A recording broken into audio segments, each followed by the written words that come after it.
did not know enough to vote wisely on the choices shown on the California ballot, so I decided that I had to learn more. I joined a group called the Young Republicans and asked them to educate me on both the issues of the day and the candidates on the California ballot. At one of their early meetings, I met a young man named Jim, who later became a close friend of mine. He suggested that I start reading what he called revisionist history, and I had to admit that I had never heard of that term. He suggested that I start reading books on the subject, and I reluctantly did as he suggested. I started that reading in 1963. I must admit that I now know what revisionist history means. I have discovered that history needs to be revised. What we call history today is simply a fairy tale. As I continued reading, I found the evidence that there is a massive conspiracy at work in the world, and that part of their efforts have been directed into covering up their involvement in the major events of the past. And that is why there must be efforts to uncover the evidence that they are trying to suppress. I am quite aware that few Americans will watch this video, even though I will do everything within my power to make it available to the largest possible market. And it would be a reasonable question to ask why it is that I would take so much of my time to make this video when I know it will not be a huge success.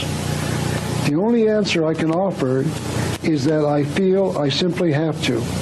And the reason I must do so is because I believe that all men and women of morality must do all within their power to expose this conspiracy, whether or not we are successful. This conspiracy that I've discovered is worldwide and is extremely powerful. It has caused wars, revolutions, and depressions all over the world in the past 200 to 300 years. So for the last 30 years, I have been sharing my research with those who will take the time to read one of my books or watch one of my videos. I have written 2 books, 5 booklets, and a series of videos that I think will be adequate to convince you that there is something going on in this world. I will discuss my 2 books during the main part of this lecture. So what will follow will be a brief introduction to the material I have produced to convince you that there is indeed a master conspiracy at work in America.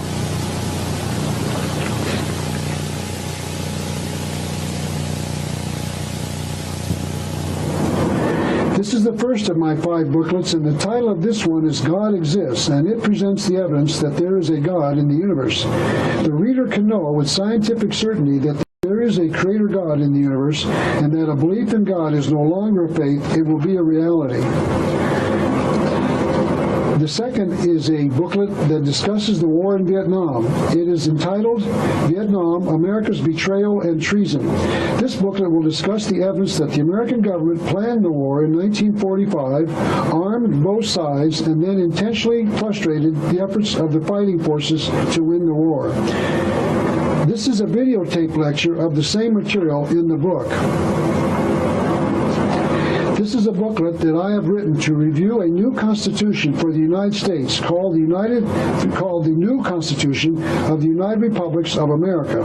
The document was written in 1970 and may very well be the one to replace the Constitution of the United States. Those who know anything at all about the American Constitution will not like this new document. There will be no government-protected rights under this new Constitution if we adopt it. This is a booklet entitled Clinton's Conspiracy that discusses the evidence that our new president knows that there is a conspiracy at work in the world, and secondly, that he supports it.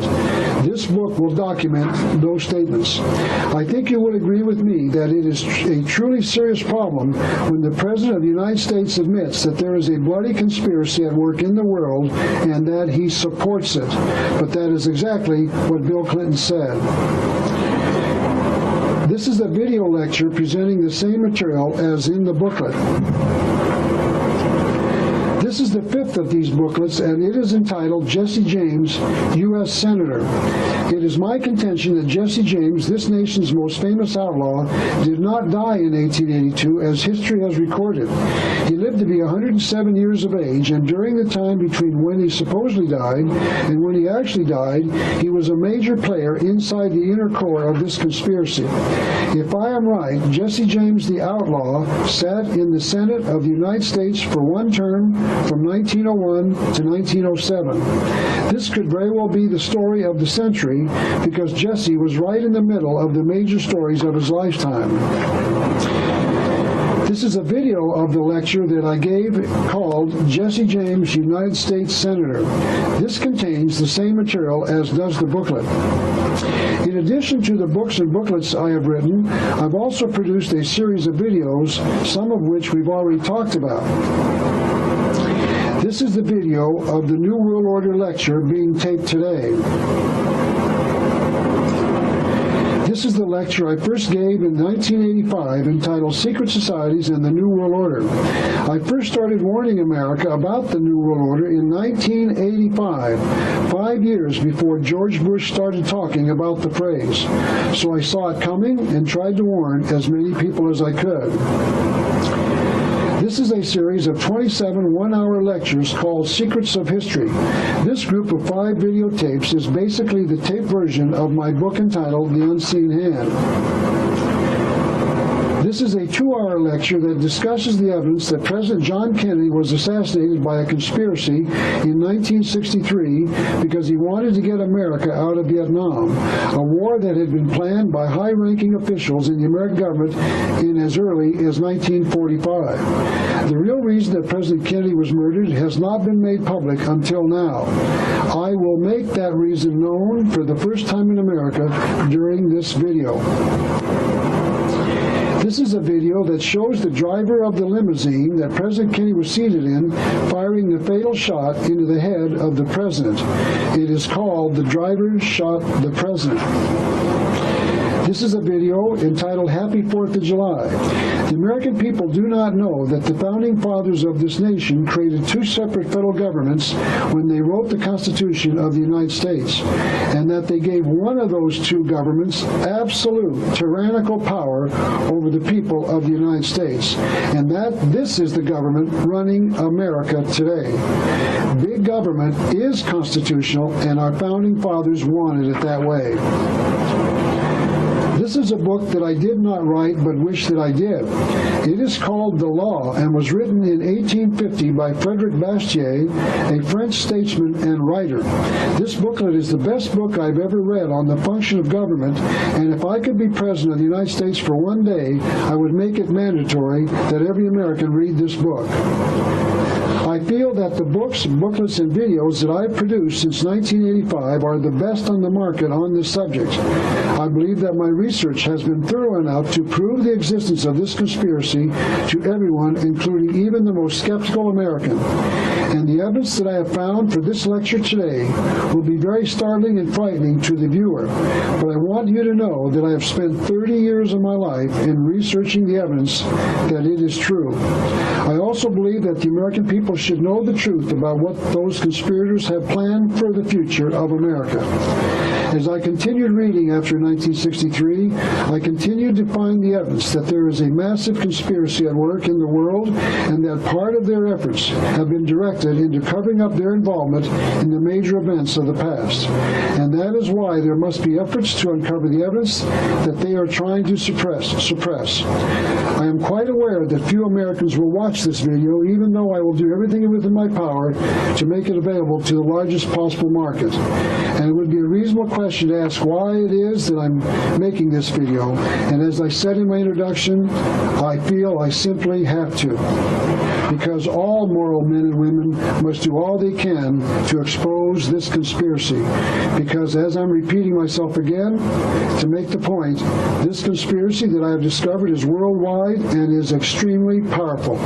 It has caused wars, revolutions, and depressions all over the world in the past 200 to 300 years.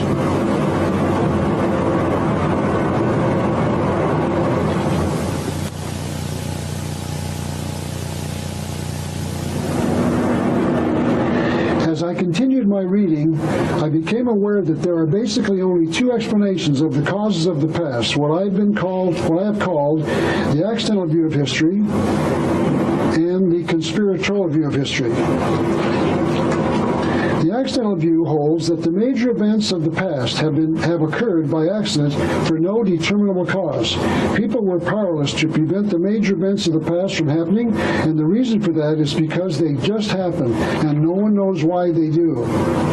The alternative view to the accidental view is called the conspiratorial view, and it holds that the major events of the past have been caused by a conspiracy intent on causing these events to happen to further their secret goals. After some 22 years of studying what I then called revisionist history, I wrote and then published my first book entitled The Unseen Hand, an Introduction to the Conspiratorial View of History in 1985. This is a history book explaining why the major events of the past 200 years in America have occurred. This book does not explain why these events were caused to happen, just that there was a conspiracy behind their planning. So for the first 25 years of that research, I did not know what the motive of this conspiracy was. I had not done enough research into why they have been creating these events so harmful to the people of the world. I have been told by others that the motive of this conspiracy was money, but this view does not explain why this conspiracy has murdered millions of innocent people. I was told that the motive was power, but that does not explain why the conspirators have set out to destroy religion as they have. So I started looking into the true motive, and about 4 years ago, I think I found it. I now know why the world has been plagued by wars, revolutions, famines, and depressions. I now know why this conspiracy has been involved in the major events of the past. So in 1990, I wrote and then published my second book entitled The New World Order. It was my purpose to expose as much of the workings of this conspiracy at one time as I could. I want you to know that even though this lecture is about 14 hours long, it is still not long enough to cover what I wanted to put into it. There is a wealth of material that I have read that I felt could have been added, but that I thought should be left out only because it would take too long to cover. I know that this will be a long lecture, but I want you to know that I believe it could be the most important video you might ever watch. So please understand that this is only a small smattering of what I could have put into this lecture. I've actually tried to keep it as short as I could. There is something coming. This thing coming is not very pleasant, and it is called the New World Order. One of the things that has impressed me the most about what I found was the fact that I was not the only one who believed that this conspiracy exists. This is a book entitled The Externalization of the Hierarchy, written by Alice Bailey, a writer on occult, meaning secret, and hidden matters. She is a supporter of this conspiracy, one that I will be quoting quite frequently during this lecture, and this is how she sees how it has operated for centuries. The only thing that humanity needs today is the realization that there is a plan, which is definitely working out through all world happenings, and that all that has occurred in man's historical past and all that has happened lately is assuredly in line with that plan. This is Benjamin Creme, a believer in a new religion that is currently spreading all over the world called the New Age religion. He is also speaking about the coming New World Order all over the world. And he is not in opposition to the New World Order. He is in support of it. This is a book that he has written called The Reappearance of the Christ and the Masters of Wisdom. He wrote this on pages 28 and 29 of that book. In every age, teachers have come forth to enable mankind to take its next evolutionary step. They are the custodians of a plan for the evolution of humanity and the kingdoms of nature. This plan works out through the agency of this esoteric hierarchy of masters. By the way, the word esoteric means hidden or concealed, whose substand all world events and constitute the invisible because unknown government of the planet. And on page 78 of his other book, entitled Maitreya's Mission, he tells us that the personnel, masters and high initiates of the hierarchy have worked esoterically, once again meaning they've worked secretly, behind the scenes of our everyday life. The spiritual hierarchy has been in existence for about 17 million years. So this is why I am making this video. I want you, the viewer, to know that there is a conspiracy at work in the world that is planning our future, and that future is called the New World Order. It might be helpful at this point to use a simple illustration for those who do not believe in the conspiratorial view of history. I am reminded of the little boy who goes to sleep at night only to wake up during the night because the boogeyman is in the corner of his room. The little boy screams, and his father comes into the bedroom, and the father asks for an explanation, and the little boy screams out that there is a giant boogeyman in the corner. The father looks and sees it, but he decides that he does not want to alarm his son. So he says that he cannot see it, that his son is imagining things. The boy repeats his claim, and the father says to the boy, well, if you pull the covers up over your head, the boogeyman will go away. The boy does that and looks again. And now, because the covers are blocking his view of the room, he can no longer see the boogeyman. So after a short time, he pulls the covers down to look in the corner again, and the boogeyman is still there. This conspiracy is like the boogeyman. It hides in the corner, and some people see it and are frightened. Some people see it and ignore it, and others do not want to see it at all. But ignoring the conspiracy does not make it go away. Pulling your head under the covers does not make the conspiracy go away. The conspiracy is real, and whether or not your father can see it, and whether or not you pull the covers up over your head, the conspiracy is still real.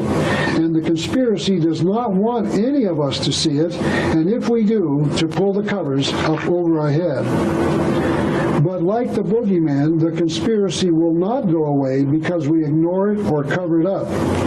I intend on making this evidence that the conspiracy exists public so that the people of the world can prevent the future that the conspirators call the New World Order from coming into existence. I would like to explain now that when I was teaching in a community college years ago in Portland, Oregon, I had a discussion with a liberal student of mine. He told me, you always find conspirators behind every bush. And I told him, that's because liberals are always putting bushes in front of conspirators. So today I'm going to remove some bushes from in front of some conspirators. The material I will be presenting on this video today is an expansion of the video I made in 1990 entitled The New World Order. And what I will be presenting today will be startling. And as far as I can tell, I am the only one who is in opposition saying these things. But I believe strongly that I am correct about the future plan of this conspiracy. And I want to be honest with you and admit that this is a low-budget operation. I do not have a large budget to spend on production costs, so I'm making this video with very little money. I'm sorry that the quality of the video might not be the very best, but I am hoping that you are watching it because you want to learn about the New World Order, and that the quality of the video will not be the motive for your watching. Some of these slides are a little crooked, and I'm sorry for that, but that was the fault of the company that developed the slides. I want to also let you know that the research for this video has been done by me personally from materials that any of you can easily obtain. I have no foundation supporting me, no intelligence network feeding me information, and no team of highly trained experts doing my research. I am solely responsible for what you will be seeing today. I also want you to know that the books that I have taken slides of are from my personal library and are somewhat scratched or worn. I'm using my own materials, my own library copies, to let you know that I have read the book that I will be quoting from. Each slide that you will be seeing during this lecture was personally taken by me, and they might be a little dark, or the lines might not be straight, or they might not be exactly centered. But once again, I am doing the very best to present materials to you, the viewer, and have saved money by doing as much of this work myself.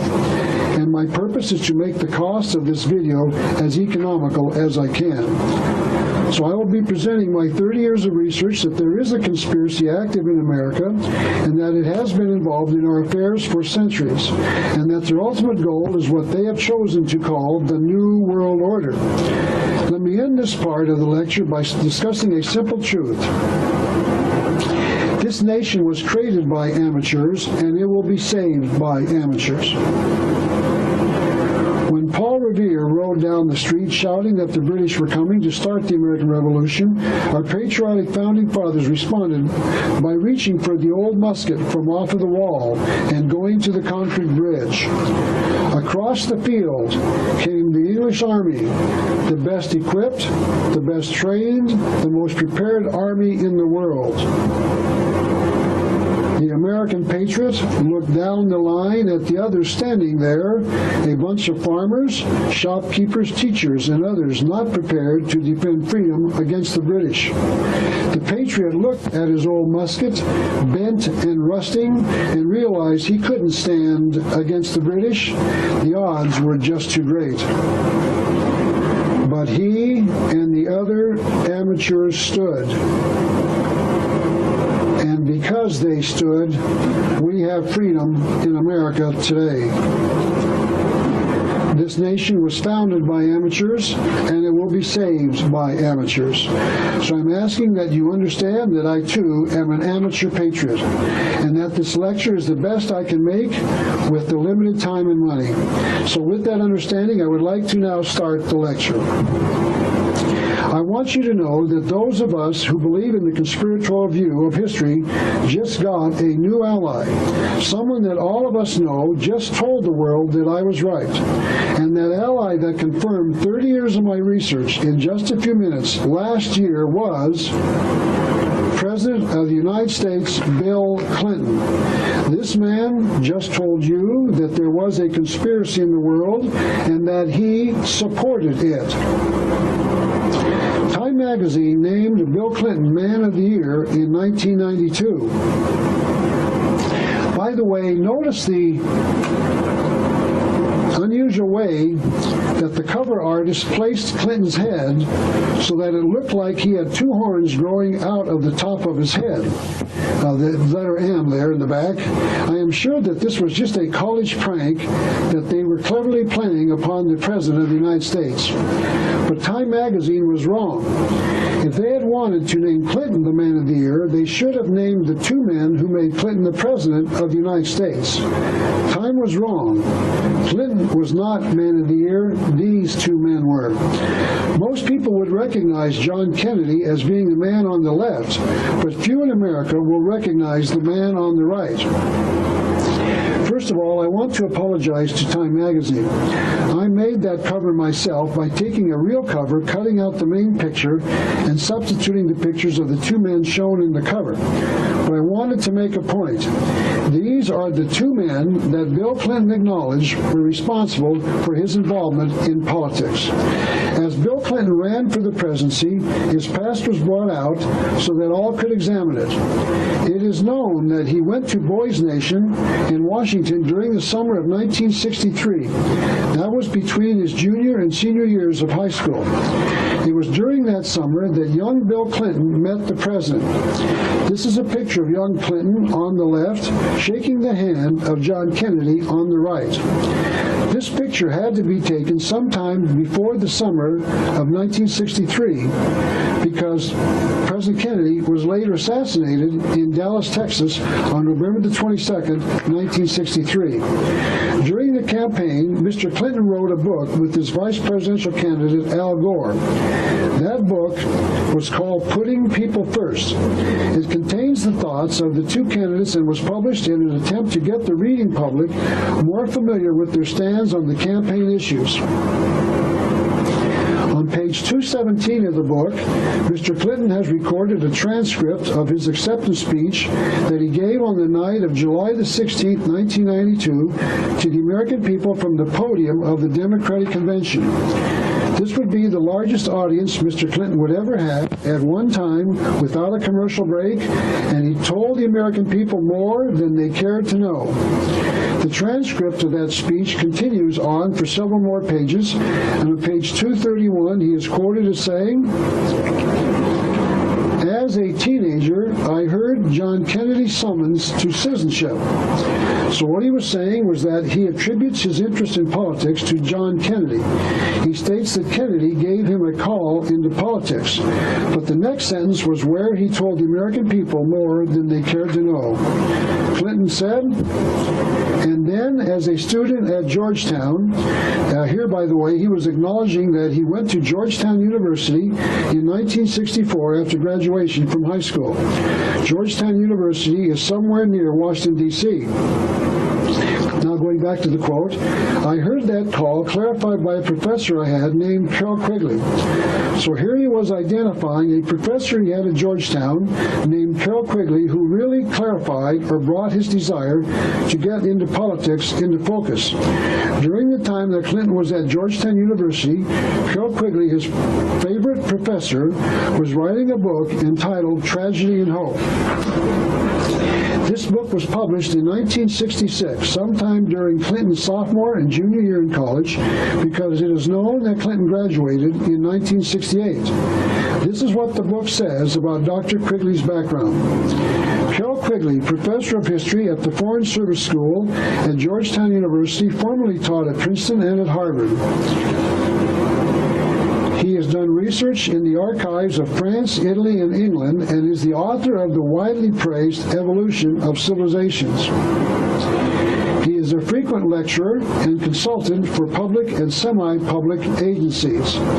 So the American citizen can now know what Quigley taught Bill Clinton and why our president acknowledged the debt to him as being the clarifier of his political views. On page 950, page 950 of Quigley's book, he wrote the following, and what I would like to do is read the quote in its entirety and then go back and review what he had just read. Carroll Quigley said, "There does exist and has existed for a generation an international Anglophile network." Anglophile means basically based in England, which operates to some extent in the way the radical right believes the Communist Act. In fact, this network has no aversion to cooperating with the communists or any group, and frequently does so. I know of the operations of this network because I've studied it for 20 years and was permitted for 2 years to examine its papers and secret records. I have no aversion to it or most of its aims, and have for much of my life been close to it or to many of its instruments. I have objected both in the past and recently to a few of its policies. But in general, my chief difference of opinion is that it wishes to remain unknown, and I believe its role in history is significant enough to be known. Now let me analyze just what he said and how it impacted on the life of President Bill Clinton. Dr. Quigley wrote, "There does exist and has existed for a generation an international Anglophile network."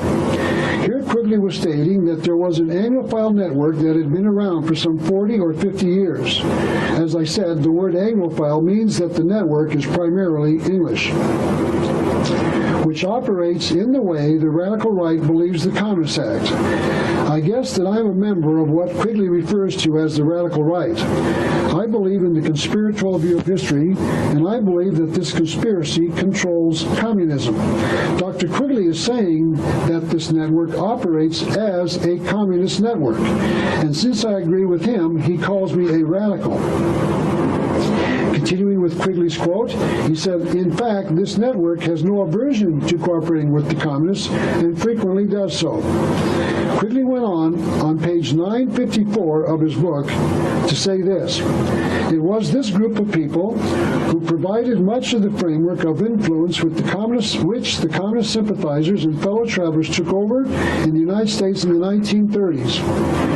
It must be recognized that the power that these energetic left-wingers exercised was never their own power or communist power, but was ultimately the power of the international financial coterie." The word coterie means a group of people. So Quigley was saying that communism was controlled by a much bigger and much more powerful conspiracy made up of a group of capitalists. I made my discovery that communism was a part of something much bigger about the same time that Quigley wrote his book. I first started figuring this out in 1963, but didn't know that the communists were controlled by a capitalist conspiracy until maybe about 1968. I first read Kel Quigley's book probably in about 1970, so he confirmed what I already believed. I want to make the point very clear.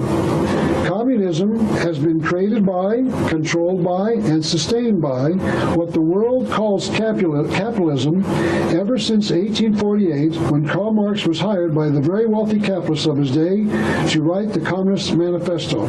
So Quigley is telling the world what anyone can find out if they only do a little research. Quigley continued, "I know of the operations of this network because I have studied it for 20 years. Here Quigley is saying that he first became aware of this conspiracy around the end of World War II. Quigley continues, and was permitted for 2 years in the early 1960s to examine its papers and secret records. Quigley is telling his readers that this network wanted him to make their existence public and invited him into their papers and secret records so that he could document its existence from their own materials.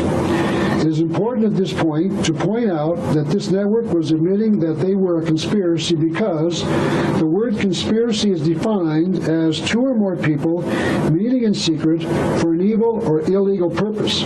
So Quigley was helping to expose a conspiracy at their own request." Quigley continues, "I have no aversion to it or most of its aims, and have for much of my life been close to it or to many of its instruments." Here Quigley is taking a rare and extremely unusual step.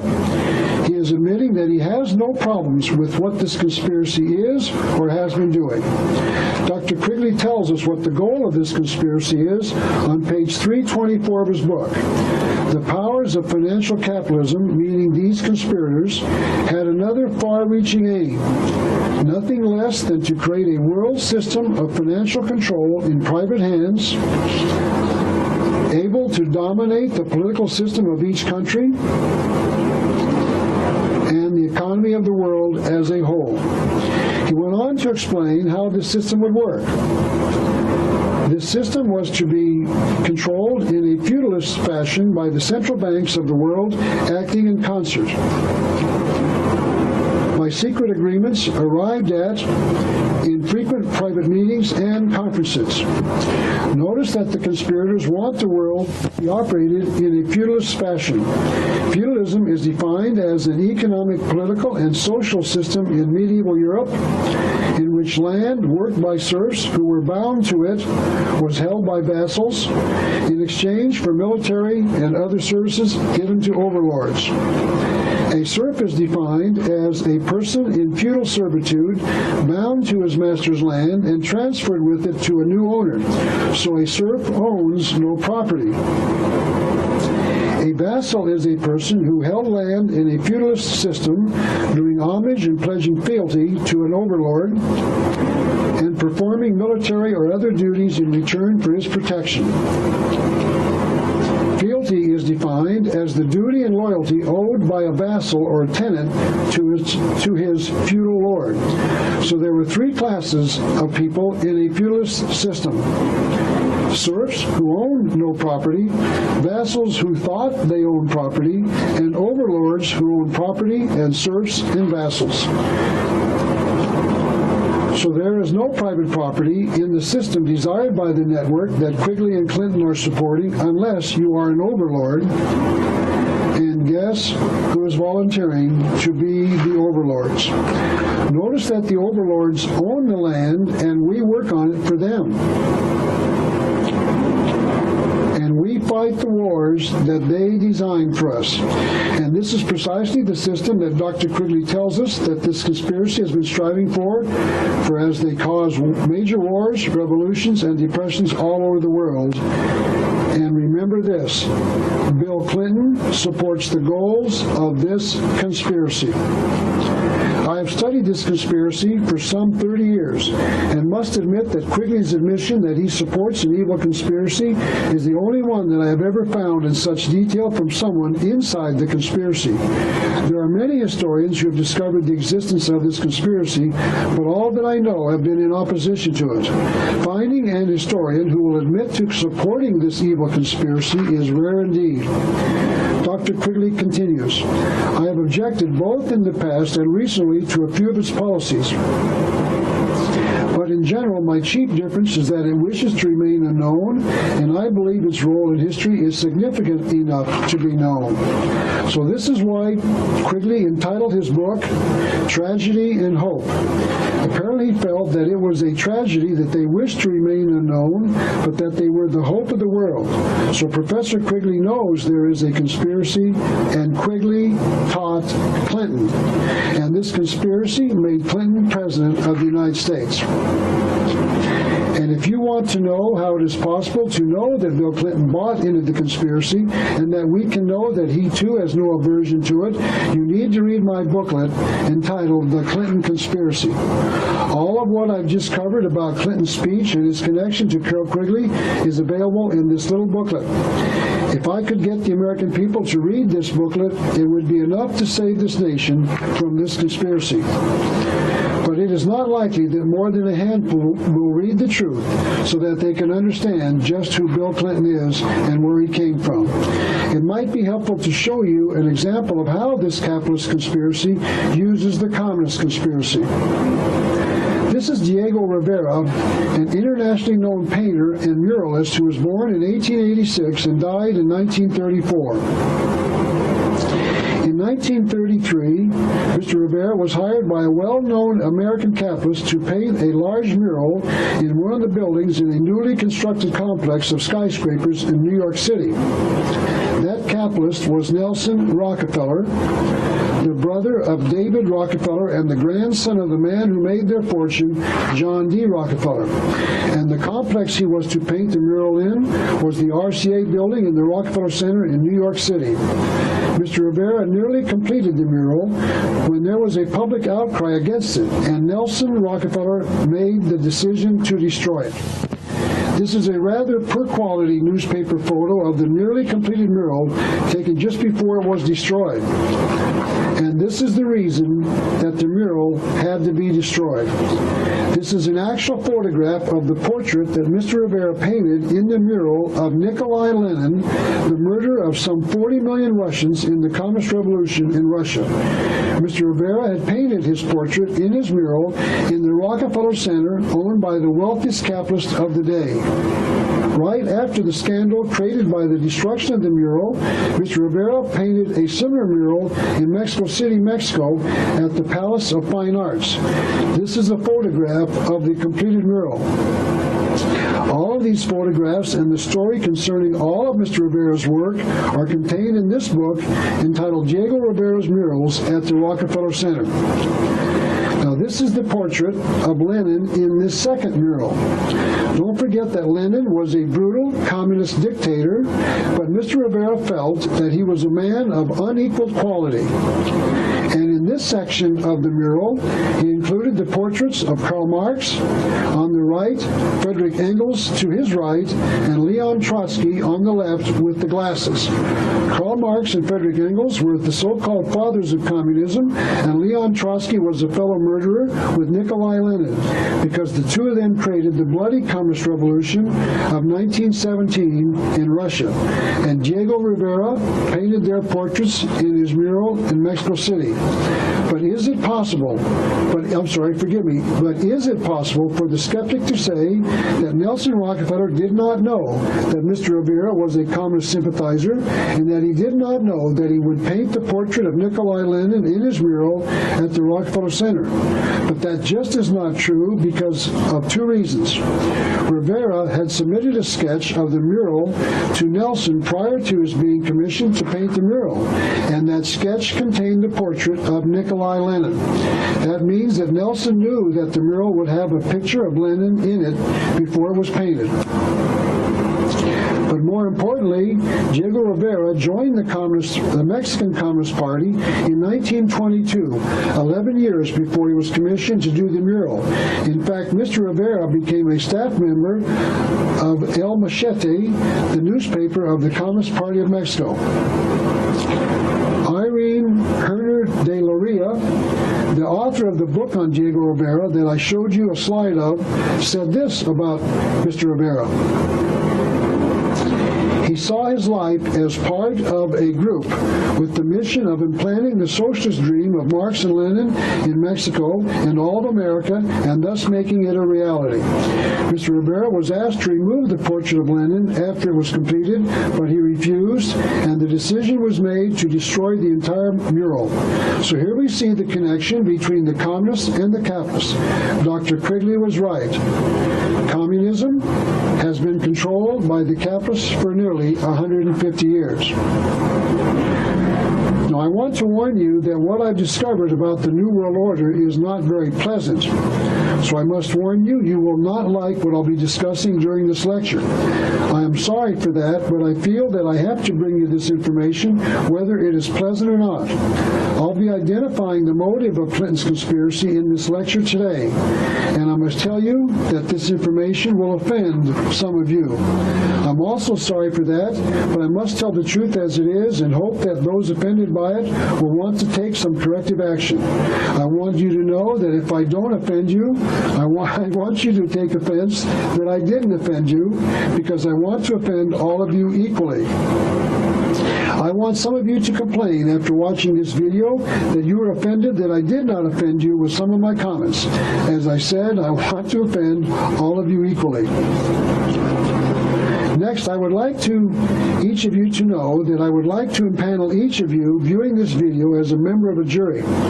And as jury members, you will be asked to disregard all of the previous ideas you might hold about the conspiratorial view of history. I will ask that each of you honestly listen to all the evidence that I will be presenting. After you have heard the material in this lecture, then you will be free to reach your verdict as to whether or not you have believed my presentation.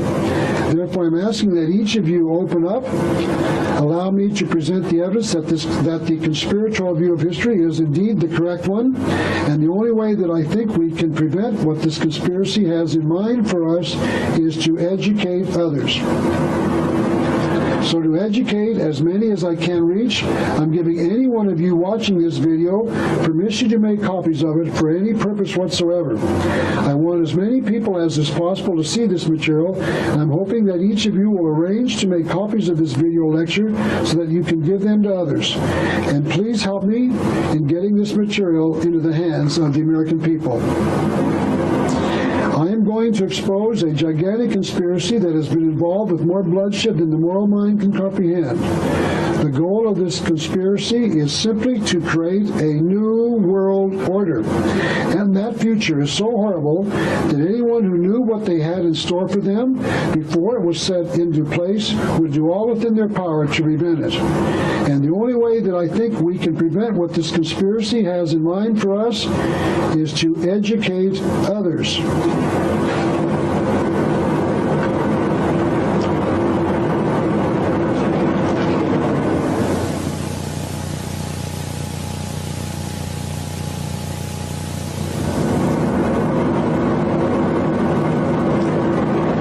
With this basic understanding about conspiracies, it is time to start our study of the New World Order. The first place to start is by talking about what this conspiracy calls the Old World Order, and I'd like to discuss the way we currently live our life.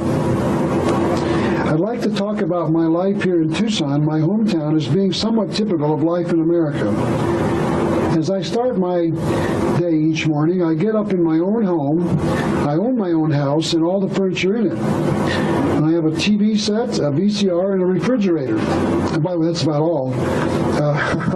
My carport has a private passenger automobile in it that I own outright. I live here in Tucson near where my mother lives, and she also owns her home, and it has a pool in the backyard. I was raised by my mother after my father died when I was a young boy of about 5. But after my mother remarried, I was part of a traditional family with a father, a mother, and a brother.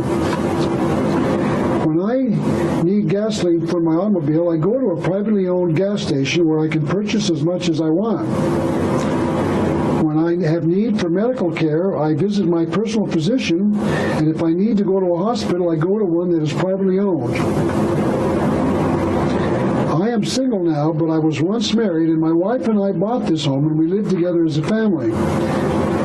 When a thief comes to take my private property from me, or when a murderer comes to harm me, I call the police because they exist to protect me, my family, and my property. I am free to travel wherever I want to go as long as I buy the gasoline if I choose to drive, or if I purchase an airline ticket from a privately owned airline company if I choose to fly. If I had had any children during my marriage, they would have been raised by my wife and myself as their parents and put into a private school because I was responsible for their care and education. And I worship the God that I believe in. I am free to exercise my religious views as long as they do not infringe on the rights of others. Notice that all I have described so far is based upon my right to my own life, my right to private property, and my right to marry. It's also based on my right to live with my wife or my parents if I choose to do so, and my right to practice my religion. And this is only a partial list of the rights that I believe I possess. But I am listing these few because I want to keep my illustration simple. Now, why do I choose to live this way? I was given free choice by the God that I worship. He gave me the ability to think. And because many people worship the same God, many people decided that we should live in a family, we should have the right to private property, we should have the right to practice our religion, and we should have the right to defend our right to life. In other words, each of us has been given the God-given right to life, liberty, and property. And since each of us has the right to defend ourselves against the murderer and the thief, we can give that right to government. However, we can only give to government the rights that we have ourselves. We can give to government no more power than we have ourselves, either individually or collectively. We cannot give to government any right that we do not have ourselves. Since I do not have the right to take your private property from you, I cannot give that right to government. And since I do not have the right, we do not have that right. And since we do not have the right to give government that power, then government does not have that right. But government is taking the property from one and giving it to another, and one can only wonder where they got that power if we didn't give it to them. And I'll discuss the reasons why the government does this in a few moments. And the reason we believe this way is this concept of human rights is because we believe in a Creator God who taught us, "Thou shalt not murder, and thou shalt not steal." And because we believe that, we punish others who steal or murder. And we learn about how He wants us to live our life through religion, the teachings of God. But since we are free to choose, we do not have to choose to live this way. We do not have to live with families. We do not have to have the right to private property, and we do not have to believe in a God. And when we choose not to live according to God's teachings, we can choose to live another way, and that other way is called the New World Order. The New World Order holds that man should organize his civilization so that there will be no family, no right to private property, and no right to worship. So quite simply, the the New World Order is the exact opposite of the Old World Order. Said another way, if you have the right now, you won't have the right in the New World Order. So the New World Order is the exact opposite of everything we are doing now in our current civilization called the Old World Order. The New World Order will have no families, the New World Order will have no right to private property, and the New World Order will not tolerate the worship of God. Now, with this basic understanding of both the conspiracy and a little about why we live in families, go to churches or synagogues, have the right to life, and have the right to private property, we can now start our study of the New World Order. This is what we're going to see to examine. What is this thing called the New World Order? This is a picture of George Bush, our past president. Mr. Bush was at the time the leader of the capitalist world. On August the 30th, 1990, the 31st of August, 1990, President Bush held a press conference. The newspaper says, quote, President George Bush declared that a new world order could emerge from the Middle East crisis. The Middle East crisis he was talking about was the war in Kuwait that American forces were fighting at the time. He described this new world as being, quote, a world quite different from the one we've known, unquote. Actually, that was not the first time that George Bush talked about a new world order. On October the 12th, 1979, Mr. Bush told the United Nations, we must establish a new world order based on justice, on equity, and on peace. And here's a picture of Mr. Bush delivering that speech. Now that obviously is not a picture of George Bush, but this is a picture of Fidel Castro, the dictator, in fact the communist dictator of Cuba.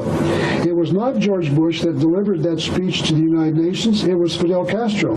But as I said, Fidel Castro is a communist, and he wants the same thing that George Bush, the capitalist, wants. This is the article in which Fidel Castro demanded a new world order. The article said that Castro demanded the establishment of a new world order to replace the, quote, unjust world system that exists today, unquote. Castro does not like the current world system that encourages the family, the right to private property, and a concept of national borders called nationalism, so he wants to replace these things with the new world order. Castro is saying that the communists can coexist with the capitalists in the new world order. But if the capitalist wants his society to support the family, the right to private property, and national borders, and Castro considers them to be unjust, how can both conditions coexist? Castro is saying that the lion and the lamb can lie down together in this new world order. But if Castro thinks these things are unjust, they cannot coexist. The new world order must either tolerate families, private property, and nationalism, or they will not be allowed to exist. It is impossible for the lion and the lamb to lie down together. You cannot have a world society where the communist wants to abolish the right to private property and where a capitalist wants to preserve it. Because what is justice to one is injustice to the other. In fact, this article confirms what I just said. On October the 15th, 1991, Fidel Castro pledged his support for a socialist system. Yet he and Bush both want a new world order, one a socialist and the other a capitalist. For those who think that since George Bush is no longer in office, the New World Order is going away, let me show you this article in the July the 26th, 1993 Newsweek magazine. As you can see, the headline reads, A Despot's Survival Guide, Dictators Mocking the New World Order. The New World Order did not die when George Bush left the presidency in 1993. This is Mikhail Gorbachev, the former head of the Russian government. The Milwaukee Sentinel of June the 5th, 1990 reported that, quote, Gorbachev urges New World Order. The article said that Premier Gorbachev, quote, called for the United States and the Soviet Union to be partners in building a New World Order, unquote. But to show you that he was not embracing a capitalist New World Order, Gorbachev told the world on November the 2nd, 1987, about 3 years before he supported the New World Order, quote, we are moving towards a new world, the world of communism. We, meaning the communists, shall never turn off that road. He said that they would never, and I repeat, never turn off the road of communism. That means that he envisions the New World Order as being a world of communism. Now, this might very well be the flag of the New World Order. It was being put up during a Ronald Reagan summit meeting with the head of the Soviet Union in December of 1987. It shows the national emblems side by side. So the world has to answer the question, how can a communist coexist side by side with a capitalist? How can a communist want the same thing that a capitalist wants? We have been told that these two are enemies, but here we see that they both want the same thing. How can that be? I want you to know there is an answer, but it is not the answer that the world wants to hear, because communism and capitalism are not enemies, they are allies. They both want the same future. This is the first clue that something is wrong with the New World Order. Now, do not ask how this can be, because if you do, you will not like the answer you will be given. A Soviet communist stated it quite clearly. He said, quote, let us drive out the capitalists from earth and God from heaven, unquote. What George Bush wants is for his New World Order to allow capitalists to operate and for religion to preach the existence of God. What the communist wants is for his New World Order to allow the communists to operate and for religion to be destroyed. Communism exists to destroy these things from out of the memory of man. Yet the New World Order can only allow the principles of one or the other to exist, because communism said it must drive out the capitalists. So the New World Order must be something that will make both the communists and the capitalists happy. And I want you to know that the New World Order will make both the communists and the capitalists happy, simply because the New World Order is pure communism. It will take me the next 4 hours or so of your time to prove that that statement is true. Because the New World Order of George Bush is the same New World Order of Mikhail Gorbachev. And it is because the New World Order is pure communism. Time magazine on December the 11th, 1989 had its cover show George Bush and Mikhail Gorbachev, quote, building a new world, unquote. Apparently has already started. The headline of the Vicksburg, Tennessee Evening Post of November the 19th, 1990 read as follows, quote, Bush-Gorbachev signed treaty create new world order, unquote. So apparently it has already started. Even the nation known as Iraq wants to be part of the New World Order. This is Iraqi Foreign Minister Tariq Aziz. On January the 10th, 1991, he talked about the meeting he had at that time with American Secretary of State James Baker. He said this, concerning the New World Order, I said I have no problem with that order, and we would love to be partners in that order. During the war in Kuwait, this man's government was killing innocent people and destroying private property. Yet here he wants his government to be part of the New World Order. One can only wonder why it is that communists, tyrants, and capitalists all want the same thing. Comedian Groucho Marx was once asked why he was not a member of a particular country club. And And Groucho Marx answered by saying that any country club that wanted him as a member wouldn't be worth joining. George Bush wants America to join a country club called the New World Order. But the nation of Iraq wants to be a member of the country club, and they believe in violence as a way of solving disputes. So we must all agree with Groucho Marx. Any country club that Iraq wants to join wouldn't be worth joining. But the New World Order is not something that is new. I'd like to give you some examples of others who have been talking about this New World Order. They've been talking about it, but we just haven't been listening. On January the 30th, 1976, a new document called the Declaration of Interdependence was introduced to the American people. It was signed by 32 senators and 92 representatives in Washington, D.C., and read in part. 2 centuries ago, our forefathers brought forth a new nation. Now we must join with others to bring forth a new world order. Historian Walter Mills maintained that prior to World War I, Colonel Edward Mandell House, the major advisor to President Woodrow Wilson, had a hidden motive for involving America in the war. This is a picture of the colonel on the left, and that is President Woodrow Wilson, shown on the right, the president at the time. The historian wrote this about Colonel House. The colonel's sole justification for preparing such a batch of blood was his hope of establishing a new world order of peace and security.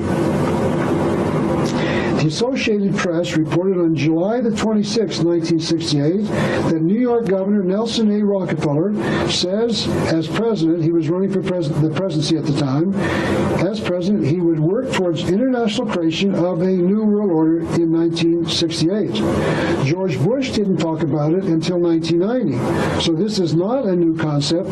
It goes back until at least prior to Colonel Edward Mandell House. What is this country club that communists, tyrants, and wealthy capitalists want to join? Once again, what is the New World Order? Adolf Hitler, the socialist head of the German government during World War II, also spoke about a new world order. He said, National Socialism will use its own revolution for the establishing of a new world order. So now we have socialists also in favor of the new world order, favored by communists, tyrants, and capitalists. Adolf Hitler killed 50 million people in World War II. He called his New World Order a 1,000-year Reich. His New World Order was going to last for 1,000 years. Later on, we will see that George Bush's New World Order will also last for 1,000 years. And the reason for that is that both men wanted the same thing. On October the 27th, 1941, just before World War II started, President Franklin Roosevelt went on national radio and said, Hitler has often protested that his plans for conquest do not extend across the Atlantic Ocean. This is his entire design of his New World Order. Roosevelt went on to say, it is a plan to abolish all existing religions. Hitler wanted his New World Order to abolish religion. George Bush wants his New World Order to abolish religion. Hitler wanted his New World Order to last 1,000 years. George Bush wants his New World Order to last 1,000 years. And certain people are volunteering the United States as the nation which is going to put the New World Order into place. Former Secretary of State Henry Kissinger said this on April the 18th, 1975. Our nation is uniquely endowed to play a creative and decisive role in the new order which is taking form around us. The United States is going to give the world a, quote, new order, unquote. The New World Order was already taking shape in 1975, 18 years ago. And we even have a master strategy to get the world to accept the New World Order. The The April 1974 issue of Foreign Affairs, the quarterly periodical issued by the Council on Foreign Relations, perhaps this nation's most powerful organization, had an article in it by Richard N. Gardner, the former Deputy Assistant Secretary of State for International Affairs, International Organizations in the John Kennedy and Lyndon Johnson administrations. In that article, Mr. Gardner said, "We are likely to do better by building our house of world order from the bottom up rather than from the top down." An end run around national sovereignty, eroding it piece by piece, is likely to get us to world order faster than the old-fashioned frontal assault. But the basic reason that these planners feel we need a new world order, a new way of doing things, was expressed by Manly P. Hall, perhaps the world's leading authority on the occult world of secret societies, who wrote this in his book entitled Lectures on Ancient Philosophy. He told us why we need to change the way of doing things. The time has not yet arrived when the average man is strong enough or wise enough to rule himself. And he explained who he considered worthy enough to rule those of the world considered by the experts to be incapable of governing themselves. He wrote, "Never will peace reign upon the earth until we are ruled by the fit." And another told us a little about just what this new way of doing things was going to be like. Aldous Huxley wrote a book entitled Brave New World Revisited, and he wrote this as follows. "The older dictators fell because they could never supply their subjects with enough bread, enough circuses, enough miracles and mysteries. Under a scientific dictatorship, education will really work, with the result that most men and women will grow up to love their servitude." Of course, servitude is another word for slavery, and will never dream of revolution. There seems to be no good reason why a thoroughly scientific dictatorship should ever be overthrown. Now, why would anyone want to destroy religion? Alice Bailey answered that question on page 201 of her book. "The emergence of a world religion is necessarily a profound difficulty. The new world religion is nearer than many think. The reason these people want to destroy religion is because they want to replace all religions with their new one. Alice Bailey is right. The new world religion is nearer than many think." Now, there are many who want to abolish religion. There is a new religion spreading around the world called the New Age religion. I briefly mentioned it before, but it is time to take a longer look at it. One of the more articulate of their writers is Terry Cole Whitaker, a former Christian evangelist. She apparently felt that Christianity did not meet her needs, so she renounced her ministry and started teaching the New Age religion. And she's written this book entitled The Inner Path. In this book, she wrote, "There will be no more God of vengeance for us to fear, and therefore no more God-fearing people. The New Age will mean the end of religion." She wrote that it will also mean the end of government. Everyone will govern themselves. There will be no more tyrants. I'm sorry, I've got to get the next slide here. There will be no more tyrants and no more organizations to tell us what is good for us and what is bad. Notice that she called religion tyranny. This is a very common position for those New Agers and others to take, as we shall continue to see. And Terry Cole Whitaker tells us that this will be the future of the New World Order. The New World will be a world in which there will be none of the things that make up the misery of the world today. The things that make up the misery of the world today are the things that guide our present civilization, meaning the old world order. Now back to Terry Cole Whitaker. We have an opportunity to create a new reality and to put an end to the old. If each man and woman is to decide for themselves what is right and wrong, there is no such thing as sin. Terry Cole Whitaker believes this as well. She wrote, "You are guiltless. None of what you have done is wrong in the highest sense. There is no such thing as wrong in God's world." And then she went on to say, the good news is that sin is nonsense. What she is saying is that God messed up the universe, and Lucifer in man's mind, his reason, will straighten it all out. That's what the New Agers believe. Then she continued, there is no one single right way and no one single truth. Everybody's truth is right for them. It's all right to do whatever brings you happiness. Worship yourself. You are the light. This is the teaching of the public schools today in America in the field of sex education. It is being taught without any morality. There is no morality in the sex education teaching in our schools today. Each individual decides what is right and wrong for themselves. Parents, the rabbi, the priest, the minister cannot teach anyone what is right and wrong about sex today. Each individual is to decide for himself. A young man attends the sex education class in his public school. He is taught the mechanics of sex, but not what is right and wrong. He decides that a young lady in one of his classes is pretty. She is sexually arousing to the young man, so he takes her into the bushes. She cries rape because she did not consent to the act. The government comes to arrest the young man, and he asks the arresting officer why they are arresting him. He is told that rape is wrong because the young lady did not consent to the act. He replies that he was taught that there were no rights and wrongs in regard to sex, and he explains that what he did was not wrong because the school taught him that what he decides is right is right. So he decided it was right to take the young lady into the bushes. But the government says that what he did was not permissible because there are rights and wrongs in sex. Consider the quandary that this puts into the mind of the young man.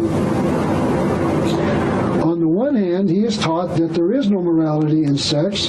He can decide for himself, and he decided that rape was acceptable.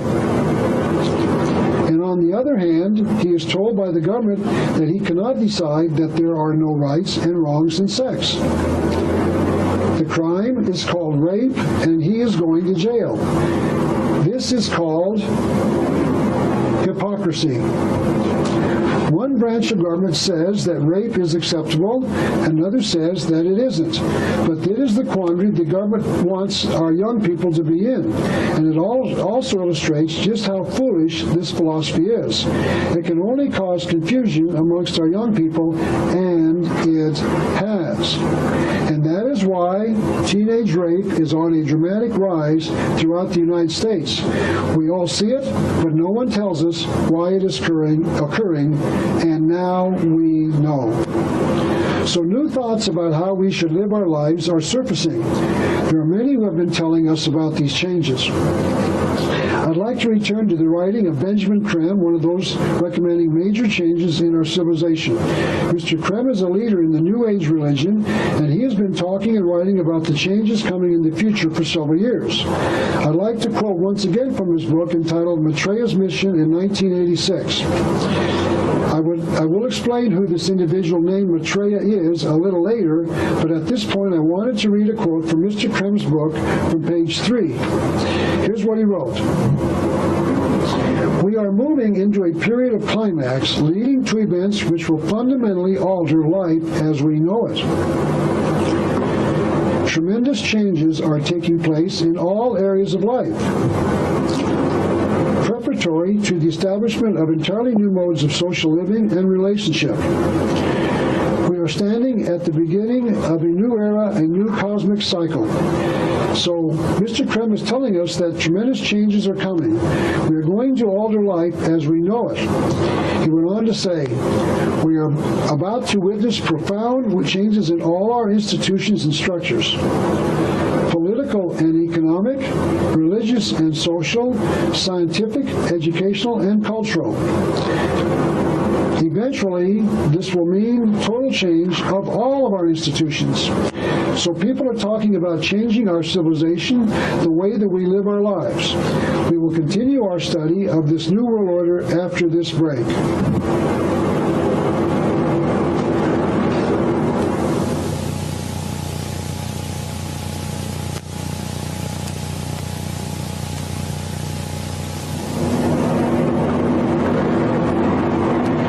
Someone else who has been writing about what the new changes are all about was Alvin Toffler in his 1980 book entitled The Third Wave.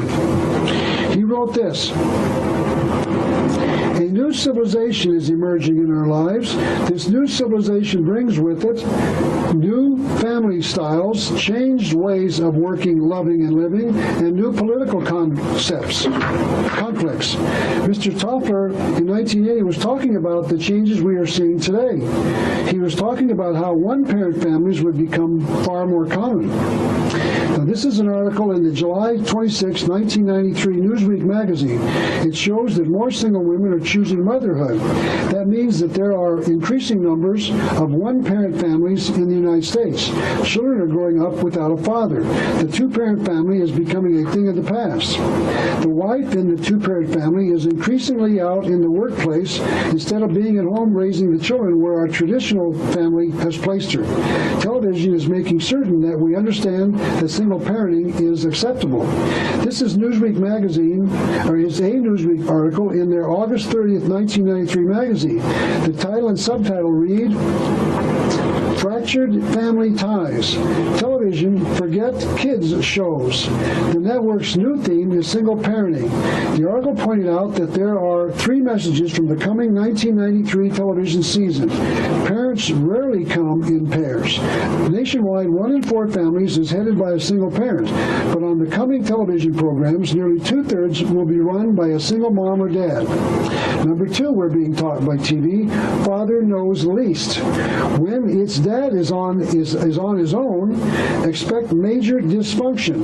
In other words, dads cannot run a family alone, but moms can. And the number 3 lesson is parents are just overgrown kids. In other words, fathers running a one-parent family is not good. Moms running it is better, but not by much. And finally, parents are not capable of raising their children. And someone will be offering a better solution. The government will raise your children for you, and they will do it correctly. It is happening right now on our television sets, and America continues to watch their television and learn about the New World Order. Toffler was talking about other changes in the family as well. The Arizona Daily Star, our local newspaper here in Tucson, of October the 3rd, 1991, said that legalizing gay marriages would benefit everyone. The article failed to convince me that it would, so I am one member of this everyone who would not benefit by the legalization of gay marriages. The ultimate goal of all of these thoughts is the destruction of the one-man, one-woman marriage. Life magazine a few months ago had a series of articles that talked about the traditional family, meaning one man, one woman, and the children all living together. The article said, families have been through a bad time in recent years. It talked about how 2 gay men were striving to make their family work. We've never defined a family to mean 2 gay men before, but we are now. This is another article that says that a court had ruled that a gay couple was now included in the definition of a family. Our courts are now defining the word family to include 2 gay men. I will predict that very shortly, homosexual and lesbian marriages will become legal. Mr. Toffler talked about changed ways of loving. Lesbianism and homosexuality are currently being taught in our public schools as alternative lifestyles. Now here we see that the Massachusetts Supreme Court recently approved the adoption of a 5-year-old girl by a lesbian couple. Someday soon, even bestiality will be considered, quote, normal, unquote. Mr. Toffler also discussed new ways of living. The marriage commitment will be looked down upon as being archaic and old-fashioned. So the new practice will become living with your partner, and don't marry your partner, him or her, because this will cause grief in your relationship. These are the changes we see happening daily in America. These are the changes that we see, but we do not understand that they are part of a major plan to destroy the family as a unit. In other words, in the New World Order, there will be no single family unit. So we must be taught that it is obsolete, out of step, and worthy of being replaced. Don't forget, Mr. Toffler wrote this in 1980. He was indeed a true prophet, or was he told beforehand what was being planned? Now, there is another major change taking place in America. America's tradition was for the woman upon marriage to take the name of her husband as her own, dropping her maiden name. Now she often takes her mother's maiden name or her former maiden name and hyphenates it, such as Margaret Joan Smith. This is a move from the traditional position where the woman took her husband's name. U.S. News and World Report reported in June of 1993 that a married couple combined their names to form a new name. Her last name was Flaherty, and his last name was Flaherty, and her last name was Silverman, so they combined their names so that both now became Flaherman. So I guess we will see more of that in our society. In the New World Order, meat eating will be replaced with vegetarianism, which will become mandatory. Benjamin Creme, a believer in all of these changes, wrote on page 193 of his book, "Out of this change will come a vegetarian diet for mankind. This will be the norm. In the New Age, vegetarianism will become the norm. It does become necessary. So in the New World Order, there will be no meat eating. In fact, everything is going to change. Even the differences in the sexes will be eliminated as much as can be achieved by the planners. This is already happening in our world. Take, for instance, the case of Michael Jackson, perhaps the world's biggest music star. Now, why is he such a major media personality? Why does the major media tell us about his every move? Why is it that he has had more plastic surgery than nearly anyone else? Because someone wanted him to look like a sexless young man. We are not able to tell if he is a male or a female. This is a picture of Michael Jackson with Brooke Shields, and it appears as if he is wearing a woman's makeup. He has had all of that surgery to make him look sexless. He is now wearing makeup to make him look sexless, and the question we are to ask ourselves when we see Michael Jackson, is he male or female? He looks like his sisters, but the world tells us he is a man. But the question is why he has allowed himself to be made to look like a sexless young boy-girl. And it is because in the world order, in the New World Order, distinctions between the two sexes will be worn down until someday we will all look like Michael Jackson. There will be no sexual differences in the New World Order. And someone else is contributing to the destruction of the lines between male and female. This is Prince, the famous music star. According to this article, he just changed his name to a symbol, to a sign that combines the symbols for male and female. So Prince no longer even has a name. He will be referred to by a wordless symbol. And the thought that the future human would be sexless is not new.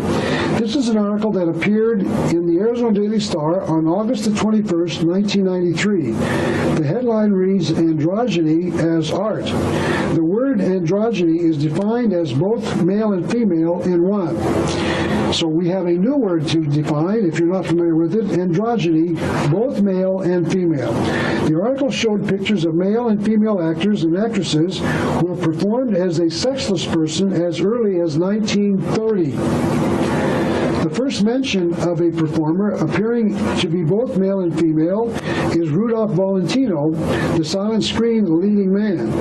The article said that he used eye makeup to appear androgynous. The article said that Marlene Dietrich also dressed up as a man in the movie entitled Morocco in 1930. So the movie industry.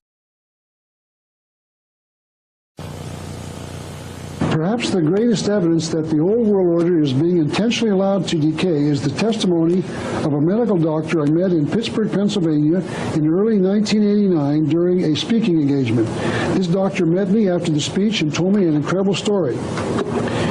He told me that he was a pediatrician and that he had interned at a hospital in Pittsburgh in 1965. He told me that the doctor who was the head of his department became a good friend of his during the time they worked together. That doctor's name, the second doctor's name, was Richard L. Day, also a pediatrician. A short time later, sometime in 1965, Dr. Day left the hospital and became the National Medical Director of Planned Parenthood in New York City. He held this job for 3 years, quitting in 1968 to become a professor of pediatrics at a New York university. In March of 1969, Dr. Day came back to Pittsburgh and gave an address to the Pittsburgh Pediatric Society. This is the announcement of that meeting in the bulletin of the Allegheny County Medical Journal, and that's Dr. Day's speech circled in about the top half. And this is a copy of Dr. Day's obituary after he died in June of 1989. Dr. Day gave a speech entitled Family Planning, Infant Mortality, Gene Frequency, Abortion, and Other Considerations. He quickly made it known that he was not there to talk about medical problems because he wanted to talk about, quote, other considerations, unquote. After getting past the amenities, he started his speech by making this comment. I am going to talk about some of the things that I learned about during my 3 years in New York.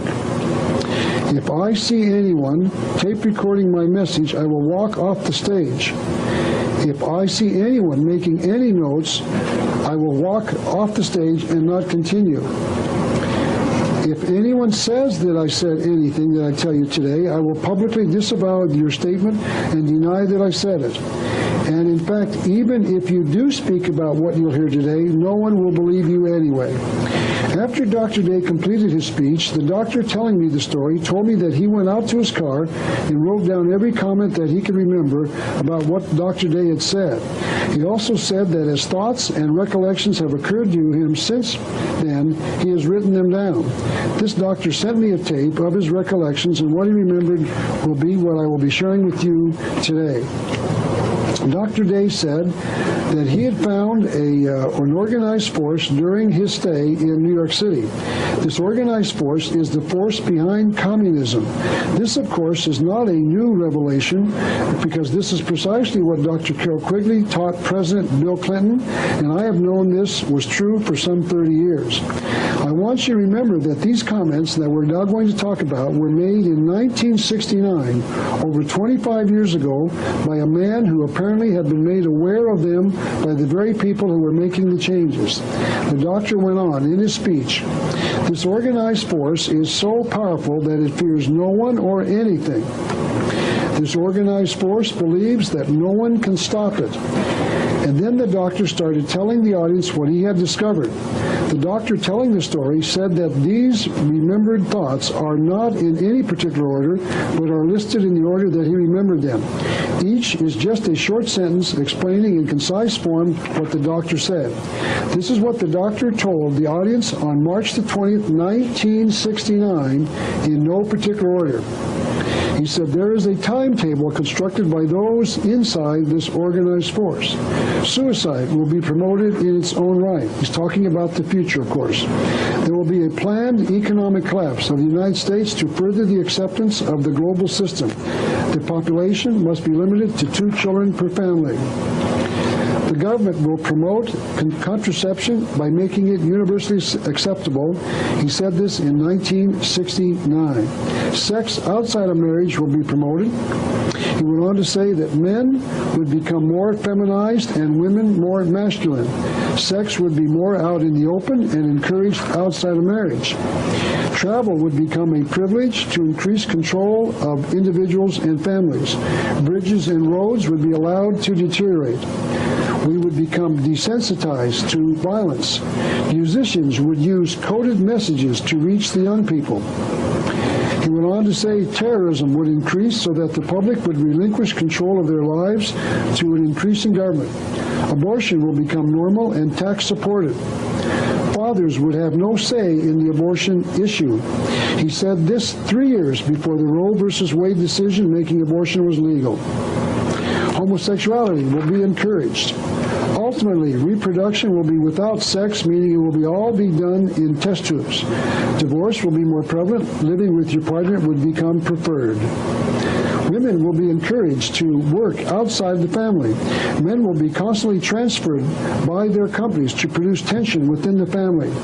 When I told this to a friend of mine who worked for IBM, he told me that he now understood why his fellow engineers joked that IBM meant, quote, "I've been moved," unquote. Euthanasia, meaning the killing of old people, will become common. They will be declared to not be useful anymore in the new society. Costs of medical care will increase so that old people cannot obtain it. Medicine will become tightly controlled. If you don't have a job, you won't be able to get medical attention. Medical care will be keyed to your job. If you have a job, you will get medical attention. Going to a hospital will become a privilege, not a right. Later, only those with medical insurance will be allowed into a hospital. Hospitals will be used to confine criminals as a way of using drugs and chemicals to alter their behavior. Doctors will become employees of companies, no longer to be considered as the employee of the patient. Soon, listen to this, soon new diseases will appear for which there will be no cure. He said this years before, AIDS was intentionally created by the World Health Organization. That's a whole other subject, one of which I won't cover in this lecture today, but that's true. AIDS was a man-created disease, and it sounds like Dr. Day was predicting it back in 1969. He went on to say that the purpose of these new diseases will be to reduce the population. He also went on to say that religion will be destroyed. He commented that the Bible will be rewritten with key words changed or altered.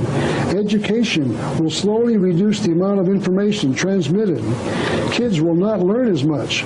The school year will be prolonged, including the teaching of students during the summer. Not everyone will be allowed to own books. He went on to say the government will be getting into gambling. The drug use will increase with the purpose of increasing law enforcement.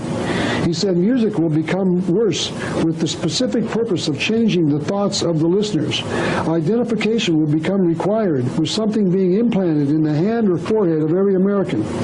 I'll be specifically showing you in a few more minutes that the latest technology in this field is just around the corner. Dr. Day continued, food consumption will be reduced so that its distribution will have to be controlled and no fugitive from justice will be able to get food. Weather will become controllable to cause droughts and floods to reduce the food supply. He said world government will occur with an increase in the power of the United Nations. Inflation of the money supply would lead to a single banking system. Taxes would become progressive, meaning that the rich will be taxed to a higher degree so that few could assemble wealth. Credit would be extremely available so that many will go into heavy debt. Private ownership of housing will cease. High costs of housing would prevent new purchasers from buying homes. Census information would provide personal information. The number of bedrooms, kitchens, bathrooms, etc. will become part of the census information. He said this in 1969. Real-life heroes who exemplify old-fashioned values will disappear. Entertainers and celebrities, rather than the national heroes of the past, would be promoted as the heroes of children because they would advocate a wide-open lifestyle. And I want you to remember, as I said several times during that explanation, that these comments were made in 1969, over 25 years ago. I think that you can see that as I read them, most of these comments have come true. So it appears as if Dr. Day was telling us the truth. You might remember that the doctor said identification will become required with something being implanted in the head, or the hand rather, or forehead of every American. And I would now like to take a few moments to show you that this is closer than ever. The technology to implant a biochip into each American is now here, and there are those in America planning the date when we shall be asked to accept one in our body. This is a picture of just one of those biochips showing you just how big it is. That is, of course, an American 10-cent piece or dime to the right, and the biochip is on the left, so it is not very big. This is a tape being put on to an Illinois license plate as a means of identifying the automobile. This biochip is being implanted into the surface skin of the dog or a cat, in this case a white puppy. This is a slide of a veterinarian using the scanning device to read the number of this particular dog. This is a part of the driver's license that has been computer scanned so that the young woman's picture and her thumbprint can be identified by the scanner. This is the biochip so small that it disappears on top of this particular thumb. This is the device attached to the windshield of a car so that a passing satellite can identify it from miles out in space. And here we see the recording device on a major highway. The U-shaped metal device over the highway will read the number in the windshield as each car passes underneath it.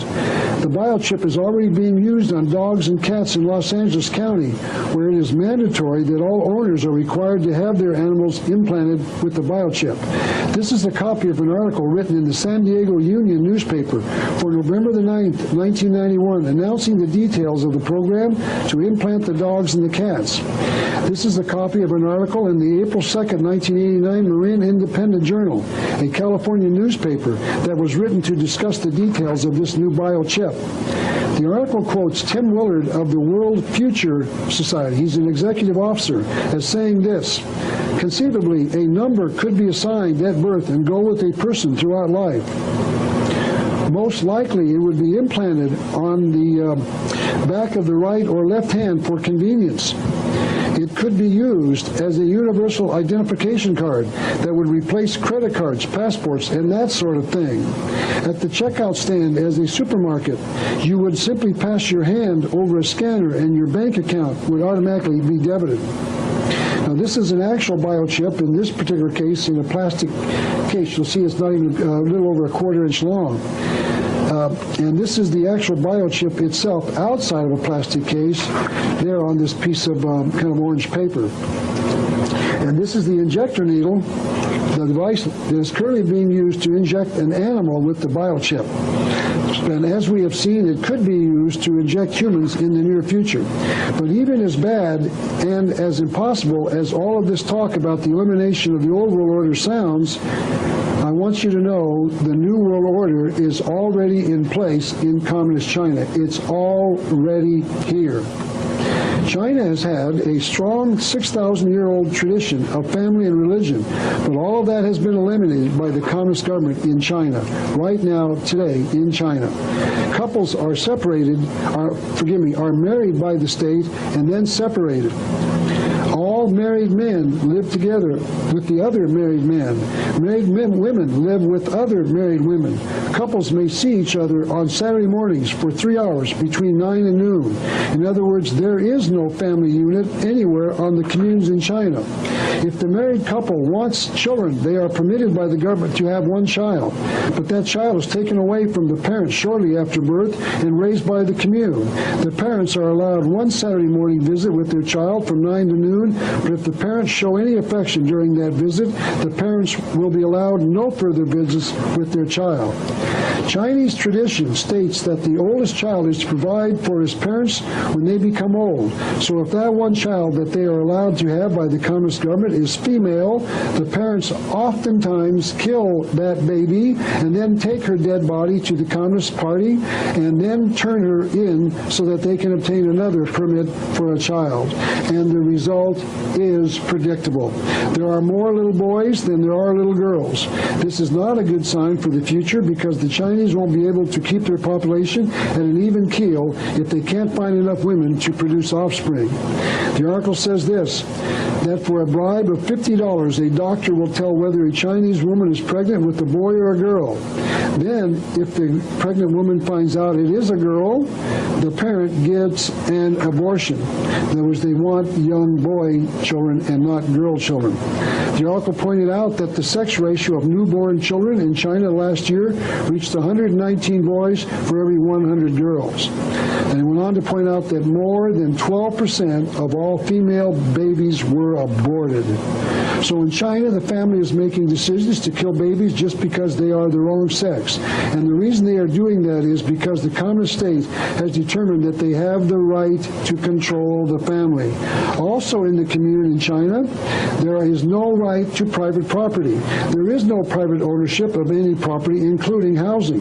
There is no right to practice your religious views. There is no right to travel. There is no right to engage in an occupation other than farm work. In other words, the New World Order is already in place in China, and it appears to be working.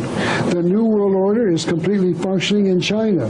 The communism that is the result of the Chinese Communist Revolution of 1923 to 1949 is working. And it might be important at this point to mention that it was the government of the United States that gave communism to China during the Bloody Revolution.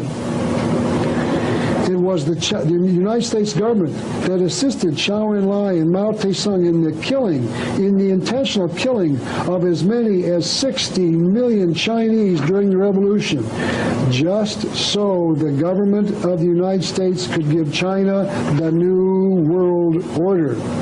The fact that it was the government of the United States that assisted the Chinese communists kill 60 million Chinese is covered in my book entitled The Unseen Hand. There is no question that 60 million Chinese people died so that the government of the United States could give China the New World Order. The experiment is working. Now, what all of this proves is that the old world order is crumbling right in front of our very eyes. Let me give you just one more example to summarize all that I've said in the last few minutes. What is happening is that good old-fashioned common sense is rapidly disappearing. Those things that we once held dear are being mocked, ridiculed, and abandoned. Those things that were once not talked about are coming out into the open. Those things that were once thought to be socially wrong are now being accepted. For instance, this little article appeared in our evening paper here in Tucson on February the 25th, 1993. It says that the 6th through 9th grade students are being asked about cannibalism in an essay contest run by the Maricopa Bar Association. Maricopa County is the county north of Tucson, and Phoenix, our state capital, is the county seat of that county. A bar association is, of course, an organization of lawyers banded together for a common purpose. The article went on to report that the students were being asked to respond to a hypothetical problem-solving exercise. The students were asked to consider what they would do if they were among 3 junior high friends trapped in a cave. Realizing that they can't live without food for more than 30 days, they decide to draw lots to see who will be killed so that the others can survive. A half hour after they kill one of the students, they are rescued. And the winners of this dilemma, or the winner rather, of this dilemma wins a $50 savings bond and a plaque. 50 years ago, the bar would have been disbanded for bringing up such a hideous subject in such a stupid essay contest, but today the Bar Association conducts this contest to see who can best murder one of their fellow students. Notice that the students in the essay contest were asked to accept the decision to kill one of their classmates by deciding which one of the 3 would be eliminated. To solve the problem, as stipulated by the Bar Association, you have to murder one of your fellow students. But this conclusion of the essay contest appears to be acceptable because the Maricopa Bar Association said that it was a subject worthy of discussion. Quite simply, all of the old restraints are crumbling. The old world order is crumbling before our very eyes. This is a picture of Al Gore, our new vice president. And this is a book he wrote in 1992 entitled The Earth in Balance.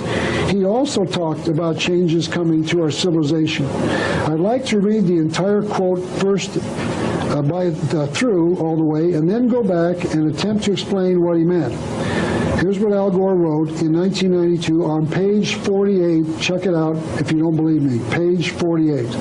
Our challenge is to accelerate the needed change in thinking about our relationship to the environment in order to shift the pattern of our civilization to a new equilibrium. This change in thinking will also follow the pattern described in chaos theory, with little change evident until a threshold is passed. Mr. Gore went on, and then as key assumptions are modified, a flood of dramatic changes will occur all at once. Now let's see what Mr. Gore was talking about.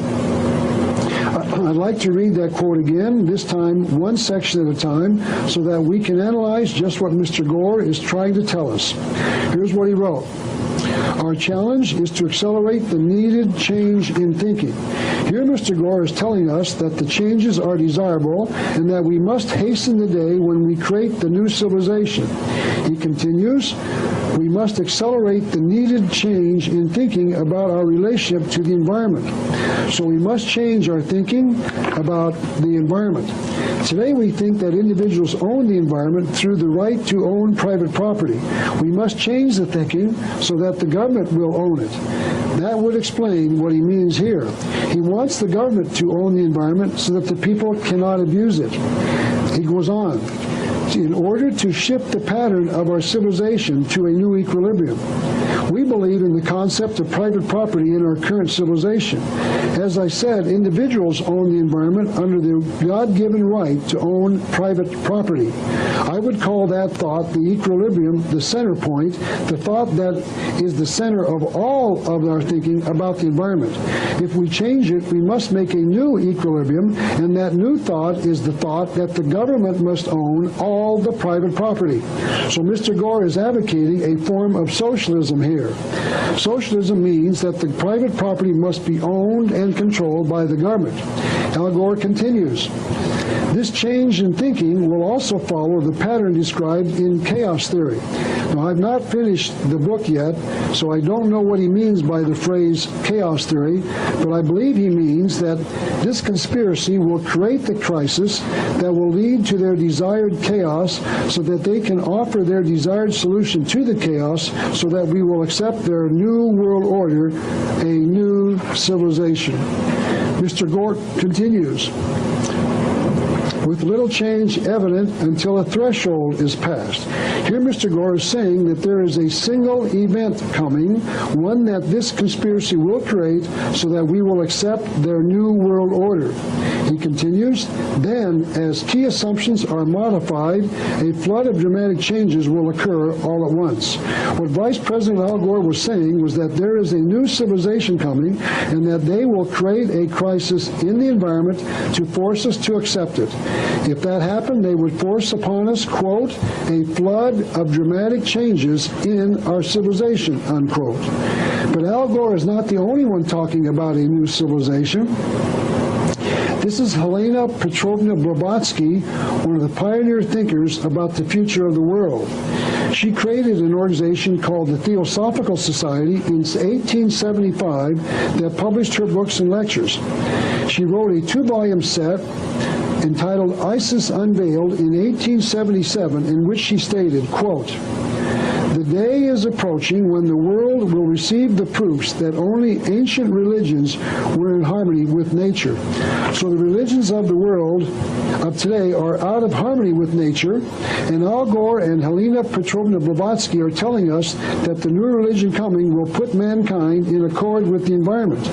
Al Gore and Helena Petrovna Blavatsky are warning us that the old way of looking at things in the environment is obsolete, and that after the threshold is crossed, we'll receive a new way of looking at things. I'd like to return now to the book entitled The Externalization of the Hierarchy by Alice Bailey. This book was written in 1957, so she was one of the earliest to put this thought in writing. This is what she said on pages 278 and 279. The new era is coming, the new ideals, the new civilization. Notice, by the way, that Al Gore talked about a new civilization. Alice Bailey continued, the new modes of life, of education, of religious presentation, and of government are slowly precipitating And she said, naught can stop them. So the new changes are coming, and no one can stop them. She was saying that the New World Order is coming and that no one will stand in its way. She went on to point out that there are some people trying to stop this new civilization. She said they can, however, be delayed by the reactionary types of people, by the ultra-conservative and closed minds. She went on, they are the ones, those, the reactionaries and ultra-conservatives, are the ones who can and do hold back the hour of liberation.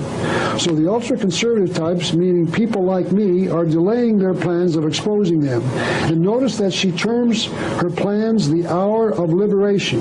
We are going to be liberated from the old ideas by the new ideas. Man will be free when we adopt her program for the New World Order. This thought will be explored later in this lecture so that you will understand exactly why we thought we needed liberating. I'd like to go back and add another thought from Helena Petrovna Blavatsky on the same subject. She says this on page Roman numeral 7 of her book entitled ISIS Unveiled. The drift of modern thought is palpably in the direction of liberalism in religion as well as science.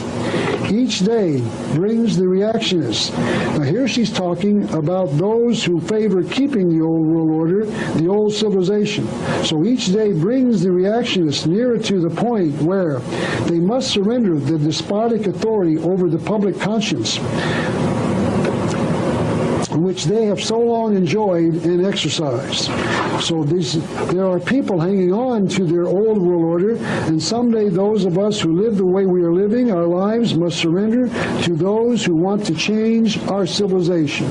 And then she tells us what is coming. She writes, our work then is a plea for the recognition of the anciently universal wisdom religion. So the way to dissolve the old world order is through religion so that it will replace the old. There is a new civilization that is coming that will replace the old. There is a new way of doing things that will replace the old. And those new ways of doing things is called the New World Order.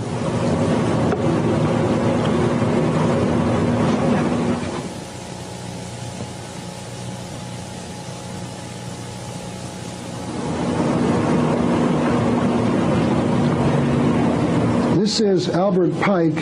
He was a leading member of the Masons, an organization I will identify a little later in this lecture. And he also talked about change. He wrote this book entitled Morals and Dogma, perhaps the most important book ever written by any member of the Masonic Lodge. In this book, on page 734, he says this: there is in nature one most potent force, by means whereof a single man, who could possess himself of it, and should know how to direct it, could revolutionize and change the face of the world. This force was known to the ancients.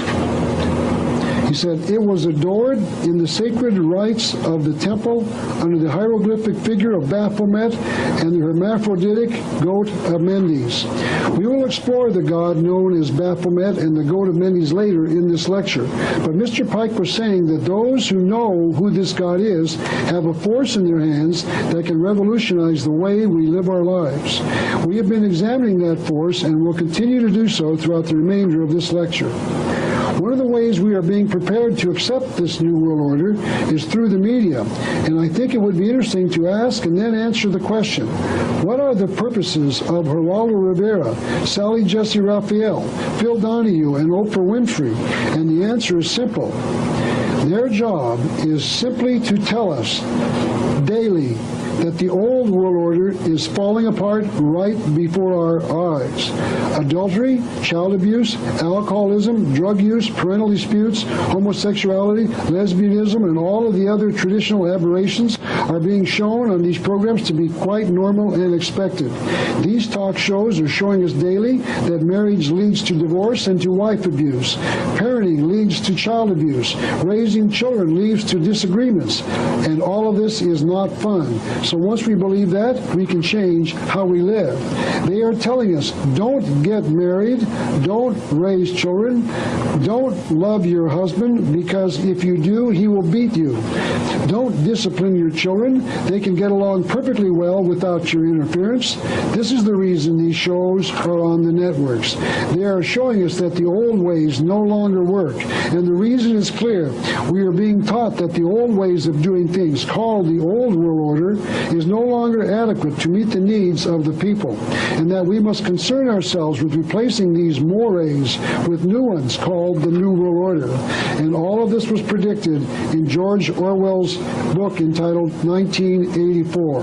This book was written in 1949 by a socialist who saw exactly what socialism would lead to. So 44 years ago, a socialist predicted what was happening and what was about to happen in America. This is what Orwell wrote. The old civilizations claimed that they were founded on love and justice. Ours is founded on hatred. He said, in our world, there will be no emotions except fear, rage, triumph, and self-abasement. Everything else, we shall destroy everything. He said, we have cut the links between child and parent, and between man, and between man and woman. He said, no one dares trust a wife or a child or a friend any longer. But in the future, there will be no wives and no friends. Children will be taken from their mothers at birth. The sex instinct will be eradicated. Procreation will be, I'm sorry, the thing's not advancing. I got to wait for it to cycle. Okay. Children will be taken from their parents at birth, their mothers at birth. He said the sex instinct will be eradicated. Procreation will be an annual formality like the renewal of a ration card. There will be no laughter except the triumph over a defeated enemy. There will be no art, no literature, no science. There will be no curiosity. He said, all competing pleasures will be destroyed. I want you to know that George Orwell just described the New World Order. George Orwell just described the New World Order that George Bush spoke about. The New World Order of Orwell is the New World Order of George Bush. And to show you that what Mr. Orwell talked about is happening, let me refer you to an action taken by the United Nations. On January the 26th, 1990, the United Nations formally signed a comprehensive document with the stated purpose of protecting the children worldwide from tyranny and exploitation. This is a picture on the front row, a little bit off to the left, of then-President George Bush attending the conference. More than 70 heads of state gathered in New York to approve the document, and George Bush was there. The article says this: in the days before the summit, both houses of the U.S. Congress hurriedly passed resolutions calling on President Bush to sign the convention and then send it to the Senate for ratification before attending the summit. Although he voiced support for the convention, George Bush did not sign it, but the United Nations did. This document is called the United Nations Convention on the Rights of the Child, and it contains 30 articles. I'm going to read just 4 of them to show you that the purpose of this convention is to further erode the family as a unit. Let's read 4 of the articles approved by the United Nations. Article 13 grants your child freedom of expression and the right to seek, receive, and impart information and ideas of all kinds in the form of art or other media of the child's choice. Let's say that you discover that your son, and for the purpose of saving time, I'm going to refer to all children in this discussion is in the male gender. Let's say that your son has started reading pornography and you don't believe that he should. You can't object because to do so would deny him of the right to receive ideas of all kinds. Let's say that you discover that he has rented X-rated movies to view on your VCR in your home, and you don't think it is good for him to view this material. The United Nations does not want you to deny him his right to seek all kinds of information. So you go to jail and the state takes your son. Article 14 guarantees freedom of thought, conscience, and religion. If your child wishes to worship with the neighborhood family of another faith, or if he doesn't wish to join with you as you practice your faith, you cannot prevent him from attending those other services. You can't require that he attend your services with the rest of your family. Let's say that he starts going to a satanic mass as his choice of religion, and you object. You can't stop him because he has the right of religious freedom. Article 15 prohibits any restriction on a child's freedom of association except as is necessary for national security. You cannot restrict his right to associate with people you don't approve of, but the government can if they draft him and put him into the Army. In other words, they can force him to associate or restrict his right to associate in the Army, but you can't if he joins a street gang that you don't approve of, for instance. Notice that the current argument about allowing straights to associate with gays in the armed forces is a forced association of those who don't want to share toilet facilities with gays. Sounds like the United Nations and not the government of the United States is mandating that gays and straights live together in the armed forces. The government can force him to associate with those you wouldn't want him to associate with for public safety or for other reasons. They can jail him for crimes that you were unable to prevent him from committing, and then force him to associate with people you couldn't prevent him with associating with. Article 16 grants absolute right of privacy to any child, including privacy from his or her parents. Let's say that you suspect that your son has hidden some drug paraphernalia in his room, and you want to search his room and locate it. You can't do that because he has the right to privacy in your home. Notice that the room that your son occupies now belongs to your son and not to you. It is your home, but it is his room. Why does the United Nations offer these ideas? There is only one purpose. The purpose of the United Nations is to destroy universally the family so that the New World Order, which is rapidly approaching, will succeed. And there were some in the United States Senate who wanted the family unit to be destroyed. They wanted this resolution passed. Everyone who listens to television knows that child abuse is rampant. Parents all over the country are bashing their children to such an extent that society has begun to respond.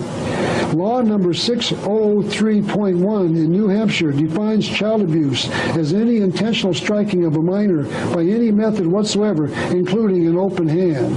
So if the parent wishes to spank their child in New Hampshire, it is now against the law. So the child who acts intolerably cannot be punished by spanking as a method of improving behavior. Discipline will become obsolete. Only the society will have the right to discipline your wayward son. They will have the right to jail him after he commits some crime because he could not be disciplined by you as a young child. So it becomes important now to examine why it is that we as children generally lived with our parents as we were growing up. And secondly, why our parents were one man and one woman. And it's simply because our parents were free to choose, and they could have chosen not to live that way. So the question is, why did they choose to live that way? And the answer is very simple. They chose to believe in a God. And because they chose to believe that that God wanted them to live that way. Because our parents generally believed that the God of the Bible made the family, and that he wanted that family to be one man and one woman, and that he wanted the parents to raise that child themselves, and that they were to discipline that child so that he would grow up to be a decent and moral citizen. We are certainly free to choose not to live as man and wife. We are certainly free to choose not to have our children live with us as parents. And if we eliminate the concept of religion and the concept that there is a God, we will feel no guilt if we do these things considered to be a sin by religion. If we eliminate God and religion, we can choose to live another way, and that other way is called the New World Order. Why must we have a new civilization to be called the New World Order? There is a severe crisis coming. We will put a date on when these changes are coming a little later. Now let's discuss exactly what this New World Order is. We've seen that it appears to be the exact opposite of the old world order, and it is. Perhaps the best summary of this New World Order was offered by Pierre-Joseph Proudhon, a French writer and socialist who wrote this in the 1850s. He wrote, this socialist, our principle is atheism in religion, meaning there will be no worship of the God of the Bible in the future, anarchy in politics, meaning there will be no restraints on the people by any government in the future, and no property in the economic sphere, meaning there will be no right to private property.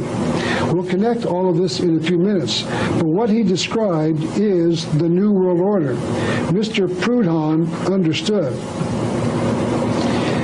The next question I'd like to examine is why there are some who believe that we must change our way of living. Why must we have a new civilization? One who answered that question was B.F. Skinner, chairman of the psychology department at Harvard University. He has been called the most influential psychologist of our times. So when he speaks, we are taught that we should listen. He has written a book entitled Beyond Freedom and Dignity, in which he writes this. Hold on, America. Listen to this. We can no longer afford freedom, so it must be replaced with control over man, his conduct, and his culture. Why must we abolish freedom? Because freedom has enabled us, Americans, to literally destroy the world. For example, we've caused pollution in the environment, we've overpopulated the planet, and this overpopulation has caused famines, and that has starved millions of people all over the world. We, in the industrialized free world, have allowed the free enterprise system to enable the rich to steal all of the property from the poor. Marriages are ending in divorce. Child abuse is rampant.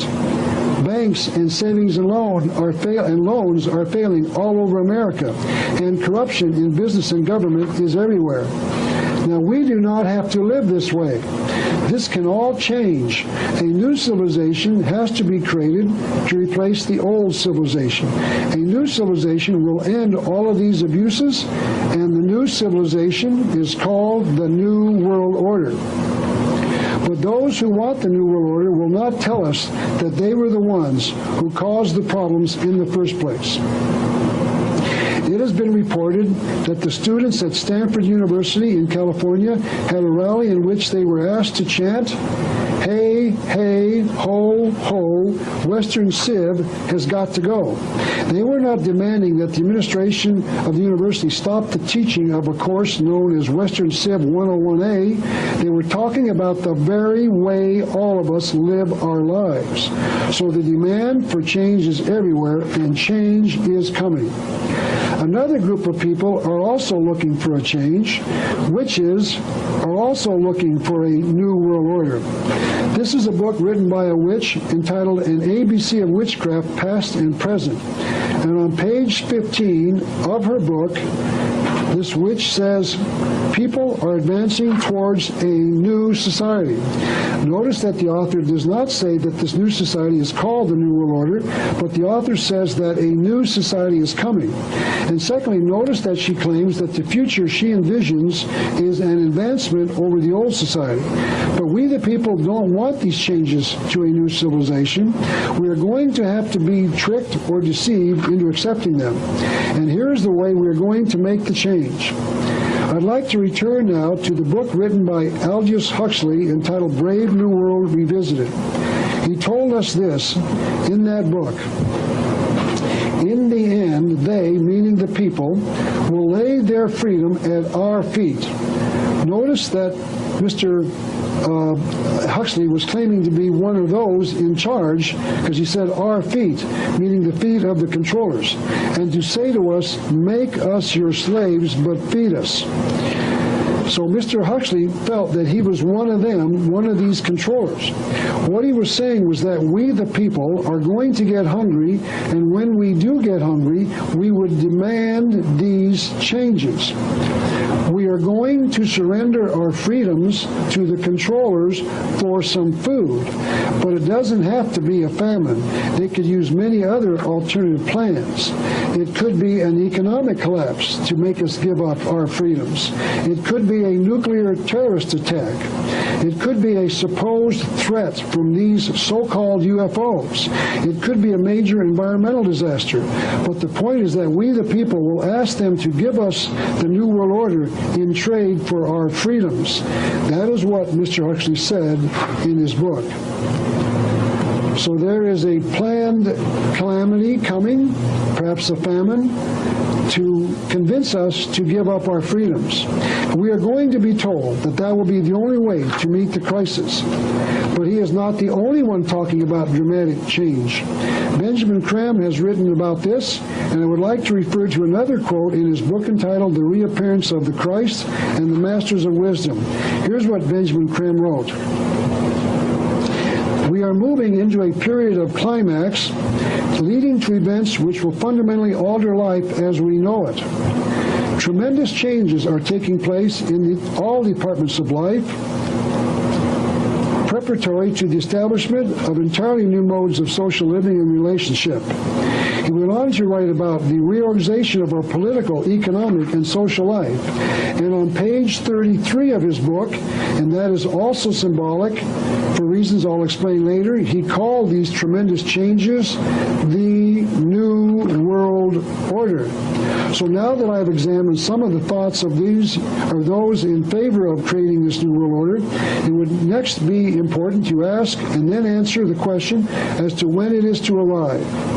Have those in favor of these changes given us an official date of arrival when this New World Order is going to start? And unfortunately, they have.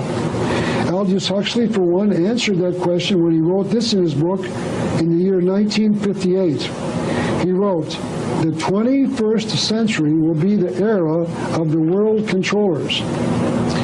The year 2000, meaning the beginning of the 21st century, is just 5.5 or 6 years from now." And for the purists in the viewing audience, I know that you are probably saying that the 21st century does not start until the year 2001. I will agree with you, but I would like to show you that this is not how those who reckon time for this conspiracy calculate it. In any event, until I do directly discuss the calculations about the year 2000, I will just say that the time is getting closer. Let me summarize all that we've learned so far. We haven't covered all of these points during this video, but those we haven't discussed are inside my book entitled The New World Order. This is what we've covered or will cover in the book or even cover in later parts of this lecture. The old world is coming to an end. It will be replaced with the new way of doing things, and this new way of doing things will be called the New World Order. The United States will play the major role in bringing this New World Order to the world. Adolf Hitler, the National Socialists, supported the New World Order. The Communists also support the goal of the planners. George Bush wanted the same New World Order that Adolf Hitler, the Communists, and other socialists want. The majority of the people will not readily accept the New World Order, but will be deceived into accepting it by two strategies. One, those in favor of the changes will have become seated in the very thrones of power, generally without the public realizing that fact. Secondly, the old world order will be destroyed all at once after a huge catastrophe, one that was planned by this conspiracy. Let's go back to our list now. The basic tenets of Christianity, which were the base of the old world order, will be replaced with a new way of doing things. These changes to the New World Order are coming shortly, so that the entire structure will be in place by the year 2000.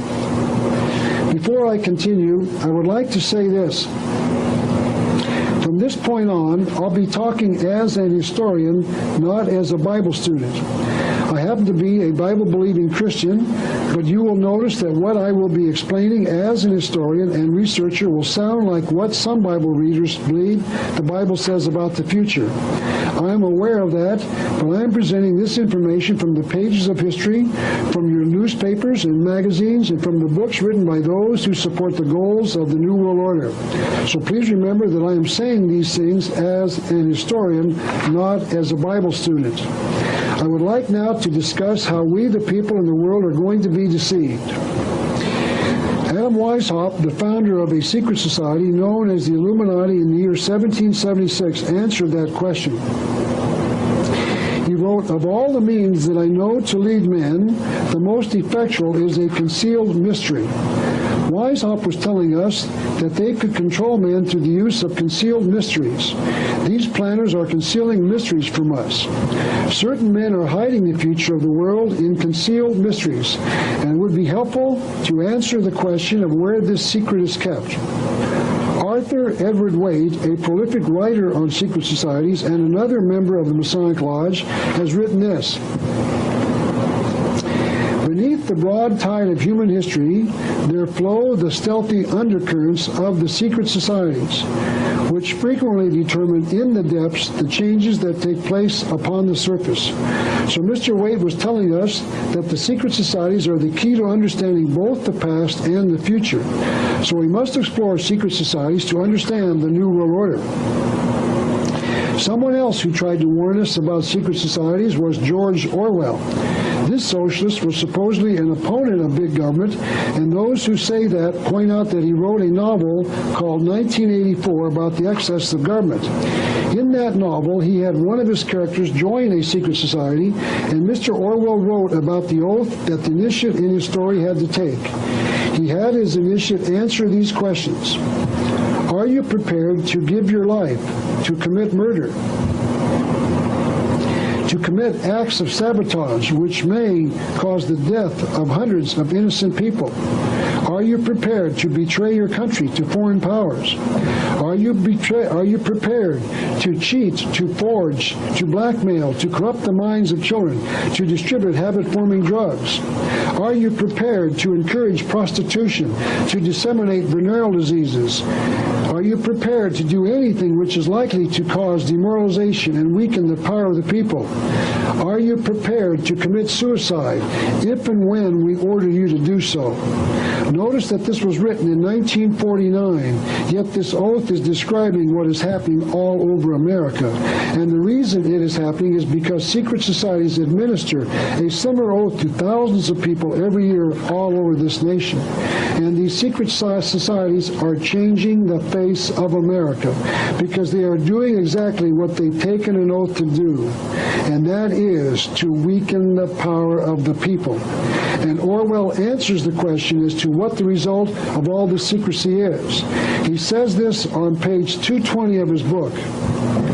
If you want a picture of the future, imagine a boot stamping on a human face forever. So that is what I will be talking about during this lecture. A boot stamping on a human face forever.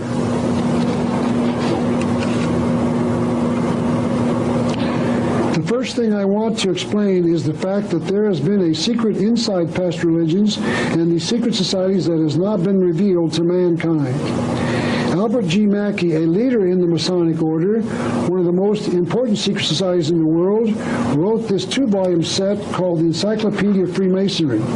In that encyclopedia, he wrote, each of the pagan gods had, beside the public and open, a secret worship paid to him to which none were admitted, but those who had been selected by the preparatory ceremonies called initiation.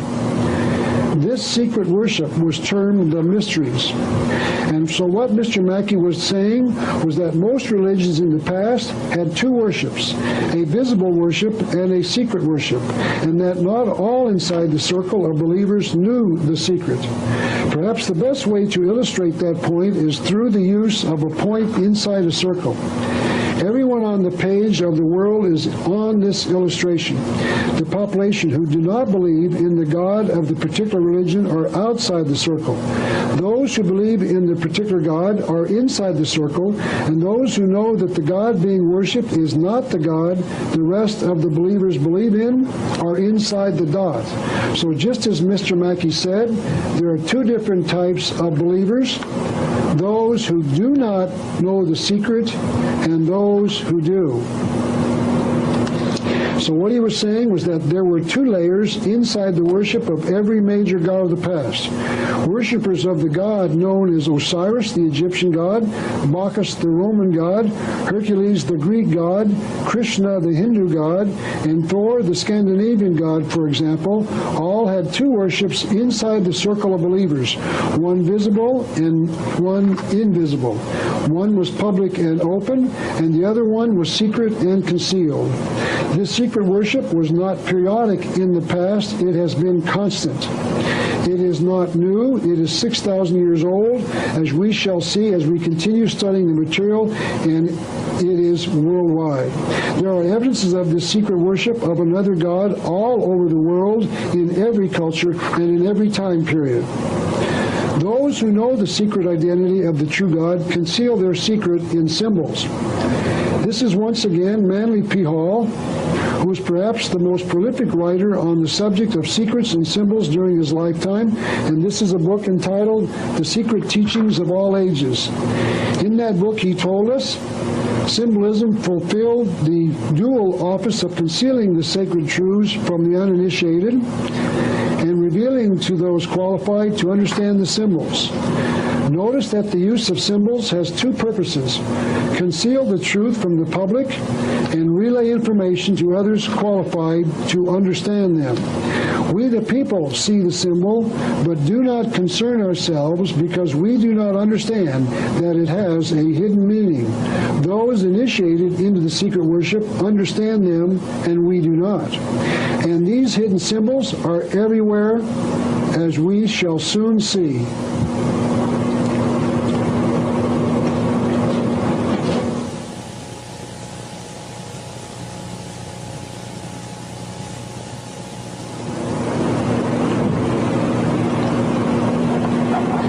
The next area I would like to discuss is the organizations and individuals who are going to give us this New World Order. Alice Bailey, one of the leaders of a thing called the New Age movement, reported that she was aware of a group she called the Hierarchy that possessed enormous power. She wrote that she had a friendly being that spoke to her, and that being claimed that he had actually visited this group during one of its meetings. This being told Alice to write this: as one of the masters, unknown to you, remarked at a meeting of the Hierarchy a few weeks ago.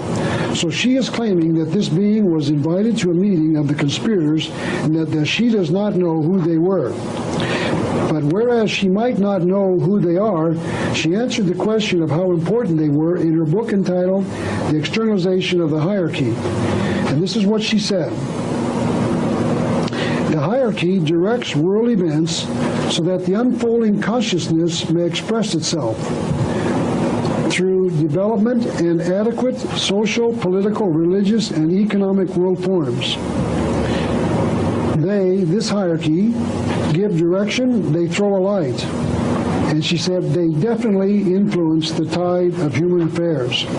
According to Miss Bailey, these masters have been working for what they call the good of mankind for millions of years. She wrote this: the hierarchy has stood in silence behind world events, occupied with the following work, a work which will eventually be carried on exoterically, meaning the hierarchy will work out in the open in the future, instead of esoterically, meaning that they will cease operating in a concealed or hidden manner. The conspirators are one day going to release the information on what they have been up to for many countless generations. And I must add that George Bush started this process of identification in August of 1990. So now it is possible to ask and then answer the question as to whether or not we can know who these masters are. Alice Bailey says this elsewhere in her book entitled The Externalization of the Hierarchy. She wrote this: the three main channels through which the preparation for this new age, and you can use the two phrases, the New World Order and the New Age, interchangeably, because the New Age is the New World Order. So she said this New Age is going on, the preparation for this New Age is going on, and it might be regarded as the church, the Masonic fraternity, and the educational field. She is saying that the church, meaning the Christian church, the secret society known as the Masons, and the public school system are all working together to bring us the New World Order. During this lecture today, we are going to concentrate only on the Masons. The others are in my book and videos. She continued on page 511 of her book to explain just how important Masonry is to the future of the world. She wrote, "The Masonic movement will meet the needs of those who can and should wield power. It is the custodian of the law. It is the home of the mysteries and the seat of initiation. It holds in its symbolism the ritual of deity, and the work of salvation is pictorially preserved in its work. The methods of deity are demonstrated in the temples, its temples, and under the all-seeing eye, the work can go forward. It, meaning Masonry, is a far more occult organization than can be realized and is intended to be the training school for the coming advanced occultists." Alice Bailey failed to tell her readers who these hidden masters were, but one of the New Age believers did tell us at least who one of the people were. Now, we've quoted Benjamin Creme before. He is a believer in the New Age religion, and he's written a book entitled The Reappearance of the Christ and the Masters of Wisdom. He told us that this man was one of the members of the hierarchy. Benjamin Creme identified Karl Marx, the founder of so-called communism, as being a member of the hierarchy. And this is what he wrote on page 100 of his book. Karl Marx, the communist, was a member of the hierarchy. Notice that he was saying that the founder of communism was helping direct world events. This fact will be confirmed in another book that Mr. Creme wrote, and I'll be discussing that in a few minutes. Mr. Creme repeated the important point that Alice Bailey made. The Masons are deeply involved in the events of the past. Mr. Creme wrote, "The new religion will manifest, for instance, through organizations like Masonry.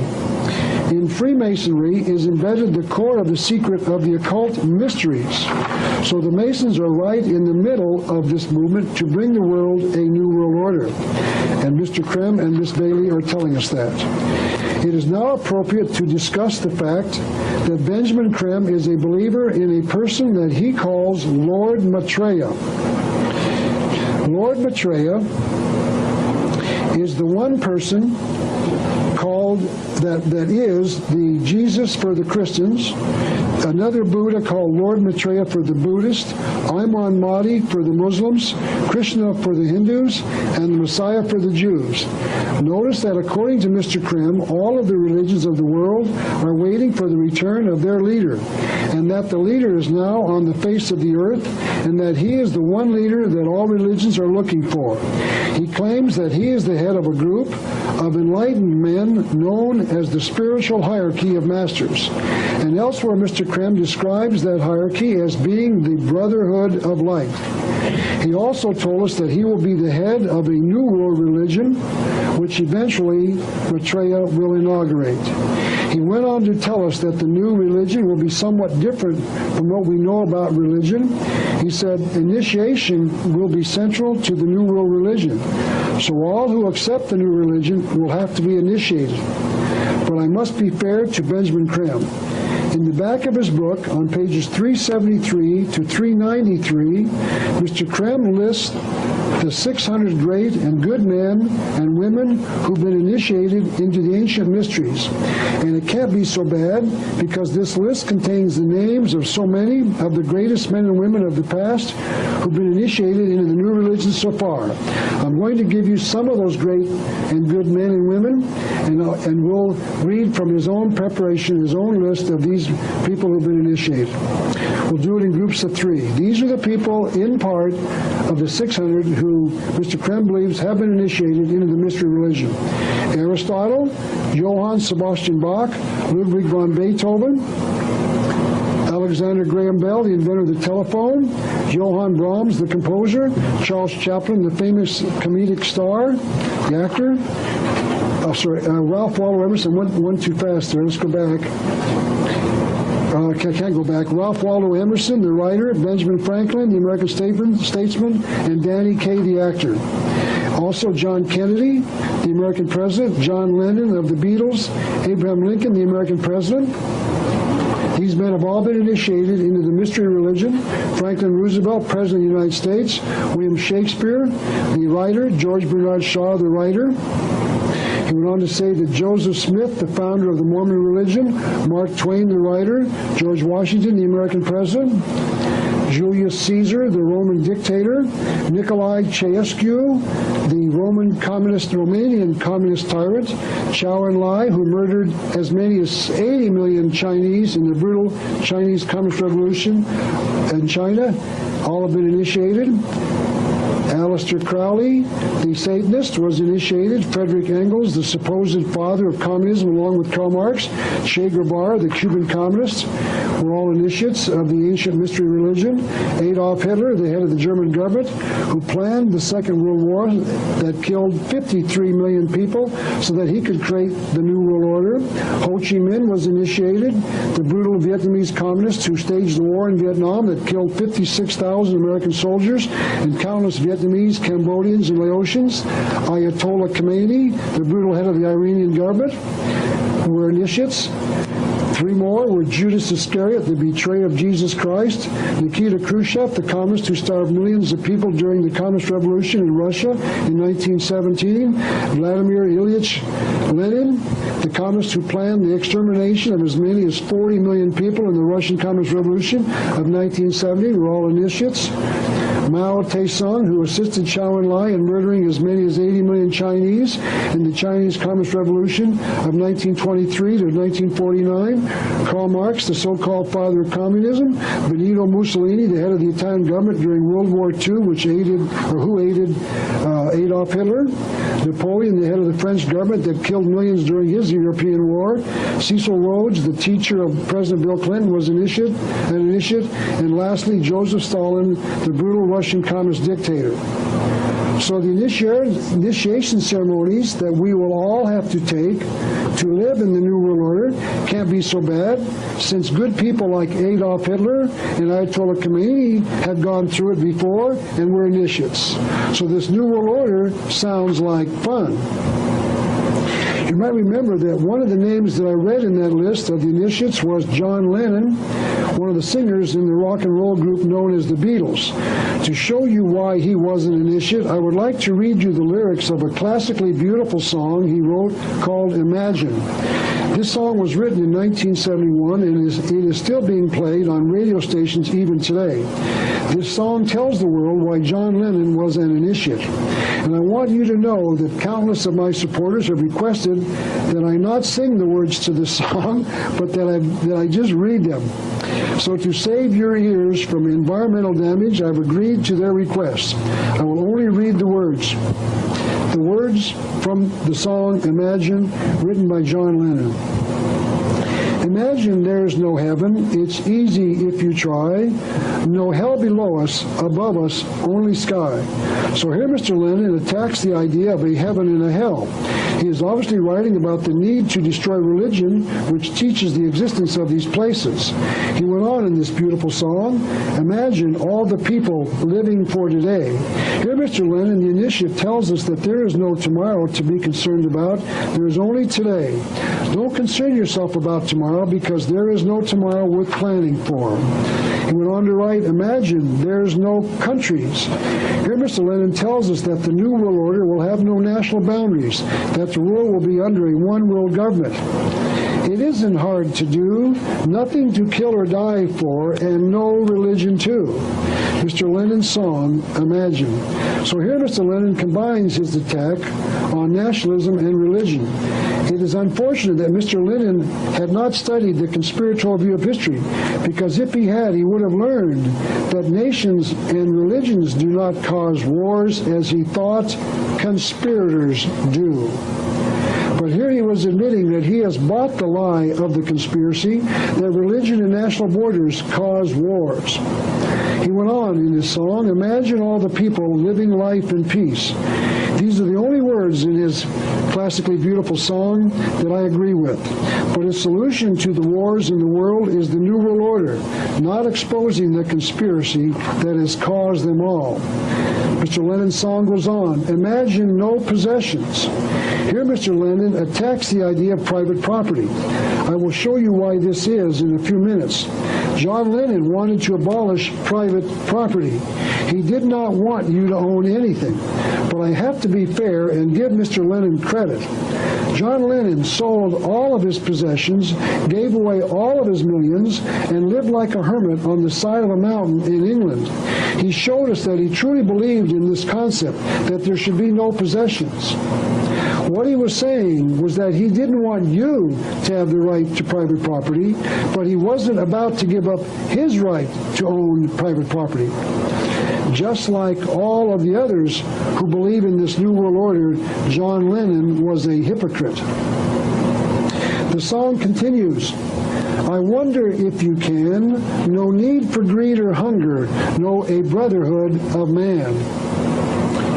He wrote, imagine all the people sharing all the world. Here he shows the listeners that he is talking about a New World Order. And he finished with this, you may say I'm a dreamer, but I'm not the only one. I hope someday you'll join us, and the world will be as one. Mr. Lennon apparently had not thought how he could get those who believed in religion and the right to private property to agree with those who did not believe in religion and private property. Mr. Lennon was a stupid man, like all of the other New World Order dreamers. Their utopia is unattainable as long as there are some men who believe in private property and some who do not. Here is another evidence that John Lennon was an initiate and that he believed in communism. This is the cover of an album made by the Beatles called Sgt. Pepper's Lonely Hearts Club Band. As you can see, the cover is made up of a series of portraits or pictures of all sorts of people. I once heard that one of the Beatles say that they put only those people that they admired in the scene behind them. And one of the most admired men in the picture is shown behind the green arrow. And one of the people the Beatles admired the most was Karl Marx, the communist and fellow initiate. The Beatles admitted that they admired the communist terrorist Karl Marx. The Beatles admitted that his ideas were not the most dangerous ideas in the world. They admired Karl Marx, the man who's responsible for the murders of millions of innocent people. They put him in a crowd of admired people. Yes, it is true, John Lennon was an initiate into the secret worship of Lucifer. This is supposed to be that leader of all of these religions, and he is called Lord Maitreya. This picture was taken of him after he showed up in Nairobi, Kenya, in Africa, on June the 11th, 1988, at the specific request of the nun shown elsewhere in this picture. This is another picture of this man who claims that he is Jesus Christ. This photograph of Maitreya was published in the newspaper called The Emergence, put out by those who believe that he is the Christ. Benjamin Creme has been telling the world that Maitreya descended from his retreat in the Himalayan mountains, where he has lived for thousands of years, on the 8th of July, 1977, and that on July 19th, 1977, he came to London, England, where he is living today. According to Mr. Creme, this Maitreya knows what the problem is. The newspaper called Emergence quotes Creme, or quotes Maitreya saying that the reason people are starving all over the world is the commercialization created by market forces. He is blaming all of the world's problems on the free enterprise system. Apparently, he is unfamiliar with the workings of his fellow initiate, Cecil Rhodes, the teacher of President Bill Clinton, who knows that the problems of this world are created by a master conspiracy in the world. Yet Lord Maitreya claims to be God. Yet he doesn't know that a master conspiracy has been planning wars, revolutions, and depressions all over the world. Some God he is. He goes on to write, Market forces are the forces of wickedness, confusion, and chaos, and its children are competition and comparison. A little later, I will show you that this Christ is a communist. He wants to abolish private property. Benjamin Creme wrote, quote, "His task and that of his disciples, the masters of the wisdom, will be to inaugurate the age of reason. Someday soon, on what he calls the Day of Declaration, Lord Maitreya will mentally overshadow all of humanity simultaneously. Each of us, not only those watching or listening, will hear his words inwardly, telepathically, in our own language. Mr. Creme told us how he's going to appear to all of mankind. He, meaning Maitreya, will acknowledge his true status and be invited to speak to the world through radio and television. The radio and television networks of the world will be linked up, and he will make his appeal. By mentally overshadowing all mankind simultaneously, he will come into telepathic rapport with all humanity everywhere, and we shall hear his words silently entering our minds in our own language. Notice that Lord Maitreya is coming to speak on worldwide radio and television. There are parts of the world that do not have radio and television, so Lord Maitreya cannot reach all people at the same time using the airwaves. Then Mr. Creme says that Lord Maitreya will then mentally overshadow everyone simultaneously. If he has the power to do this without radio and television, why does he need to use radio and television? If he uses the radio and television networks, he will not reach everyone. If he can't reach everyone, how can he mentally overshadow everyone? This is contradictory. Apparently no one is to question what Mr. Creme says. It appears that Mr. Creme is saying two things at the same time, each one contradictory to the other. Mr. Creme gave us some clue as to when these dramatic changes will occur. He said this on June the 23rd, 1977.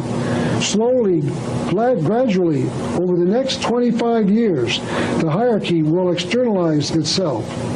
1977 plus 25 years is the year 2002. That date is close to the year 2000, and that date is extremely significant, as we shall see later in this lecture. So if the Masonic lodges are to bring us these new changes, it becomes important to study them. And it is not an impossible task, even though they claim to be secret. They have made their position clear in a variety of books written by a group of very high-ranking Masons. So I'd now like to start my study of the Masonic fraternity. I'd first like to explain that I am not a member of the Masons, nor have I ever been a member of the Masons. Every Masonic book that I will quote from during this lecture was written by one of their official writers and is not secret. I have found many of these books in a typical bookstore selling new books or in a used bookstore, and none of what I will be covering is secret. However, I must be clear. Many of these authors conceal the truth in symbols or inside words that have more than one meaning. But once you understand the concealed language, their writing becomes clear and understandable. I first started studying the Masonic Lodge in about 1976 and took the results of my preliminary research out to the American people during a nationwide lecture tour in 1985, 86, and 87. My book entitled The New World Order that I published in 1990 was the first one that I can find that exposed the Masonic Lodge for what it was from their own material. Apparently the Masons have noticed. This is a photocopy of a cover of the national magazine called The Northern Light, published by the Northern Jurisdiction of the Scottish Rite of Freemasonry. On pages 20 and 21 of their February 1993 issue, Thomas W. Jackson, a 33rd degree Mason, meaning that he is a high-ranking member of the Lodge, reviewed the book entitled The New World Order, written by Pat Robertson. Mr. Robertson wrote his book after my book by the same title was in his hands.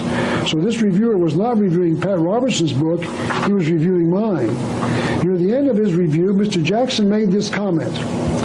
The Freemasonry historically was composed of the retarded, the illiterates, and the misfits of society. I I might be able to comprehend the attitude of men like Robertson, meaning Pat Robertson, Hawley, meaning Dr. James L. Hawley, a medical doctor who a short time ago attempted to get the Southern Baptist Church to renounce Masonry, John Ankerberg, meaning John Ankerberg, a television evangelist who has a nationwide television program, which has on occasion produced programs exposing the lower layer of Masonic Lodge initiation ceremonies, Epperson, meaning me, Ralph Epperson, and others in their fanatical devotion to attacks against Freemasonry and Freemasons. So Pat Robertson, James Hawley, John Ankerberg, and Ralph Epperson have arrived. I am pleased that the Masons recognize that my book is having an effect on their membership. Yes, it is true. I have arrived. I am known by my enemies. I was mentioned again in another Masonic publication. This is called the American Masonic Review in their winter 1993 edition. They reprinted a speech by Gary Liazor, I guess, that he delivered to the Southeast Masonic Conference on August 6, 1993, in which he discussed his conclusion that Gary Kaw, A. Ralph Epperson, William T. Still, and Pat Robertson are well-known conspiracists who see Freemasonry as part of a worldwide conspiracy. I am honored to be included in his list of those telling the truth about the Masonic Order. To start my study of the Masons, I would like to go back to 1826 and talk about Captain William Morgan. He claimed that he had been a Mason for over 30 years when he wrote this book entitled Freemasonry Exposed in 1826. And in 1827, Captain William Morgan was murdered by some Masons in New York. The captain had paid with his life for exposing some of the secrets of the Masonic Lodge. Captain Morgan knew that as a Mason he had taken a blood oath that he would be killed by the Masons if he revealed the secrets of the Masonic Lodge. This is Duncan's ritual, a copy of the rituals for the first 7 degrees of the Masonic Order. Captain Morgan, like all other third-degree Masons, took an oath during the third-degree ceremony. This is what the captain swore himself to. All this I promise, meaning here that he will agree to the commitments he made just a few minutes before. All this I promise, binding myself under no less penalty than that of having my body severed in two, my bowels taken from thence and burned to ashes, that no more remembrance might be had of so vile and wicked a wretch as I would be, should I ever knowingly violate this, my Master Mason's obligation. So Captain Morgan, like any other third-degree Mason who discovered the truth about the Masons, faced a real quandary. Should he tell the truth and risk his own death, or should he remember the oath he had taken and remain silent? The captain chose to tell the truth. And true to their word, the Masons murdered Captain Morgan shortly after he published his book. This is a picture of the statue erected in memory of Captain William Morgan in Batavia, New York. This is a slide of the base of that monument showing clearly that the Captain Morgan is the person depicted thereon. And this is what is written on one side of the base of the statue. The statue was erected by volunteer contributions from over 2,000 persons residing in Canada, Ontario, and 26 of the United States and territories. This is a slide of another side of the monument, and it has this written on it: sacred to the memory of William Morgan, a native of Virginia, a captain in the War of 1812, a respectable citizen of Batavia, and a martyr to the freedom of writing, printing, and speaking the truth. He was abducted from near this spot in the year 1826 by the Freemasons and murdered for revealing the secrets of that order. Another side of the monument reads, the court records of Genesee County and files of the Batavia Advocate kept in the recorder's office contain the history of the events that caused the erection of this monument. And to show the world that Captain Morgan found the truth about the Masonic Order, this is what he wrote, in part, in his book and as recorded on the foreside of the statue. This is in his book and on the foreside. The bane, now we do not use this word in our modern vocabulary, but it is defined as the ruin. So Captain Morgan is saying that the ruin of our civil institutions is to be found in Masonry already already powerful and daily becoming more so. I owe my country an exposure of its dangers. So Captain Morgan risked his own life because he saw that the Masonic Lodge was going to change our civil institutions, meaning the very way we lived our lives, meaning our civilization. And in 1827, the anger caused by the captain's murder caused millions of people in America to form this nation's first third party, other than the Republicans or Democrats, in 1832. They called themselves the Anti-Mason Party and ran candidates for the presidency and vice presidency of the United States and got 7% of the national vote. Mackey's Encyclopedia, one of the great Masonic books of all time, tells us what the Masons state. Tells us that the Masons state that the object of the Anti-Masonic Party was to deprive Masonry of the support which it derives from the power and patronage of the executive branch of the United States government. So Albert Mackey, truly one of the great Masonic researchers in the world, tells us that the Masons were concerned that they would be deprived of the power of the presidency. The implication is that the Masons control the presidency and that Captain Morgan was attempting to deprive the Masons of that control. Notice that Captain Morgan said they were using that control for the purpose of destroying America's civilization. Each of us has to decide if Captain Morgan was right or Albert Mackey was right. And I am attempting to prove that the good captain was right because, quite simply, as I will continue to prove during the course of this lecture, Masonry is out to destroy our civilization, and I'm going to prove that in their own material. Going back to Mr.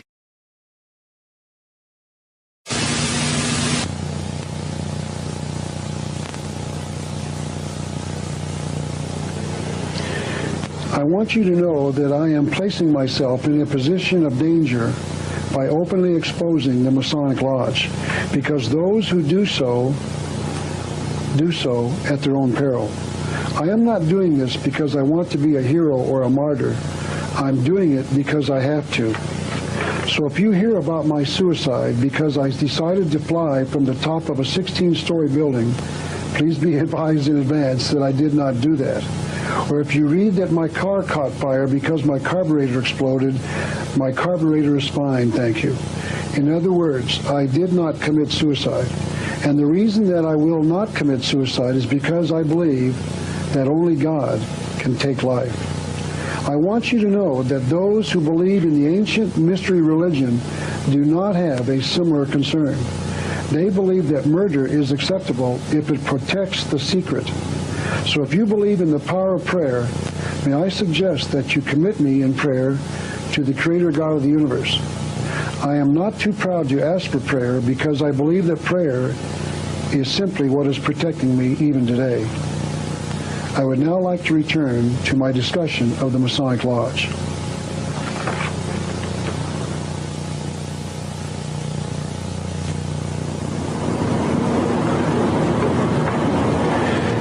Masons are also concealing a secret from the public.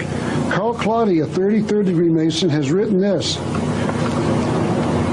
"He who hears but the words of Freemasonry misses their meaning entirely." I'm going to show you just what the words of the Masons conceal. One of those secrets inside the Masonic Lodge is that there are two layers inside the Brotherhood. Manly P. Hall wrote this: "Freemasonry is a fraternity within a fraternity, an outer organization concealing an inner brotherhood of the elect. It is necessary to establish the existence of these two separate yet interdependent orders, the one visible and the other invisible. The visible society is a splendid camaraderie of free and accepted men, enjoined to devote themselves to ethical, educational, fraternal, patriotic, and humanitarian concerns. The invisible society is a secret fraternity. Notice that there are two layers inside the Masonic lodges. If one is quote, enjoined to patriotic and humanitarian concerns, unquote, what is the other one enjoined to? It must not be patriotic and humanitarian, or they wouldn't need to form it. They are saying that the second layer must be anti-patriotic and anti-humanitarian. It must be, or there would be no need to create the second layer. So to make the point once again, the Masonic Lodge has two layers inside. those who know the secret and those who do not. And that secret layer is concealed inside the Masonic Lodge, in part by the use of a coded language. Once those who study the Masonic Lodge break the code, they can understand a great deal about the Masonic Lodge. I'd like to refer once again to Albert Pike the Mason, because he taught his readers a simple but very profound Masonic truth on the bottom of page 324 of his book entitled Morals and Dogma. This is what he wrote. What is superior is as that which is inferior, and what is below is as that which is above, to form the marvels of unity. What that means is that everything the Masons say in public is just the opposite to what is the truth. Mr. Pike amplified this comment in his second book entitled Legenda. He wrote, "What is below, you have already heard us say, equals or resembles what is above. What is above equals or resembles what is below." Once you understand this, then you have broken the code of Masonic language. We can then find out what that secret is that the secret layer inside the lodge is concealing from their brother Masons. You can see this principle at work in a drawing used inside a key Masonic book, and this is that book entitled A Bridge to Light. This is another of the official books of the Masonic Lodge because it was published by the Grand Council of the 33rd Degree in Washington, D.C. This is a picture of the author, Rex Hutchins, a 33rd Degree Mason. Notice that Mr. Hutchins is seated, shown in the right here, on the lower right, beneath the portrait of Albert Pike. I believe that this picture is telling us that Mr. Hutchins greatly admires Mr. Pike because he is seated at his feet. In his book, Mr. Hutchins published this picture. It appears to be the picture of two kings, one the reflection of another, of the other rather. But first of all, notice the figure of the snake around the entire picture. Notice that it is biting its tail, which is a symbol of eternity. We will see other examples of this symbol later on in this lecture. Now here's another example of the snake biting its tail. This is the seal of the Library Association of Portland, Oregon. I do not know why they chose to select this symbol on the inside cover of their books, but we can plainly see that they did. Perhaps the answer was given in a book written by Helena Petrovna Blavatsky called The Secret Doctrine. She wrote this on page 364. The serpent has ever been the symbol of the adept and his powers of divine knowledge. So the serpent is a symbol with a hidden meaning. Once again, now, this is the picture of the two kings. Notice that the artist used a snake to make a point. The snake is a worldwide symbol of another god, and we shall discuss that later. Then notice that the picture appears once again to be of a king or god looking at the viewer above what appears to be his reflection in a pool. The original artist on this drawing was Eliphas Levi in his book, and here's the picture of Mr. Book, and his book was entitled Master of Occultism. On one of the unnumbered pages inside his book, he shows the same picture of the two-headed god, and he said that the figure was that of a god. Most people see the picture and do not examine it carefully enough, and they go on to other things. But Mr. Pike is saying that we must examine what the Masons say with great clarity. We must look more carefully. And if you do look more carefully at the picture, you will first notice that everything changes in color from the top drawing to the bottom. For instance, notice that the king's shirt that is black in the top drawing becomes white in the bottom picture, and that his banner around his neck changes from white to black. I think this is the close-up of the face on the top. And there you can see the snake biting its tail. Now this is the entire drawing flipped over. Yeah, there it is. Meaning that the bottom half of the drawing is now on the top. In other words, the bottom is now on the top and the top is now on the bottom. And let's take a close-up look at the god on the bottom, now shown on the top, and there it is. Somehow, I don't think that's the same king that we saw a few minutes ago. It looks like the king that they're really worshiping is really a demon. In other words, that which is on top is as that that which is on the bottom. According to Albert Pike, if we reverse things, we discover the real truth of the Masonic Lodge. We think the Masons are worshiping a good God, but the truth is that they are in reality worshiping a demon. We, the public, do not examine things carefully enough, and because we do not, they are able to conceal truths from us. Notice that when you reverse things, everything becomes clear, because Pike wrote, "That which is above is that which is below." We think the Masons worship the God of the Bible, but Albert Pike said that we were to reverse things, and when we did, we would see the truth. We will see that Masons worship a demon. We don't examine what the Masons are saying in enough detail. Most people in America know nothing at all about the Masonic Lodge, but what little we do know is generally good. Most of us have friends, relatives, and business associates who belong to the Masonic Lodge, and I would say that this is the general perception of those who know anything at all about the Masons. They love their country, their God, and their family, and we can discover that the Masons claim to be just that. The 33rd Degree Council in Washington, D.C. prints a magazine called the New Age magazine. The name of this magazine has recently been changed to the Scottish Rite Journal, perhaps because of all the negative press the New Age religion has been getting recently. I'd like to have you look at 4 articles that I have found in several of these magazines. I believe they will reveal the truth about what the Masons truly believe. Remember the principle of reversal as told to us by Albert Pike. This is the first article we're going to examine. The headline reads, "God Bless America." Most people think that this means that the Masons worship the God of the Bible. But if you remember the principle of reversal, you will find that they worship another God. And I shall attempt to reveal to you just who this other God is. It is definitely not the God of the Bible. We think that they worship this kindly old king, and in truth, the Masons worship this demon. The second article is entitled "Preserving the Constitution." I want you to know that the inner core of the Masons do not wish to preserve the Constitution. In fact, as I discussed in my Happy 4th of July speech, the Masons among the founding fathers of this nation actually subverted the very document that they wrote. Masons do not wish to preserve the Constitution because Masons wish to destroy it. I will continue to examine this as I continue with this discussion. The third article is entitled "George Washington, an Example to Follow." It is well known inside historical circles that George Washington was a public member of the Masons. This is a picture of our president in his Masonic apron, wearing Masonic square and compass around his neck and other signs of his membership on him. It is commonly known that he was a member, as I said. He was very visible and frequently appeared in Masonic attire in public. For instance, this is a drawing of the president laying the cornerstone of the United States Capitol building on September the 18th, 1793.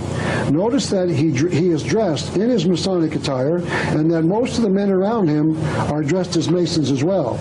But President Washington was not an example for other Masons to follow. He wrote a letter. Apparently that slide didn't come down. Let's see if we can get that one to come back up now. It won't come down. Hold on. Let me push this button. Let it cycle.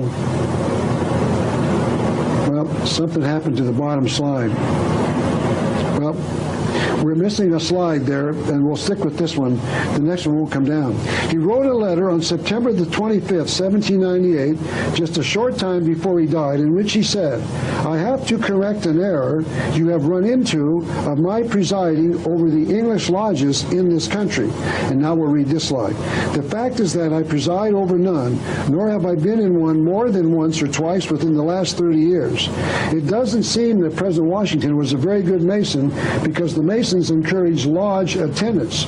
But the Masons remind the American people of their pride in the fact that President Washington was a Mason." By the way, it is interesting to note that they failed to mention that Benedict Arnold, another American general, like General Washington, was a traitor to the cause of the American Revolution, and this man, Benedict Arnold, was also a Mason. It seems that the Masons are very selective about which general they wish to acknowledge and which general they wish to forget. And let me tell you this, Jesse James, the famous outlaw, was also a 33rd degree Mason. So the Masons are very selective about who they wish to acknowledge as an example to show us. The fraud and lies about the Masons extends into the public perception of them as well. I'm certain most Americans have heard about the Shriners. Most of us have seen them on motorcycles or on horses in public parades. For instance, this is a group of the Tucson Shriners dressed as clowns taking children for a ride around a hospital. This is typical of the image we have of what they do.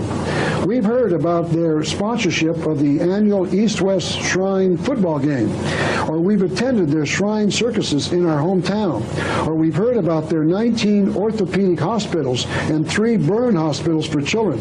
But all of this is a cover, as I will now prove. This is a 1986 newspaper article that reports that only 1/3 of their money raised goes to charities. Once again, that slide is out of order. 2/3 are kept by them. Only 1% of their profits for the shrine circuses goes for the care of children. And to show you that the Masons use the circuses as a fundraiser for their own activities, this is a book put out by the Shriners in Tucson. On page 11 of that book, this is what they tell us. The Shriners admit in their own literature, we all know the dues we pay each year are not sufficient to enable us to have the beautiful mosque we have. That's their temple. And to also carry on the labors and activities that contribute to a successful year of constructive accomplishments. Therefore, it is necessary for the temple to find some other sources of revenue. Traditionally, the Shrine Circus is the most important fundraising project that we carry out. Notice that the Shriners admit that the money raised through their circus is not used for charity. It is used to maintain their mosque, meaning their temple, and their other activities. And to confirm that, this is a handout for the Shrine Circus brought to Tucson in March of 1992. And this is a close-up of the bottom part of the advertisement. Notice that it says, and I've reprinted the words in the print here, proceeds are for the benefit of Sabar Shrine, and that is the name of the shrine in Tucson. And then went on to say, payments are not deductible as charitable contributions. So it appears that the newspaper article about the IRS audit is correct. So notice that. So remember that when you hear about the charitable works of the Shriners, they use these circuses as a way to collect money for their own activities. I'd now like to explain a little bit about the various Masonic organizations. Now, this is a drawing of that Masonic organization. I have added the color to the drawing myself to make it a little easier to understand. The Mason who joins the organization starts at the bottom of the blue rectangles. Those 3 blue rectangles are called the Blue Lodge, and there are 3 degrees inside this section, each one shown by the 3 blocks, one on top of the other. The Mason who asks to join the lodge joins what they call the Blue Lodge and goes through a ritual in each of the 3 degrees. As I've already discussed, he memorizes prepared answers to a series of questions asked him by the lodge brother in charge. After he completes the 3 degrees, he can stop there and call himself a Blue Lodge Mason. Perhaps you have a relative who is a Blue Lodge member, or you are a member yourself. However, if the Blue Lodge Mason wishes to go further inside the organization, he has 2 choices. He can join either one of the 2 arms shown in green or yellow on the drawing. The one on the left is called the Scottish Rite of Masonry, and that was shown in the green, and the one on the right is called the York Rite of Masonry, shown in yellow. So here's that drawing now, the upper part. The Scottish Rite is shown on the left in green, and the York Rite is shown on the right in yellow. The York, we'll talk about briefly talk about the York Rite first. It has 10 more degrees for a total of 13. I don't think they show 10 there, but there are 10 more, I believe, for a total of 13. Now this is a drawing of the York Rite of Masonry drawn by a Masonic magazine, and I think here you see the 10 degrees. Here they show the 13 degrees total, the 3 from the Blue Lodge on the bottom of the ladder, and the 10 degrees of the York Rite.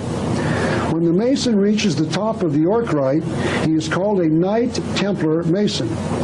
And this is a picture of a group of Knight Templar Masons shown wearing their lodge paraphernalia. One of the Masons in that picture is John Wilkes Booth, the assassin of President Abraham Lincoln in 1865. John Wilkes Booth was a Knights Templar Mason. The picture that I just showed you was carried by his wife in the family Bible and was included in a book written about the assassin by her granddaughter. The Blue Lodge Mason can also join the Scottish Rite of Freemasonry, the rite shown in green in the drawing. This rite has 29 more degrees for a total of 32, meaning 3 of the Blue Lodge and 29 of the Scottish Rite for a total of 32. Perhaps you have heard someone say that they were a 32nd degree Mason. That means that that person has completed all but the top degree of the Scottish Rite degrees. The Scottish Rite of Freemasonry has another division inside of it. There is a northern jurisdiction and a southern jurisdiction of the Scottish Rite. The Scottish Rite divided prior to the Civil War, and whether or not you are a northern jurisdiction Mason or a southern jurisdiction Mason is based upon where you live in the United States. The northern jurisdiction consists of states in the northern part of America, and the southern and the western states are inside the southern jurisdiction. It is interesting, for reasons that I will explain later in this video, that at least 3 of the degrees inside the Scottish Rite have rather revealing names. The 15th degree of the 32 degrees of the Scottish Rite is called the Knight of the East, or of the Eagle. The 25th degree is called the Knight of the Brazen Serpent. And the 28th degree inside the Scottish Rite is called the Knight of the Sun. The eagle, the serpent, and the sun are symbols of extreme importance, and I will explain why that is so later on in this video. So please remember that the Scottish Rite Masons named various of their degrees after those 3 symbols. There is another degree that I must mention at this point, and that is the 33rd degree of the Scottish Rite Masonic Lodge. This degree is honorary, meaning only those invited into this degree can call themselves a 33rd degree Mason. This is the highest degree of all of the Masonic lodges in America, and quite a list of important people have been members. For instance, I have been or will be quoting a series of 33rd degree Masons during this lecture. Men like Manly P. Hall, Albert Pike, Rex Hutchins, Henry Wilson Coyle, Carl Claudy, Albert Mackey, Henry Clausen, C. Fred Kleinecht, all of these men are 33rd degree Masons. By the way, I would like to digress for just a moment and add another interesting and thought-provoking comment about some other 33rd degree Masons. In 1987, during the hearings in the Senate of the United States on the appointment of federal judge David Sentel, a senator and a member of the Masons stood up and discussed the judge's membership in the Masonic Lodge. These gentlemen discussed the involvement in the Masonic Lodge of 18 senators. They said that these senators were members of the Masons: Charles Grassley, Jim McClure, Sam Nunn, Arlen Specter, Bennett Johnson, John Stennis, Jim Exon, Senator Jesse Helms, Quentin Burdick, Senator John Glenn, Mark Hatfield, Fritz Hollings, Lloyd Benson, and Robert Stafford are all members of the Masonic Lodge, and they were covered in that report in the Congressional Record. The article then said that these senators were 33rd degree Masons. Senator Bob Dole, 33rd degree Mason. Senator Robert Byrd, 33rd degree Mason. Senator Alan Simpson, 33rd degree Mason. Senator Strom Thurmond, 33rd degree Mason. And another book on the Masons said that the so-called conservative leader Jack Kemp is a Mason. In fact, it said he was a 33rd degree Mason, as is 33rd degree Mason Barry Goldwater. Notice that all of the so-called, quote, conservative, unquote, senators and political leaders are at least 32nd degree Masons, and that most are 33rd degree Masons. And I think there is a reason for this. And to understand why all of the so-called conservative leaders are Masons, one must understand what Karl Marx, the so-called father of communism, called dialectic materialism. Mr. Marx stated that the communist position on any issue was called the thesis, and that it would be opposed by the opposite position, what he called the antithesis, or, if you will, antithesis. Out of this struggle between these two positions would come the result, the synthesis. Now, if you are the leader of the thesis position and you want your desired result, called the synthesis, to emerge from the struggle between the two, it is in your best interest to control the antithesis as well. Let me illustrate that point by going to the subject of football teams. Let's say that you are the coach of the football team at Notre Dame University, and you want to go undefeated and win all of your 11 games this year. The best way to do that is, of course, to schedule 11 games against teams like Slippery Rock University. And I can guarantee you, almost exclusively, you'll go undefeated. That is the best way to achieve your goal.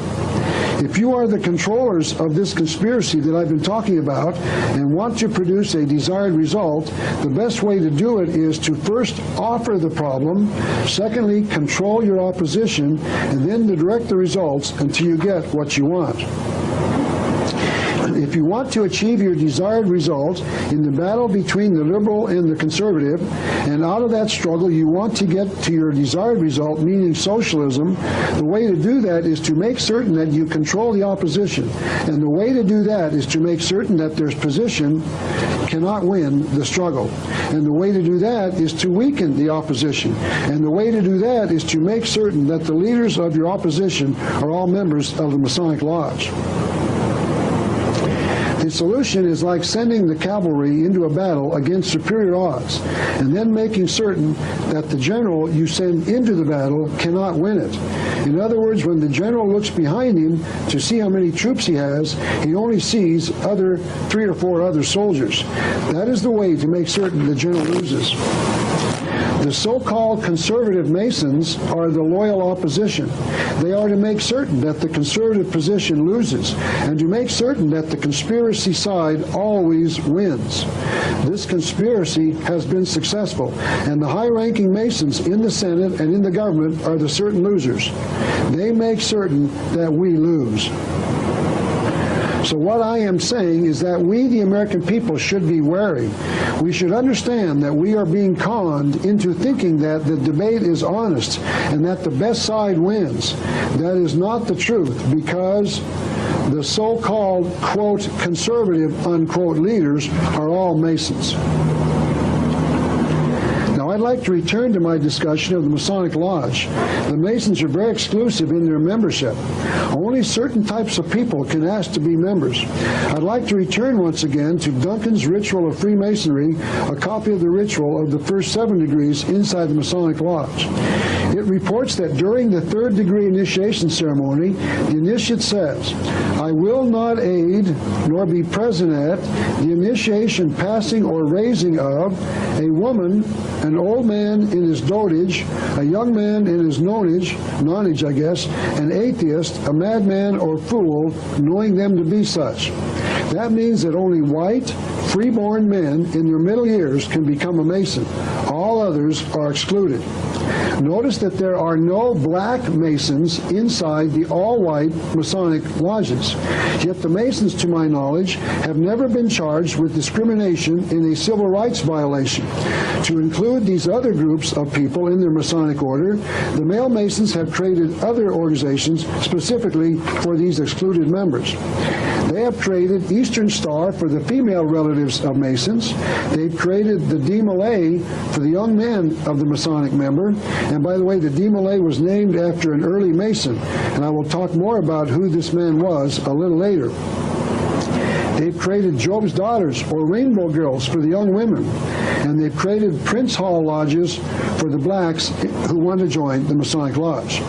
To show you that black Masons are excluded from the Masonic Lodge, this is a medallion commemorating the 200th anniversary of the Mason named Prince Hall.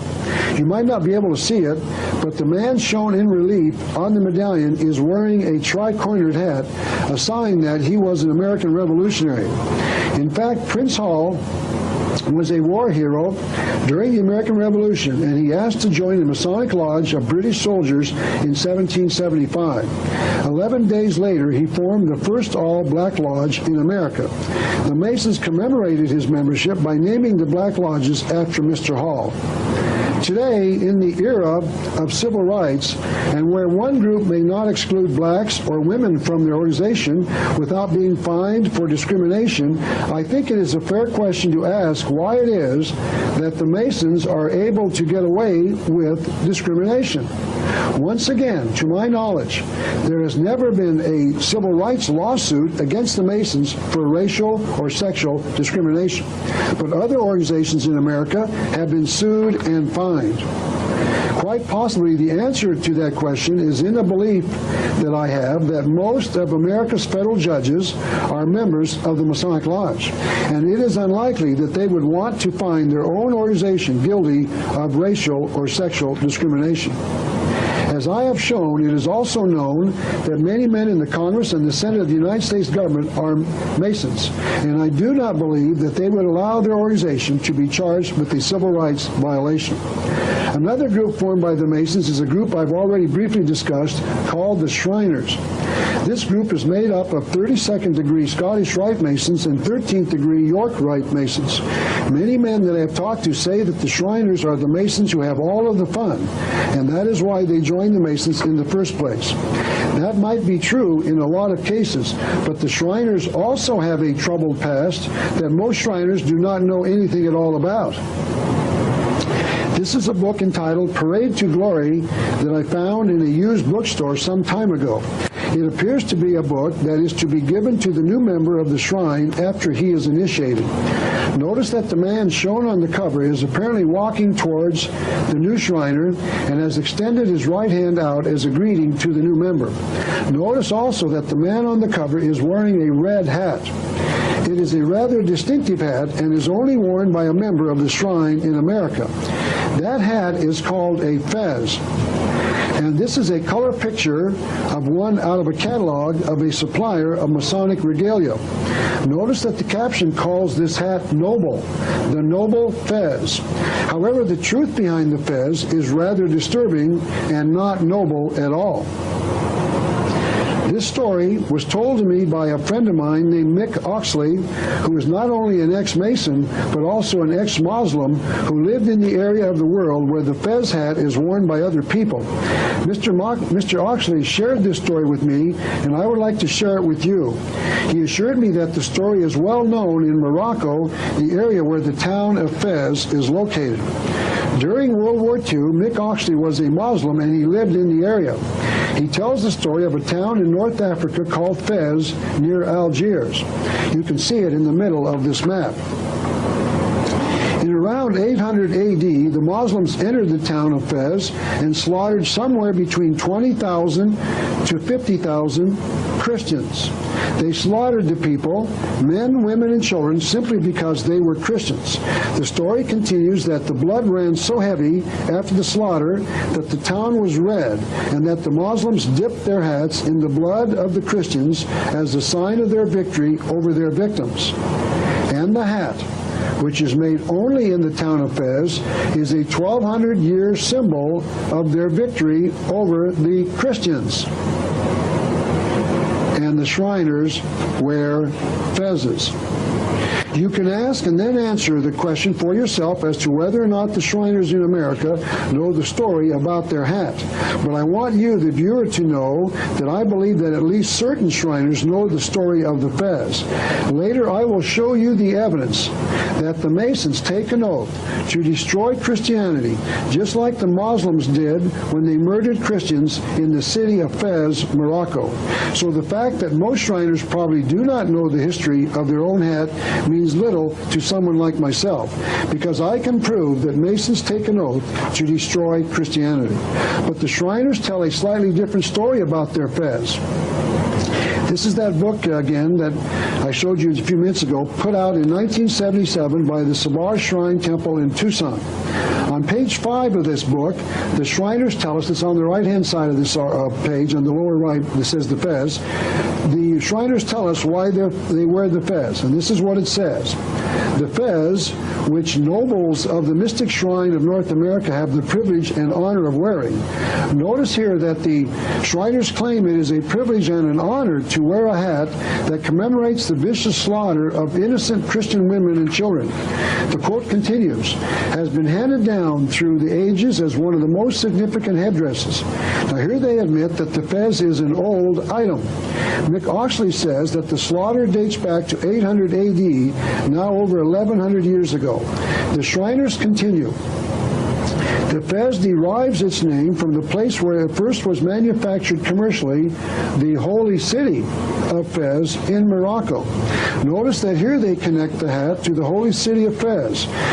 If Fez was considered to be a holy city, the Muslims might not tolerate the fact that non-Muslim Christians were living in it. See how the Shriners tell the truth in hidden language? They admit that the wearing of the fez is an old custom and that it was named after a holy city in Morocco. But if you know the entire truth about the city and its strange hat, then their words become understandable. I think the Shriners know the story about the fez. During their initiation ceremony, all of the Shriners, quote, seal their solemn oath in the name of Allah, the God of the Arab, the Muslim, and Mohammedan, the God of our fathers.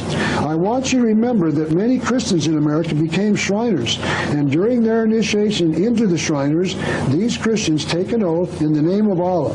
One can only wonder how a Christian can justify that. Later in their ritual, Shriners acknowledge Islam as the only true faith.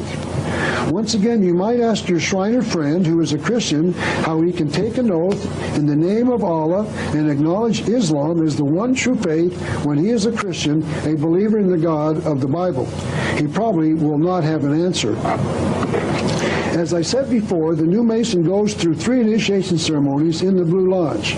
During the ceremony, the initiate is asked this question in each of the 3 degrees. What do you most desire? And the initiate answers, in the first degree, he answers, I desire light. In the second degree, more light, and in the third degree, further light.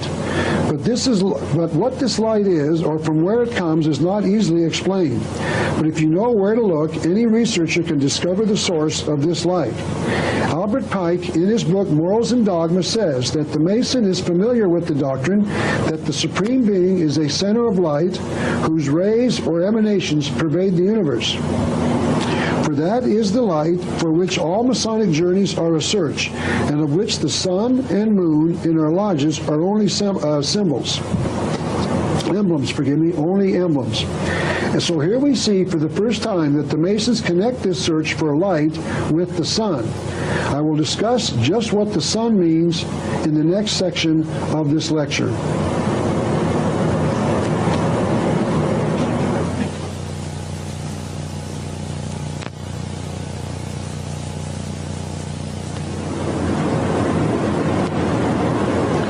This is a drawing of an ad found in a magazine known as Gnosis.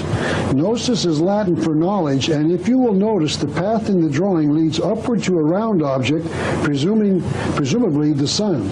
It appears as if the woman on the horse, which you can't see on this picture, but she's at the bottom, is going to the sun, meaning the source of light. So it is not just the Mason who is seeking light from the sun. Those seeking knowledge or truth are called Gnostics, and according to Helena Petrovna Blavatsky, who wrote the following on page 386 of her book entitled The Secret Doctrine, it is in the religious doctrines of the Gnostics that the real meaning of the dragon, the serpent, the goat, and all those symbols of powers now called evil can be seen the best. In their rituals, the Masons tell the initiate that the light he is asking for is the Masonic truth. But nowhere that I can find do the Masons tell the initiate during the ceremony where this light comes from, nor that it is a symbol of something else. But it is possible to know because we can find the answer to that question in other writings of the Masons themselves. To show you that the light is more than a light from the sun or from light bulbs, W.L. Wilmshurst, a member of the Masons, Mason said this in his book entitled The Masonic Initiation. Masonry being essentially and expressly a quest after supernatural light. So this light comes from a God, but the question that quote does not answer is just which God this light comes from. The answer to that question can be found on page 321 of Morals and Dogma, the book written by Albert Pike. Mr. Pike tells the reader where the light that the Mason asks for comes from. This is what he wrote, page 321, Morals and Dogma. If you don't believe me, check it out yourself. Albert Pike wrote, Lucifer, the light bearer. Lucifer, the son of the morning. Is it he who bears the light? Doubt it not. So the number one Mason of all time says that the Mason receives the light that he is in search of from Lucifer, the light bearer. Lucifer brings the light to the Mason, but only certain Masons can know it and thereby receive it. Albert Pike has told us in his own words. Once again, that quote may be found on page 321 of Morals and Dogma, if anyone would like to check to see if I quoted Mr. Pike correctly. And to make certain that the reader can know that Lucifer brings the light that the initiate asks for, Mr. Pike repeats the thought on page 324. This is what he wrote on that page, a devil, the fallen Lucifer or light bearer. So the Mason asks for light from the light bearer Lucifer. And certain Masons know that single truth, and they are keeping that secret from the remainder of the Masons. I'd like to break the narrative at this point to tell you a little story that was told to me by someone who had read my book entitled The New World Order. This gentleman mailed me a copy of a video to document his story, and I have taken some slides from the cameraman's coverage of the event. On Saturday, forgive me, that article's kind of lopsided, my photograph. On Saturday, September the 15th, 1991, Masons in Canton, Ohio, commemorated the assassination of President William McKinley. McKinley was a Mason who apparently was born in or lived in Canton, and the Masons wanted to commemorate his death. They planned a parade that day that ended at the McKinley National Memorial, the resting place of the martyred president. This is a slide of the statue of President McKinley in front of the memorial building in the rear. It is interesting to note at this time that the memorial building that we just saw a picture of from the outside has a built-in Masonic symbol in its ceiling. This is a shot of what appears to be a stained glass window at the top of the memorial. If you count the squares with the second square inside them, around the circumference of the circle, the second circle it should be, if you count the squares with the second square inside them, oh, I see what I'm saying, okay, around the circumference of the circle, you will count 32 of them. And then the circle in the inside would be the 33rd. I will explain the significance of this a little later. This is a picture of a funeral hearse carrying the mock casket of the slain president being driven through the city of Canton. The Masons showed up in force wearing their strange regalia and carrying their banners and flags. The following are a series of slides taken from the video showing the various Masonic organizations involved in the mock funeral. This is a slide of the Knights Templar Masons marching behind their flag. The group for the girls showed up. This is the Rainbow Girls carrying their flag, and some of the girls shown in the picture. And the DeMolay for young men showed up. This is a group for young men behind their banner. And the Job's Daughters marched as well in their white dresses and behind their flag. And this is a group of the Scottish Rite Masons marching with their aprons on. The man in the hat on the right appears to be their president, called the Worshipful Master. These men and women all gathered at the steps at the base of this McKinley's memorial, and there we have the speaker and the Masons in their aprons and their regalia standing behind them. But as they started their speech, the audience started to hear an airplane motor. When those in attendance looked up, I know this is very hard to see, but there's a little tiny airplane on the left trailing a large banner. They saw this airplane flying the banner, and everyone in the audience looked up to hear it because of the noise. The sign that the banner was carrying, I know this is hard to read as well, says, "Is Lucifer God of Lucifer, God of Freemasonry?" The man who organized the airplane flyby told me that the man who made the banner misspelled Freemasonry by leaving out the first R in the word Freemasonry, but other than that, their attempts were successful. I am quite certain that only a small percentage of the Masons in attendance knew the answer to that question was, yes, Lucifer is the god of the Masons, and I'm going to prove that. But it is certain that some in attendance knew the truth. But to show you that not only can the Mason know the truth from Mr. Pike, he can know it from other Masons. In other words, other Masons have confirmed that Lucifer is the being that brings light to the Masonic Lodge. This is Manly P. Hall's book entitled The Lost Keys of Freemasonry. You might remember that Mr. Hall was a 33rd degree Mason and that he was one of the leading writers of all time in the Masonic Lodge. This is a recommended reading list for those who want to know what to buy their Masonic relatives. The book entitled The Lost Keys of Freemasonry is shown on the lower left of the page under the yellow that I put on the listing.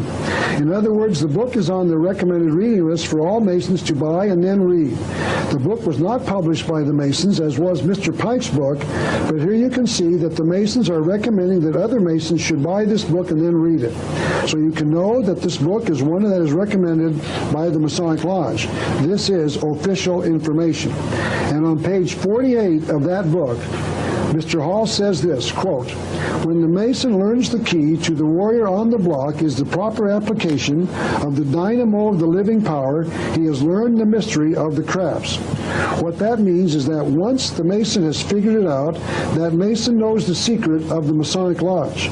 Notice that this must be the single truth of the Masonic Lodge, because Mr. Hall states that he who has figured it out has learned the secret.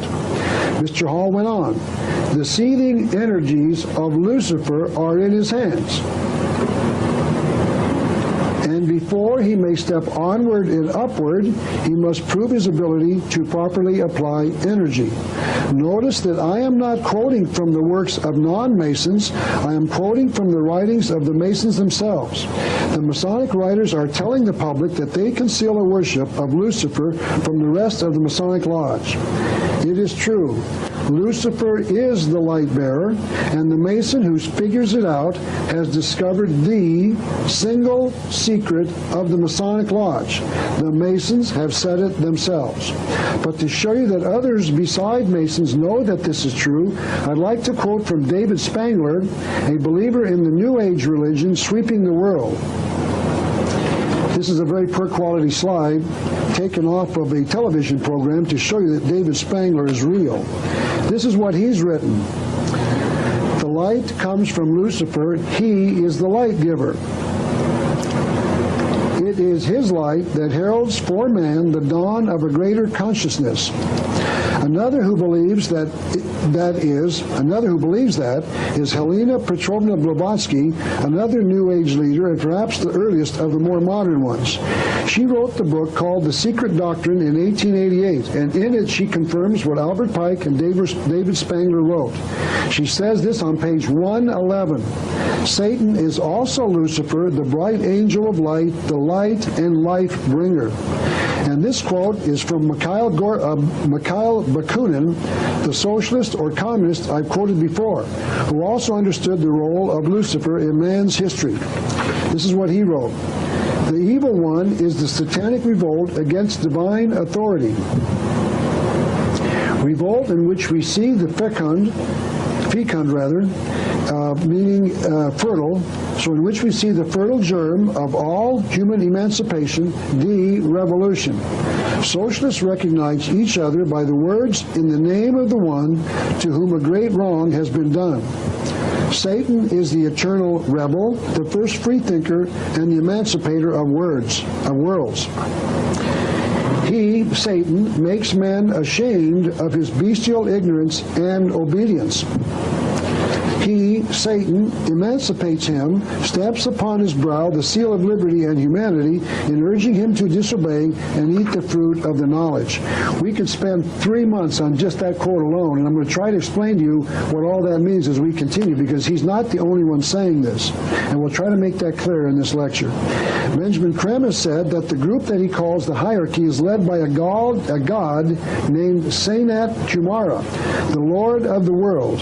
I do not believe that it is a coincidence that the name Sanat is a misspelling of the name Satan, because I believe that it is the being known as Satan that is the leader of the group known as the hierarchy. In any event, notice that the Sanat is, quote, the Lord of the world. The Bible says in 2 Corinthians that Satan is the God of the world. So I think that Sanat and Satan are the same God.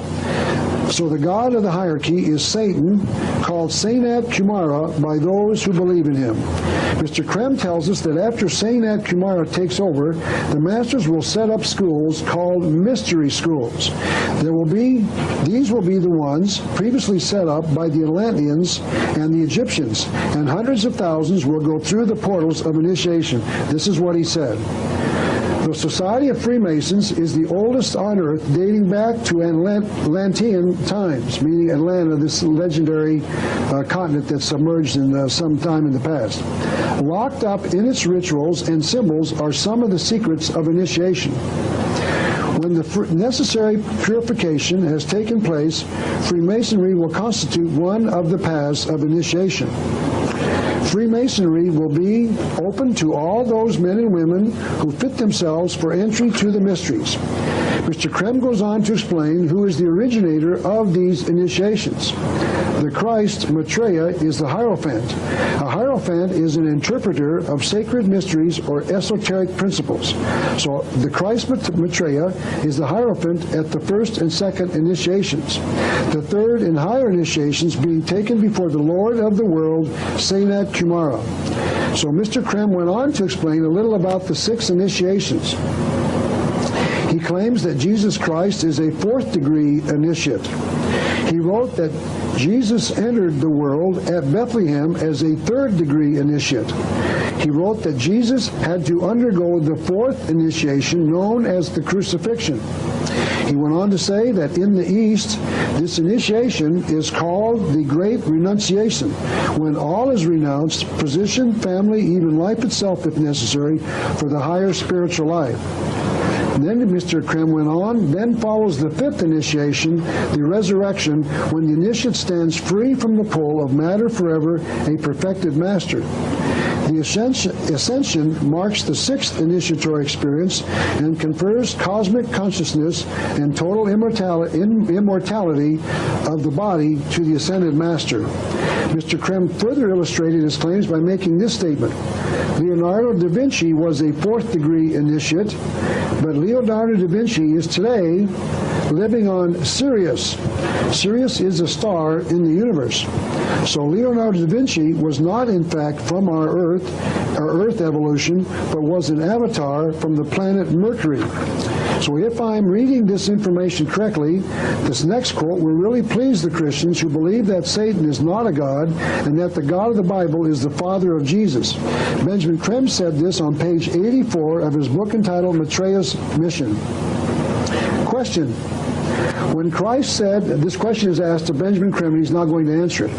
When Christ Jesus said, I go to the Father, did he in fact refer to Sai Baba? Sai Baba is an Indian guru. I believe he's alive and living in India right now.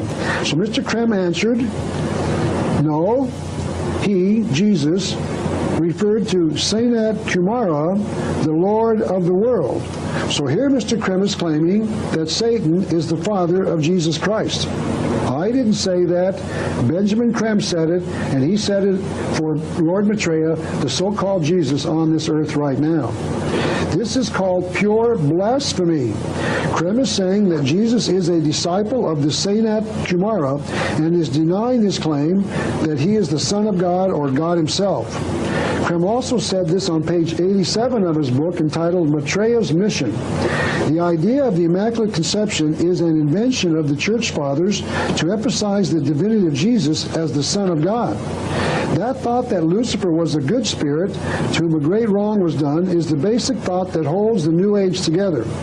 According to Tex Mars, the author of 2 major books on the subject, has written this: many New Agers commend Lucifer because by tempting Eve, he enabled man to evolve towards enlightened knowledge and Godhead. Mr. Mars later recognized the thoughts of a leader in a mystical organization called the Stell Group, named after Eklal Kushana, and I'm pronouncing that the best way I know how. That's an approximation. Mr. Mars wrote that this New Age leader says that Lucifer is the head of a secret brotherhood of spirits. The brotherhood is named after Lucifer because the great angel Lucifer has been responsible for the abolishment of Eden, in order that man could begin on the road to spiritual advancement. The Bible confirms that Lucifer, also known as Satan, the devil, is definitely not an angel of light, but that he can appear as an angel of light. This is what the Bible says in 2 Corinthians 11:14. For Satan himself is transformed into an angel of light. I looked up the word transformed in the Bible, in the dictionary, and this is what it means. It means to change in semblance. So that means that he, Satan, appears to be a light bearer, but he is not. So those in the Masonic Lodge who believe that he is the light bearer are simply in error because it's a lie. Those who hear these words must be wary. Jesus said this about Satan in John 8:44. Whenever he speaks a lie, he speaks from his nature, for he is a liar and the father of lies. So Lucifer is transformed into an angel of light, but he is the father of lies. That means that he is not an angel of light, he just appears to be. It becomes important now to explain just who this being that is known as Lucifer is. To answer that question, we must go to the Bible once again. As I've said, the Masons and the New Agers the Masons and the New Agers both believe in the being in the Bible called Lucifer, also known as Satan the devil. This is what the Bible tells us in Ezekiel chapter 29, verses 13 to 17. He's talking about Lucifer, Satan the devil. Thou, meaning Lucifer, has been in Eden, the garden of God. Thou art the anointed cherub that covereth, and I have set thee so. Thou wast upon the holy mountain of God. Thou wast perfect in thy ways from the day that thou wast created till iniquity was found in thee. Thou hast sinned, therefore I will cast thee as profane out of the mountain of God. Thou hast corrupted thy wisdom by reason of thy brightness. I will cast thee to the ground. Notice that the Bible teaches the reader that Lucifer was cast down to the ground, meaning the earth, from heaven. And the reason he was ejected was because he had corrupted his wisdom by reason of his brightness. This will be explained by another verse of the Bible. The Bible says this in Isaiah chapter 14, verses 12 through 14. How art thou fallen from heaven, O Lucifer, son of the morning? For thou hast said in thine heart, I will ascend into heaven, I will exalt my throne above the stars of God. I will sit also upon the mount of the congregation in the sides of the north. I will ascend above the heights of the clouds, I will be like the Most High. Remember that Lucifer challenged God in heaven, and for that reason he was thrown out of heaven. And the second thing to notice is that God's throne is in the north of heaven. I will explain why this is important in another section of the lecture. Jesus also explained a little more about Lucifer in Luke chapter 10, verse 18. This is what Jesus said.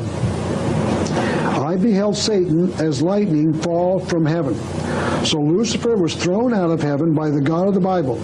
And Albert Pike confirms that the Masons are a continuation of the belief that the light comes from Lucifer and is tempting of Adam and Eve.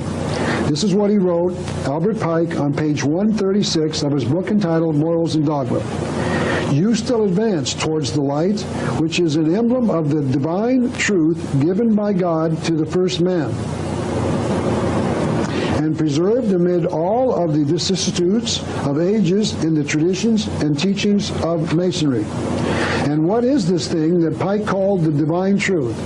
It is called Knowledge by Albert Pike on page 171 of Morals and Dogma. So in our lodges ought knowledge to be dispensed. And on page 169, he tells the reader just what that knowledge is. The true use of knowledge is to distinguish good from evil. So the purpose of the Masons is to worship Lucifer as the being who freed man so that he alone could decide for himself what was right and wrong. And notice that I am proving this using the writings of the Masons themselves. Now I would like to explain the significance of the fact that the Bible says that the throne of God is in the north. This is important because of what Albert Pike said in his book entitled Morals and Dogma. We're going to repeat this quote. To the Masons, the north has been the place of darkness, and of the great lights of the lodge, none is in the north. Forgive me, we've not quoted that before, so I'm quoting it for the first time.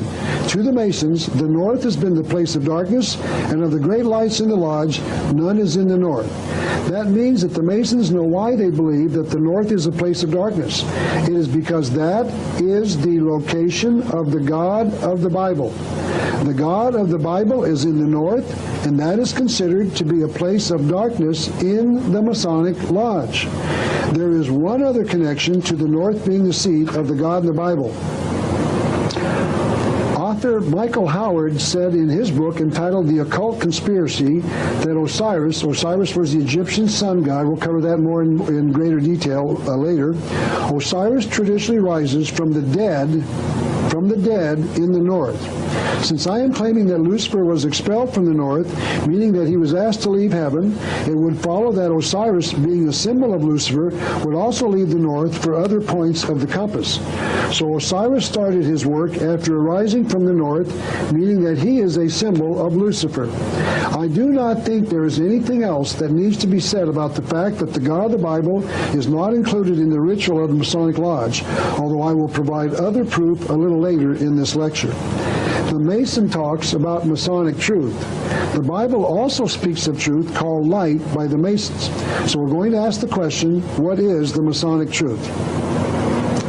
The Bible answers that question in Genesis chapter 2, verses 16 and 17. And the Lord God commanded the man, meaning Adam and Eve, the first man and woman, saying, of every tree of the garden thou mayest freely eat. But of the tree of the knowledge of good and evil, thou shalt not eat of it. This means that God was instructing man that he was not to decide what was right and wrong, that God himself would instruct him. God was to teach man what was right and wrong. Man was not to decide. The Bible continues in Genesis chapter 3, verses 4 and 5. And the serpent. Notice here that the devil appeared in the guise of a serpent. This is extremely significant, as we shall see as we continue our study. So the serpent said to the woman, for God doth know that in the day ye eat thereof, then your eyes shall be opened, and ye shall be as gods, knowing good and evil. Lucifer, concealing himself inside a serpent, meaning a snake, tempted man with the knowledge of good and evil. Lucifer taught man that he was to decide for himself what was right and wrong. And if he knew what was right and wrong, he would not need God. And if he knew right and wrong, he would become as God. God is the father of all moral law. He taught man a whole series of laws through the commandments, some of which he wrote on stone. He taught man what was right and wrong. Many of them were simply written as, thou shalt not, and thou shalt. Mr. Pike told us what the morality of the Masons was in his book entitled Morals and Dogma on pages 833 and 834. Albert Pike wrote, it is not true to say one man, however little, must not be sacrificed to another, however great, to a majority, or to all men. That is not only a fallacy, but a most dangerous one. Often one man and many men must be sacrificed in the ordinary sense of the word to the interests of the many.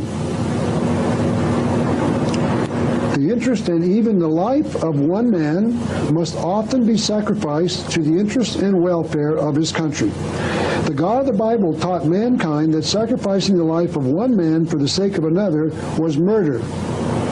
And he further taught us that murder was not morally permissible. He taught us quite simply, thou shalt not murder.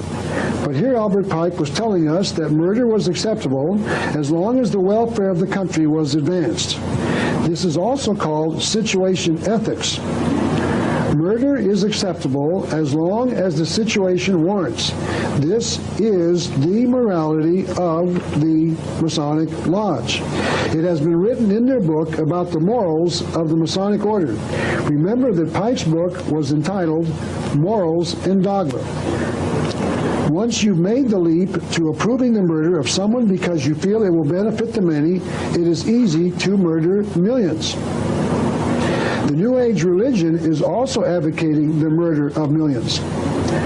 Two authors, LaBetty Lafferty and Bud Hollowell, two New Agers, started the discussion about how their religion sanctions the use of violence against the Christian community. They wrote the following in their book entitled The Eternal Dance. This is not very pleasant, but we have to read it because it affects all of us. This is a time of opportunity for those who will take it. Apparently he is referring to those who believe in the New Age religion. For others, apparently he is referring to those who will not accept the New Age religion if the earth is unsuitable for them, meaning once again, if they will not accept the New Age religion, they will go on to other worlds. So those who will not accept the New World Order will be forced to go on to other worlds. It sounds as if he's talking about murder because some will not want to go on to other worlds. Another New Age spokesman, Maharishi Mahesh Yogi, the guru sought out by the rock and roll group known as the Beatles, shown here in these two slides. There's the Yogi was in the right-hand corner, and two of the Beatles shown in this TV picture taken off a TV set. And here they are again. There's two of them, and the Maharishi Yogi, whatever his name is, in the back. This new guru has been quoted as saying, listen to this, there has not been and there will not be a place for the unfit. It appears as if he's talking about those who will not accept the New Age religion, primarily those who call themselves Christians. The fit will lead, and if the unfit are not coming along, meaning if they will not accept the New Age religion, there is no place for them. In the age of enlightenment, here he's referring to the New World Order, there is no place for them. Others have told us just how many of the population will go into the New World Order. Ruth Montgomery, a New Ager, has written in the following in a magazine called Magical Blend. Millions will survive and millions won't. Those who won't will go into the spirit state because there is truly no death. Another has made an estimate of the number of those who will perish.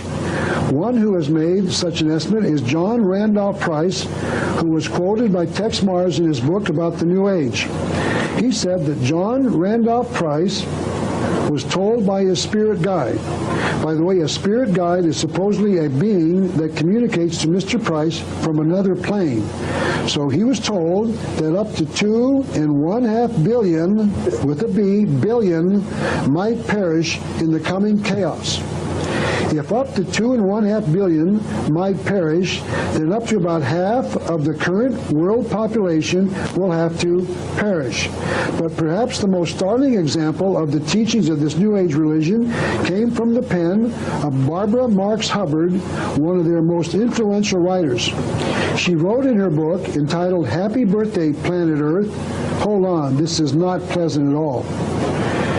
The choice is, do you wish to become a natural Christ, a universal human, or do you wish to die?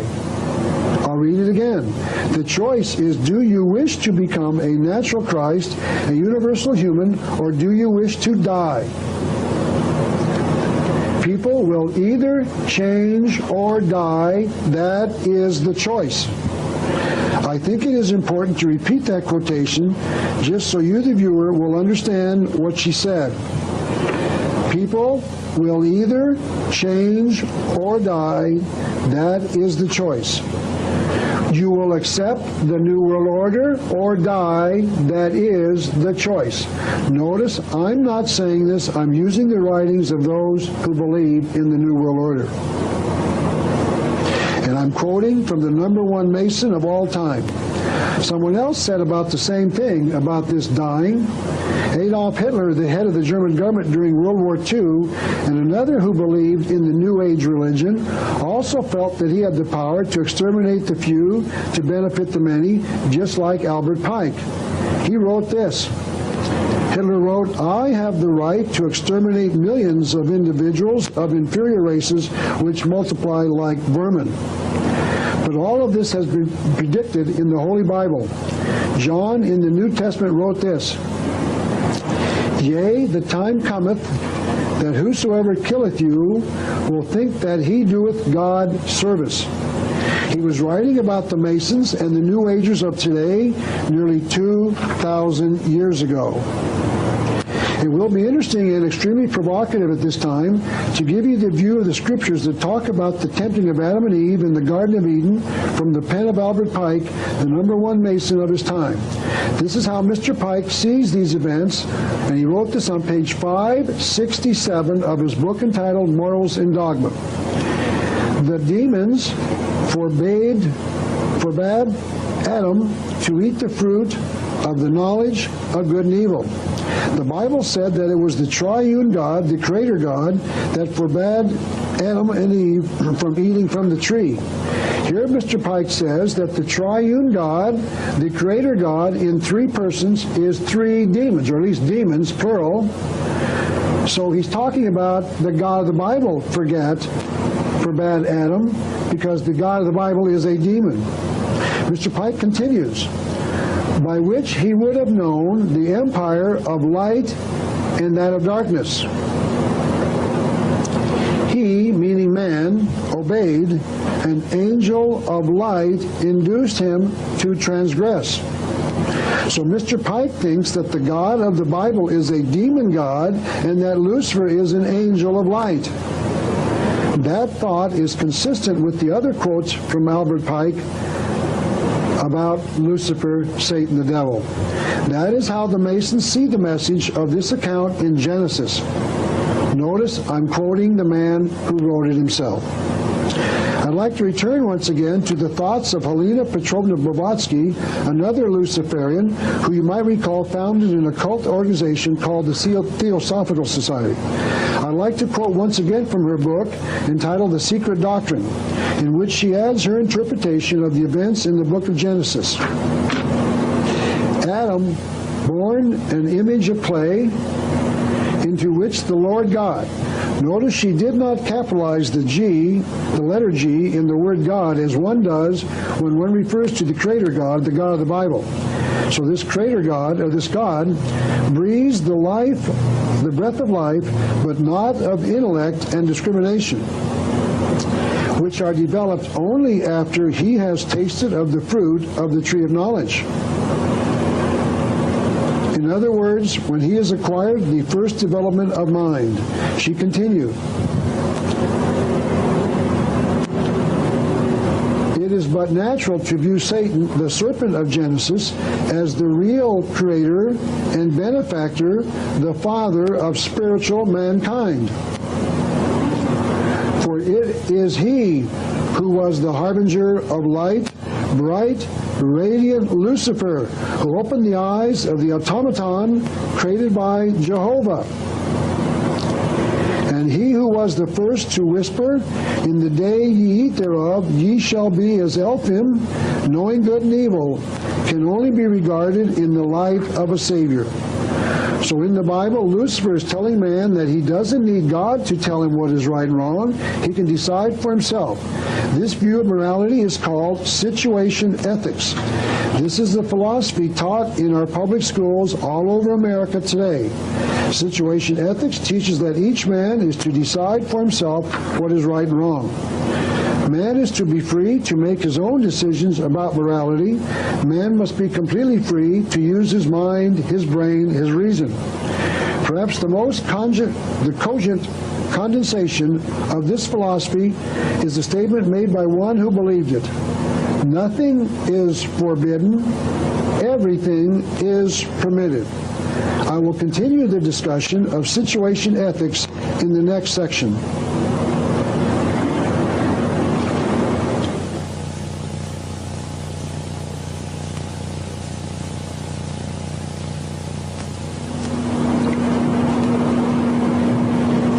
This is Shirley MacLaine, the motion picture actress, the author of this and other books on the New Age religion. She has also spoken out about situation ethics. She has written comments like these: there is no such thing as evil. Evil is fear and uncertainty. Evil is what you think it is.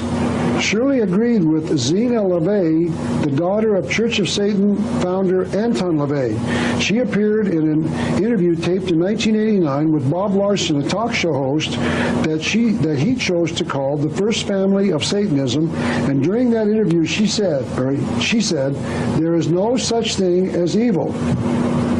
She said, morality is a relative issue and nobody can decide good and evil. Zena appeared with Nicholas Schreck, the founder of a satanic group called the Werewolf Coven. A coven is, of course, a group of witches. Among the things Mr. Schreck said during the interview are these thoughts: what the 90s are going to see is a massive rise of Satanism. He said, people are going to come out of the shadows and reveal themselves as thoroughgoing Satanists. Because what we are seeing now is the death struggle between the Judeo-Christian idea and archetype and the more ancient satanic archetype. And he made these statements about the satanic view of morality. Nothing is mandatory. He said, we are animal beasts and we decide from our gut instinct whether we have been wronged or not. He said, we decide what is right and wrong. He said, there is no such thing as good and evil. Morality is a relative issue, and nobody can decide what is good and evil. He offered these thoughts on Adolf Hitler, the initiate who killed 53 million people to create the New World Order on this earth. No one can call Hitler's extermination of 6 million Jews evil. He went on to say Hitler was a masterful black magician. And I'll end his contribution to the subject with these thoughts of his on the Christian religion. He said, the Christian religion is evil because it is negative. You, meaning the Christians, base Christianity on a fictional character. Christ is a fairy tale. So here we can see that the Satanic Church agrees with many inside the Masonic Lodge, the New Age religion, and socialists and communists. Another who expressed a similar idea was Aleister Crowley, another Satan worshiper. I'll talk more about him a little later in this lecture, but at this point I'll leave it at this. He wrote that his moral philosophy consisted of this single statement: do what thou wilt shall be the whole of the law. And the Masons agreed. Albert Pike wrote, reason is the absolute, for it is in it we must believe. Remember that Albert Pike entitled his book, Morals and Dogma. That means that this book was written to teach the Mason what the Masonic morality is.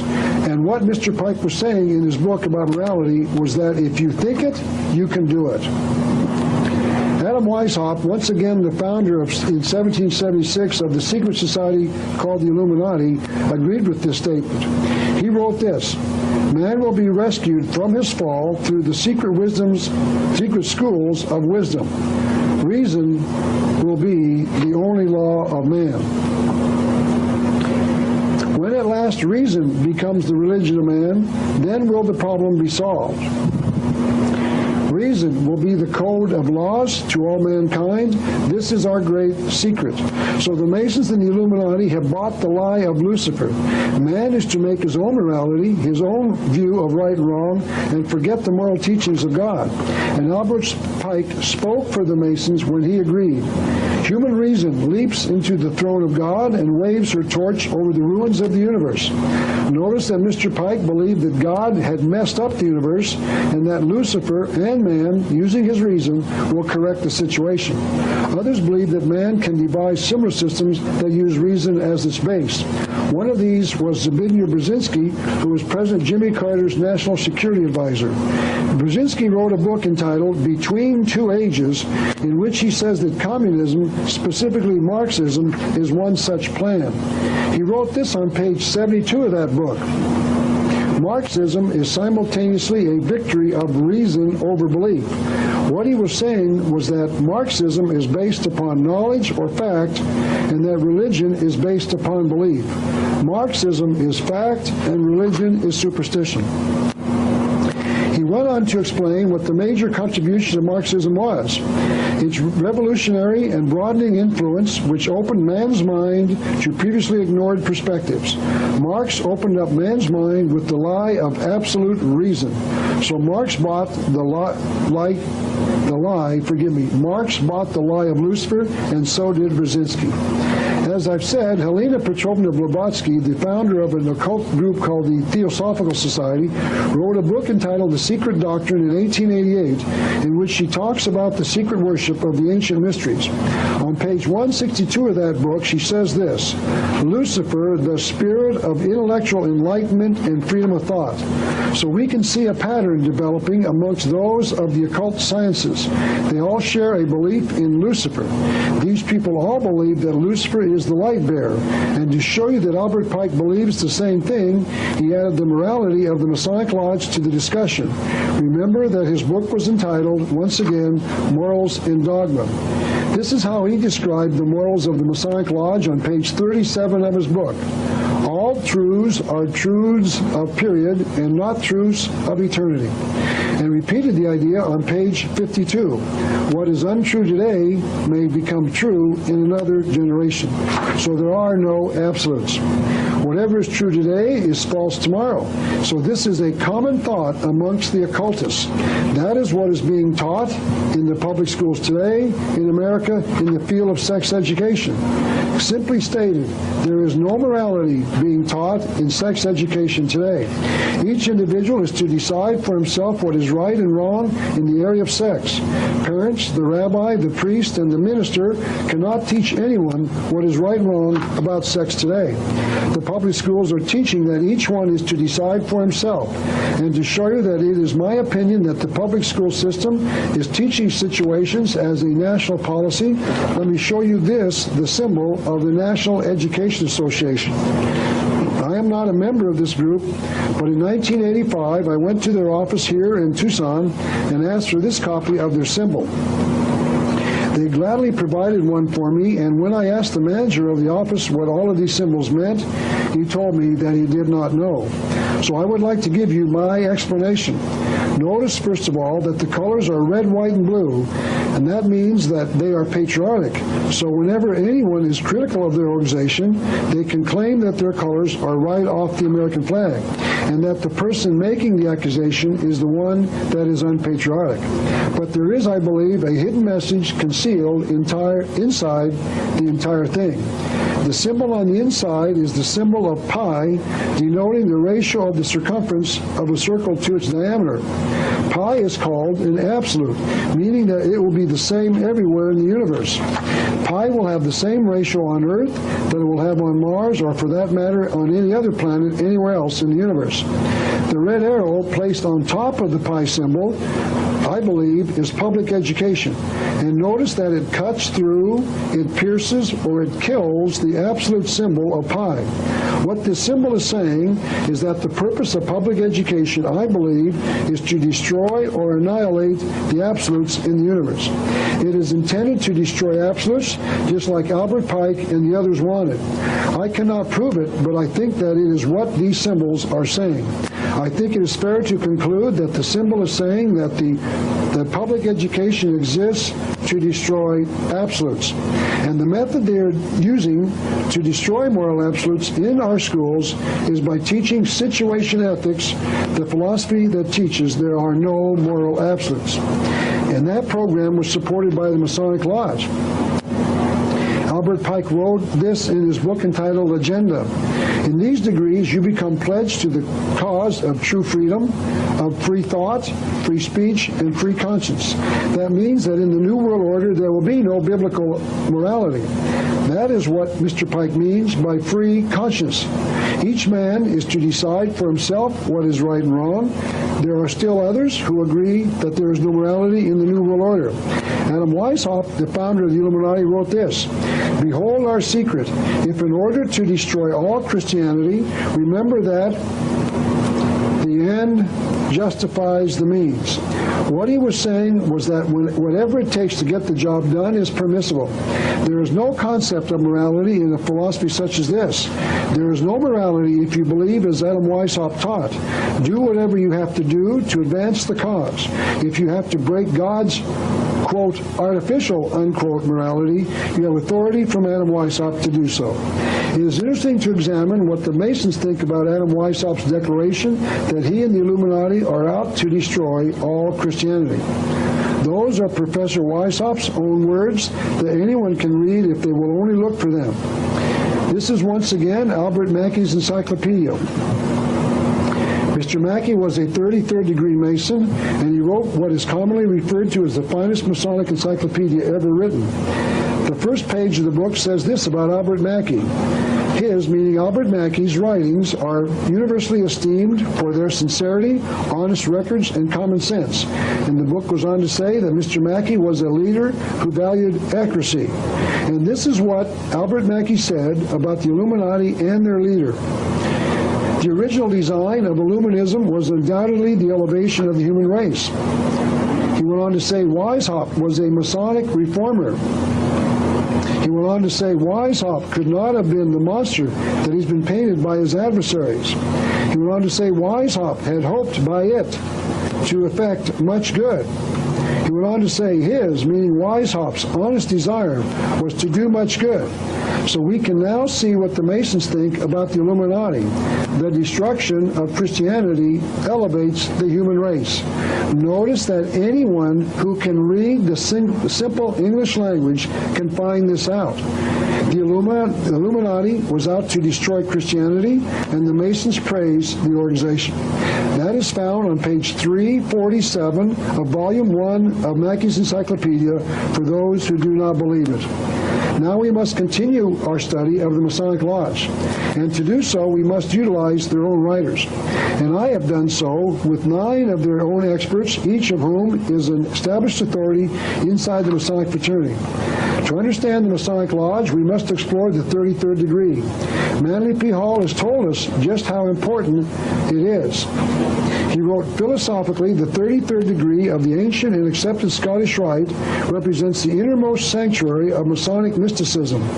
What he was saying is that this is the key degree inside all of the Masonic Lodge. We can read part of the 33rd degree initiation ceremony. It can be found on pages 363 and 364 of this book entitled Occult Theocracy by Edith Starr Miller. This book was published in 1933, but before we read that part of the ceremony, I have to furnish you with a little background that will help the viewer understand what Mrs. Miller wrote. Masons claim their first Grand Master of the Lodge was Hiram Abiff. Hiram Abiff is mentioned in the Old Testament of the Bible as the builder of King Solomon's temple. There are at least 2 brief mentions of him in the Old Testament. From those 2 brief mentions, the Masons have built an enormous legend. The Masons tell their members that the legend they tell in their temples is at variance with the biblical account. This is what 33rd degree Mason Rex Hutchins wrote in his book entitled A Bridge to Light. This is in that book that was published by the Masonic Lodge. The biblical account of the story of Hiram is occasionally at variance with the legend as told in Masonic instruction. For example, we are told in 1 Kings 7:40 that Hiram finished all the work he had been commissioned to do by King Solomon and presumably returned to his country. But Masonic tradition asserts the death of Hiram during the construction of the temple. So the Masons acknowledge that the Bible only has part of the truth about Hiram Abiff. Their recordings of his life are more accurate and complete a story. But even the name Hiram has a concealed message. This is a little book entitled Symbolism of the Three Degrees, written by a Mason named Oliver Day Smith. This book was given to every Mason in the state of New Jersey because it is published by the Grand Lodge of that state. This is what the author says about the name of Hiram. It is said that Hiram, in its pure and original form, literally meant light or the sun.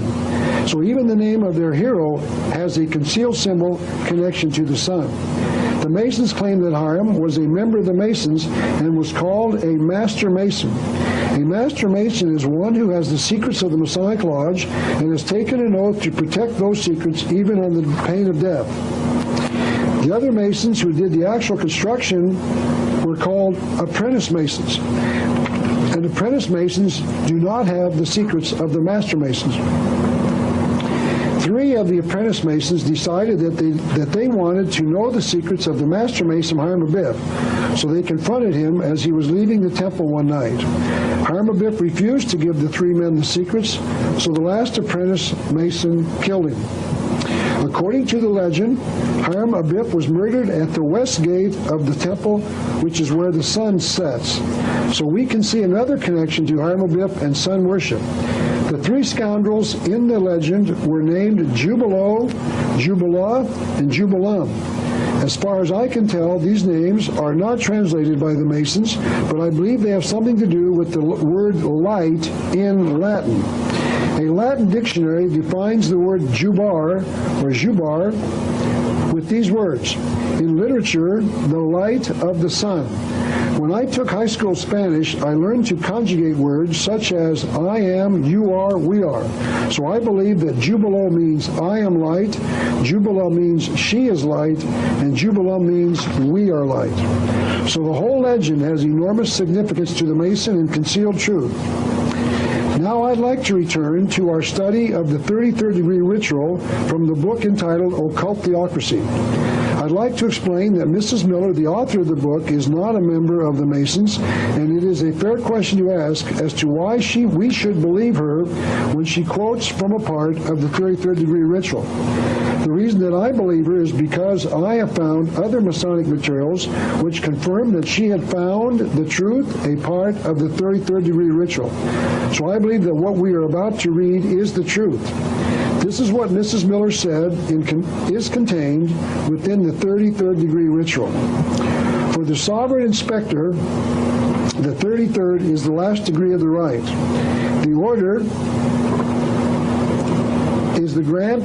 The order could mean very well the 33rd degree, or perhaps even the Scottish Rite of Freemasonry, is the great avenger of the assassinated Grand Master. That means that the 33rd degree, at least, is out to avenge the death of Hiram Abiff, the Grand Master of the Masonic Lodge. This is extremely significant for reasons I'm about to explain. And she went on, and the Grand Champion of humanity, for the innocent Grand Master is man. Man who is master, king of nature, man who is born innocent and unconscious. Notice that Mrs. Miller is reporting that the Masons say that Hiram is not a man, but a symbol of all mankind.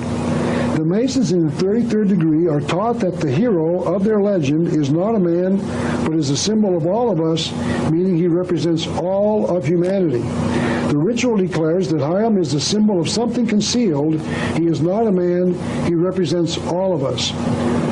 So what they are saying in their ritual is that the 3 apprentice Masons murdered mankind instead of Hiram Abiff. The ritual continues. But he, meaning Hiram, has fallen under the blows of 3 assassins. 3 scoundrels have thwarted his happiness and rights and have annihilated him. Now we are going to see who the Masons think have destroyed Hiram, representing all of mankind. The 3 infamous assassins are law, property, and religion. So the ritual explains that even the scoundrels are not men, but are symbols of something else. In this case, law, property, and religion. So the Mason learns that the concept that governments, restrict man's freedoms.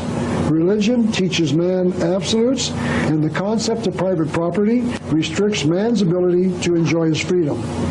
That means that the 33rd degree Mason believes that law, meaning God's law, killed mankind. The 33rd degree Mason believes that property, meaning the right to own private property, murdered mankind. And the 33rd degree Mason believes that religion, meaning man learning God's truth in church or through the Bible, killed mankind. So they're saying, quite simply, law, property, and religion murdered mankind. The quote continues as it starts to explain what the initiate into the 33rd degree has just learned. Law, because it is not in harmony with the rights of the individual man and duties of social man in society, rights which belong to all. The Mason is taught that God's law has restricted man's freedom by restricting his right to decide for himself in all things. The ritual continues. Property, because the earth belongs to nobody and its fruits belong to all, in proportion as they are required by each for the needs of his own well-being. The ritual explains that God interfered with the rights of man because he taught that we were not to steal the property of another. Man can decide for himself how to answer the question, what if the property was needed because somebody was hungry? God's commandment is not, thou shalt not steal unless you are hungry. It is simply, thou shalt not steal, period. No man has the right to take another's property, even if he is hungry. This is called a moral absolute. There are others, however, who believe the lie that property belongs to those who have need of it. One was Karl Marx, the father of so-called communism. Marx wrote in the Communist Manifesto in 1848 this amazing sequence of phrases. The theory of the communists may be summed up in one single sentence: abolition of private property. He later wrote in a booklet called The Criticism of the Gotha Program in 1875 this, and I would urge you to memorize it. Look for it. It's all around us. It's in every aspect of our life. It's in this health care program that Hillary Clinton is recommending to the American people. From each according to his abilities, to each according to his needs. Marx believed that government should take from one to give to another. This is the essence of the communist philosophy. Government is intended to take property from one and give it to the poor. Government is going to take property from the rich and give it to the poor.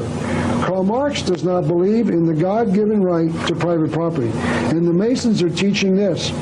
Property destroyed mankind because the earth belongs to nobody and its fruits belong to all, in proportion as they are required by each for the needs of his own well-being. So that means that the Masons and the communists both are teaching the same thing, simply the abolition of private property. And notice that I'm not making that charge. I found it in their own writings. And the New Age religion, soon to be led by this individual known as Lord Maitreya, also believes in communism. Benjamin Creme wrote this in his book, The Externalization of the Hierarchy and the Masters of Wisdom. The world will have to learn to live more simply. Every nation has assets, and these belong to all men, to all nations. Each nation will be asked to draw up an inventory of all that it possesses and all that it needs, and this will be made over to the United Nations. I say have to, it is up to us to endorse this. Nothing will be forced on us, but the advice of the hierarchy and the Christ will be to do this, to make over to trust for all men the produce of the world, to be held by United Nations agencies in trust for all, so that no country owns anything. Then that will be distributed amongst all mankind according to need. That's what Karl Marx said. Mr. Krem says that nothing will be forced on us, and I'm asking the question, what happens when someone objects to the United Nations coming to hold their property in trust for all mankind? The person who believes in the right to private property will not be allowed to survive because there will be no right to private property in the New World Order. And to confirm that, I would like to read from page 111 of Benjamin Krem's book entitled Maitreya's Mission. Mr. Krem quotes Lord Maitreya as saying, "Man must share or die." That's it. There is no more to consider. You will give up your right to private property or die. There is no other option. Notice that Mr. Krem says that all produce will be held in trust, all property, even the property of those who object. So he is lying. There will be no right to private property in the New World Order, and I'm saying that is just like the Masons want. And we're going to like this. Mr. Krem continues. This will mean for the developed third of the world an entirely new and simpler living, which will be seen to be a great deal happier. For there is nothing easier to bear than something shared. I mean, if you haven't very much, it is easier if no one else has very much. So the New Age religion is communist in its basis. The Masons are also communists because they want to abolish the right to private property. So it is a fair question to ask the Masons. Why did Karl Marx say the same thing as the Masons? I can find no evidence that Karl Marx was a member of the Masonic Lodge, but he sure wrote like one. But we can say that he worshipped Satan, the devil. This is a book written by Richard Wurmbrand, a Christian minister. It is entitled, Was Karl Marx a Satanist? This book presents the evidence that Karl Marx joined a satanic cult early in his life while he was at college. I've also read that 80% of what Marx wrote has not been released because it is kept in a university somewhere in Europe. And I think the reason is because his writings would reveal that he was a Satan worshiper. So here we can see how the academic world helps in the cover-up of the connection between communism and Satanism. And to show you the academic worlds often believe in the ideas of Karl Marx, I'd like to show you this advertisement for the world's great thinkers. The ad says, their ideas have literally changed the world, and they can change your world for the better. And the man in the middle of all of those men is Karl Marx, the communist. This advertisement is saying that his ideas can change your world for the better. The idea of the communist can change your world for the better. But Karl Marx, the believers in the New Age religion, and the Masons are not the only ones to preach that we must abolish the right to private property. President Lyndon Johnson said exactly the same thing in 1964. President Lyndon Johnson said, quote, "We are going to try to take all of the money that we think is unnecessarily being spent and take it from the haves and give it to the have-nots that need it so much." There is absolutely no difference in what Karl Marx said and what Lyndon Johnson said. The two statements preach that the government exists to take from one to give to another. This means that both Karl Marx and Lyndon Johnson are talking about the abolition of private property. President Johnson created the War on Poverty, wherein he put into practice what he and Karl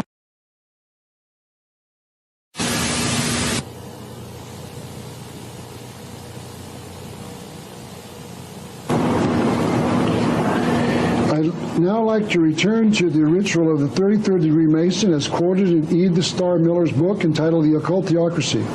The ritual continues with its explanations of just what it is that has killed mankind. Religion, because religion is but philosophies evolved by men of genius. and adopted by the people in the belief that they would increase their well-being. So here we see that the Masons are out to attack religion as one of the killers of mankind. What they are saying is that, in their opinion, we are being lied to by religion because they are telling us that their view of the world would make men happy. If only we understood that religion is a giant fraud, we would reject organized religion and accept the Masonic religion. It would be a paradise on earth. And this is what these Masons are teaching us. Let's continue now with the 33rd degree ritual. Neither law, property, nor religion can be imposed on man, as they annihilate him by depriving him of this most precious right. They are assassins on whom we have sworn to wreak vengeance. Notice, they, law, religion, and property, are assassins on whom we, 33rd degree Masons, have sworn to wreak vengeance. They are enemies against whom we have declared war to the death and without quarter. So here we see that the Masons take an oath to destroy law, property, and religion. Notice, we wonder why judges in America will not listen to the patriots in their courts who stand up for their God-given rights to private property. As I said before, I can't prove this, but I suspect that it is simply because the majority of judges in America are members of the Masonic Lodge. And many of these Masons, many of these judges have taken an oath to avenge the death, the murder of Hiram, law, property, and religion. The murderers of Hiram. Let's continue with the 33rd degree Masonic ceremony. Of these three infamous enemies, it is on religion that we must concentrate our most deadly attacks, because no people have ever survived its religion. Once religion is dead, law and property will fall to our mercy, and we shall be able to regenerate society, meaning regenerate it into the New World Order, by founding on the corpses of the assassins of man, Masonic religion, Masonic law, and Masonic property. So here we can see that the new society, called the New World Order, is based upon Masonic principles of no property, no law, and no religion. And I want you to know that Albert Pike and the other Masons believe that this New World Order is something to be desired. He wrote, if men were all Masons, that world would be a paradise. The reason that I believe that this account by Edith Starr Miller of the 33rd degree Masonic ritual is accurate is because it has been confirmed by a key Masonic writer in his book that was approved by the 33rd degree Council of the Masonic Lodge. I'd like to return once again to Rex Hutchins, the 33rd degree Mason I quoted before. Rex Hutchins is the author of this book entitled A Bridge to Light. We've looked at it before. This book, as I said, has been published by the 33rd degree Council of the Masonic Lodge. Therefore, we can know that this is the official teaching of the Masonic Lodge. There is no question that this is the official position of the Worldwide Masons. But before I quote from Mr. Hutchins' book, I would like to recall a little background from comments made previously during this lecture.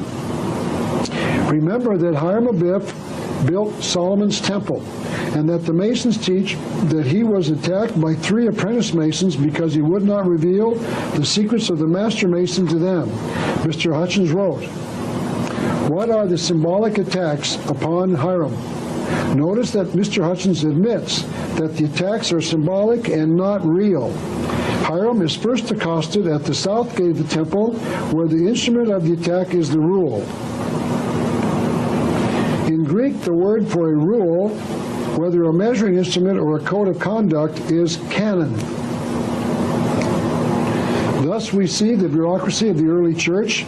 Presumably, Mr. Hutchins is referring to the Catholic Church, establishing the canon law to regulate conduct. He said this law was to be obeyed with unquestioned loyalty, hence it is an apt symbol of the suppression of freedom of speech, which might question the divinity and justice of these laws. Albert Pike confirms what Mr. Hutchins just said in his book entitled Agenda on page 17 of his book. Albert Pike wrote, "The rule is a rule of conduct.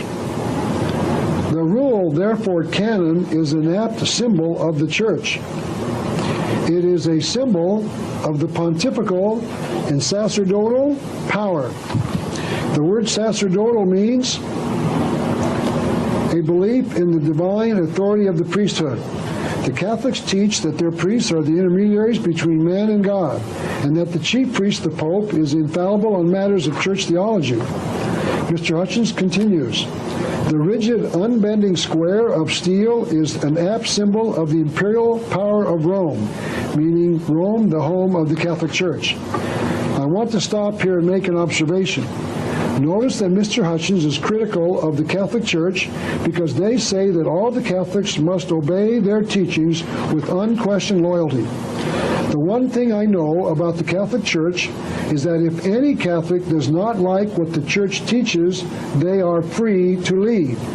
No one in the Catholic Church, Catholic religion, requires that you obey with unquestioned loyalty.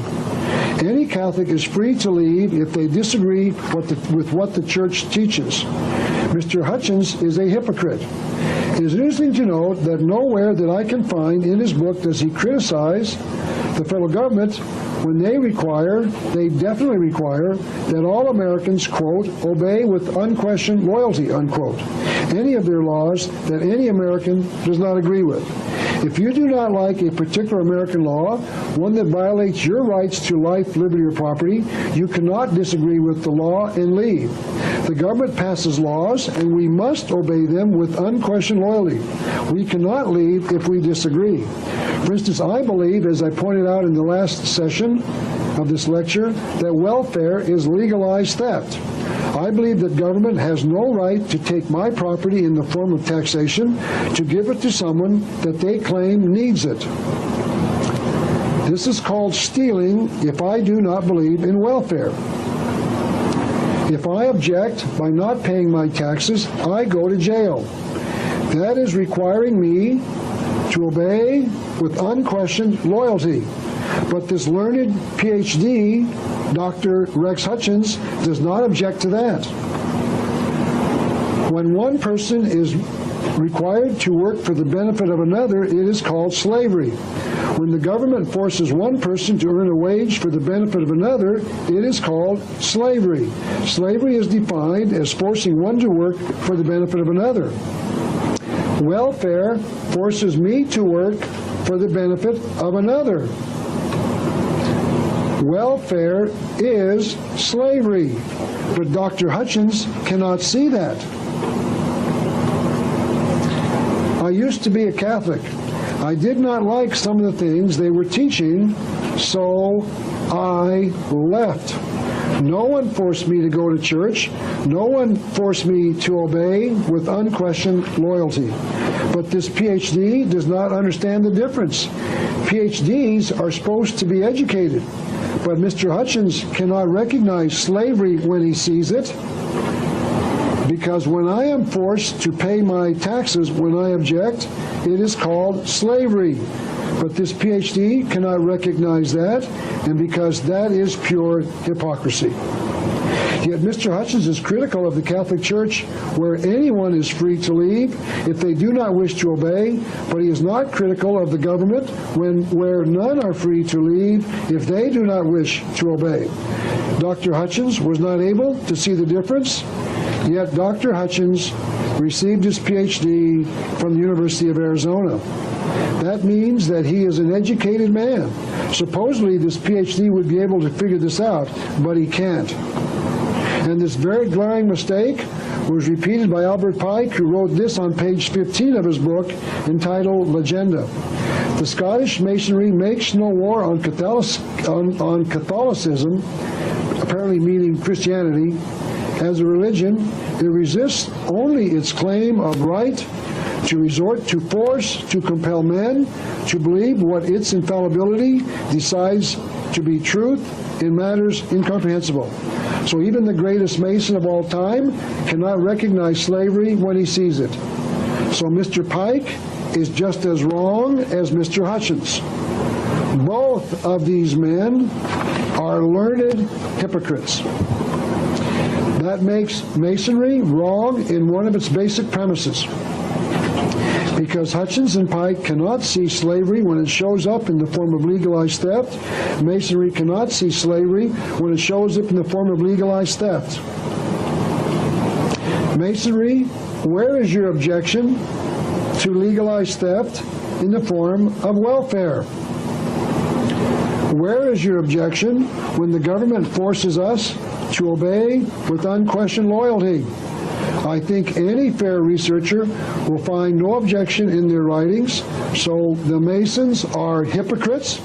The Masons who do not object to legalized theft are hypocrites. Masonry, where is your objection to slavery in the form of welfare? Welfare has been part of the government's program of legalized theft for some 30 years. But where is Masonry's objection? They object to an example where there is no force, but are silent where there is force. Let me recommend to any Mason watching this video, it is time to get out. Do not obey the Masons with unquestioned loyalty. It is time to get out. Leave the order. Mr. Hutchins continues in his book, therefore Hiram, with the rule, is struck where the organs of speech are. Here he points out that mankind was murdered by the church who would not let them question their teachings. They are murdered with the rule, meaning the teachings of the canon church, of the Catholic Church. Before I continue with Mr. Hutchins' quote, I would like to show you these two symbols of the Masons, the square and the compass. Notice that the two objects are the square, a right-angled piece of metal used for drawing straight lines, and it is one of the two symbols of the Masonic Lodge. The other is the compass, used for drawing circles and curved lines. Mr. Hutchins continues, the instrument of attack at the west gate of the temple was the square.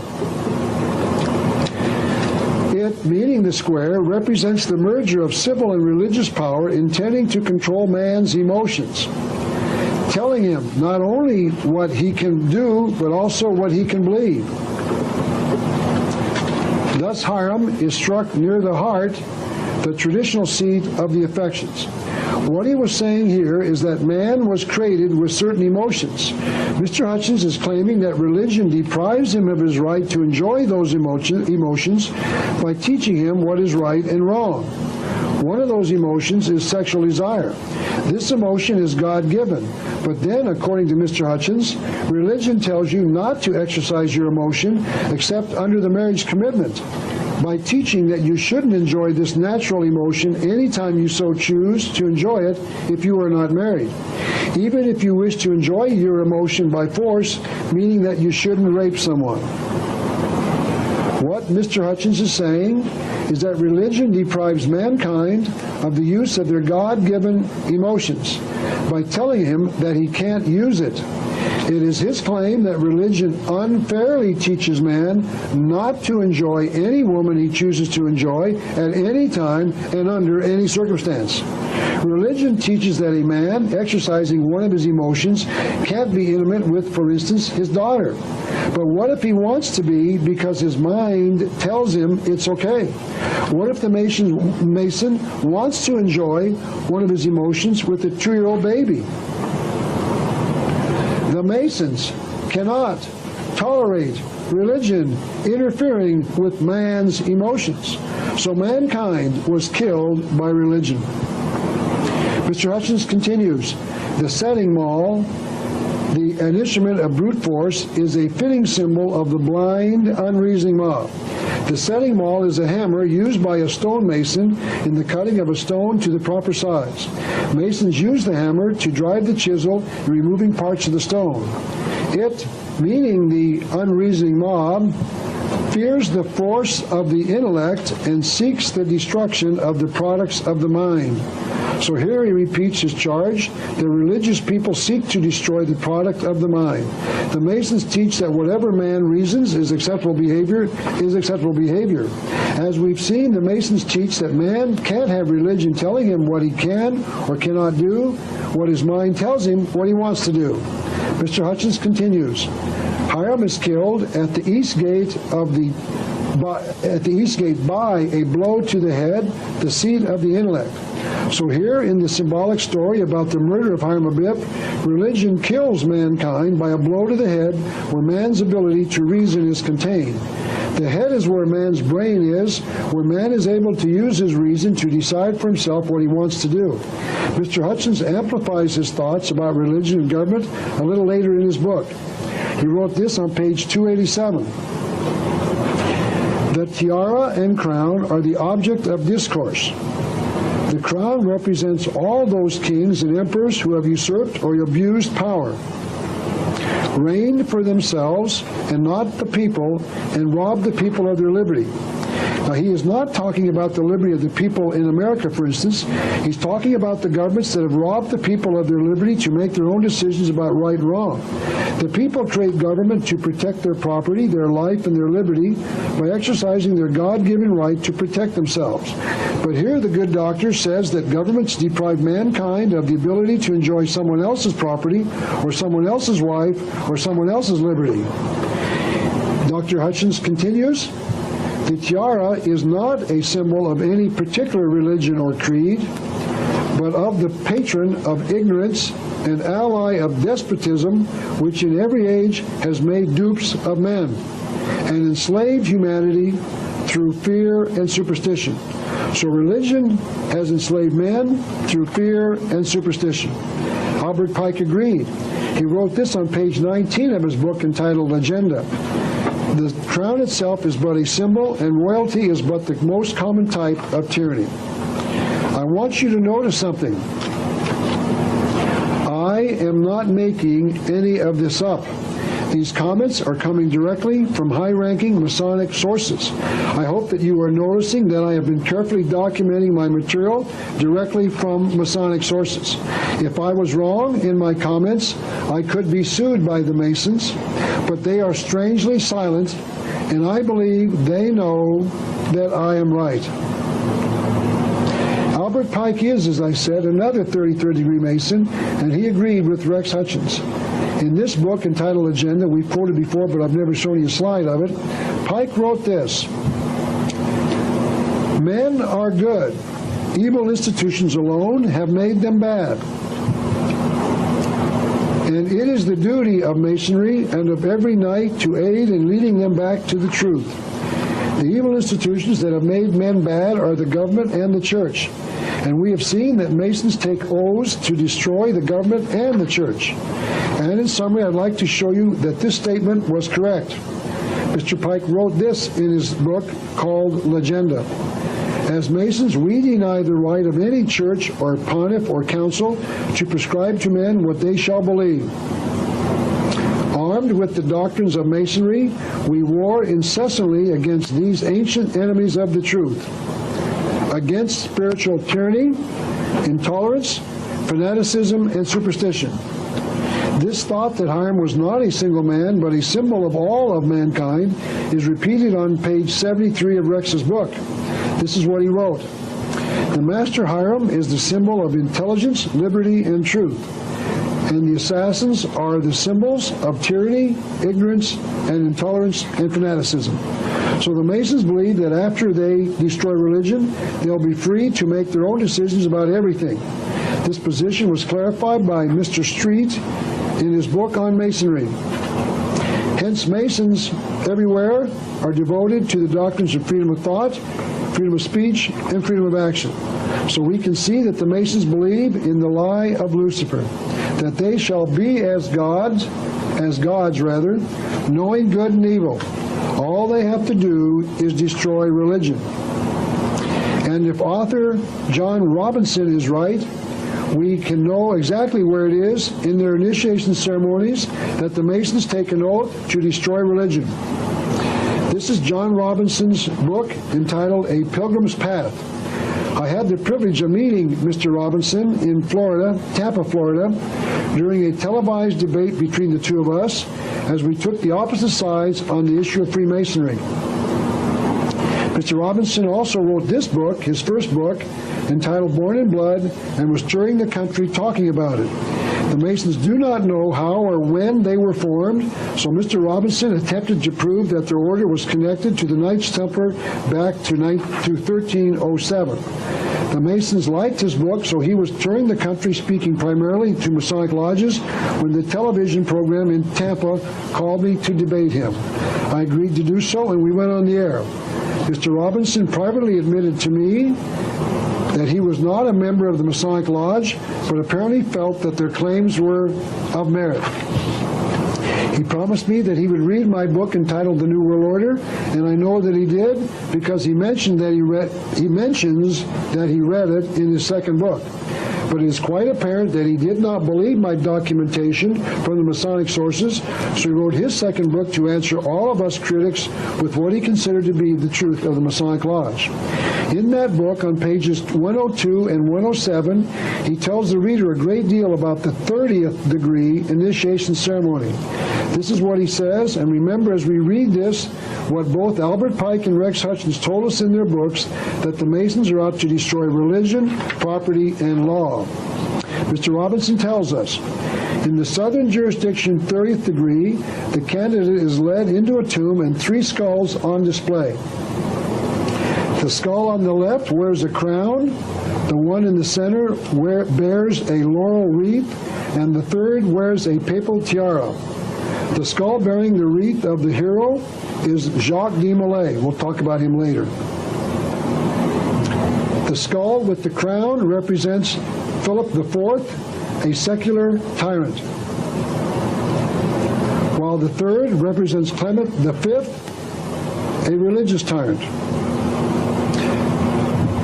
The candidate is then told that he should always oppose tyranny in whatever form, whether it emanates from a government or from a religion.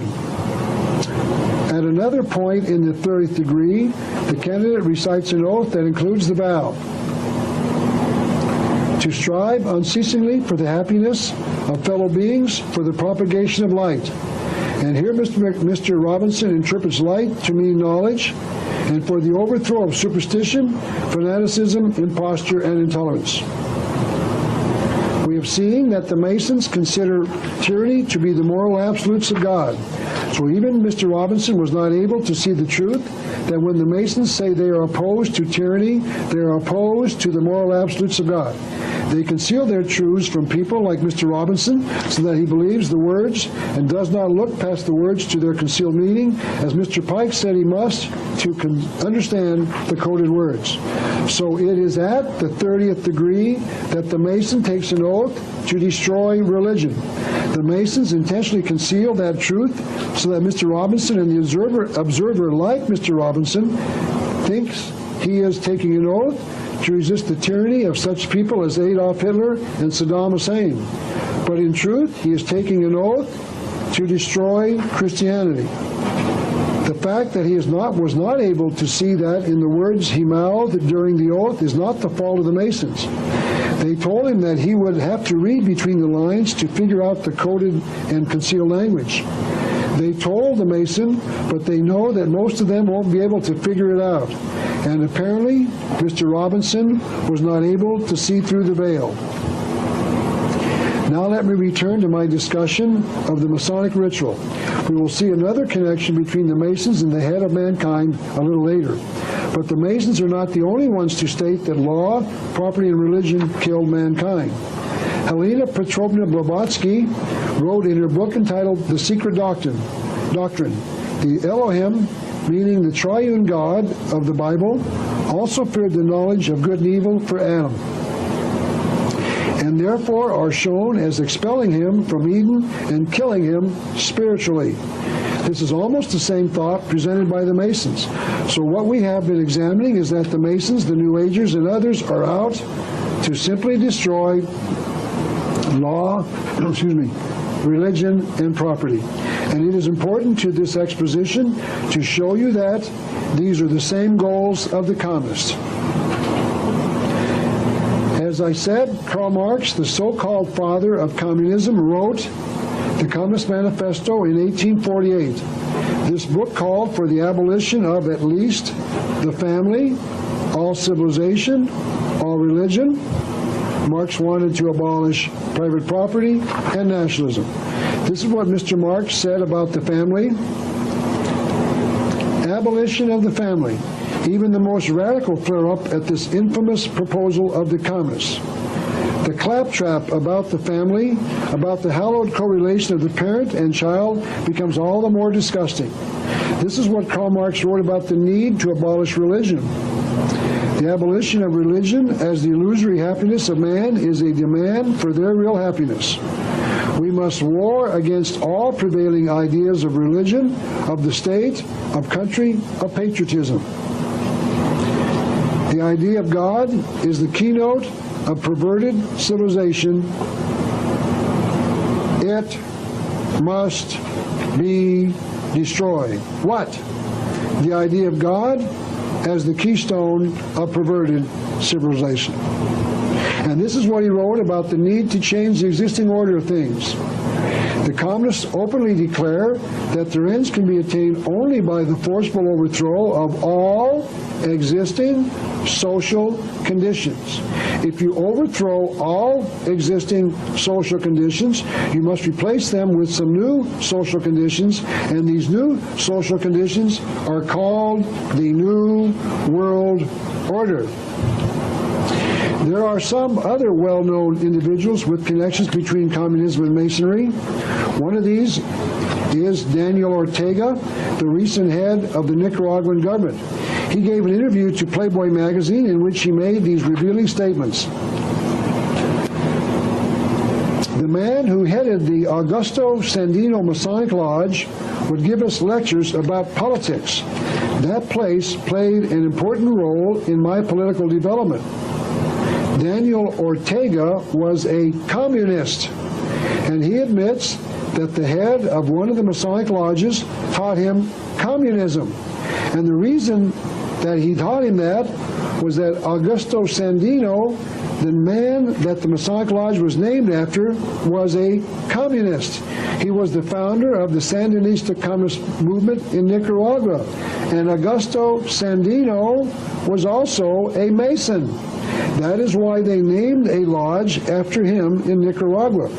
But we don't have to worry about this example of another connection between communism and Masonry. Playboy magazine doesn't believe there is a connection between Masonry and communism. The Playboy interviewer said, "It's hard to believe that a Masonic lodge was a hotbed of revolution." So they don't believe it. And this is the problem in the media all over the world. They simply will not believe the evidence, even after they hear it themselves from a communist like Ortega. The abolition of all social conditions is also the goal of the Illuminati. These are the goals of the Masons, and these are the goals of the communists. Other communists spoke out against the ordered ideas of Christianity. This is Nikolai Lenin, the so-called father of Russian communists. He wrote these thoughts in many of his writings. Atheism is an integral part of Marxism. Marxism is materialism. We must combat religion. We, of course, say that we do not believe in God. We do not believe in eternal morality. That is moral. That serves the destruction of the old society. So Lenin also said that religion must be destroyed before they create the new society called the New World Order. Lenin continued, "Everything is moral, which is necessary for the annihilation of the old exploiting social order. Religion is a kind of spiritual intoxicant in which the slaves of capital drown their humanity and blunt their desire for human experience. We, meaning we communists, shall also preach a scientific philosophy. We must fight against the inconsistencies of the Christians." So as we are starting to see, the New World Order is based on the desires of the communists. I shall continue that thought during the next session.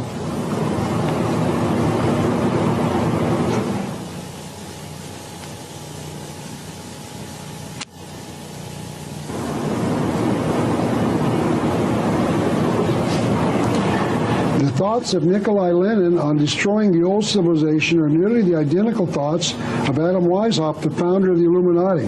It must be remembered that Adam Weishaupt was also a member of the Masonic Lodge. This is what Professor Weishaupt wrote. Liberty and equality are the essential rights that man in his original and primitive perfection received from nature. Notice that this respected Mason did not say these rights came from God. He said they came from nature. I will show you additional information that other Masons do not believe that there is a creator God in the universe. Weishaupt continued. Property struck the first blow at equality. Political society or governments were the first dispossessors of liberty. The supporters of governments and property are the religious and civil laws. Therefore, to reinstate man in his primitive rights of equality and liberty, we must begin by destroying all religion, all civil society, and finish by the destruction of all property. So we can now summarize the beliefs of the Illuminati. We must abolish monarchy and all ordered government. We must abolish private property. We must abolish the rights of inheritance, meaning the right to pass on what you've accumulated to your heirs. We must abolish patriotism or nationalism, meaning the destruction of national borders. We must abolish the family, marriage, and morality, and we must abolish all religion. These are precisely the same thoughts expressed by the communist Karl Marx. There is no direct evidence, but there is abundant circumstantial evidence to say that Karl Marx was a later member of the Illuminati when it was no longer called the Illuminati but the Communist Party. So we can summarize all that we have examined so far. The old world order has to be replaced. And we can see that the Communists, the Illuminati, the New Age, and the Masonic Lodge are out to destroy the old civilization and replace it with communism.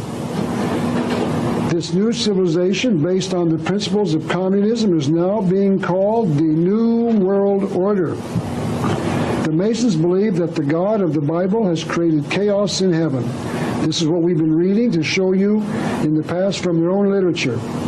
The Masons believe that God created chaos. This is a copy of the 32nd degree certificate. A 32nd degree certificate. A friend of mine was a 32nd degree Mason, and he gave me a copy of a certificate that he received after he completed the 32nd degree. Notice the phrase ordo ab chaos in the middle. Ordo ab chaos means, in Latin, order out of chaos. As we have seen, the Masons admit that the God of the Bible created chaos in the universe, and after man is freed to use his mind in all areas, the universe will become ordered.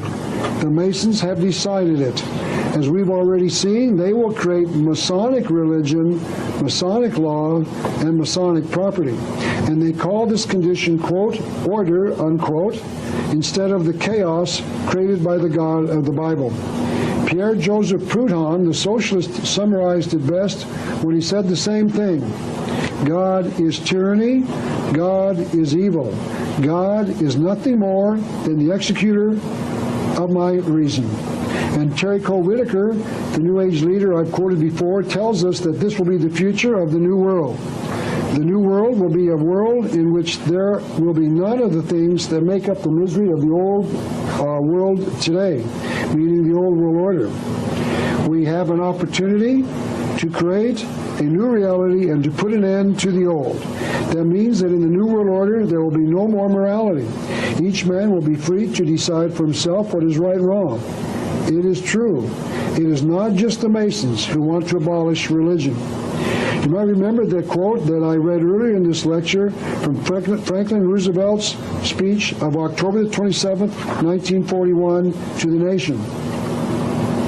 He said that Hitler's plan for his New World Order, also desired by the Masonic Lodge, was a plan to abolish all existing religions. Now anyone can see that the Masons want the same thing. As I said, there is a new religion spreading around the world called the New Age religion. One of the most articulate of its writers is Terry Cole Whitaker, the woman I've just quoted. She wrote, "There will be no more God of vengeance for us to fear, and therefore no more God-fearing people." She wrote, "The New Age will mean the end of religion." She wrote that it will also mean the end of government. Everyone will govern themselves. There'll be no more tyrants and no more organizations to tell us what is good for us and what is bad. It sounds like to me that Terry Cole Whitaker is saying the same things that the communists and the Masons are saying, and the socialists as well. I'd like to repeat what Pierre-Joseph Proudhon, the socialist, said when he said the same thing. He said, God is tyranny, God is evil, God is nothing more than the executor of my reason. Now let me connect all that we have learned so far with the founding of America, because those who believe in this new world order were active in the founding of this nation. Manly P. Hall wrote this book entitled The Secret Destiny of America. I think it will interest you to know that according to Mr. Hall, America has a secret destiny. Mr. Hall wrote, years of research has convinced me that there exists in the world today, and has existed for thousands of years, a body of enlightened humans united in what might be termed an order of the quest. It is interesting to note here that the Illuminati means the enlightened ones. This body, is composed of those whose intellectual and spiritual perceptions have revealed to them that civilization has a secret destiny. Secret, I say, because this high purpose is not realized by the many. Not only were many of the founders of the United States government Masons, but they received aid from a secret and august body existing in Europe. It sounds like he, meaning Mr. Hall, was referring to the Illuminati founded in 1776. It is known that many of the founders knew about the Illuminati when they founded this nation, which helped them, this group, this august group in Europe, helped them establish this country for a particular purpose known only to the initiated few. America does have a secret destiny. Our founding fathers knew what it was, because our founding fathers had been initiated into the secret mystery religion that was to bring us the New World Order. The Supreme Council of the 33rd degree of the Scottish Rite of Freemasonry agrees that many of the founders were Masons. This is a slide of Henry C. Clausen, the past Sovereign Grand Commander of the Masons, and he reported that 23 of the 39 signers of the Constitution were members of the Masonic Lodge. Notice that the 23 Masons constituted a majority of all of the Masons, of all of the founders, those who signed the Constitution. It might be appropriate here to mention that the number 13 is a magic number to the Masons. We shall see more of this in a few minutes. It is interesting to note that the number 39 is the product of the multiplication of 3 by 13. So there appears to be a concealed number 13 in the number of signers of the Constitution.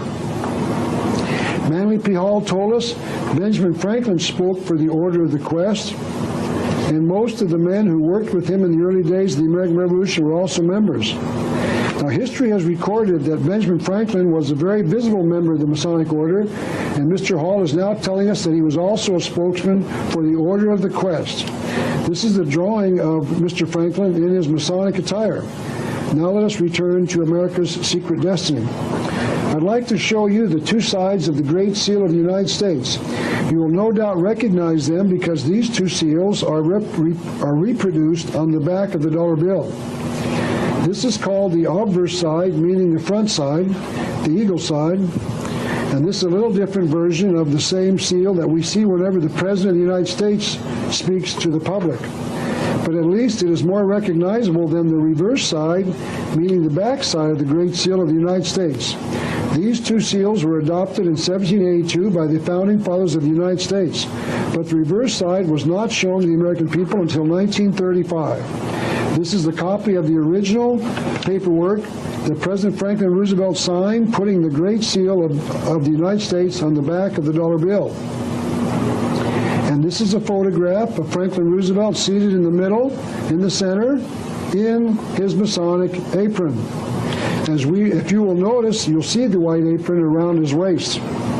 Henry Wallace was his vice president, and he was the man who recommended that Franklin Roosevelt put the Great Seal on the back of the dollar bill. Henry Wallace was a 32nd degree Mason. I'd like to continue now with Mr. Hall's charges that America was set up by the Order of the Quest. He wrote this: if the design on the obverse side, meaning the side with the eagle, is stamped with the signature of the Order of the Quest. The design on the reverse is even more definitely related to the old mysteries. What he was saying was that these symbols on our dollar bill are not there by accident. They're related to the ancient worship of what he later called the ancient mystery religion. Mr. Hall continued, the Great Seal is the signature of this exalted body, meaning the Order of the Quest or the Masons, and the unfinished pyramid upon its reverse side is a trestle board, setting forth symbolically the task to the accomplishment of which the United States government was dedicated from the day of its inception. That means that the Founding Fathers who designed the Great Seal knew what they were doing. They were committing this nation to the ancient mystery religion. Notice that the eye above the pyramid is not yet on top of the pyramid. That means that their task is not yet accomplished. When the eye seats itself on the pyramid, their job will be finished, and I am contending that the date for that capping of the pyramid is known. That date has been determined, and it will occur on January the 1st, the year 2000 AD. I will explain why this date is significant a little later in this lecture. Mr. Hall continued, there's only one possible origin for these symbols, and that is the secret societies which came to this country 150 years before the Revolutionary War. If you take 150 years from 1776, the date of our founding, you get the date of 1620, about the date the Pilgrims came to America. So what he was saying is that at the same time the Pilgrims came to America, the conspirators came as well. He goes on to point out there can be no question that the Great Seal was directly inspired by these orders of the human quest, and that it, here he's talking about the Great Seal, set forth the purpose for this nation as that purpose was seen and known to the Founding Fathers. It is true, America has a secret destiny, and the Founding Fathers knew what it was. Those who gave us the Great Seal of the United States knew what they were doing when they incorporated the Latin phrases, an all-seeing eye, a pyramid, an eagle, and the use of concealed Masonic numbers on it. I'd like to explain just what all of these symbols mean as I continue this lecture. We will examine the hidden meaning behind the symbols of our Great Seal of the United States. The reason our Founding Fathers placed these symbols on our Great Seal is because they were conspirators. The next area we should discuss is the type of government these conspirators gave us. For years we've been told that the American form of government, called a constitutional republic, was the finest form ever devised by men, and that the American Constitution is the finest document ever written by the mind of man. And I used to believe that as well, until I discovered the fact that the Founding Fathers literally placed a phrase in our Constitution that they knew would later destroy it. Because as thousands of today's patriots have discovered when they have gone into the courts of America to argue the constitutionality of various laws and regulation, they have learned that the Constitution of the United States of America is null and void.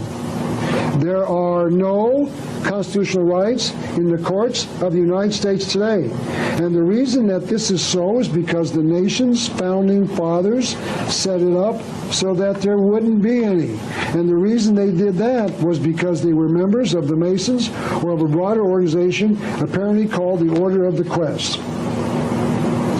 To prove that the Constitution is null and void in America today, we must go back to the year 1776 when we severed all ties to the English government. This is a copy of the Declaration of Independence. We're going to read a part from that right now. I would like to call your attention to one very important thing. It was here in the preamble that we, the people, declared that this was the unanimous declaration of the 13 united with a small u states of America. There was no such thing as the capital U United States of America at that time, as the men who wrote documents were saying that we, as representatives of these 13 states, each united in their cause, were part of a nation known as America. Later, this will become an important point, as we shall soon see. Our Founding Fathers were not created a nation called the United States of America. We were simply Americans, each a citizen of their respective state, that were uniting to declare themselves independent from the King of England. We, the people, carefully declared that we were objecting to the tyrannical government of King George of Great Britain that he had set up here in America. You can find the following in the second paragraph of the Declaration. We, the people, wrote, the history of the present King of Great Britain is a history of repeated injuries and usurpations, all having in direct object the establishment of an absolute tyranny over these states. To understand what that means, we must next define the word tyranny. Webster's 1828 dictionary, issued only 52 years after the Declaration of Independence was signed, defined the word thusly: tyranny, despotic exercise of power, absolute monarchy, or absolute power. The dictionary also defined the word despot, a word we don't use too often in today's language. It said that the word despot was a king, and I believe it meant any governmental authority, because most of the governments in 1828 were being led by kings, so that was the typical government at the time. So we're saying that a despot was any government invested with absolute ruling or absolute power, or ruling without any control from men, constitution, or laws. So it is fair to conclude that the Founding Fathers felt that King George was creating a tyranny, an all-powerful government in America, and that was the reason they were breaking from the monarchy. To further show that the Founding Fathers knew what the word tyranny meant, we can examine the Federalist Papers written in 1787 by John Jay on the left, James Madison in the center, and Alexander Hamilton on the right. Hamilton and Madison actually signed the Constitution, which meant that they must have approved of whatever it contained. James Madison defined the word tyranny in Federalist Papers number 47. The accumulation of all powers, legislative, executive, and judiciary in the same hands, whether of one, a few, or many, and whether hereditary, self-appointed, or elective, may justly be pronounced the very definition of tyranny. Madison later defined it again when he talked about a tyrannical concentration of all the same power of government in the same hands. He later quoted Montesquieu, a political writer in the mid-17th century, who wrote this: "There can be no liberty where the legislative and executive powers are united in the same body of magistrates." Then the writers of the Declaration listed 28 specific evidences that King George was guilty of creating an oppressive government, a tyranny in the United States. The 22nd of those reads, "He," meaning King George, "has given his assent to the suspending of our own legislatures and declaring themselves with power to," please remember this next phrase, "they declared themselves with the power to legislate for us in all cases whatsoever." Please remember that phrase. The king was taking all power in one body, the legislature, the very definition of tyranny. Our founding fathers knew what tyranny was, and that King George was guilty of creating a tyrannical government by replacing America's legislatures. Now the Constitution was issued in 1787, 11 years later. This is from the preamble. "We, the people, do ordain and establish this Constitution for the United States of America." Notice that they were claiming to be creating a government of the United States of America. The Constitution creates three branches of government because the Founding Fathers knew that to give all power to one branch of government was the very definition of tyranny. Our Founding Fathers created the legislative branch of government in Article 1, the executive branch of government in Article 2, and the judicial branch of government in Article 3. Article 1, Section 8 of the Constitution grants 18 specific powers to Congress, such as the power to collect taxes, the power to coin money, the power to establish post offices, and the power to declare war, amongst others. But in amongst those grants of power, they placed the cancer cell, the one they knew would destroy the very republic they were creating. This is what they wrote. Article 1, Section 8, Clause 17. Congress shall have the power to exercise exclusive legislation in all cases whatsoever. Notice that we've read that phrase somewhere else. We have just read that same phrase in the Declaration of Independence. When they used that phrase in the Declaration, they were defining the word tyranny. But when they used the same phrase in the Constitution, they were giving powers to Congress. The power to legislate in all cases whatsoever. It is impossible not to conclude that the Founding Fathers gave Congress tyrannical powers. They did so in Article 1, Section 8, Clause 17. Remember that the Founding Fathers accused King George of creating a tyranny by declaring themselves with the power to legislate in all cases whatsoever. They granted Congress the power to legislate in all cases whatsoever. They used the same words. They knew what they were doing because they wrote the Constitution only 11 years after they wrote the Declaration of Independence. Notice one more thing. This all-powerful, all-tyrannical government that our Founding Fathers created was limited to just one place only. The Founding Fathers continued Article 1, Section 8, Clause 17. Congress shall have the power to exercise exclusive legislation in all cases whatsoever over such district, of course they're meaning here Washington, D.C., as may become the seat of the government of the United States. So the Founding Fathers were giving this tyrannical power to Congress in just one place, Washington, D.C. It is interesting when you remember that the residents of Washington, D.C. today do not elect a congressman, and they've never elected a congressman. They do not elect a senator today, and they've never elected a senator. The people who live in Washington, D.C. are being taxed without representation. They have no representatives in Congress to represent them as Congress passes laws.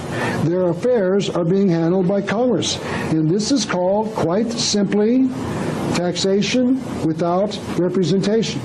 That was supposedly the reason that the American people dissolved the Union with Great Britain. This was supposedly the issue in the American Revolution.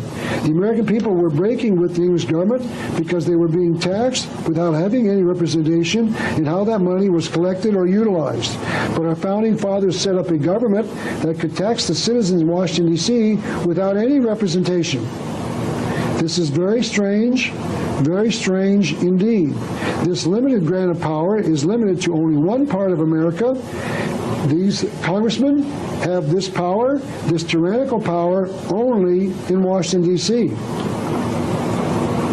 So what that means is that Congress has tyrannical powers to run Washington, D.C. When Congress interferes in the remainder of America, meaning the 50 states, it operates on Article 1, Section 8, Clauses 1 through 16, 18 in the Bill of Rights. Those powers are very specific. It is limited to very specific powers, all spelled out in great detail by the Founding Fathers. And the 10th Amendment further restricts the power of the government of the United States of America. It reads, "The power is not delegated to the United States by the Constitution, nor prohibited by it to the states, are reserved to the states, respectively, or to the people." It becomes important to notice that we patriots who thought that the 10th Amendment limited the powers of the federal government have been fooled once again. I always believed that this 10th Amendment restricted Congress, but notice that it says that if we didn't give the power to the United States, they don't have it. And I, along with most American patriots, felt that we were being protected by the 10th Amendment. But what they are saying is if we didn't give the power to the government of the United States, the power stays with the people or with the states. But our Founding Fathers gave all power to the government of the United States, and the people can have all that is left. But there is no power left if you give all power to the government of the United States. So there is no question, and I know this is very hard to believe, our Founding Fathers were traitors and liars. Our Founding Fathers deserve only the worst condemnations possible.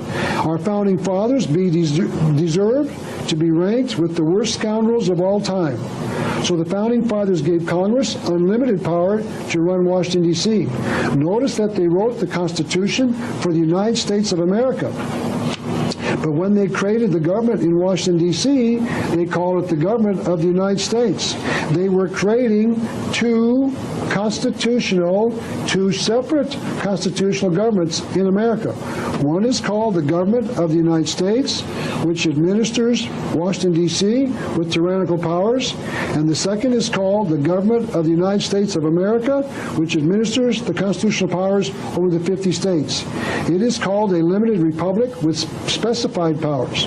There was not much concern with this tyrannical power in the government of the United States until the 14th Amendment was passed in 1868 after the Civil War. The 14th Amendment reads in part, "All persons born or naturalized in the United States and subject to the jurisdiction thereof are citizens of the United States." Also notice that there are two ways to become a citizen of the United States. The amendment says that you can be born inside Washington, D.C., or you can become a naturalized citizen. A naturalized citizen is one who voluntarily asks to become an American, because when you do, you become subject to the jurisdiction thereof. So we, the people of the United States of America, are now citizens of the United States. If you were not born in Washington, D.C., you are a naturalized citizen. Now, how did we become a naturalized citizen when we declared ourselves to be the people of the United States of America? And here's the answer. We voluntarily accepted a Social Security card issued by the government of the United States. When we accepted our Social Security card, we voluntarily gave up our sovereignty to the government of the United States. And when we did that, we voluntarily gave jurisdiction over us to that government that has tyrannical power. Now, we thought we had to obtain a Social Security card, and we did so because we allowed ourselves to be tricked into believing we had to get a Social Security card. I want you to know there is no law requiring any of us to get a Social Security card. We get one because we think we have to. We are not required to do so. And patriots are now asking the Social Security Administration to remove their number from the files with some degree of success.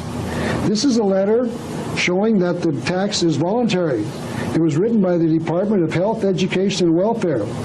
That means that they know that the tax is voluntary. That means that they are guilty of deception. And it is also important to point out that income taxes are voluntary.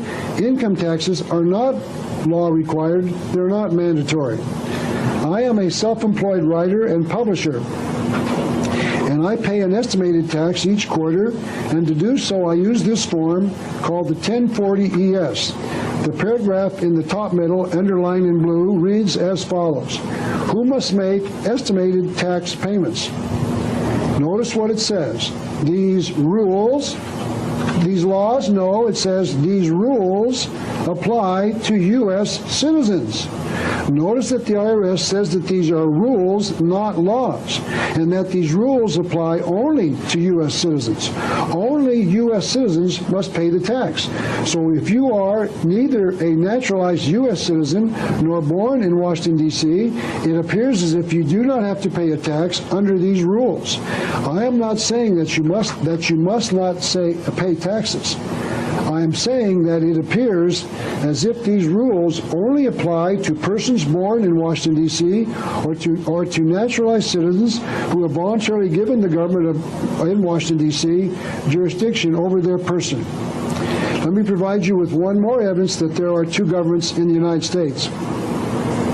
As far as preliminary research indicates, the post office cannot charge more than 2 cents per half ounce for mail sent between any two states in the United States of America.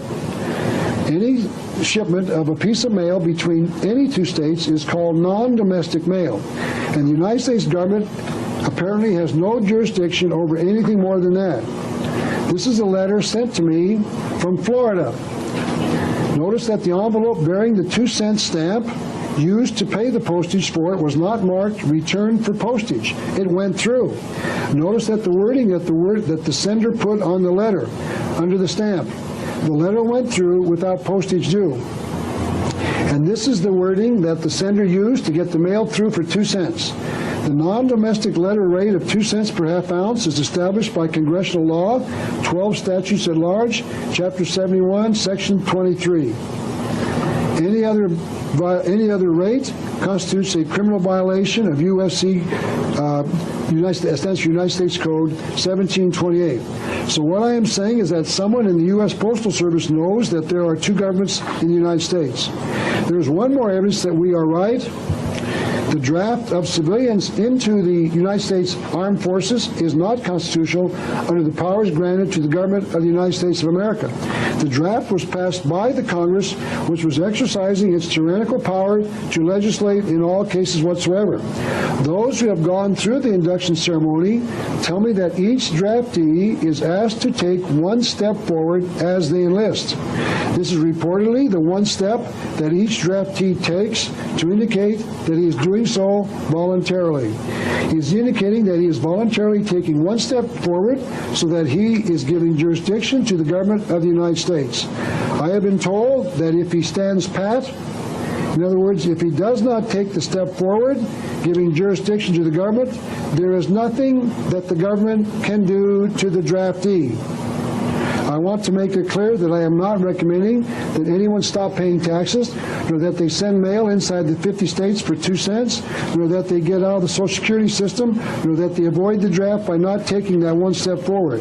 What I am saying is that there needs to be some court cases clearly establishing that these statements are true, so that we can absolutely know for certain that this preliminary research is correct. The one book telling us how this can be legally accomplished has yet to be written. I have not seen that book yet, so I have personally not decided to get out of the system. But it has been reported to me that thousands of people are getting out of the system each year by claiming that they are not citizens of the government of the United States. But I continue to pay my federal taxes. By the way, I pay my income taxes to Uncle Marx, not Uncle Sam, because Uncle Marx, meaning Uncle Karl Marx, was the father of the graduated income tax. Once again, this is the Communist Manifesto that we've looked at before. It was written by Karl Marx, the so-called father of communism. And on page 46 of the book, Karl Marx called for a heavy progressive or graduated income tax. Remember that this book was written by the communist Karl Marx in 1848. And we didn't get our heavy progressive or graduated income tax until 1913. Now, those who disagree with my assessment that we are not citizens of the government of the United States must answer this question. What were we before the 14th Amendment if we were not citizens of the United States? Why did they have to declare us citizens of the government of the United States if we were already citizens of the government of the United States? And the answer to that one question is because we were called sovereign citizens of the state in which you were born. You were called an American. But after the 14th Amendment, we were called citizens of the government of the United States. A sovereign is someone who lives by God-given inalienable right. A citizen is one who lives by government-granted privilege. A privilege can be taken away by the one granting the privilege. Rights cannot be taken away except by the grantor, in this case meaning the Creator God of the Bible. Simply stated, in one sentence, we have lost our sovereignty.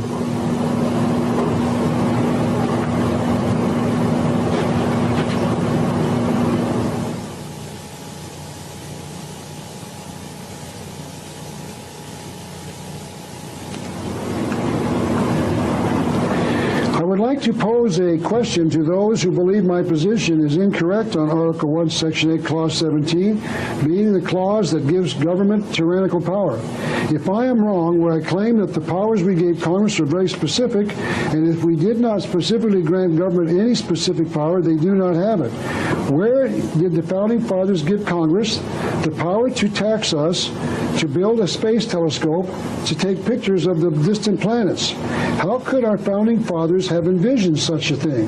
How could they have written this into the Constitution? Congress shall have the power to build telescopes that shall be placed in orbit above the Earth to take photographs of distant planets. How could they have even dreamed about such a thing in the 1780s? Yet Congress has taxed us to build the Hubble Space Telescope, which is in orbit right now. Let's say that we had the ability to go back to 1776, when they were debating the powers to give to Congress, and we had asked them to include a provision granting us power to build a space telescope. Just what do you think their answer would have been to our request? There is no such thing as a space telescope. They could not have conceived of such a thing in 1780. Yet in the 1980s, Congress passed legislation creating the power to orbit the Hubble Space Telescope. Where did they get the power if the founding fathers did not give it to them? They got it from Article 1, Section 8, Clause 17. Congress shall have the power to legislate in all cases whatsoever. The Hubble Space Telescope confirms my allegations. Congress has unlimited power, meaning they have the power to do whatever their fiendish little minds can devise. The power to legislate in all cases whatsoever. And who were these founding fathers who tricked us by creating a hidden tyrannical government? They were the Masons who wrote the Constitution. The Constitution was the joint work of half a dozen men or more, yet today few historians begrudge James Madison, later to become President of the United States, as being the father of the Constitution. Because the author of Article 1, Section 8, Clause 17 was James Madison himself. In fact, in 1956, President Dwight Eisenhower commissioned a study entitled Jurisdiction over Federal Areas within the States. That study made the conclusion, Article 1, Section 8, Clause 17 of the Constitution was included in the Constitution as a result of proposals made to the Constitutional Convention by Charles Pinckney and James Madison. There were some who objected to the grant of tyrannical powers, according to the Eisenhower Report.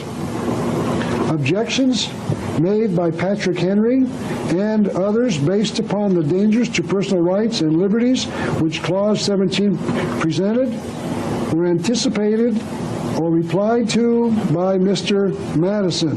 That means that Mr. Madison knew that his grant was going to cause controversy, so he anticipated it. So Patrick Henry, because he objected to the tyrannical provisions of this provision, the tyrannical powers of this provision, goes to the top of my list of great American patriots, and James Madison goes to the bottom. The report goes on, they, meaning those who objected, were assured that the rights of residents of federalized areas would be protected by appropriate reservations made by the states in granting their respective consents to federalization. That means that whatever argument that Madison used convinced the dissenters that their rights would be protected by the states. But notice this incredible omission by the Eisenhower Commission members in their report. It may be noted that this assurance has to this time borne only little fruit. The dissenters were lied to. Their rights were not protected by this incredible grant of power to the Congress. They were hoodwinked by James Madison. We, the sovereign people of America, gave up our sovereignty by a fraudulent argument. Those who granted the power knew what they were doing. In other words, there was cause for concern in 1787. There was cause for concern in 1956, but nothing has been done to correct the situation. So I'm saying there was cause for concern even today in 1994. And last question, was it a coincidence that James Madison, the tyrant, was a Mason? No, because that is precisely what the order of the quest would have wanted him to write into the Constitution. James Madison did what he was expected to do.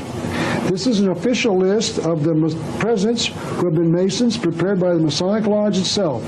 And under the name, under the yellow highlighter, is James Madison, President of the United States. I'd like to return to the discussion of the involvement of the Masonic Lodge in the founding of America. This is a very poor quality photocopy of a picture of the prayer window in a prayer room for legislators in the Capitol building in Washington, D.C. Notice that George Washington is kneeling at prayer in the middle of the stained glass window, and that he is under the reverse side of the Great Seal of the United States. It is almost as if those who designed the window knew that George Washington, a Mason, was praying to the God in the all-seeing eye of the Great Seal of the United States. Also notice that the Masons have concealed a key Masonic number in the window. There are 33 reversals of the double lines shown on each side of the stained glass window. And as we're going to see later, the number 33 is a key Masonic number of great significance, as I will prove in a few minutes. As I will show you, it was not just another coincidence, but it was a concealed Masonic symbol. Before we continue our study of the secret destiny of America, we must examine an area which is pertinent to our study. We must examine the question of why early man worshipped the sun. The sun in the sky does two observable things. First of all, it rises each morning and sets each evening. It appears to be born in the morning and then die in the evening each day, and then it appears to come back to life the next day when it rises again. Early man realized that he was also born and then died, but that he couldn't come back to life after he died. He knew that after he died, he couldn't come back the next day. So he started imagining that the sun was some sort of God, because he reasoned that only a God can die and then come back to life. And the second way that the sun appears to be born and then appears to die again is because the sun travels on the horizon as it sets each day. This is because the earth tilts back and forth on its axis as it revolves around the sun. So the sun moves north and south across the horizon and sets at a different place every day. It appears to set at a different position on the horizon each day, and early man felt that only gods could do that. Here is a photograph of the sun setting at a particular point on the horizon. It appears to move northward once a year and sets at a particular point. The sun appears to set at this precise point for 3 days, and then it starts moving south again. This happens twice a year, on June the 25th and on December the 25th. That means that on June 22nd, 23rd, and 24th, and December 22nd, 23rd, and 24th of each year, the sun appears to be setting at the same precise location. But on June the 25th and December 25th, it starts to move back to the north or to the south. It appears to die for 3 days and then appears to come back to life on June the 25th and December 25th.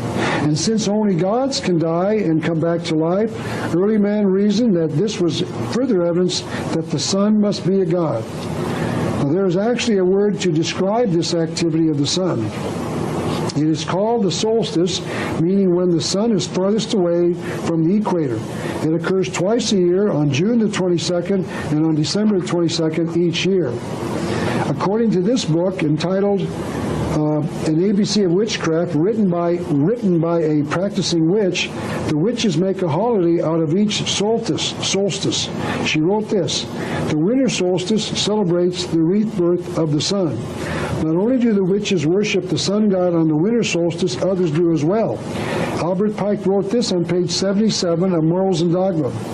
Thousands of years ago, man worshipped the sun. Originally, they looked beyond the orb to the invisible God. Then he identified those gods who had a concealed worship of the sun god inside their regular worship. They personified the sun god as Brahma, Amun, Osiris, Bel, Adonis, Melkarth, Mithras, and Apollo. He went on to point out that the Romans celebrated a holiday known as Saturnalia for 1 week, December 17th to the 24th. Then December 25th became a special holiday called the birth of the unconquerable sun. Author John Robinson says that the Winter Solstice Festival celebrates the victory of the sun over the powers of darkness. I'd now like to suspend that discussion for another area of interest that's related. I'd like to explain why people in America celebrate Christmas on the 25th of December. Christmas is supposed to be the birthday of Jesus Christ, but Jesus Christ was not born in December, nor even in the winter of the year. The Bible tells the reader when Jesus was born. His birth is talked about in Luke 2:8. The writer wrote, there were in the same country shepherds abiding in the field, keeping watch over their flock at night. By night. Shepherds at the time always brought their flocks from the mountainsides and fields and corralled them not later than October the 15th to protect them from the cold, rainy season that followed. They would be outside in the fields during lambing season when they attempted to protect their young lambs from wolves. And to illustrate that point, I'd like to discuss a story about a friend of mine. In September of 1991, I called a gentleman who is a computer buff. He has created a chronology institute that studies biblical dates. He claims that he has put all of the dates in the Bible and that he has been able to determine that Christ was born on April the 5th, 6 BC, and that he died on April the 5th, 30 AD. That means that Jesus lived 35 years and was resurrected when he was precisely 35 years old. But today, the world celebrates Jesus' birthday on a holiday dedicated to the annual rebirth of the sun, December 25th. Now, we bring in an evergreen tree into our home and call it a Christmas tree because an evergreen tree does not die during the time the sun goes south during the winter to die. It lives while the sun god dies. We place round balls on our tree because the sun is round and we're bringing light into our house. And we put candles or lights on the tree now as a way of bringing light into the house while the sun god is dying. So Christmas is a pagan holiday. I, for one, do not celebrate Christmas on December 25th. I personally celebrate the birth of Jesus every day of my life. Now, I'd like to return to our discussion of the sun. So the next step in history of our past is when priests developed around the worship of the sun. They told the people that they should pray to them because there was a danger that the sun would not return the next day or after it died twice each year. And inside that worship of the sun god, they developed the idea that the sun was a symbol of another god. So man has deified the sun. We put a face on the sun. The sun has no face. It is not a god. It is the sun. And that sun, by the way, will one day burn itself out. Albert Pike wrote about this in his book entitled Legenda. The sages of all the ancient races had a secret and holy doctrine which was not made known to the people at large. When these worshipped the star, the sages adored that which manifested itself as the star. When these worshipped the fire and light, the sages worshipped the invisible principle from which the light flowed out. The next thing that happened was that this religion of the sun god spread all over the world. All religions today worship a god, but all of them differ in their conception of that god. But I think that they all agree on one thing. All religions agree on a force of evil. But most of these religions do not believe that this force of evil is a god. So it can be a true statement that the one thing that most religions can agree on is a belief in a force of evil. This is a book entitled The History and the Idea of the Devil by Paul Karras. In the introduction to this book, the writer says, Mr. Karras probed the myths and religious symbols of a number of cultures to siphon out the one common element, the devil. A reviewer of Mr. Karras' book made this comment about the author. Karras found the devil to be a perfectly charming fellow. All religions have a common denominator, the devil, but some of those religions have made this force of evil into a god, and that this worship of this force of evil as a god has been kept from the worshippers. Someone else who made just such an observation was Helena Petrovna Blavatsky in her book entitled The Secret Doctrine, Volume 1. In every religion, we find the concealed deity forming the groundwork. So the concealed worship of another god inside the public worship of a god is common to all religions, as we shall see. Also, the sun and also the serpent are symbols of this concealed worship of this other god. For example, Mr. Karras talks about this concealed worship on page 121 of his book. He makes this observation. In some parts of India, the serpent is the symbol of perfection and wisdom. That sounds like the teaching of the book of Genesis, yet India is not known as a Christian or Jewish nation. And the Masons acknowledge that Masonry is also found in all religions. In his book entitled Freemasonry and the Ancient Gods, the author, also a Mason, wrote this. Brother Ward, and Mr. Ward is a Masonic writer that this author quotes in his book, traces a substratum of Masonry in all the great religious systems of the world. So the God being worshipped by the Masons is also the God being worshipped in all of the hidden concealed worships all over the world. And all religions, including the religion known as Masonry, knows just who this hidden God is in their worship. One explained it quite simply. This is once again the book written by a female witch, and she stated it very simply on page 14 of her book. She wrote, Lucifer is the god of the sun. This is the simplest way to say it. The concealed god in the worships of the world is simply called Lucifer, also called the devil or Satan in the Bible. So what we are going to examine during this lecture is this worship of the sun god Lucifer and his plans for the future of the world with this thing that the major world leaders are calling for, called the New World Order. So we're going to examine this secret, hidden, 6,000-year-old worldwide worship of the sun god Lucifer and his plans for a new world order. I am not aware of any other historian in the world who is exposing this secret worship of Lucifer, but it needs to be done. Because quite simply, this future Luciferian New World Order is not very pleasant. The people of the world would not accept it unless it was being brought to them through deceptions and lies. And this is exactly what is happening. The New World Order is being brought to the people of the world through lies, deceptions, and dishonesty. The leaders of the world are simply not telling the truth. This is the Masonic symbol that we've looked at before. Notice the square and the compass have the letter G in the center. I'd like to show you that the Masons also worship the sun. W.L. Wilmshurst, a Masonic writer, wrote this. The G had its equivalent in the Egyptian mysteries in the solar symbol of Ra, the spiritual sun.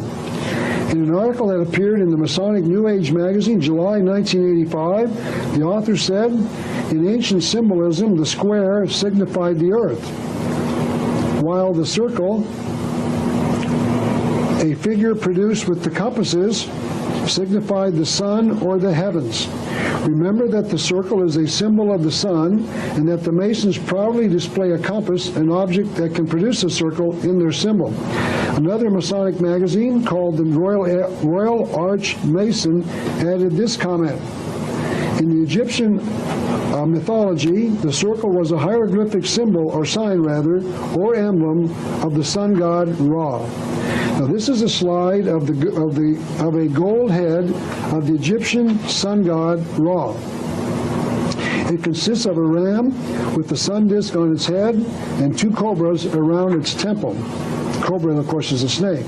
So sun worship is not new. It has been here for centuries, as we shall see, and it is worldwide. I want to make a point at this juncture. What I will be examining during this lecture is that I have found a secret concealed worship of a god in the world. I have found that this secret worship has been conducted worldwide for some 6,000 years. I have found that the knowledge about this worship has been buried by historians of the past, and I have found that the major symbols of this concealed god are the sun and the serpent. I have found that the worship of every major god of the past, including even the God of the Bible, in part, has concealed a secret worship of the hidden God.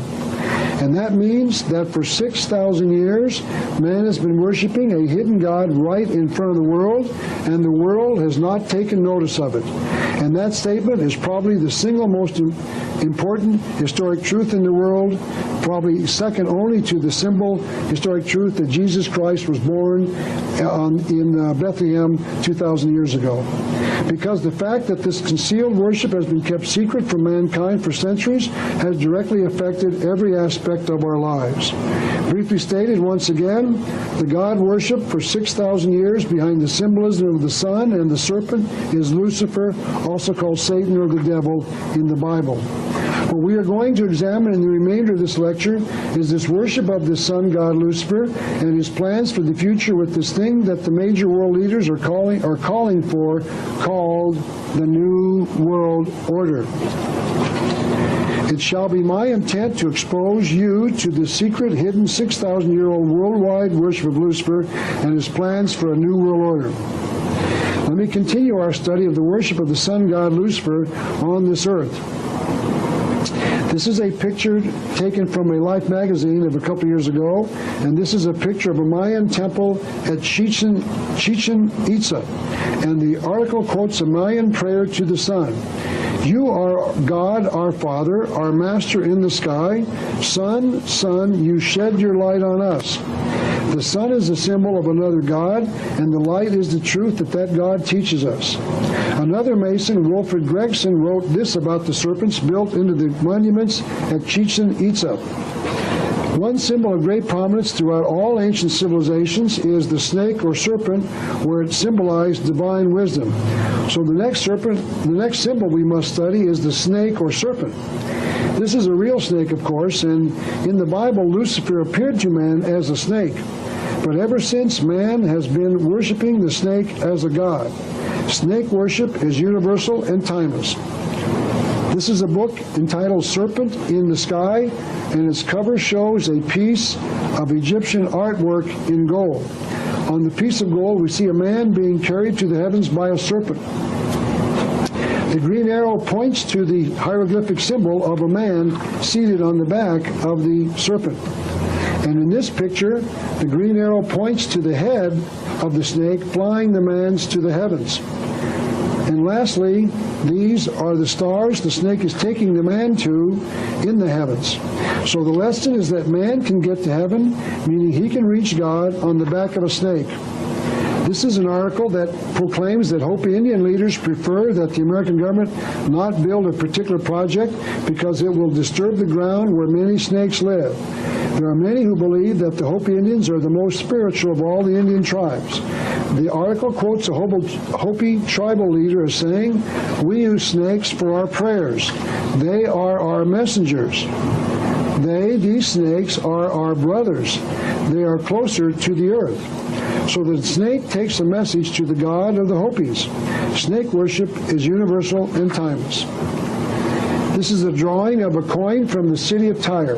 Tyre was the capital of Phoenicia and was founded in around 2750 BC. So this coin might be several thousand years old. The drawing shows a snake cut off from its home. The tree has been cut down before its time, meaning that the snake is trying to restore his home by exerting its pressure on the tree stump. His kingdom was cut away before he could complete his task, and he is exerting pressure on the tree, hoping that it will return to the form of his old kingdom. The cornucopia to the left of the tree is empty. That means that the bounty is to be received from his kingdom, his future, when the snake revives the palm tree back to its previous glory. The palm tree to the right is a sign of victory, that the snake's victory on the earth will occur.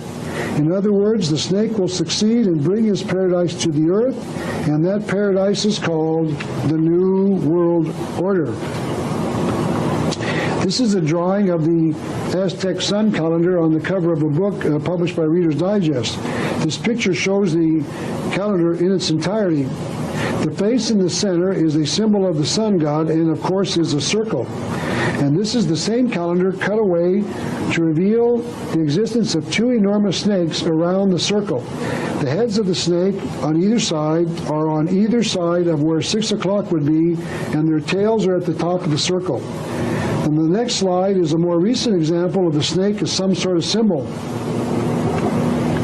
This is the hood ornament off of the Alfa Romeo automobile. Notice that there is a line dividing the ornament into two separate different symbols, the snake or the cross. The hood ornament appears to be saying that there is a choice in the world, either the cross of Jesus or the snake of the unknown God. The snake also has a crown drawn above its head, as if the snake is either a god or a king. The snake appears to have a man in its mouth, and I do not know if the snake is devouring the man or if he is giving birth to the man. My guess would be that the snake is giving birth to the enlightened man. In other words, the man who has figured out who the snake represents. I didn't think I was right until I found this book entitled Magic Symbols. And this is part of page number 6 of that book. It shows a very dark picture of the snake and the man, reportedly taken from a 13th century building in Italy. Now, you can't see that very well. Maybe you can see the one on the right. But there's the snake devouring the man or passing him out, and you'll see it in the black outline in the first picture on the left. And this is a picture of the figures of the snake and the man being colored in to show you what they look like. The author of the book claims that the snake is devouring the man, but it appears to work as well as a symbol of the serpent giving birth to the illumined man. The book went on to say, the image of a man being swallowed by the serpent of wisdom is really a portrayal of the man entering into the body of the snake entering into wisdom. So then the book identified who the snake of wisdom was. Such a snake itself is therefore a symbol of Satan. So here we see a book briefly explaining the symbols of the world, admitting that they know that the snake is a worldwide symbol of Satan. This is a picture of a snake involved in a voodoo religious ceremony. There's a woman bent back on her, she's on her feet, and those are her knees pointing. Maybe you can't see that, but in the middle of her body is a snake being held in either of her two hands. The snake goes across her midsection. The article says that the woman sacrificed a child to the snake. This is a picture of the sacred cobra from a Buddhist temple in Ceylon. The book that showed the picture said that the cobra was the symbol of eternal wisdom. You might remember that Cleopatra, the woman they write movies about from the past, decided to commit suicide by allowing a snake to bite her. She lived in a country that believed in the snake as a god. She might have decided to allow a poisonous snake to bite her so that she could become illuminated as part of her religion. This is an article in Trade magazine that appeared on February the 3rd, 1991, that reports in the left-hand side under the yellow that former Senator Barry Goldwater had the image of a snake tattooed on his left hand. The article did not say why that was, but it is known that Barry Goldwater is a 33rd degree Mason. I wonder if that has something to do with that. This is a book written by Peter Tompkins entitled Mysteries of the Mexican Pyramids. I'm going to take a close-up of the snake at the center because under the pink arrow is an enormous head of the snake, and it shows its head is open, its mouth is open, implying that it is speaking to the people. It was found at the ruins of Chichen Itza, Mexico. The pyramid in the back is dedicated to the god known as Quetzalcoatl, and I'll discuss that god in a few minutes. Chichen Itza is in the Yucatan, south of Mexico in Latin America, on the Gulf of Mexico. You'll see it right in the middle of this map, the two words Chichen Itza. At Chichen Itza, the Temple of the East has a great many repeats of a huge sunburst. From the middle of the sunburst is a head of a serpent, a huge head of a serpent. The sun represents God, and the serpent his divine wisdom. And so one of the temples of the sun god worldwide is a pyramid. This is a slide of one of those temples to the sun god in Mexico. Notice that its top is flat, and as we are going to see, all pyramids on the earth are flat on top, and there is a reason that is true. I'll try to explain that reason for you a little later. The obvious question is to answer is, why would people build a pyramid anywhere? And I think the obvious answer is for the people physically to get closer to the sun god. This is a book entitled The Two Babylons, written by Reverend Alexander Hislop, a Christian minister. He wrote about the sun god worship, and this is what he said. Along with the sun as the great fire god, and in due time identified with him, was the serpent worshipped. In the mythology of the primitive world, the serpent is universally the symbol of the sun. In Egypt, one of the commonest symbols of the sun or sun god is a disk with a serpent around it. And I remember this picture that Rex Hudson showed us in his book entitled A Bridge to Light. It showed a snake around the oblong-shaped circle, and here we see the close association of the serpent god and the sun. This slide illustrates the point. The two red arrows point to two sculptures of the feathered serpent god, Quetzalcoatl, and they show two serpents protruding from a symbol of the sun.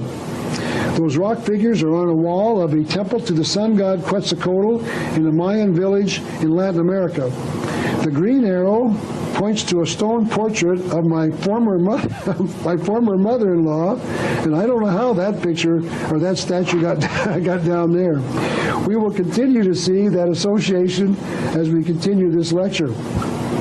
This is a National Geographic's picture of an Egyptian relief painting, apparently on a wall dug into the rock, showing Ramses II seated on the right, making an offering to Ra, the sun god. The cobra in the middle is kind of broad-chested cobra with its head looking to the left, is wearing a tall crown signifying his kingship over the southern kingdom of Egypt.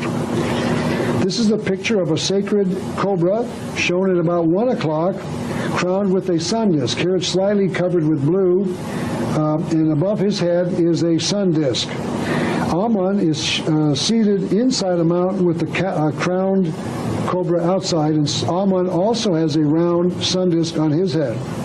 This is another royal portrait of an Egyptian pharaoh, this time Snofru. He is shown seated on his throne with the basket in front of him, up a little bit higher, about 2 o'clock. On top of the basket is a coiled serpent, showing that Snofru was in the presence of the serpent of wisdom. This is a picture of a building called Snake Temple in Vietnam. Notice the two snakes on either side of the walkway into the temple area.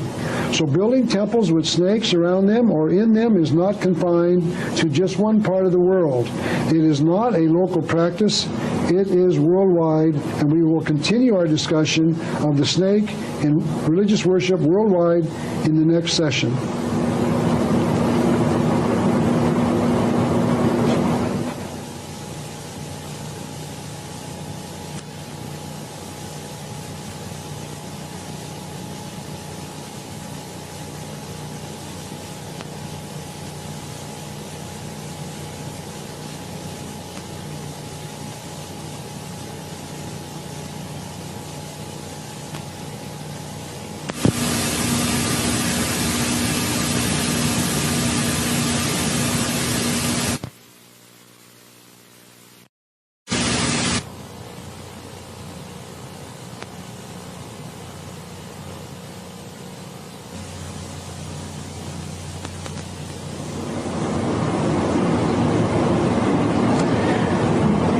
Next, like to examine another symbol of this worldwide worship of the sun god, and that symbol is the obelisk, a tall four-sided pillar tapering towards its pyramidal top. This is the opening of the Wednesday morning news program at NBC News.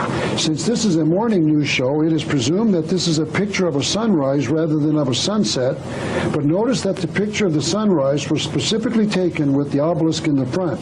It appears that someone at NBC knows about the connection between the rising sun and the obelisk. Albert Pike, the famous Mason, told us what the purpose of the obelisk was. He said the obelisk was consecrated to the sun. So the obelisk is a symbol of sun worship. But Carl Claudy, another 33rd degree Mason, told us that the obelisk had an esoteric or concealed meaning.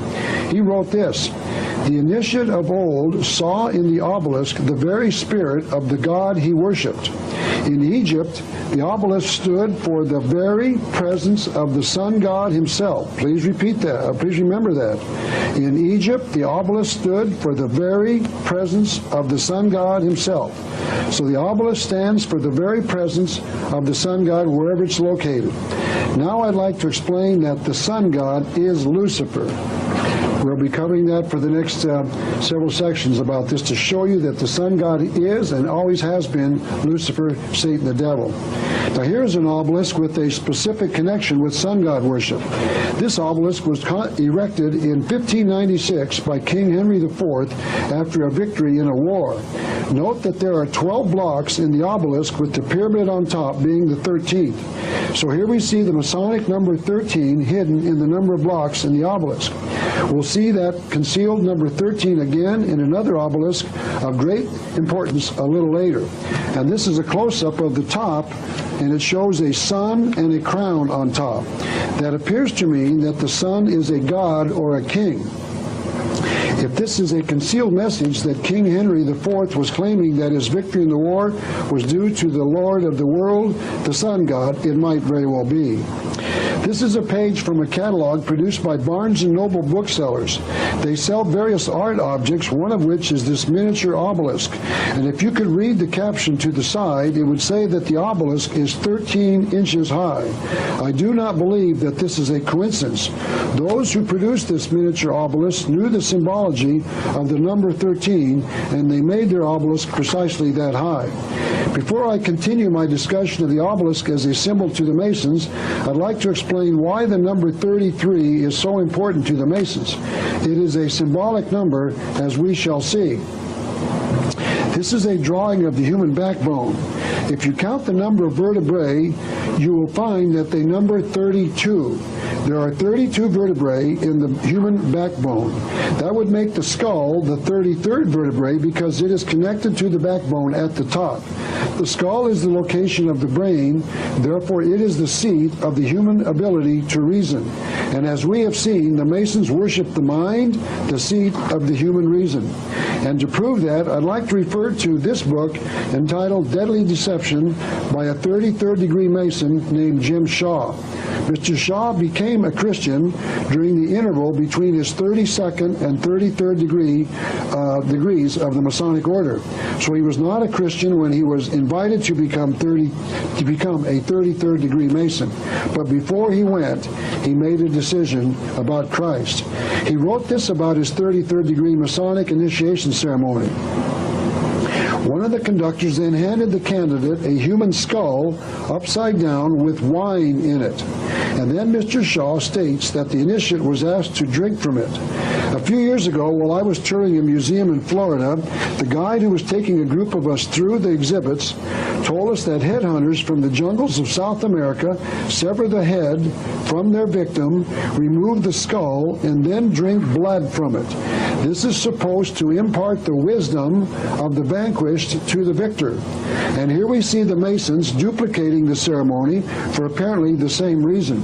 It is presumed that the Masons drink wine, a colored substitute for the real thing, meaning blood, from the skull so that they can symbolically obtain the wisdom of the person whose head they are drinking from. And some of the world's leading politicians and leaders have drunk wine from a skull as a 33rd degree Mason. I mentioned at the beginning of the lecture that I was going to offend some of you. I am now going to show you a series of slides, some of which will be offensive to the Catholics in the viewing audience. I want you to know that I am sorry for that, but I must tell the truth whenever I find it, because what I have found is that this conspiracy has become involved in concealing the symbols of this sun worship inside the Catholic Church. But please let me add this comment for the Catholic.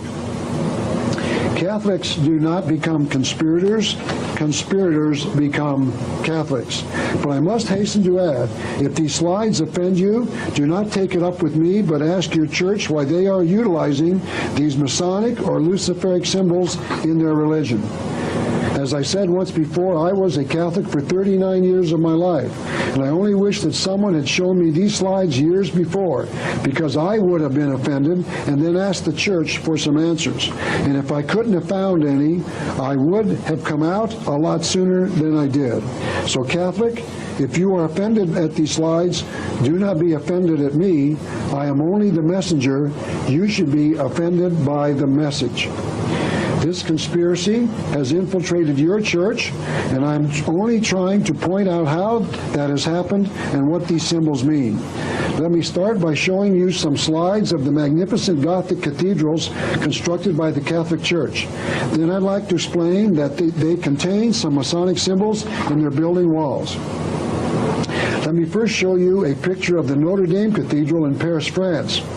This is just one of the many beautiful Gothic structures that were designed and constructed by members of the Masonic Lodge. The Masons admit that they have hidden, concealed symbols in the construction of these cathedrals. This is a close-up of the rose window on the front side of the church. The circle next to the outer ring has 32 sections in it, and the circle in the middle would become the 33rd. As I have explained, the number 33 is a concealed number of great importance to the Masons and their worship of Lucifer, the sun god. This is a slide of Salisbury Cathedral in England. Here we see two outside obelisks and one in the center. This is the beautiful Gothic cathedral at Ulm, Germany. Once again, here we see the huge obelisk in the front of the cathedral and two to the rear. Also notice that there are 12 smaller obelisks on the side, so that the huge obelisk becomes the 13th. Once again, the Masons have concealed their symbols around the churches they built for the Catholic Church. Don't forget that the obelisk stands for the very presence of the sun god, Lucifer himself. Another obelisk of some importance is this one in the Vatican in Rome, Italy. This obelisk was moved here in 1586 by a Catholic pope named Pope Sixtus V. So it has been here for over 400 years. The next two slides are two pictures of the obelisk and two modern-day popes. And the first one shows Pope Paul VI addressing the crowd of people in St. Peter's Square right in front of the obelisk, the very presence of the sun god, Lucifer. And the second photo shows the current Pope, John Paul II, also addressing the crowd once again in St. Peter's Square. If I was Pope and heard one person comment about the obelisk being a symbol of the very presence of the sun god himself, I would first check it out, and if it were true, I would then have that obelisk immediately removed. But this obelisk has been there for over 400 years. There is another Masonic connection to the area near the obelisk. This is another shot of the same square looking from the other end. The Vatican, the building in which the Pope resides, is at the other end of the picture. Those columns around the obelisk are called the Bernini Colonnade. As best I can count, there are 32 columns on each side. The 33rd would be the circle around the obelisk. Remember that the circle is a symbol of the sun god, and that the number 33 is a Masonic symbol concealing a worship of the sun god Lucifer. I will show you other connections between Masonry and the Catholic Church a little later in another context. Next, I'd like to return to my discussion of the Great Seal of the United States. This is called the front side of the Great Seal. Notice the eagle shown in the center. Many historians have commented on the debate in early America on whether the founding fathers should name the eagle or the wild turkey as this nation's national bird. Please forgive me for using the drawing of a turkey found in a liquor ad, because it was the only wild turkey I could find. The debate was not a debate at all. It was only a cover, because it is now known that the eagle was always going to be the national bird of America. The Masons have told us how important the eagle is as a symbol of something else. I'd like to quote 6 writers on the subject, 5 of whom are Masons. I will not identify these. These are just comments to show you how important the eagle is in mysticism. The first slide says, in mysticism, the eagle is a symbol of initiation. The eagle is of great antiquity, figuring in the symbolic inventory of the Egyptians as the sun. So please hold that thought. I'll discuss it a little later, a little further. As wisdom is attained through reason, the eagle is also symbolic of reason. Here's another quote, the eagle was sacred to the sun. And here are some Masonic thoughts on how the eagle was connected to the sun as a symbol. The eagle was a bird consecrated to the sun in Egypt. The eagle also represented the great Egyptian sun god Amun-Ra.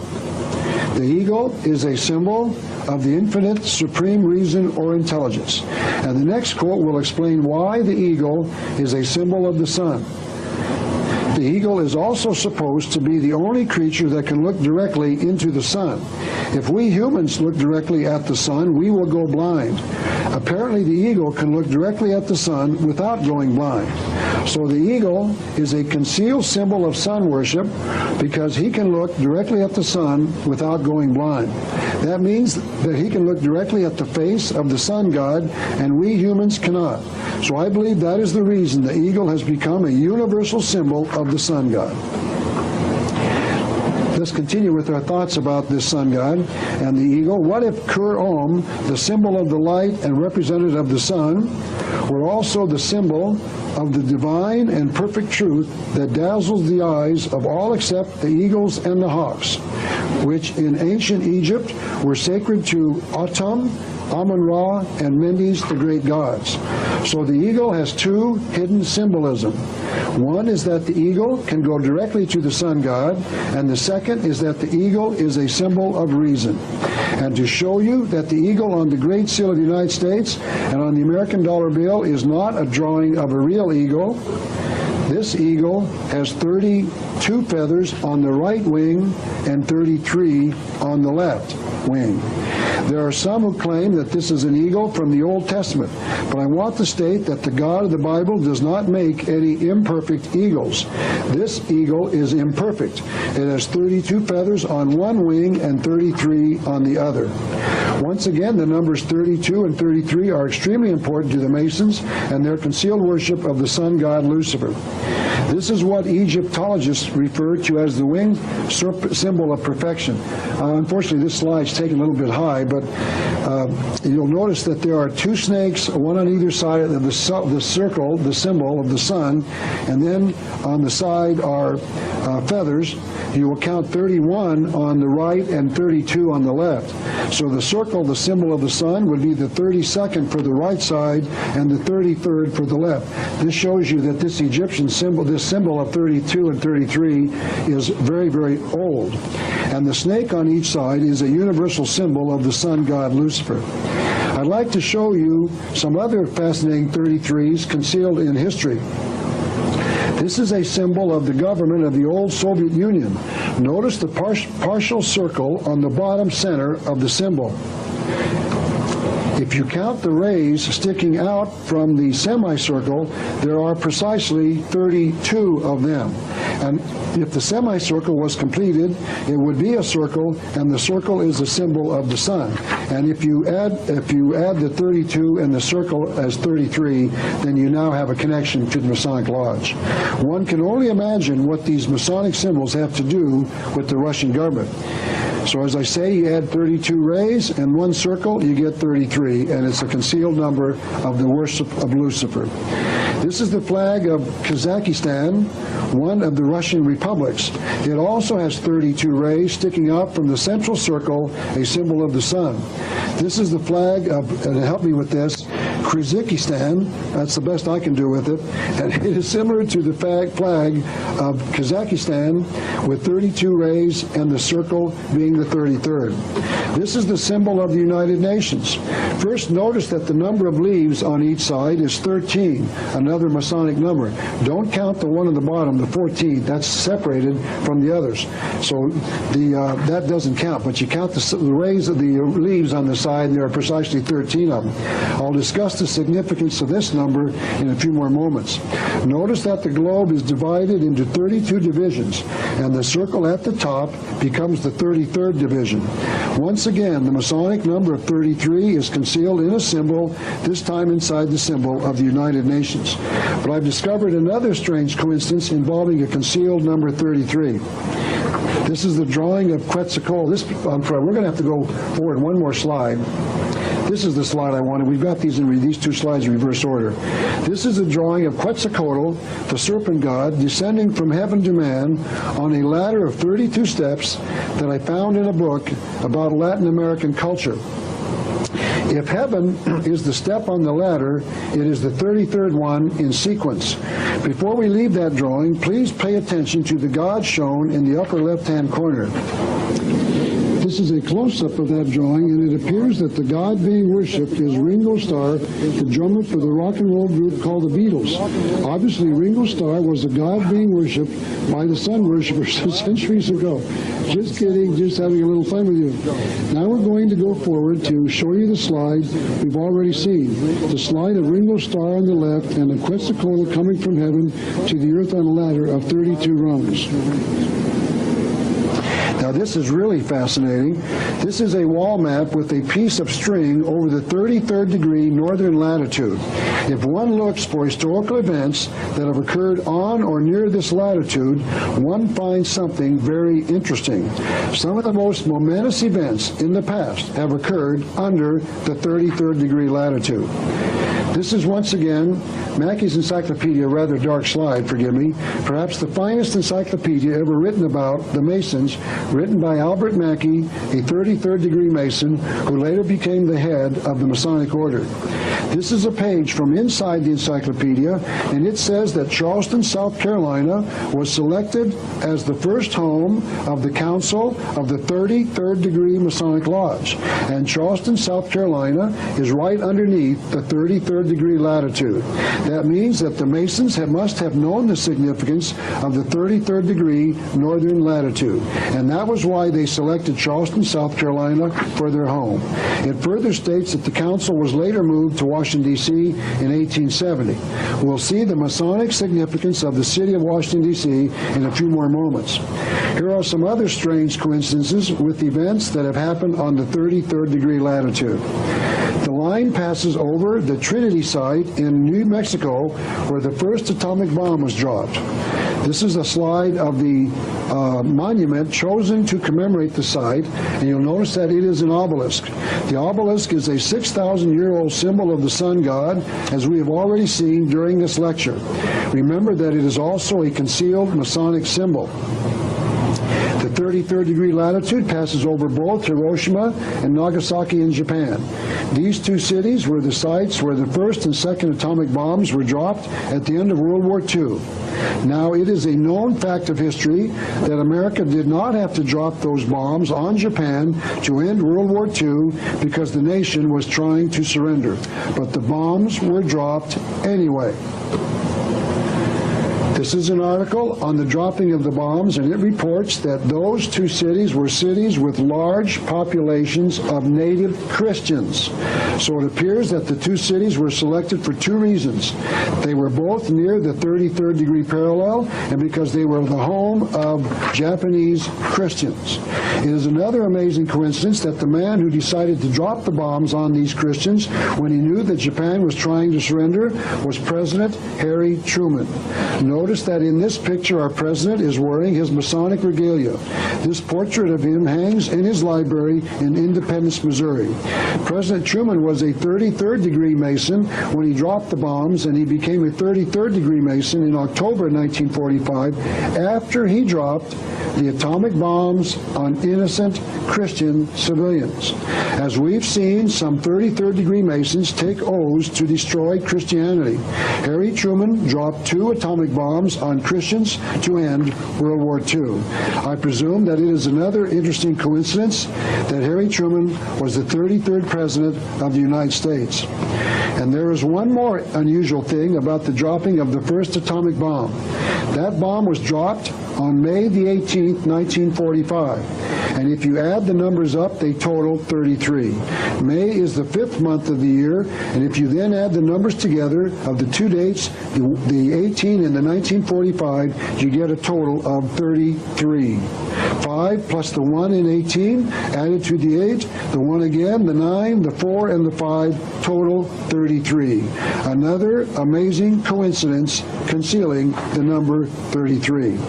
But the most astonishing coincidence of the major event that happened on the 33rd parallel is that it passes just over the city of Dallas, Texas, where in 1963 President John Kennedy was assassinated. Now, this is an overhead shot of Dealey Plaza where the president was shot. The car the president was riding in came in from the lower right side about 4 o'clock, turned to the right, going north, went towards the Texas School Book Depository, the building under number 1 there if you can see it, and then turned left down the elm underneath the overpass to the left. It was while the car in which the president was riding was going off to the left on Elm Street that he was assassinated. The significant thing about that site is that President Kennedy drove right by an obelisk, a Masonic symbol. This is a photograph of the obelisk in that park just in front of the School Book Depository where the Warren Commission that studied the assassination said the assassin fired the shots from. At the base of that obelisk, there is a plaque that says that Dealey Plaza was the site of the first Masonic Lodge in Texas. It reads, "Within this small park was built the first fraternal lodge." Now, I want to be honest with you, the plaque does not say that this is the site of the first Masonic Lodge. It says that it is the site of the first fraternal lodge. But I believe the evidence of Texas being a Masonic state is such to make anyone believe that Dealey Plaza is the site of the first Masonic Lodge in Texas. The state of Texas was created by Masons. This is an article in a Masonic magazine that says that their state flag was designed by a Mason. The symbol of the star of the state of Texas is a lone star, and the star has been a concealed symbol of the morning star for thousands of years. Sam Houston, Davy Crockett, Jim Bowie, and many of the other defenders of the Alamo were all members of the Masonic Lodge. So John Kennedy, the nation's first Catholic president, was brought to the Masonic state of Texas to be assassinated on November the 22nd, 1963. November is the 11th month of the year, and if you add that number to the number of the day he was assassinated, the 22, you get a concealed 33. To show you that there is reason to believe that the Masons were directly involved in the assassination of President John Kennedy, I'd like to lay down a little foundation work so that you can understand why I believe that way. The Masons trace their history from the past to the Knights Templar, a Masonic-like group that was active in the early 1300s. This is a book written by Michael Howard called The Occult Conspiracy. On page 36 of that book, the author says this: on 22 November, meaning the 22nd of November, 1307, the Pope, meaning Pope Clement V, issued a bull. A bull is an official paper issued by the Pope asking that the Catholics obey his rulings to all Christian rulers in Western Europe, ordering them to arrest any member of the order, meaning the Knights Templar, residing in their countries. Pope Clement V had discovered that the Knights Templar were out to destroy not only the Catholic religion, but the nations of Western Europe. And he was warning the Catholic rulers of those nations that if they didn't start arresting these rulers, they would lose their kingdoms. So an arresting of the leaders of the Knights Templar started all over Europe. Jacques de Molay, the leader of the Knights Templar at the time, was arrested, tried, and later burned at the stake for his treasonous activities against the Church and the nations of Europe. Jacques de Molay was brought before the Commission examining the Knights Templar 2 years later in 1309 and asked if he wished to defend his order against the accusations against it. Mr. Howard continues. On March the 11th of 1314, Jacques de Molay was burnt to death at the stake.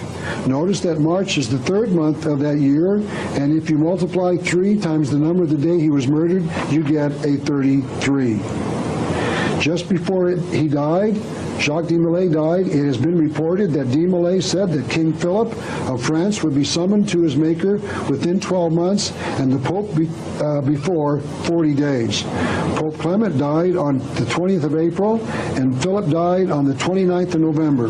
Both dates were within the predicted times given by Jacques de Molay.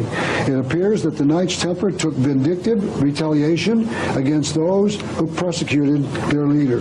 And that thought was confirmed learned by Albert Pike on page 151 of his book entitled Agenda. And thus the warfare against the powers of evil that crushed the order of the temple goes steadily on. The warfare against the powers of evil that crushed the order, that's the Catholic Church. So he's saying that the warfare against the Catholic Church goes steadily on. And freedom marches onward, ever onward, toward the conquest of the world. Now he's talking about freedom here, meaning the freedom from religion, and they're trying to destroy the Catholic Church. I didn't say that. That's on page 151 of his book entitled Agenda, written by Albert Pike, perhaps the greatest Mason of all time. So Masonry is still at war against religion and government, the two powers that took the life of Jacques de Molay. Is it possible that on November the 22nd, 1963, the Masons participated in the assassination of the first Catholic president? John Kennedy was the first Catholic president of the United States for the same reason. I believe so, because John Kennedy was this nation's first Catholic president. He embodied in one person the power of both the Catholic Church and the presidency. And according to Mr. Pike, Masonry wars against both Catholicism and government. So the question to be answered is, was John Kennedy killed by the Masons, in part, at a site of the first Masonic Lodge in the state of Texas, formed by Masons, and near the obelisk, a concealed symbol of the Masonic Lodge, and under the 33rd degree parallel in Dallas, Texas? And I think so. It is now clearly established that Lee Harvey Oswald did not shoot President Kennedy. I show all of the evidence that it is simply not true that he did on this video that I have made called the Kennedy assassination. And the members of the Warren Commission who said that he did knew that he couldn't have shot the president. There is now abundant photographic evidence that the Warren Commission knew that Mr. Oswald did not shoot the president, yet they said that he did. Is it any coincidence that Warren Commission members, Gerald Ford, Earl Warren, and Senator Richard Russell, and J. Edgar Hoover, the head of the FBI, who all participated in the cover-up of the Kennedy assassination, were all members of the Masonic Lodge? These men, I believe, were aware that Masons participated in the assassination of the president, and that as Masons, they had taken an oath to protect their involvement by knowingly covering up that involvement. I want to make it clear in one sentence: I believe the Masons participated directly in the assassination of President John Kennedy. One of the reasons they did so was because the president was a Catholic, and I believe that they did so because it was another form of retribution against the Catholics for their past prosecution of Jacques de Molay. And I am certain that there are critics who say that I see the involvement of the Masons concealed everywhere, and that is true, but I think I have reason to make that charge. I'd now like to continue my discussion of the concealed worship of the sun worship. Concealed symbolism of the sun worship. This is a picture of a touring group of dancers and singers from Mexico called the Ballet Folklorico de Mexico. Notice, if you will, the huge sun symbol behind them. If you count the number of rays emanating from the center, you count 32 of them. And the circle inside the symbol of the sun would become 33. This is a similar use of the 32 rays and the circle in the center for a total of 33. This is a Mayan stone found in the Yucatan area. It shows that the Mayans were not ignorant of the symbology of the numbers 32 and 33. And it employs the same symbology as does the Catholic monstrance, which we'll look at in a minute: 32 rays and a circle for a total of 33. This is a drawing of the Zuni sun god. It also has 32 rays sticking out from the central circle, a symbol of the sun. So the total of the rays in the circle would, of course, be 33. This is a similar use of the number 32 by the Indians. This is a Hopi Indian earth ball drawn by a Hopi Indian artist on a piece of buckskin. And it shows a series of 32 small X's around the symbol of Tawa, the Hopi sun god. So some of the Hopi Indians are familiar with the numbers 32 and 33. This is a more modern use of the circle and the numbers 32. This is the General Assembly building of the United Nations, and above the room is a huge circle with 32 lights inside the second ring. 32 plus the circle is 33. I am certain that there are viewers who say that I'm making too much out of the Masonic numbers, 32 and the circle being the symbol of the sun. And I would expect that those critics would say that they do not know if I am right or wrong. So only those who wear the regalia or use the symbols in their life know for sure. This is the historic railroad depot in Douglas, Arizona, a city near Tucson, my hometown. This building has been converted into a police station, and all of the police and other officials of the city will be working under this dome in the center of the building. If you count the divisions, you will count 32 of them, with the circle in the middle becoming the 33rd division. You can even get the numbers 32 and 33 on your bed. A manufacturer advertised this wooden bed in our local newspaper, and there are two sun symbols, one at the head and the other at the foot of the bed. There are 32 divisions, and the circle around them would be the 33rd division. This article shows that the number 33 shows up in the darndest places. The state of Arizona was proposing that voters could vote any time within a 33-day waiting period. The article does not say why they had selected a 33-day voting period rather than the customary 30-day period, meaning 1 month. But I am trying to build a case that this Lucifer worship is worldwide, and that these symbols are all around us, and we often go without noticing that fact. What I'm trying to show you is that these Masonic numbers of 32 and 33 are everywhere, and that they are often concealed. I am showing you that these numbers have universal use around the worship of the sun god. All cultures seem to conceal the numbers 32 and 33 around their worship of the sun god. It is not just the Masons. This is a picture that shows a pair of obelisks at the Temple of Amun, the sun god, at Heliopolis, Egypt. One of these obelisks was brought to London, England. There it is. And the other of these two obelisks at the Sun Temple at Heliopolis was brought to New York Central Park in 1880. I have found no explanation as to why these two obelisks were brought to New York and London, but I do know that it was the Masons who arranged for their removal from Egypt. The Masons say that these two obelisks were a gift of the Egyptian government. This is another picture of twin obelisks, this time at the Temple of Karnak, north of Luxor, Egypt. And this temple was built for the worship of Ra, the sun god. And this is another article discussing the location of another set of twin obelisks, once again connected to Egypt. These are claimed to be the oldest obelisks in the world, allegedly over 4,300 years old. They were at the outside of a funeral temple dedicated to Queen Pepi I, who the inscriptions claim ascended to godhood after her death. This is a picture of twin columns on a Masonic lodge. I believe that these twin columns are in symbolic form, representing the twin obelisks of a sun temple. This is a picture of the twin obelisks on the front of the Skull and Bones building at Yale University. There are reports that the Skull and Bones fraternity is connected to the Illuminati of 1776. So these twin obelisks are everywhere, all around us. We walk by and pay no attention. This next section will offend the Catholics once again. I'm going to show you slides of various Catholic churches and show you how they are connected to this concealed worship of Lucifer through the obelisk. But let me warn the Protestants, your time is coming as well. Let me show you how this conspiracy has been concealing symbols all around us, and that as we go about our daily lives, we fail to notice these symbols and what they mean. Remember that the twin obelisks in front of the temples of the sun god, they were on each side of the front door and invited the sun god into the temple.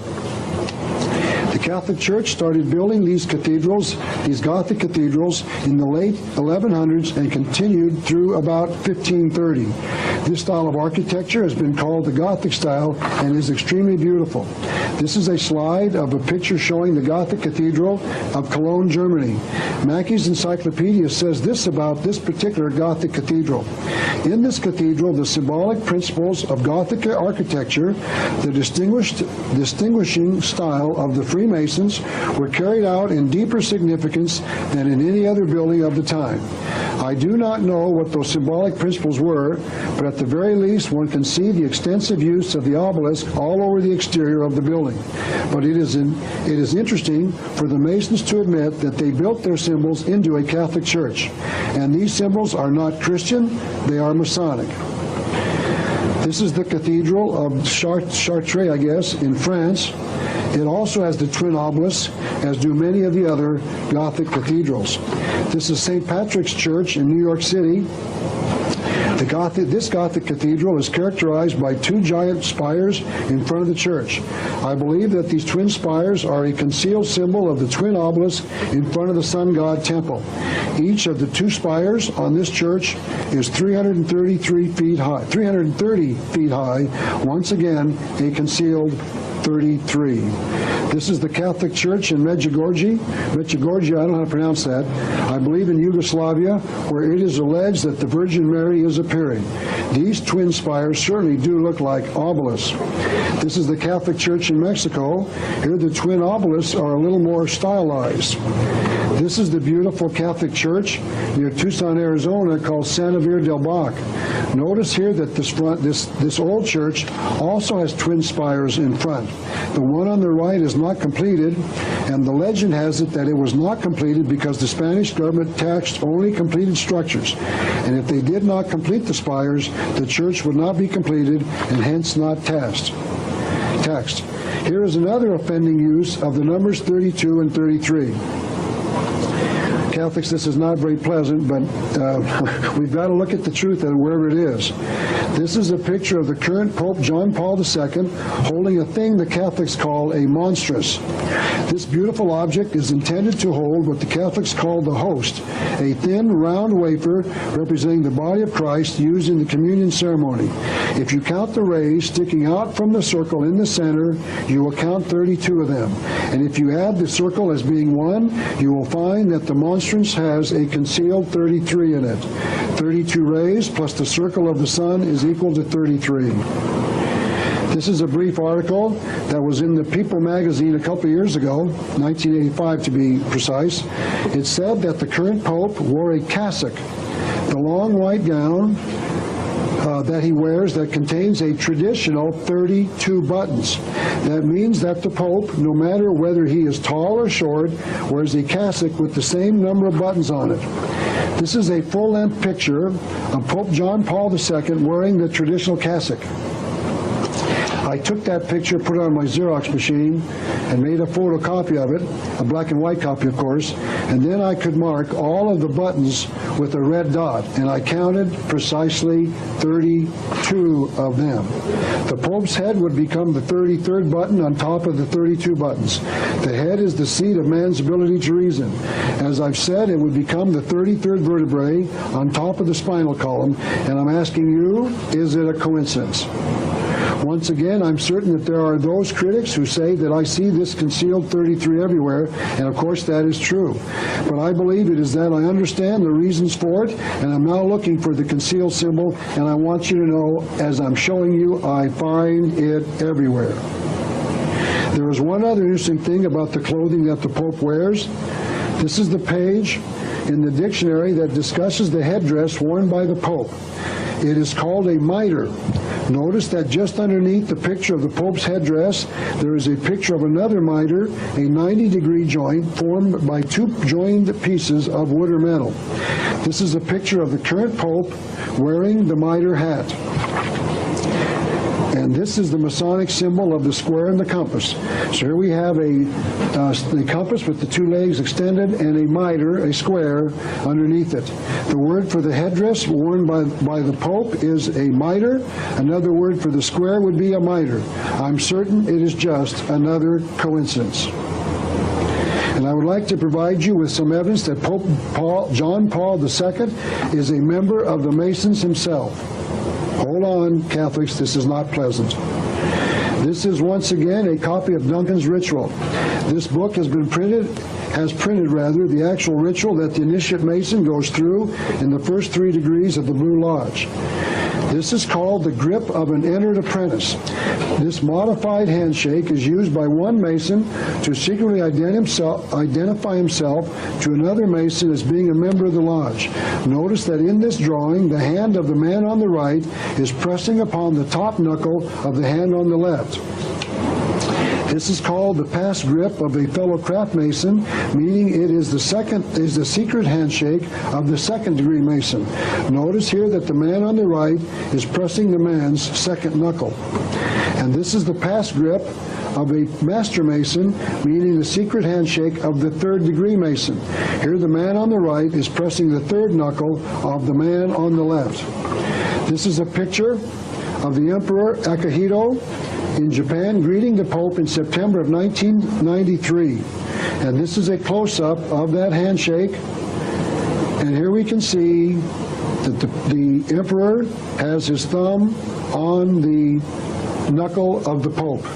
This is not a normal handshake, but it is one of the 3 Masonic handshakes. I'd like to show you now a series of photographs that I took from the television coverage of Pope John Paul's visit to Denver, Colorado, also in September of 1993. This is a photograph of President Bill Clinton on the left and the Pope on the right as they greeted each other after the Pope had walked down the gangway from his airplane. Notice that this picture shows them shaking hands. This is a close-up of that handshake, and it appears as if the Pope's thumb is not, notice, is not in a position where it should be if he was giving Bill Clinton the traditional handshake. It is curved as if it could have been given to Bill, as if he could have been given Bill the recognition sign. But let's be fair, it's not on the knuckle, so we can't say. The television camera did not show the two until after they had already given each other a handshake, so we cannot know if the Pope's hand has moved up on Clinton's hand. All we can say at this time is that it appears not to be a traditional handshake and very nearly like one of the Masonic order. Because if the Pope's thumb is curved as if he had wanted to give the President a Masonic handshake, because it is curved, rather. So we will never know, at least in this instance, because the camera got there too late.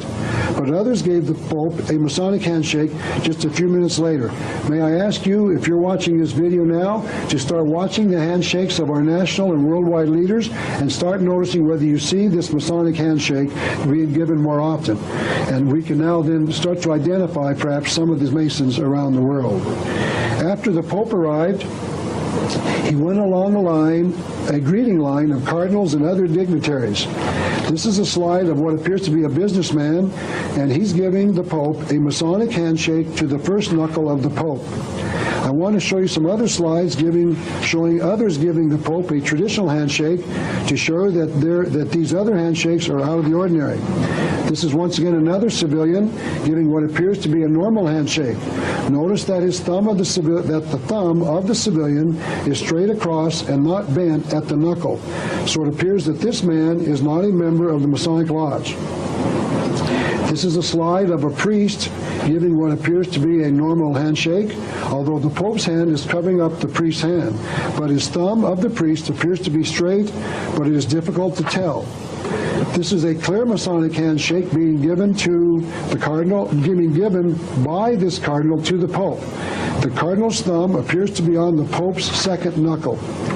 This appears to be another priest giving the Pope a normal handshake. Notice that his thumb is straight on the top of the Pope's hand. This is a slide of a civilian giving the Pope a Masonic handshake. He might be a government official because that is Congresswoman Patricia Schroeder just to his right. This is Secretary of Commerce Ron Brown giving what appears to be the Masonic handshake. His thumb is on what appears to be the Pope's third knuckle.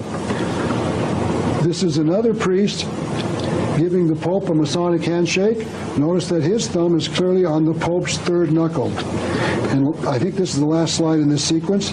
This is a woman giving the Pope a Masonic handshake. Her thumb is clearly on the Pope's third knuckle.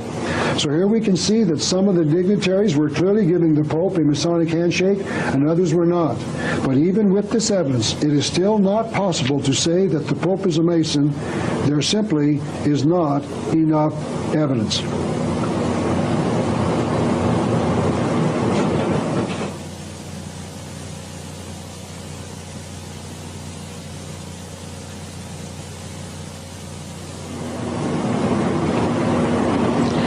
I would like to continue my discussion of the obelisk as a concealed symbol of the ancient mystery religion.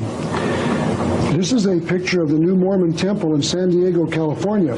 This is a more stylized use of the twin obelisks, but it appears that someone knew what the twin obelisks meant and have incorporated them into their design of the new temple. So even the Mormon temples use the twin obelisks in their buildings. And there is another connection to the hidden worship of Lucifer built into this Mormon temple. This is a close-up of the area underneath one of the obelisks. Notice that there are 7 dark panels and 6 light panels in between them.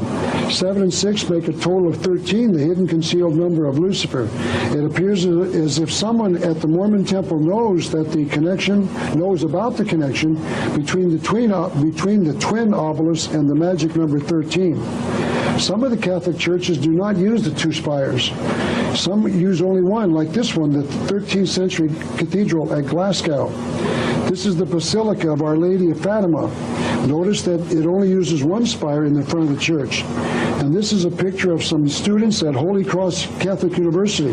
The article had a quote in it that said there was a growing concern by many that U.S. Catholic colleges and universities are abandoning their religious roots. Maybe the reason that Holy Cross is losing its religious roots is because they have obelisks on the campus inviting the sun god to take residence there. Remember that the obelisk is a symbol of the very presence of the sun god himself. And here we see this concealed symbol on the campus of a Catholic university. Here is a similar use of a twin towers, this time near the Muslim site near Mecca. The obelisks do not have to be 4-sided. They can also be rounded or in column shape. This is a picture of the Blue Mosque in Istanbul. Notice the use of 2 Masonic symbols, the rounded dome, meaning the circle for the sun god, and the rounded obelisk. This is the Mosque of Suleiman the Magnificent.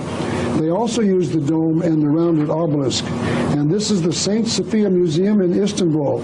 It uses the same 2 Masonic symbols, the rounded dome and the obelisk. This is another example showing you that concealed symbols to this Lucifer worship are another face. This is the Cao Dai Temple in, I believe, Vietnam. Here we see not only the twin obelisk in front, but we see 2 other concealed symbols. Each of the twin obelisks appear to have 7 layers on them, meaning the concealed perfection of the number 7. But the architect appears to have built in 13 columns on the side of the temple. So here we see 3 Masonic symbols in one building. And this might be the reason why. This is a slide on the inside of the Cao Dai Temple, and here we see the all-seeing eye on a rounded sun-like globe. This temple appears to have been built by a member of the Scottish Rite Masonic Lodge. But we Protestants also build obelisks on our churches. This is a single obelisk on a single Protestant church in rural America. But I want to show you a slide that will make a point that it is not necessary to put obelisks on church buildings. This is a slide of a Baptist church here in Tucson that has no obelisk on the entirety of the building, and certainly not one on top. So it is not necessary to attach this symbol to Lucifer worship onto a church building. The obelisk is not only used on churches, it is also used on monuments. This is the George Washington Masonic National Memorial Monument, built as a, quote, fitting monument to commemorate the greatness of George Washington. The columns in front of the Masonic National Memorial Monument are exactly 33 feet high. The monument is called a beacon of light in an otherwise dark world. This is the front page of a tax form showing what is called the Carpenter's Hall, used by the Continental Congress in 1774. If you look closely at the top of the spire on the top, you will see a small square and compass. It has been placed upside down, but there is no mistaking the Masonic square and compass on the top of this building. These obelisks are often used to mark the location of an important date in American history. This obelisk is at Independence Hall, where our founding fathers met to write the Constitution, I believe. Here is an obelisk at Concord Bridge, where an important battle took place in the American Revolution. This is another obelisk at the Bunker Hill Monument. Here are several obelisks built into the memorial around where Abraham Lincoln delivered his brilliant speech at the Gettysburg battlefield during the Civil War. As far as I can tell, Abraham Lincoln was not a member of the Masonic Lodge. This is the Revolutionary Monument at Lexington, Massachusetts. Notice once again the use of an obelisk to mark the site of a Revolutionary War battle. This is a round obelisk at the site of the Boston Massacre during the American Revolution. This is a pair of obelisks near Copley Square in Boston, Massachusetts. The obelisk is often used to mark the burial site of a Mason. This particular one is in Boston, Massachusetts, in a cemetery there. This one is also in a cemetery near Boston, Massachusetts, to show you that it is not necessary to be buried under an obelisk. You can see the Christian cross in the background on the left side, where a Christian is probably buried there. Now, to show you that the obelisk is also used to mark an important site in another religion, this is an obelisk to mark the birth site of the Mormon leader Joseph Smith. It is claimed that Joseph Smith was a Christian, but notice that the Mormons did not build a cross. They built an obelisk to mark the site of his birth. It is known that Joseph Smith was a member of the Masonic Lodge, even though he frequently spoke out about secret societies. I'll talk more about this connection between Masonry and Mormonism a little later. The obelisk is often used to mark important governmental sites. This is the clock tower known as Big Ben, and it is attached to the Parliament building in London, England. And this is an obelisk attached to the City Hall in Gdansk, Poland. Here's the obelisk once again as part of the Canadian Parliament building in Ottawa. And here are some obelisks in Moscow, Russia. So we can see that the obelisk is worldwide. Here's a Buddhist shrine in Vietnam. Notice that the shrine has 7 layers on it, and 7 is the number of perfection or completion. Albert Pike told us what the number 7 signified. He wrote this on page 782 of his book entitled Morals and Dogma. Therefore, the 7 steps which lead up to the outer court of the temple are the emblem of the 7-fold light which we need to possess before we can arrive at the height of knowledge. And on page 102 of his book, entitled Agenda, Albert Pike wrote this: "The only thing that neither moves nor is moved is the most ancient ruler in chief, of whom the number 7 may pertinently be called an image." So it appears that the number 7 is the number of Lucifer. This is the largest obelisk in the world, located in Washington, D.C. It is called the Washington Monument, erected in memory of George Washington, who, as we've seen before, was a very visible Mason. This is not truly an obelisk because it is constructed of 36,000 separate blocks. This is a drawing of the monument showing that it is not one single block, but actually consists of many small blocks. All true obelisks are made of a single piece of stone, but the Washington Monument is a collection of many stones. The Washington Monument has a 3,300-pound capstone, and as I said, the number 33 is a symbolic number to the Masons. In fact, Helena Petrovna Blavatsky says that the number 33 is a sacred number. The Washington Monument played an interesting and concealed part in the movie called JFK.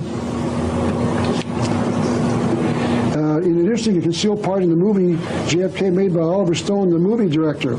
And I believe the reason it did was because Mr. Stone knew about the involvement of certain members of the Masons in the assassination of President Kennedy. In the movie, District Attorney Jim Garrison, portrayed by Kevin Costner, shown here on the right, met with the mysterious Colonel X, played by Donald Sutherland, on the left. Notice that they met in front of the Lincoln Memorial. You can just see the outline of Lincoln's head off to the left. That is the statue of President Lincoln in the left background. It is interesting to recall that President Lincoln was shot by John Wilkes Booth, shown here in this photograph, and Mr. Booth was a member of the Masons as well. The Colonel and Garrison start their conversation by walking out into the rain into the grassy park in front of the Lincoln Memorial. As they start their walk towards the park, Stone pans up and shows the moviegoer the Washington Monument.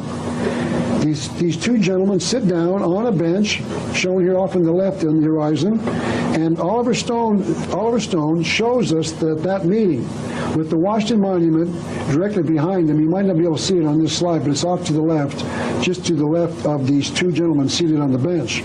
And in another scene, a little closer than the last one, showing the two men together, Stone shows, once again, the Washington Monument. Colonel X starts walking away after their conversation is closed, and he starts walking towards the Washington Monument. I believe that Oliver Stone was telling us in a concealed manner that the Masons were somehow involved in the assassination of the president, because I believe that Mr. Stone knows. The obelisk is being used in construction all over America. This is a picture of the obelisk built into the University of Arizona building called the Old Main. This is a picture of a restaurant here in Tucson, and the architect built an obelisk into the center of the building. This is an obelisk of the same shopping center. You could make an argument that this is not an obelisk, but a clock placed on an object that looks like an obelisk, and I will accept that, except that he used the obelisk 3 times in the construction of this shopping center. So I believe that the architect knew what it meant. This is the shopping center here in Tucson that was recently remodeled. Notice that the architect used 4 obelisks and pyramids in the new construction. This is a rather dark photograph of Tucson's community center, and notice that they used 3 pyramids on the building. Obelisks and pyramids are showing up everywhere, both in new buildings and in remodeled buildings, because apparently architects are trying to tell us something. I'd now like to go back to my study of the Masonic Lodge. This is a picture of a book entitled Born in Blood by John Robinson. As I said before, I had the very distinct pleasure of meeting and debating Mr. Robinson on the television in Tampa, Florida, a few years ago. This particular television program had an audience of about 100 people, and all were members of the Masons. This was a very difficult time in my career, but I went prepared to document my charges by actually bringing the books I was quoting from with me. The Masons did not like that. Apparently, a critic of the Masons cannot use their own information. Mr. Robinson's book contends that Freemasonry had its beginning in an organization called the Order of the Knights Templar. They started their organization during the 1300s. He is claiming that the current Masons can trace their history back to the Knights Templar. That thought was given some credence by Albert Pike on page 820 of his book entitled Morals and Dogma. This is what Mr. Pike wrote. Before his execution, the chief of the doomed order, and of course here he's referring to Jacques de Molay, the head at that time of the Knights Templar, organized and instituted what afterwards came to be called Scottish Masonry. Mr. Robinson adds an intriguing thought in his book. He adds this comment that during the Master Mason third degree ritual, the initiate is told, this degree will make you a brother to pirates and corsairs. The word corsair is French for pirate. This is, of course, a drawing of the pirate flag. Notice that it is a drawing of a skull detached from the body and the 2 leg bones. It is known that the Knights Templar in the 1300s owned 18 fighting ships berthed in the naval base at La Rochelle on the French coast. After the persecution of the Knights Templar by the Catholic Church started, these 18 ships sailed and became the pirates shown in all of those swashbuckling movies. Is it possible that Errol Flynn and Douglas Fairbanks, who portrayed pirates in the movies, were actually portraying Knights Templars who were actively plundering those who persecuted the secret organization? The pirates did plunder the persecutors of the Knights Templar. They persecuted by destroying the ships of the Catholic Church and the government. Could it be that this explains the past about the pirates shown in our movies? Could it be that it was the Masonic Lodge who sailed the ships under the pirate flag to plunder both the Catholic Church and the governments of Europe who prosecuted their leader? It is an interesting observation that makes a great deal of sense. This is a reproduction of the book cover used by a secret fraternity at Yale University called Skull and Bones. Each year, 15 juniors are invited into this secret fraternity by the departing seniors of the group. Notice that their symbol is a symbol of a skull and bones. Here is one of their most famous members. This is George Bush, who is a member of Skull and Bones. Actually, another writer on the Masonic Order, in this case a member of the Masons, has traced the history of the Masons back even earlier than John Robinson did. This is the frontispiece of a book entitled Freemasonry and the Ancient Gods.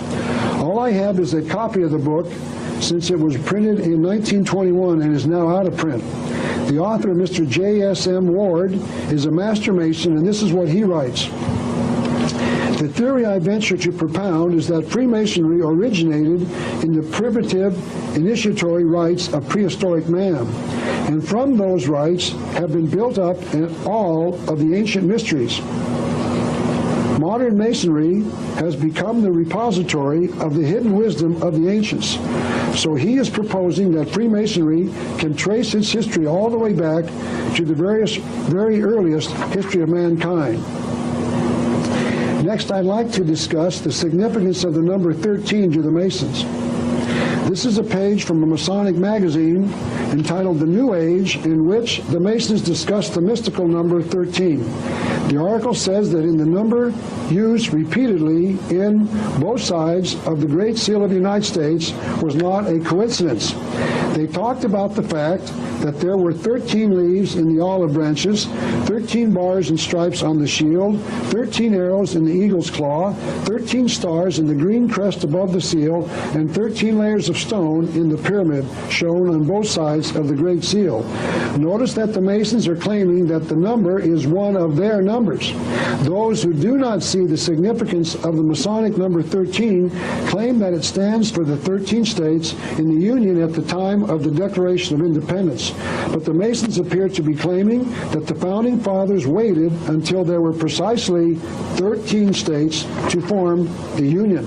They did not create the United States when there were 12 or 14 states. They created the Union when there were precisely 13 states as a way of concealing their involvement. Let me show you just how significant the number 13 is to the planners on the eagle side of the Great Seal. It appears as if the Masons, as we've already covered, selected the eagle because, and here's another reason why they selected the bird, the words American Eagle have 13 letters in them. The words E pluribus unum have 13 letters in them. On the pyramid side of the Great Seal, the words Annuit Septus, the Latin words on the top of the circle, have 13 letters. There are a total of 39 letters on the reverse side of the seal. 39 when divided by 3 equals 13. There are a lot of other concealed uses of the number 13 around the time of the founding of this nation. This is a popular flag of the American Revolution. It says, an appeal to God. Those words have 13 letters. The words, don't tread on me, have 13 letters. And notice the snake wrapped around the tree. This is, once again, a symbol of the sun god, the serpent talked about and discussed in the first book of the Bible. And lastly, the tree appears to be an evergreen tree, one that would not lose its leaves during the winter when the sun worshippers fear that their god is dying. And this might be of some importance. The Star-Spangled Banner, this nation's national anthem, was based upon a song called Anacreon in Heaven, written by a Mason. And Albert Pike added another clue that the American flag is itself of Masonic origin. He wrote this in his book entitled Agenda. The triangles of the visible and invisible world are always interlaced. Of the 3 interlaced triangles of the highest masonry, one is white, one blue, and one red. So the American flag used the colors of the Masonic Lodge. Also, Betsy Ross, the woman who sewed the first American flag together, was married to John Ross, a member of the Masonic Lodge. The actual date that the Founding Fathers chose to declare their independence from the British government also has Masonic significance. The words July the 4th have 13 letters. I'll show you other concealed symbolism on the date July the 4th in a few moments. The year 1776 has a concealed 13 in it as well. If you add the last two numbers of the year 1776, meaning if you add the 7 to the 6, you'll get, obviously, the number 13. This was no accident, as I will show. If you multiply the number 13 by itself, you get 169. If you add the traditional founding of this nation as 1607, when the Pilgrims came to America, and add 169, meaning the concealed multiplication of 13 by itself, you get 1776, the year that America founded this nation. If you add the concealed 169 to 1776, the founding day of this nation, you will get the year 1945, the year that Harry Truman, the 33rd degree Mason, dropped the atomic bombs on the Christians in Japan. Our founding fathers declared their independence in 1776, but did not create their first government until 1789. They waited precisely 13 years to form America's federal government. George Washington had 12 other generals plus himself for a total of 13. A total of 13 people worked on the Great Seal of the United States. The United States Navy had a committee of 13 controlling all naval affairs. It had 13 ships in the First Fleet. Now, this is the flag, as you will recognize, of the Confederate States used during the Civil War. Notice that there are 13 stars on it. If the number 13 was used, as it was in the American flag, to signify one star for each state, there would only be 11 stars on this flag, since there were only 11 states in the Confederation. The argument cannot be made that the Confederacy was waiting for 2 more states to join the Confederation, because this flag was adopted in 1863, about in the middle of the war. 11 states started the war in the Southern Confederation, and 11 states finished it. And this is a more modern use of the number 13. This is a recent photograph of President Bill Clinton in the White House. Notice the bookcase in the back wall behind him. There are 13 scallops inside the semicircle. I'd like to show you 2 more current examples of the number 13 in the business world. This is the symbol of American Tel-and-Tel, telephone and telegraph, obviously. The circle has 13 lines in it. Plus the circle is and has been a symbol of the sun. And this is the symbol of Time Life Incorporated. It has 6 triangles pointing one way and 7 pointing the other. 6 plus 7 equals 13, so they, like AT&T, are concealing the use of the number 13 in their logo. As I've been trying to show you, the number 13 is concealed everywhere. And to make my point that sometimes state flags conceal Masonic symbolism in them, I'd like to show you the beautiful flag of the state of Arizona, my home state. This flag utilizes the single star as its centerpiece, and as we just read, it is a Masonic symbol of the sun and the sun god. If you count the number of rays coming from the single star in the middle, you will count 13 of them. This is unfortunately, a rather dark slide showing a Masonic magazine showing a picture with similar rays coming from the top of the pyramid. If you count those rays, there are precisely 13 of them. Notice, going back to the flag, that the star is copper-colored. Those who live in Arizona would surely say that the star in the state flag is copper-colored because of the huge amounts of the copper mined in the state. But I believe a far more satisfactory explanation is the one offered by Aleister Crowley, a Satanist. This is the first of 2 pictures of this man I would like to show you. Notice that he is using a strong light in front of him to make a shadow on the wall behind him. The shadow, made by his fingers, looks like a horned devil. Since Mr. Crowley was a Satanist, one can fairly presume that this shadow is what Mr. Crowley felt the devil looked like. Crowley wrote this about his worship of the sun god Lucifer in his book entitled Liber Semek, I guess. I don't know how to pronounce that, but it's the best I can do. O breathing, flowing sun, I invoke thee, the terrible and invisible God, who dwellest in the void places of the spirit. Notice that Mr. Crowley, like Albert Pike, believed that Lucifer was a god. This is the second picture of Mr. Crowley. Look at the strange way that he is holding his arms. This is a rather strange way to have your picture taken. I do not know this, but it appears as if he is holding his arms in this manner, so that his two arms represent the two obelisks outside the sun temples of Egypt. If that is true, he is inviting the sun god, Lucifer, into his temple, the body. It is commonly known that Aleister Crowley was a Luciferian, so this explanation makes sense. He can invite the sun god to come between the two columns, just like the two obelisks outside invite the sun god into the temple. And to show you that this is not at all unusual, this is a slide showing a picture of Gloria Steinem, one of today's well-known advocates of the women's liberation movement. This picture was on a cover of Parade magazine. Notice that she is too holding up her two arms just like Aleister Crowley. Notice that she has also turned her hands so that we can see the rings on her fingers. And this is a close-up of her hands. Notice also that on each hand she has snakes coiled around the same finger. This is what what is Gloria Steinem telling us? I cannot say for certain, but it looks like she is trying to tell us something, just like Aleister Crowley tried to tell us in his photograph with his arms in a similar manner. But going back to Arizona, or to the Arizona flag, Mr. Crowley told the world that the copper color was used because it resembled the copper-colored sun when it sets each night. So it appears that the flag of Arizona conceals secret meanings known only to Luciferians and Masons. And the reason I believe it is so is because the state of Arizona, the state in which I live, was directly created by high-ranking Masons.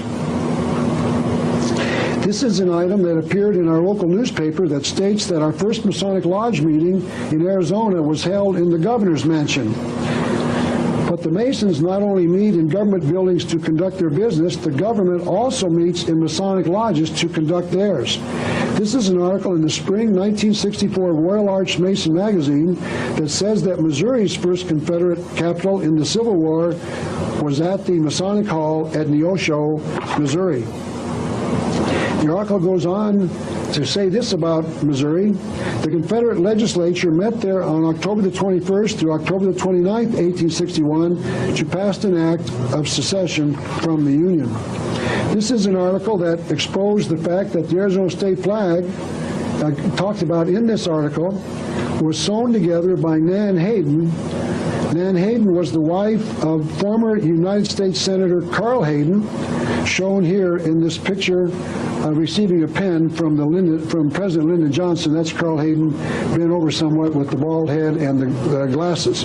Carl Hayden was a 33rd degree Mason. Other prominent Arizonans in politics are Senator Barry Goldwater and House Minority Leader in the House, former Minority Leader in the House, John Rhodes, who were both 33rd degree Masons. This is an article in the Royal Arch Mason magazine that confirms that both of these political leaders from Arizona were 33rd degree Masons. And here's the bottom of that article. It says that Senator Barry Goldwater and Congressman John J. Rhodes are 33rd degree Scottish Rite Masons. So if you want to once you go further in government and happen to come from Arizona, it helps to be a 33rd degree Mason. And to further explain how Arizona is a Masonic state, let me remind you that Phoenix is the state capital of my home state. I'm sorry, this slide's upside down. This is a map showing the city in approximately the center. The city of Arizona, of Phoenix rather, is named after the phoenix bird shown here on the cover of a pamphlet published by the Scottish Rite Freemasons. Albert Pike told us about the phoenix in his book entitled Agenda. Connected with light, the sun, and Kirum, I believe that Kirum is another way of saying Har-Mabith, the builder of Solomon's temple, is that allegorical bird, the phoenix.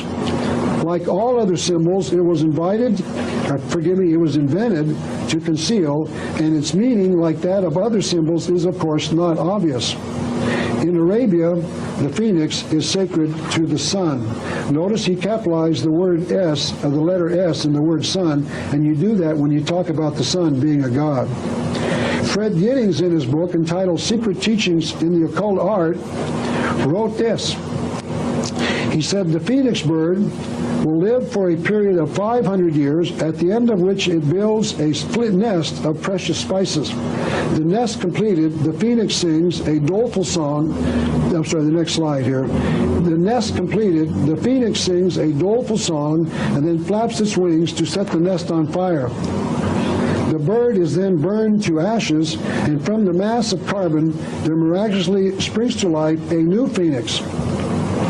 We may see in it certain, meaning the myth, in it meaning the myth, certain ideas which must have appealed to them, meaning the occultists like the Masons. The phoenix is linked to the sun. So the phoenix bird is a symbol of a rebirth to the Mason, and the state capital of Arizona is Phoenix, named after the mythical bird that gives rebirth to itself every 500 years. Phoenix is also called the Sun City. It is interesting to notice that others say that the phoenix bird lives for 1,000 years and then destroys itself. Helena Petrovna Blavatsky, the Luciferian, said this on page 617 of her book entitled The Secret Doctrine. The phoenix lives 1,000 years, after which, kindling a flame, it is self-consumed. This 1,000-year period is extremely significant for reasons that I will make known at the end of this lecture. I would like to return now to my discussion of the symbolic number 13. This is an advertisement sent to me as an inducement to join the National Museum of the American Indian. This is their symbol shown on the bottom. I'm sorry, let's go back. This is the first one there. That's the application. Here's the symbol on the bottom of their advertisement. Once again, we see 13 rays emanating from the center circle. So here we see the number 13 is a very significant number to the ancient mystery religion.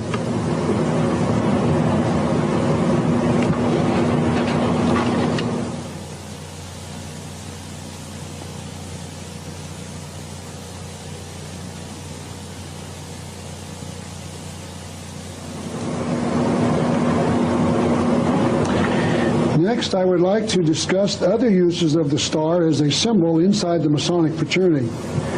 This is the cover of a Masonic Bible. This Bible is apparently a King James Version with some other explanatory notes on Masonry in the first few pages of the Bible.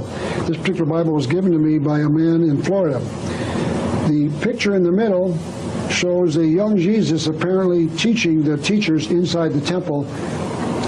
And to show you that this Bible is Masonic, this is a page inside the Bible showing the square and the compass, the two symbols of the Masonic Lodge. And this is a close-up of the lower right-hand corner of the cover of this Bible. And it shows a star with one point down. Now, it's kind of hard to see because it's imprinted very narrowly in gold. But we're going to talk about that star on the cover of the Masonic Bible. The traditional showing of the star is with one point up and two sides down. So it is now becomes important to study the star as a Masonic symbol.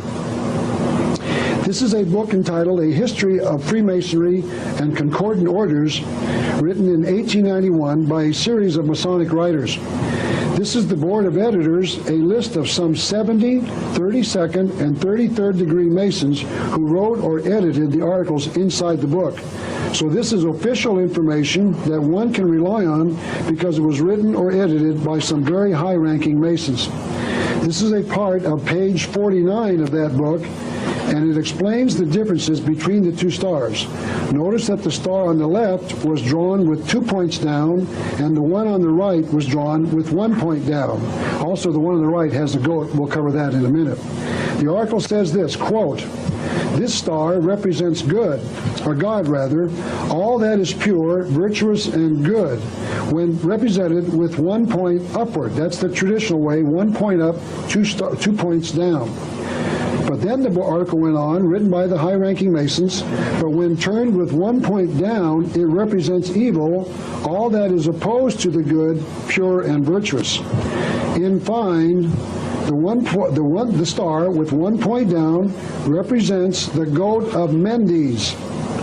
That thought is repeated on page 101 of the same book. And here's page 101, or part of it. And here's what that page says. When the pentagram, and the pentagram, of course, is a 5-pointed star, elevates 2 of its points, meaning when it shows 1 point down, it represents Satan, or the goat of the mysteries. And when it elevates 1 of its points only, meaning when it has 2 points down, it represents the Savior, goodness, and virtue. And here we see the 1-pointed star pointed down, the star pointed with 1 point down on the Masonic Bible, on the cover of the Masonic Bible, and the question is why. This star with 1 point down is the symbol of the Eastern Star Fraternity, part of the entire Masonic organization. That means that the Masons have placed a satanic star on the cover of the Holy Bible. They have done so willingly because they know what it means when it shows 1 point down. Notice that I took that information from the Masons themselves. I did not write that. Masons wrote that. Now, they talked about the goat of Mendes, and this is a drawing of the goat of Mendes. It's also referred to as Baphomet, or the devil, or Satan the devil.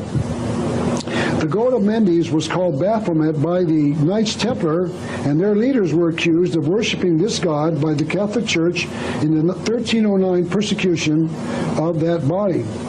Here's the same drawing of the goat of Mendes on the cover of the book entitled An ABC of Witchcraft, Past and Present.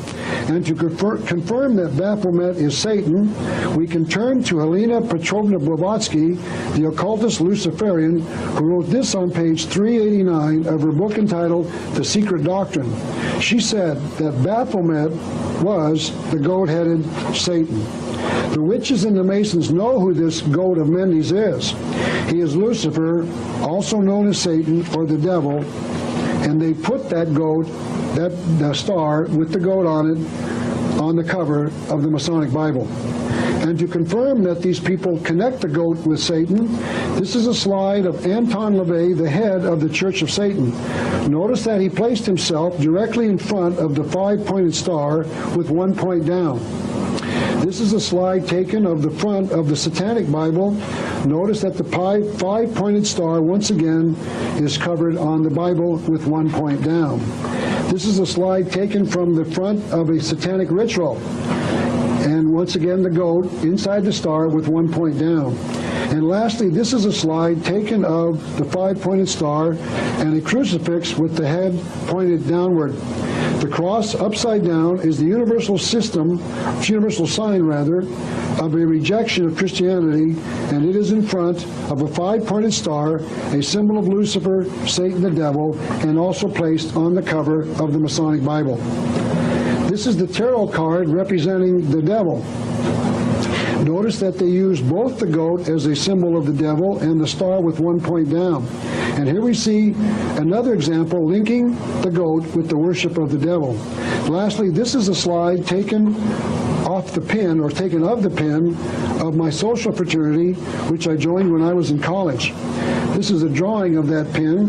Notice that it also has the star with 1 point downward. And notice that there is a skull and crossbones just above the star. Or just inside the star, actually, and if you above it rather, and if you count the circles around the circle in the center, you count 12 of them, and the 13th would be the main circle around all of them. This is a drawing of the new fraternity house that my local fraternity is building here in Tucson. Notice that they've conveniently placed an obelisk in front of the building. The obelisk, as you remember, is a symbol of the very presence of the sun god himself. And to show you that others appear to know the significance of the downward pointing star, this is an advertisement for a new clothing style called the New World Order. The customer is encouraged to buy a line of clothing that is different than the clothing of the past. Notice in this picture that on the model's left shoulder, there is a star with 1 point down. This is another slide taken from the catalog showing this new clothing line. Notice that all of the colors utilized are red, white, and black. the three colors of the Masonic Lodge. You might remember that these were the same colors used by Adolf Hitler's Nazi Party in Germany during World War II. It appears as if someone knows what all of these names, symbols, and colors mean. I do not know as of this time why the 5 points of the star are significant. One clue might be the fact that Adam Weishaupt had 5 things he wanted to destroy when he created the Illuminati. Perhaps this is the reason that the number 5 is significant to the Masons. Professor Weishaupt wanted to destroy or abolish all religion, all right to private property, the family. He wanted to destroy the right of inheritance and nationalism. So Weishaupt had 5 things he wished to destroy, and maybe that's the reason that the number 5 is significant, because that's what the Illuminati had to destroy to achieve their goal. Or it might be the fact that there are 5 major continents in the world, and since it is the goal of this conspiracy to consolidate their power over all of the 5 continents, meaning a new world order, it might be that that is why the number 5 is significant. Benjamin Creme, in his book, The Reappearance of the Christ and of the Masters of Wisdom, said that there are 5 retreats, as he calls them, where one of these ascended masters visited in 1976. New York, London, Geneva, Darjeeling in India, and Tokyo. Maybe this is the reason that the number 5 is important. There are other concealed uses of the 5-pointed star and other symbols in the things around us. This is a map of the city of Washington, D.C. The White House is shown on the left above the circle, and the Capitol building is shown on the right. This is a descriptive flyer about Washington, D.C. that states that George Washington, the nation's first president, hired Pierre Charles L'Enfant to lay out the city streets when this government created the District of Columbia. Mr. L'Enfant was a major who served under General Washington in the American Revolution and was also a member of the French Masonic Lodge. As I've shown you before, this is a drawing of the Masonic square and compass, their major symbol. And of course, this is just the square and compass turned sideways, the same symbol. And this is a map of Washington, D.C., again, this time with certain roads darkened to show the square and the compass laid over the Capitol building. The Capitol building is inside the partial circle on the right side of the map, and as I've said before, the circle is a symbol of the sun, and there is a partial circle around the Capitol building. Of course, my guess is that they didn't want to make it too apparent, so they concealed the circle by making it only a partial one. This is a copy of the original map of Washington, D.C. laid out by Charles L'Enfant, and you'll notice that there are squares and compasses everywhere in the city, laid out in the streets. This is another map of Washington, D.C. Turned sideways. There is a 5-pointed star with 1 point down drawn out on the streets around the White House. As we've seen, the 5-pointed star, when 1 point is down, is a symbol of Satan. I'm certain that these uses of Masonic symbols in the streets of Washington, D.C. is just another coincidence. This is a drawing of President George Washington laying out the cornerstone of the United States Capitol building on September the 18th, 1793. Notice that he is dressed as a Mason and that he is appearing in public with this strange paraphernalia on. So a Mason laid the cornerstone of our Capitol building. But we are told that they are not a significant influence in our public affairs. This is a drawing of another use of the number 13. This drawing is in a book Manly P. Hall, the Mason, who wrote extensively about secret societies.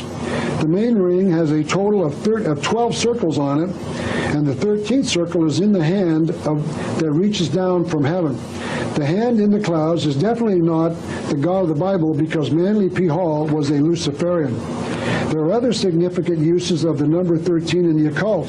The Illuminati had 13 degrees inside its rite of initiation. A coven of witches has 13 witches inside each coven. A secret society called the Knights of the Golden Circle that planned and then started the Civil War in America in 1837 had 13 men running its affairs.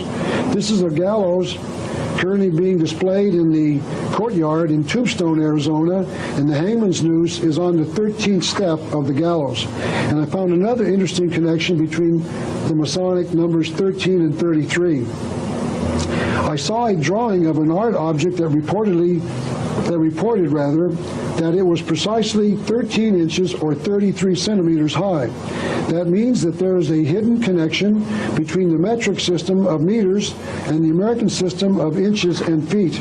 That connection was confirmed when I read that the metric system was created during the French Revolution of 1789, and that revolution was created and controlled by the Masons of the day. That means that the Masons of France introduced the metric system to the world and concealed a hidden connection between the numbers of 13 and 33. 1 meter is equal to 39.37 inches. Therefore, 1 inch is equal to 0.0254 meters, or 2.54 centimeters. Therefore, 13 inches is equal to 33 centimeters.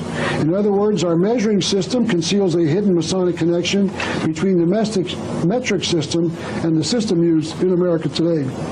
I'd like to bring our study of the number 13 a little closer to the present. The Federal Reserve Bank is comprised of 12 district banks and 1 Federal Reserve Board for a total of 13. OPEC, the International Cartel of Oil Producers, has 13 members. And this is an article in Newsweek magazine that discusses the Skull and Bones fraternity at Yale University. It reported that Skull and Bones, a secret fraternity on the campus that we've discussed before, is one of 13 secret societies at Yale. Notice that there were precisely 13 secret societies at Yale University. In 1977, the Esquire magazine said that the Skull and Bones fraternity had definite links to the Illuminati, and George Bush was a member of Skull and Bones. And there's one more name I want to bring to your attention as also being a member of Skull and Bones, and that's William F. Buckley, the so-called conservative. It is interesting to note that Mr. Buckley constantly mocks those who believe in the conspiratorial view of history, as he does in this article in our November 27, 1992 Tucson Citizen evening paper, Conspiracy Theories Seem to Have 9 Lives. He says in this article that Lee Harvey Oswald was the one who fired the fatal shot. In my video entitled The Kennedy Assassination, I prove by using photographic evidence that Oswald did not fire any bullets that day, fatal or otherwise. You can answer the question yourself as to why Mr. Buckley continues to repeat a lie.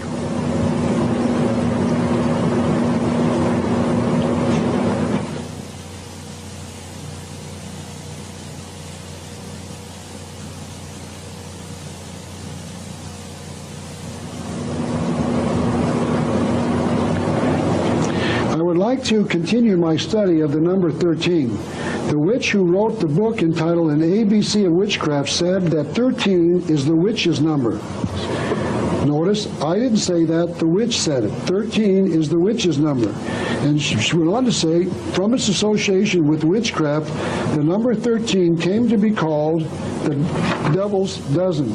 But perhaps the most salient statement of all was made by Stan Deyo, who is a writer in opposition to this conspiracy. He wrote this: 13 is the value assigned to Satan. And from all the evidence that I have shown you to this point, I would say that he appears to be correct. But there is one more possible explanation for the number 13 being so mysterious. Manly P. Hall writes about there being 12 great religions. These would be the visible ones like Christianity, Buddhism, Hinduism, etc. The 13th religion, the concealed one, and inside all the other 12 would be the ancient mystery religion, the secret religion, the one dedicated to Lucifer. This might be the best explanation of them all. But the most incriminating connection of the number 13 with evil is when you identify someone with 13 letters in their name. This is a certain sign that that person is totally corrupt, depraved, wicked, and immoral. They are completely devoid of morality. They are totally degenerate, lacking any redeeming value, and are total liars. I did that to make a point. Because my name, Ralph Epperson, does indeed have 13 letters in it. But one day when I was giving this lecture in Tampa, Florida, someone pointed out to me that my name consisted of 13 letters, and I got totally embarrassed. But notice that I had no say in that decision made by my parents. They were the ones who chose my name for me, whether or not it had 13 letters. These Masons had a choice, and they consistently chose 13. They had to know what it meant. They acknowledged it, as we've shown you, as a symbolic number, and that is why it is all around us in a concealed form. Now, this would be my guess as to why the number 13 is so important to the Masons and others. 7 is the number of completion or perfection, and 6 is the number of man. If you add the two together, you get completed man or perfected man. And I think that the number is the concealed number, showing that man can become perfect or complete through the ancient mystery religion or Lucifer worship. But that is just my guess. I've never read that anywhere. However, I did find a similar thought in a little book entitled Symbolism of the Three Degrees by Oliver Day Street, a member of the Masonic Lodge. As I said before, this is official Masonic information because the Lodge book, or rather the book, was presented by the Grand Lodge of the Masonic Order in New Jersey. This is what he says on page 23 in a section entitled Science of Numbers. The soul was made to correspond to the number 6, and 7 was the counterpart of reason and health. The author does not say it, but if you add the two numbers together, you get 13, or a soul improved by reason. Another way of saying this would be to say that 13 is the number of the illuminated soul. However, I do know that there are people on this earth who believe that the illuminated man, the man with superior ability to reason for himself, has evolved farther than the normal man. Man is called Homo sapiens man by those who believe in evolution. Homo sapiens. There are those, however, who believe that they are Homo noeticus man, meaning a higher form of man, evolved because of his use of reason. One becomes illuminated because he evolves higher than other men when he uses his brain, his power to reason. Now I'd like to return to my discussion of the Masonic involvement in the founding of this nation. There is one more significant insight into why the Founding Fathers chose the date of July the 4th to declare their independence from Great Britain. The old Julian calendar was changed in 1582 by an order of Pope Gregory XIII. This was because the old calendar was 11 days behind the sun. In other words, the old calendar was not accurate in relationship to the actual solar year, and the astronomers were having difficulty in calculating the length of the solar year. So in October of 1582, the old June the 23rd became July the 4th. You might remember that June the 23rd was a solar holiday because it was around the rebirth of the sun god. It was one of the days in the June the 22nd through June the 25th rebirth of the sun after it had gone north for the summer. So the Founding Fathers concealed a holiday to the sun god in their choosing of the date of July the 4th to declare this nation's independence. Lastly, it would be interesting to answer the question as to why Americans shoot off fireworks on that day. Notice that Americans do not celebrate any other holiday by shooting off fireworks. Is it possible that it is because the people in ancient Egypt and Babylon lit fires to worship Baal, the sun god, on June the 24th of each year? I think so. I'd like to return now to the reverse side of the seal. Of course, this is the side with the pyramid. Manly P. Hall, the 33rd degree Mason, wrote this: "The pyramid and the all-seeing eye represent the universal house surmounted by the radiant emblem of the great architect of the universe." Notice that Mr. Hall called our attention to two things in that quote. The pyramid was built as a house. That means that the pyramid was not built as a tomb. It was built as a house for some god. And secondly, the all-seeing eye was a symbol of the God of the Masons called the great architect of the universe. Let me provide you now with the evidence that the God of the Masons is not the God of the Bible. A quote from Albert Pike in his book entitled Morals and Dogma, amongst others, proves that. The God of the Bible is a creator God. He created the universe out of nothing. That statement is in the first book of the Bible, called the book of Genesis. This is what the Bible says in Genesis chapter 1, verse 1. In the beginning, God created the heaven and the earth. So the God of the Bible is a creator God because he created something out of nothing. The Masons claim that their God is an architect. They call their God the supreme architect of the universe. Architects do not create, they only plan to build from existing materials. So this God cannot be the same God, or the Masons simply do not understand the English language. They call their God the architect of the universe. And to show you that the Masons know that their God created nothing, let me read you this quote taken from page 254 of Albert Pike's book entitled Morals and Dogma. Mr. Pike says this: Amun, by the way, Amun was the god of Lower Egypt, was the sun god. He created nothing. This is another proof that the great God, the great architect of the universe, the Masonic God, is not the God of the Bible. This is Coyle's Masonic Encyclopedia, written by a 33rd degree Mason named Henry Wilson Coyle. Mr. Coyle's encyclopedia was published by McCoy Publishing and Masonic Supply Company in New York, a major publisher of Masonic literature. On page 494 of his book, Mr. Coyle lists the qualifications a male must possess to become a member of the Masonic Lodge. The words under religious qualifications say, quote, belief in God, or TGAOTU. So a prospective Mason can believe in the God of the Bible, or the Masonic God called the great architect of the universe. The letters that he shows, TGAOTU. So this is an admission by 33rd degree Mason Henry Wilson Coyle that this great architect is the God and that he is not the God of the Bible. In other words, you can believe in either of those two gods. Notice that I found this in their own literature. It is not my thought. It is from one of the great Masons of all time, a 33rd degree Mason, one who knows who the great architect is. The Mason can believe in any God, including the God of the Bible, or the great architect of the universe.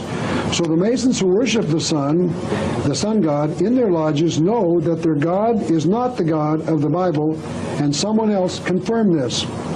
Helena Petrovna Blavatsky said this on page Roman numeral 29 in her book entitled Isis Unveiled. Demiurge. I'm sorry, I went one too far there. Have I got that right? Yeah, here we go. She wrote, the supernal, meaning heavenly, power built the universe. Freemasons derive from this word their phrase supreme architect. Notice that she did not say that this God created the universe. The God of the Bible made something from nothing. The Freemasons are claiming that their God built the universe. A God that built the universe had to take existing materials to build it. An architect, like the builder, builds from existing materials. The Masonic God did not create the universe from nothing. He took or will take existing materials to build the universe. The God of the Masons is not the creator God, the one who made a universe out of nothing. And I would now like to provide you with the final truth that the God worshipped in the Masonic temple is definitely not the creator God of the universe. Once again, this is Albert Pike, the #1 Mason of all time. And he wrote a book entitled Agenda in 1888, just 3 years before he died. Pike says in his book, quote, Pike says, forgive me, that this book contains a series of monographs intended to supplement the ritualistic instruction. So this book is intended to assist the Mason understand just what the symbols of the initiation ceremony mean. He says in his comments on the 26th degree inside the Masonic Lodge, there are other things that you shouldn't hear said now, and without which you will not be fully in possession of this degree.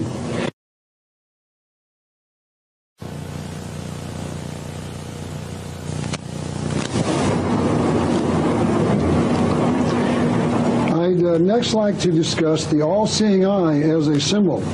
I'd like to read a series of 4 quotes by Masons that I have found in my research without identifying the author, but all of these discuss the all-seeing eye. So let's read these quotes one after the other to show you how important the all-seeing eye is.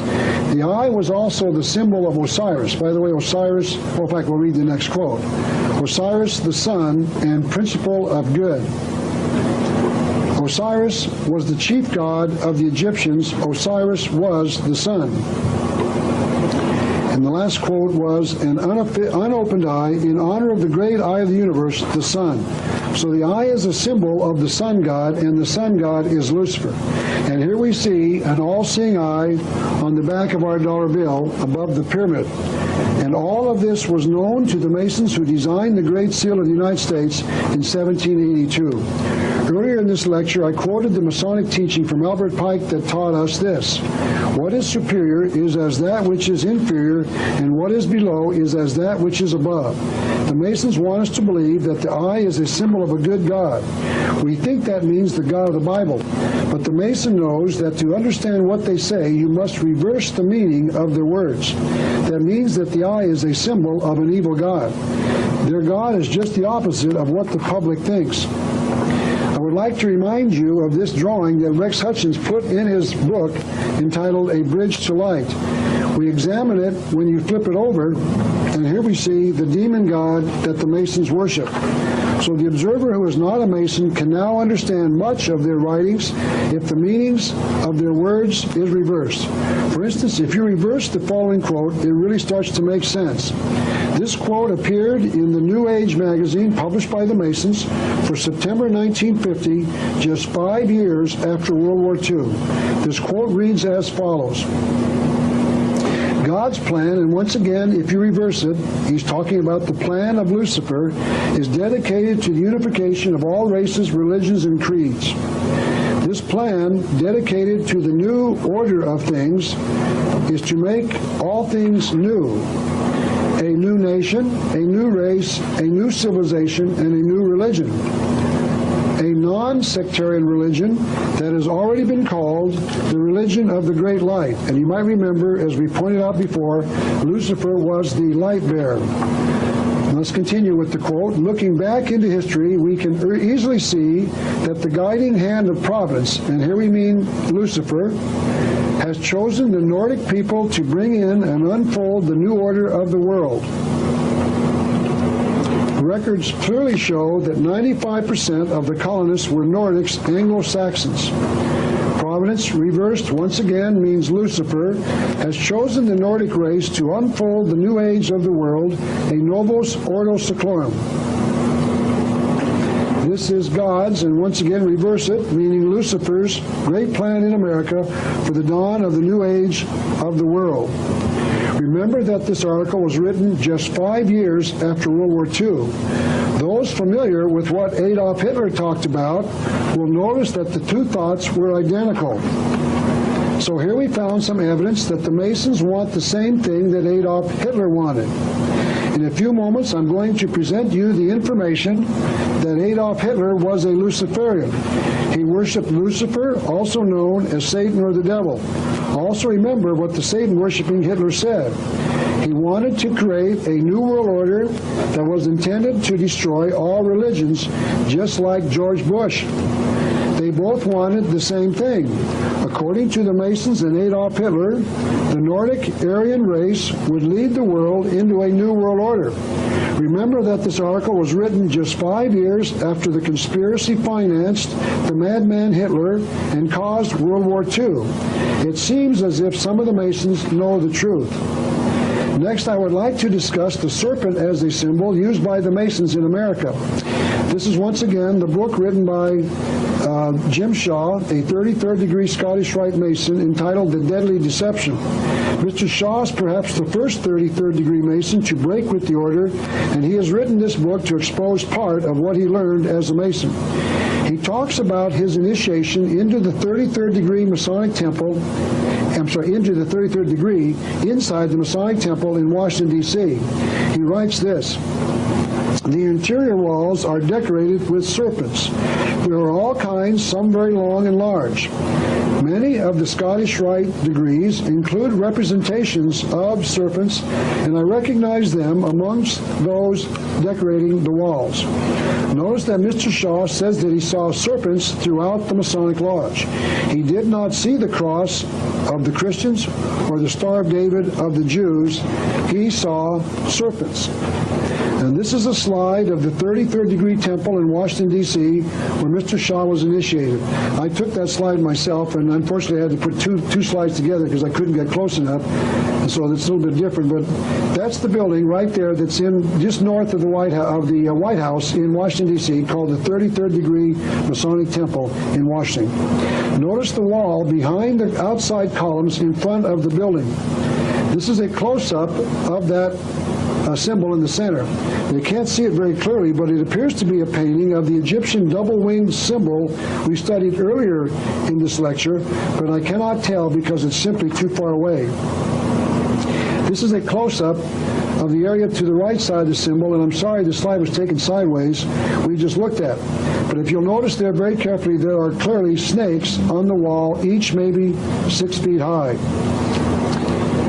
There's the point, and there's the slide showing you that there's a snake right there behind the red arrow, and on the outside wall of the building. I darkened or lightened my picture by putting it on my slide, my Xerox machine. Now let's go to the inside of the building. This is a slide of the interior of the 33rd degree Masonic Temple. This came from a Masonic magazine.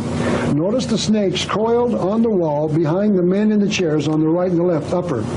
The head of each snake is in the middle near the top. I'm sure probably out of the picture on your on this TV. But this is a different view of the same room. And I have put red arrows near the 2 snakes on the wall behind the chairs. This is a close-up of one of the snakes behind the men in the chairs, and here you can just barely see the snake's head in the center with its mouth to the left. It's open, and then the rest of the snake is coiled around behind the men in the chairs. This is another picture of one of the many coiled snakes inside the Masonic Temple. This picture appears to be a smaller version of the one big picture shown behind the men in the chairs. You might ask why the Masons use the serpent as a symbol all over their temple. One Mason wrote this on page 63 of his book entitled Freemasonry and the Ancient Gods. He said, "The serpent in our lodges is emphatically not there as an enemy of man. The traditional version of the serpent in the Garden of Eden is that he is a tempter of mankind. But as I've already discussed, the Masons are using the serpent as a symbol of a good God. Not only does the temple utilize the serpent as a symbol of the concealed God of the Masonic Lodge, they also utilize the sun as well. As I've said before, sun worship is not new. Now let's connect sun worship to the Masonic organization. Albert Mackey wrote this: sun worship was the oldest and by far the most prevalent of all the ancient religions. Hardly any of the symbols of Masonry are more important in their signification or more extensive in their application than the sun as the source of material light. It minds the Mason of that intellectual light of which he is in constant search. Masons understand that the sun is a symbol of something higher. The sun became an object of worship as a symbol of something else. One secret society that worshipped the sun was the Thule Society in Germany. The Thule Society. Adolf Hitler was a member of this group after joining it early in his life. I chose this picture of Adolf Hitler for a reason. Notice that the man appears to be a man possessed. I believe he was, and he was also an architect of evil, because Adolf Hitler was a worshiper of Lucifer. Hitler formed his Nazi party from members of the Thule Society. The committee and the 40 original members of the Nazi party were all drawn from the most powerful occult society in Germany called the Thule Society. And this is a slide of the symbol of the Thule Society. Notice that they use 2 major symbols. One was a spear or a dagger, and the other was a swastika. The spear appears to be a drawing of another spear, called this one the Spear of Destiny. This is an actual photograph of this spear. The spear is shown here in three, well actually it's shown together, but there's three parts to it. The two spear points have been, which were once joined together, have broken into two, and they made the sleeve shown on the left to keep the two parts together. Tradition has it that this is the spear that Longinus, the Roman soldier, used when he pierced the side of Jesus at the crucifixion. If you look carefully, you will see a long spike held in place by a wire wrapped around it on the spear on the left. It's also on the right, but the sleeve somewhat conceals it. But the legend is that this was the nail that was used to nail Jesus to the cross. In 1909, Adolf Hitler visited the museum in which the spear is kept in Vienna, Austria. He claims to have had a religious experience when he heard the museum guide explain the tradition of the spear. This is what Hitler wrote. And then I heard the words which were to change my whole life. There is a legend associated with this spear that whoever claims it and solves its secrets holds the destiny of the world in his own hands, for good or for evil. The guide went on to point out that it is claimed that these leaders of the past once possessed the spear. Charlemagne, Constantine the Great, Attila the Hun, and Julius Caesar. And another legend holds that Brutus used this spear to kill Caesar. Hitler claims that he realized at that moment that he was destined to possess the spear so that he could rule the world. It is known that the first country Hitler invaded in 1939 to start World War II was Austria, where the spear is kept, and he did indeed take possession of the spear. He kept it in Germany during the war, and it was found and returned to Vienna after the war was over. The Bible makes a connection between control of the world and the devil. This is what it says in Matthew chapter 4, verses 8 through 11. The devil taketh him, meaning Jesus, up into an exceeding high mountain, and showeth him all the kingdoms of the world and the glory of them, and saith unto him, All things will I give thee, if thou wilt fall down and worship me. So the devil claims to have possession of all the kingdoms of the world, and that he will deliver those kingdoms to those who will bow down and worship him.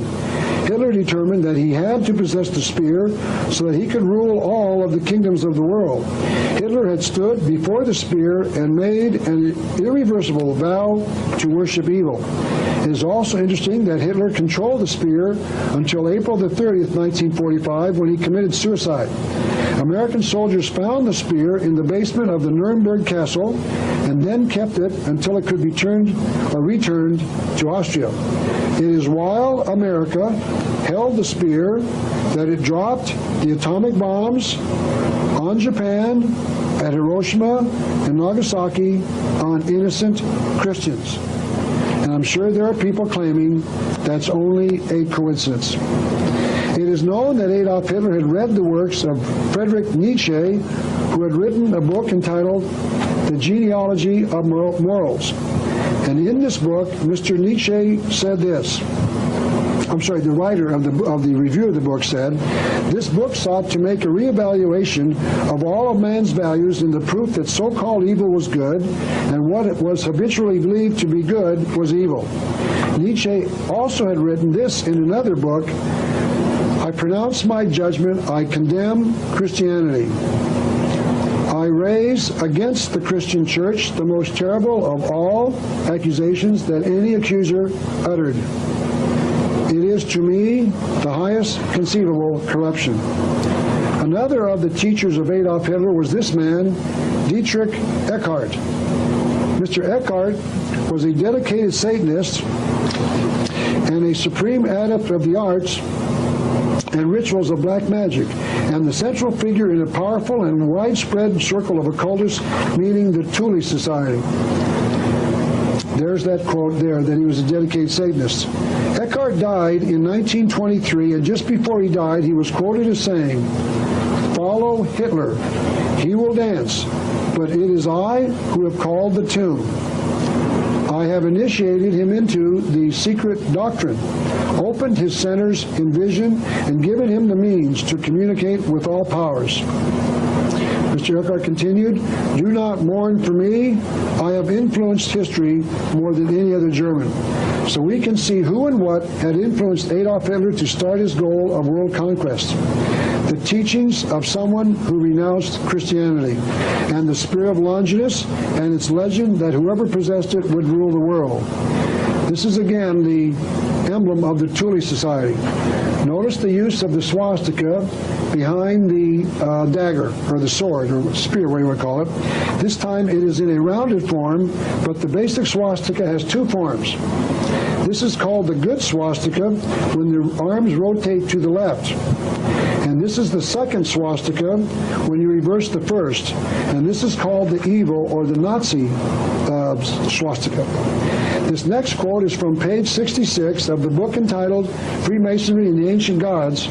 It shows the two swastikas side by side, one labeled the swastika with the sun, and the other with the swastika against the sun.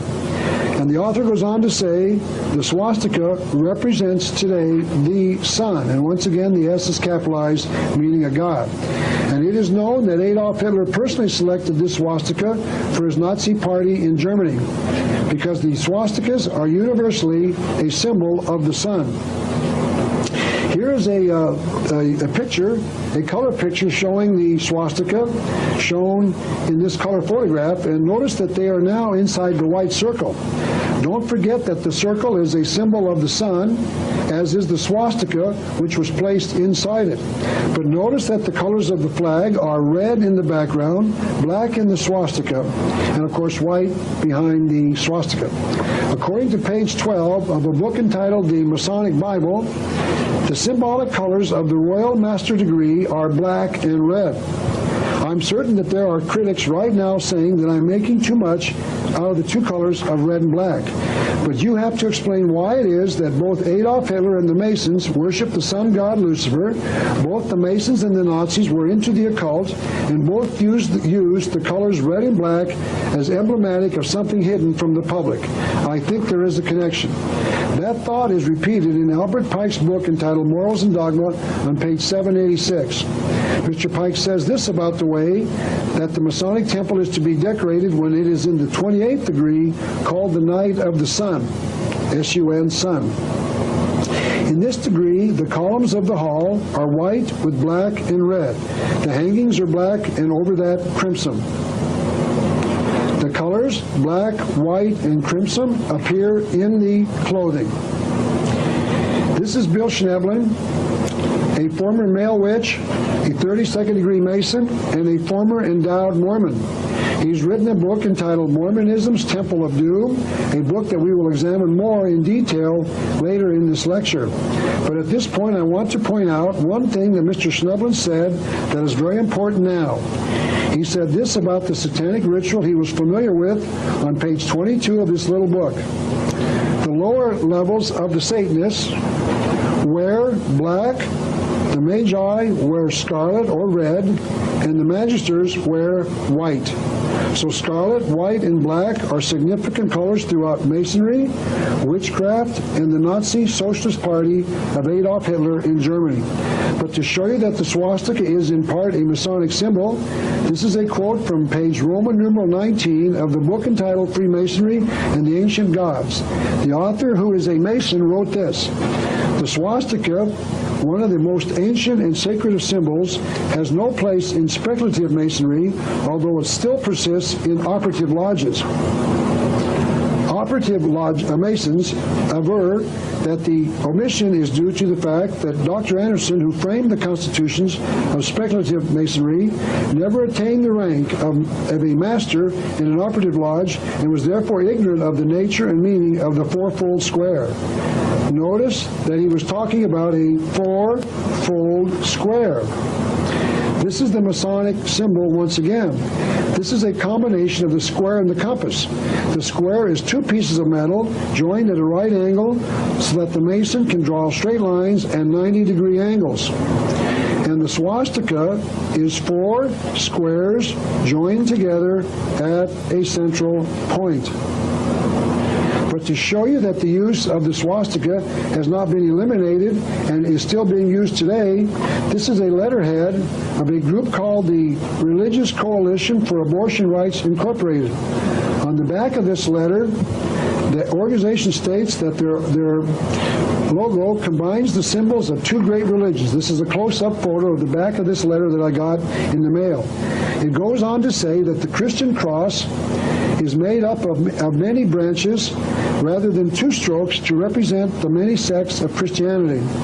Its lower branch is part of a menorah, a symbol of the Old Testament representing both the Jewish faith and the roots of Christianity.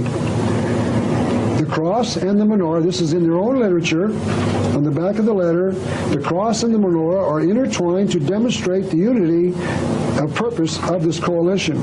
Their letterhead says that the following are members of this coalition: the American Jewish Congress, Catholics for a Free Choice, the Christian Church, meaning Disciples of Christ, the Episcopal Church, the National Council of Jewish Women, the Presbyterian Church of USA, meaning United States of America, presumably, the Union of American Hebrew Congregations, the United Methodist Church, and the United Synagogue of America. So here we see some of the major Jewish and Christian organizations united to support a woman's right to an abortion. And they selected this logo as their symbol of unity. And there's the names on the bottom of that. Some of those I just read. But they didn't tell you that their logo conceals a hidden swastika. So I cut the swastika out of their logo and put it off to one side and put the piece of pink paper behind. There is no question that it is there. You might want to ask your group, if I mention them by name, as to why they combined the Christian cross, the Jewish menorah, and the swastika when they formed their logo. Notice how they concealed a hidden swastika and that Jewish organizations supposedly did not see it. I'm sure it is just an artist's mistake and that the swastika is not really there.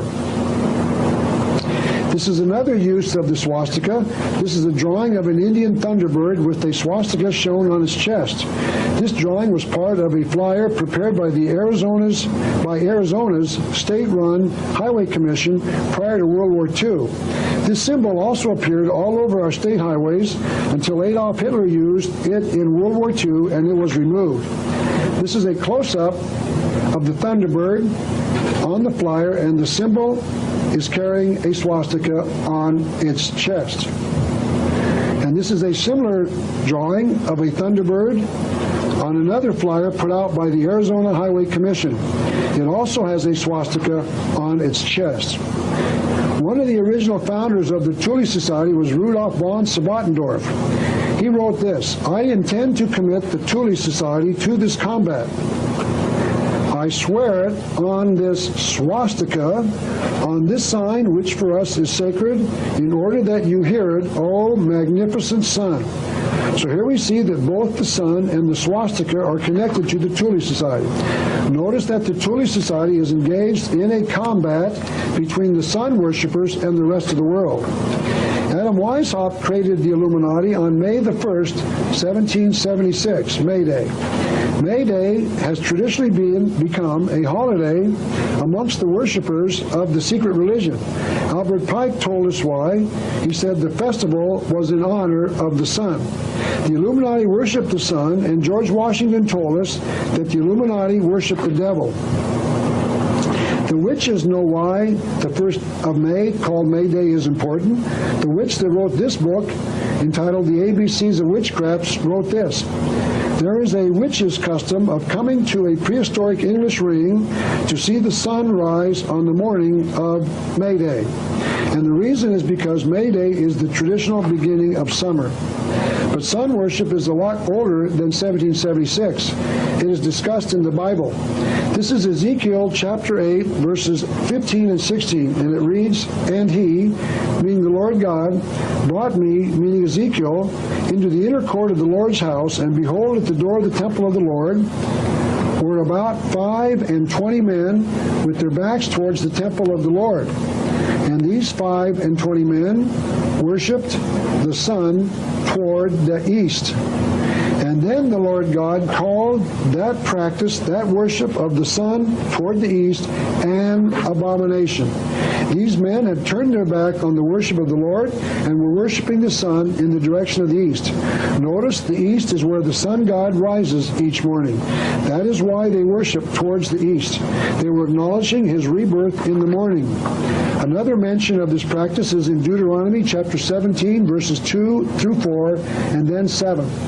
If there be found among you any man or woman that hath gone and served other gods, and worship them, either the sun or the moon, and if it be true that such an abomination is wrought in Israel, so thou shalt put the evil away from among you.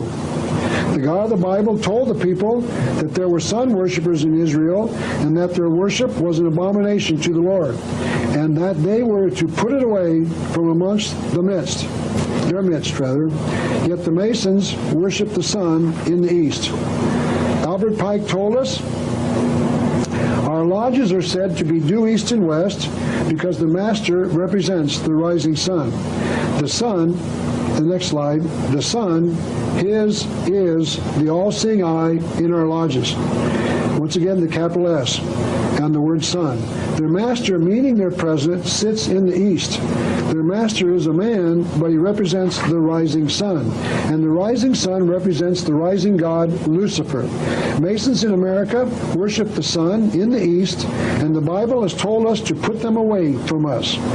Now, I'm not advocating violence, but I am advocating that we expose the Masons as being worshipers of the sun god so that we can know who they are and then have nothing to do with them. Because if we do not do as we are commanded by the Lord God, we will get the consequences of our disobedience. We will get the new world order. May I now make this call to anyone watching this video today. If you are a Mason, check me out. And if I am right, then get out. You have been told to do so by the Lord God. He has called your worship an abomination. It is time to leave, to resign, to get out. If you know someone who is a Mason, show him this video on the subject. Let them learn who it is that they worship, and then urge them to get out. It is time to put the Masons away from us.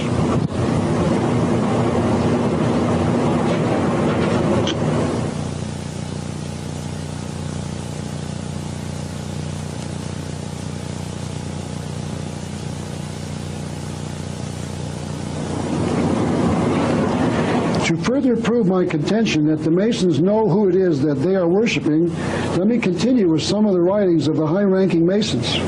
This is, once again, Henry C. Clausen, the past Sovereign Grand Commander of the 33rd Degree Masons.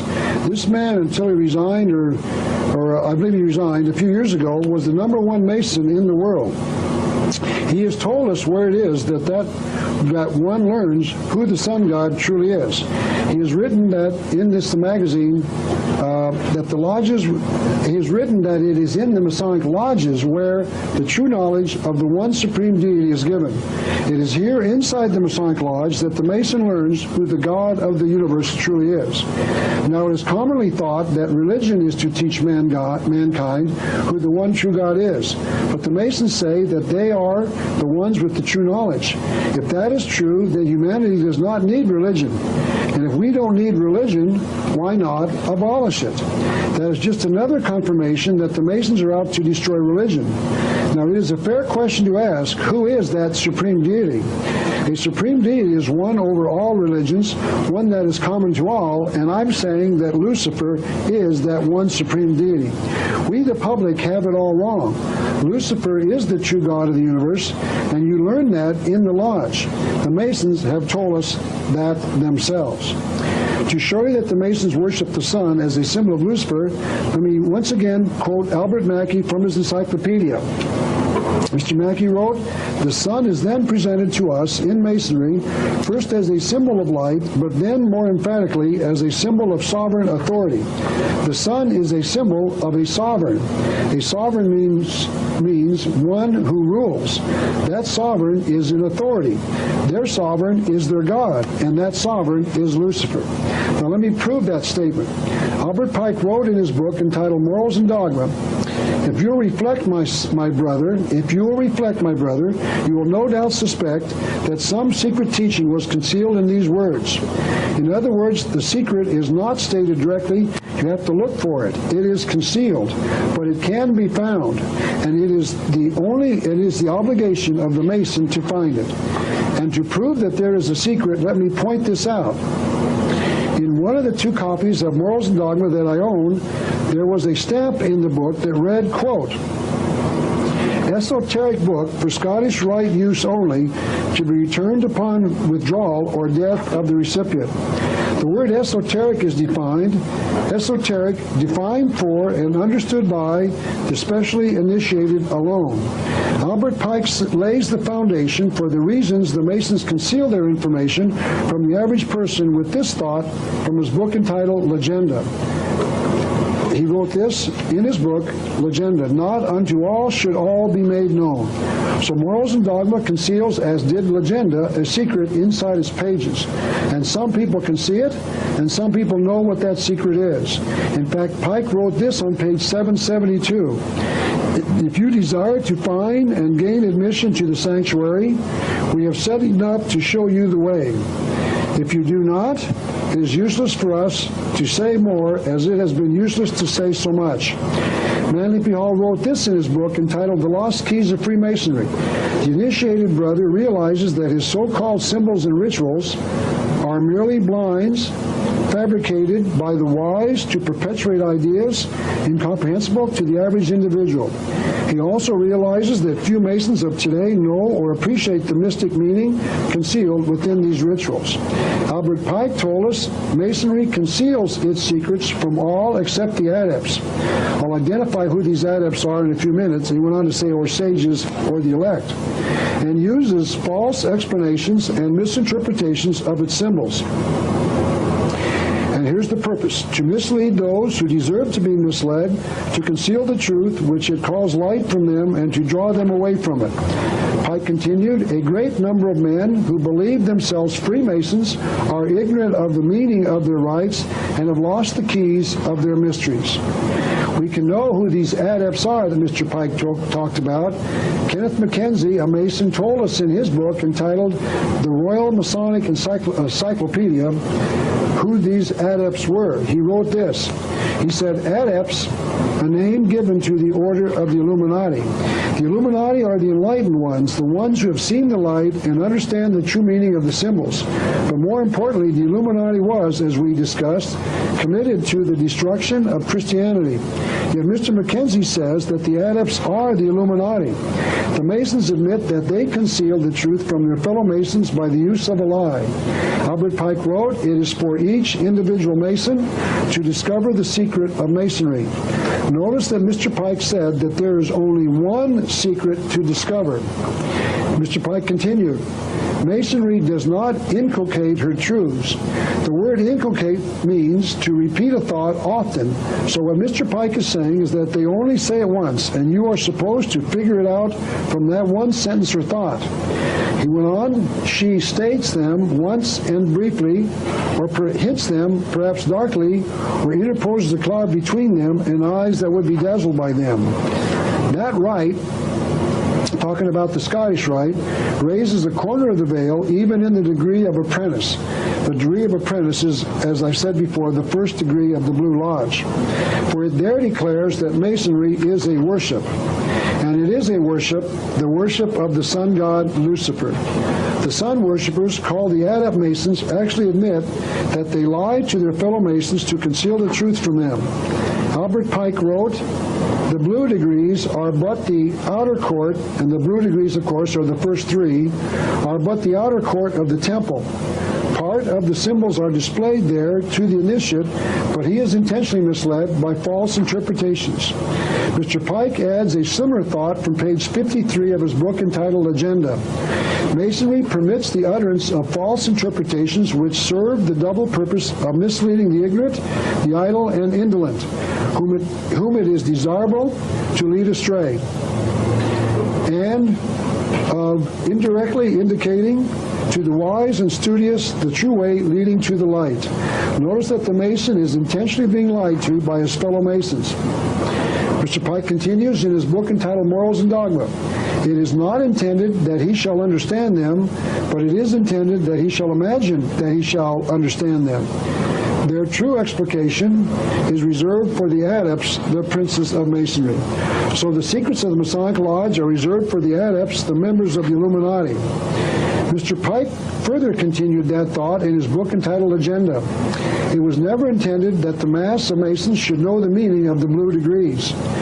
In the blue degrees, where no symbol received its true explanation. In fact, Mr. Pike called the separation of the average Mason from the adept Mason a circle within a circle. And we saw that at the very beginning of this lecture, where we drew a circle, and inside that circle put a small dot. Those inside the circle were those inside the religion, and those inside the dot knew what the true meanings of the symbols were.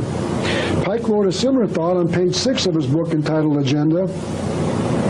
Masonry also has its symbols, its ancient symbols, inherited from the mysteries, and intended to veil and conceal the truth from all except the adepts. Masonry gives false interpretations of its symbols. For all except a few, the road to the light is lost. And to convince even the skeptic that Albert Pike meant that the average Mason is lied to about the meaning of the symbols, he wrote this on page 27 of his book entitled Agenda. All of its symbols have a meaning. All of the symbols of the Freemasons have a concealed meaning. These containing only hints cautiously given in ideas easily misunderstood and so intended to be by all but the adepts. But he is misled by a substitute that has for him no meaning, although it indeed contains his reward if he but knew it. So the degrees will tell the initiate the truth if he can figure it out. Pike wrote, whether these degrees have for you a real value depends upon your capacity to understand them, and upon the amount of study and the degree of reflection you have bestowed upon them. No man can understand them fully without close and long study and profound thought. And he goes on to explain why they do not make their secrets known to everyone. Absolute truths are not needed for the masses. In other words, Masonry is a good program of great benefit to mankind, but all men should not know that. That does not make sense. If it is a good program, then why not share it with all of the people? Why must only the adepts get the information that is of benefit to all mankind? And the answer is simple. Albert Pike wrote this on page 32 of Legenda. The principal purpose of the mysteries was to teach the initiates the secret of holy doctrine, the theology and philosophy which the priests concealed from the vulgar as beyond and above their comprehension. So the average person cannot comprehend the truth of the secrets. We are too dumb to understand, so the Masons have decided that only those who can figure it out for themselves can learn the single truth, because only they deserve to know what it is. So the Masons and others are concealing the truth from us because we are too dumb to understand. That is why they conceal the truth from us about the New World Order. The Masons do not like the average man. They know that we are too dumb to figure it out. They know that if we knew the truth about the New World Order, we would not allow them to impose it. Because the good program of the Masons is called the New World Order, and quite simply, the New World Order is not a benefit to all mankind. Pike wrote a similar thought on page 772 of his book. If you desire to find and to gain admission to the sanctuary, we are setting up to show you the way. If you do not, it is useless for us to say more, as it has been useless to say so much. Remember that the Masons asked for light from the Masons inside the lodge. It is written into their initiation ceremony, and the initiate says that he is seeking light in response to the question as to what he's looking for.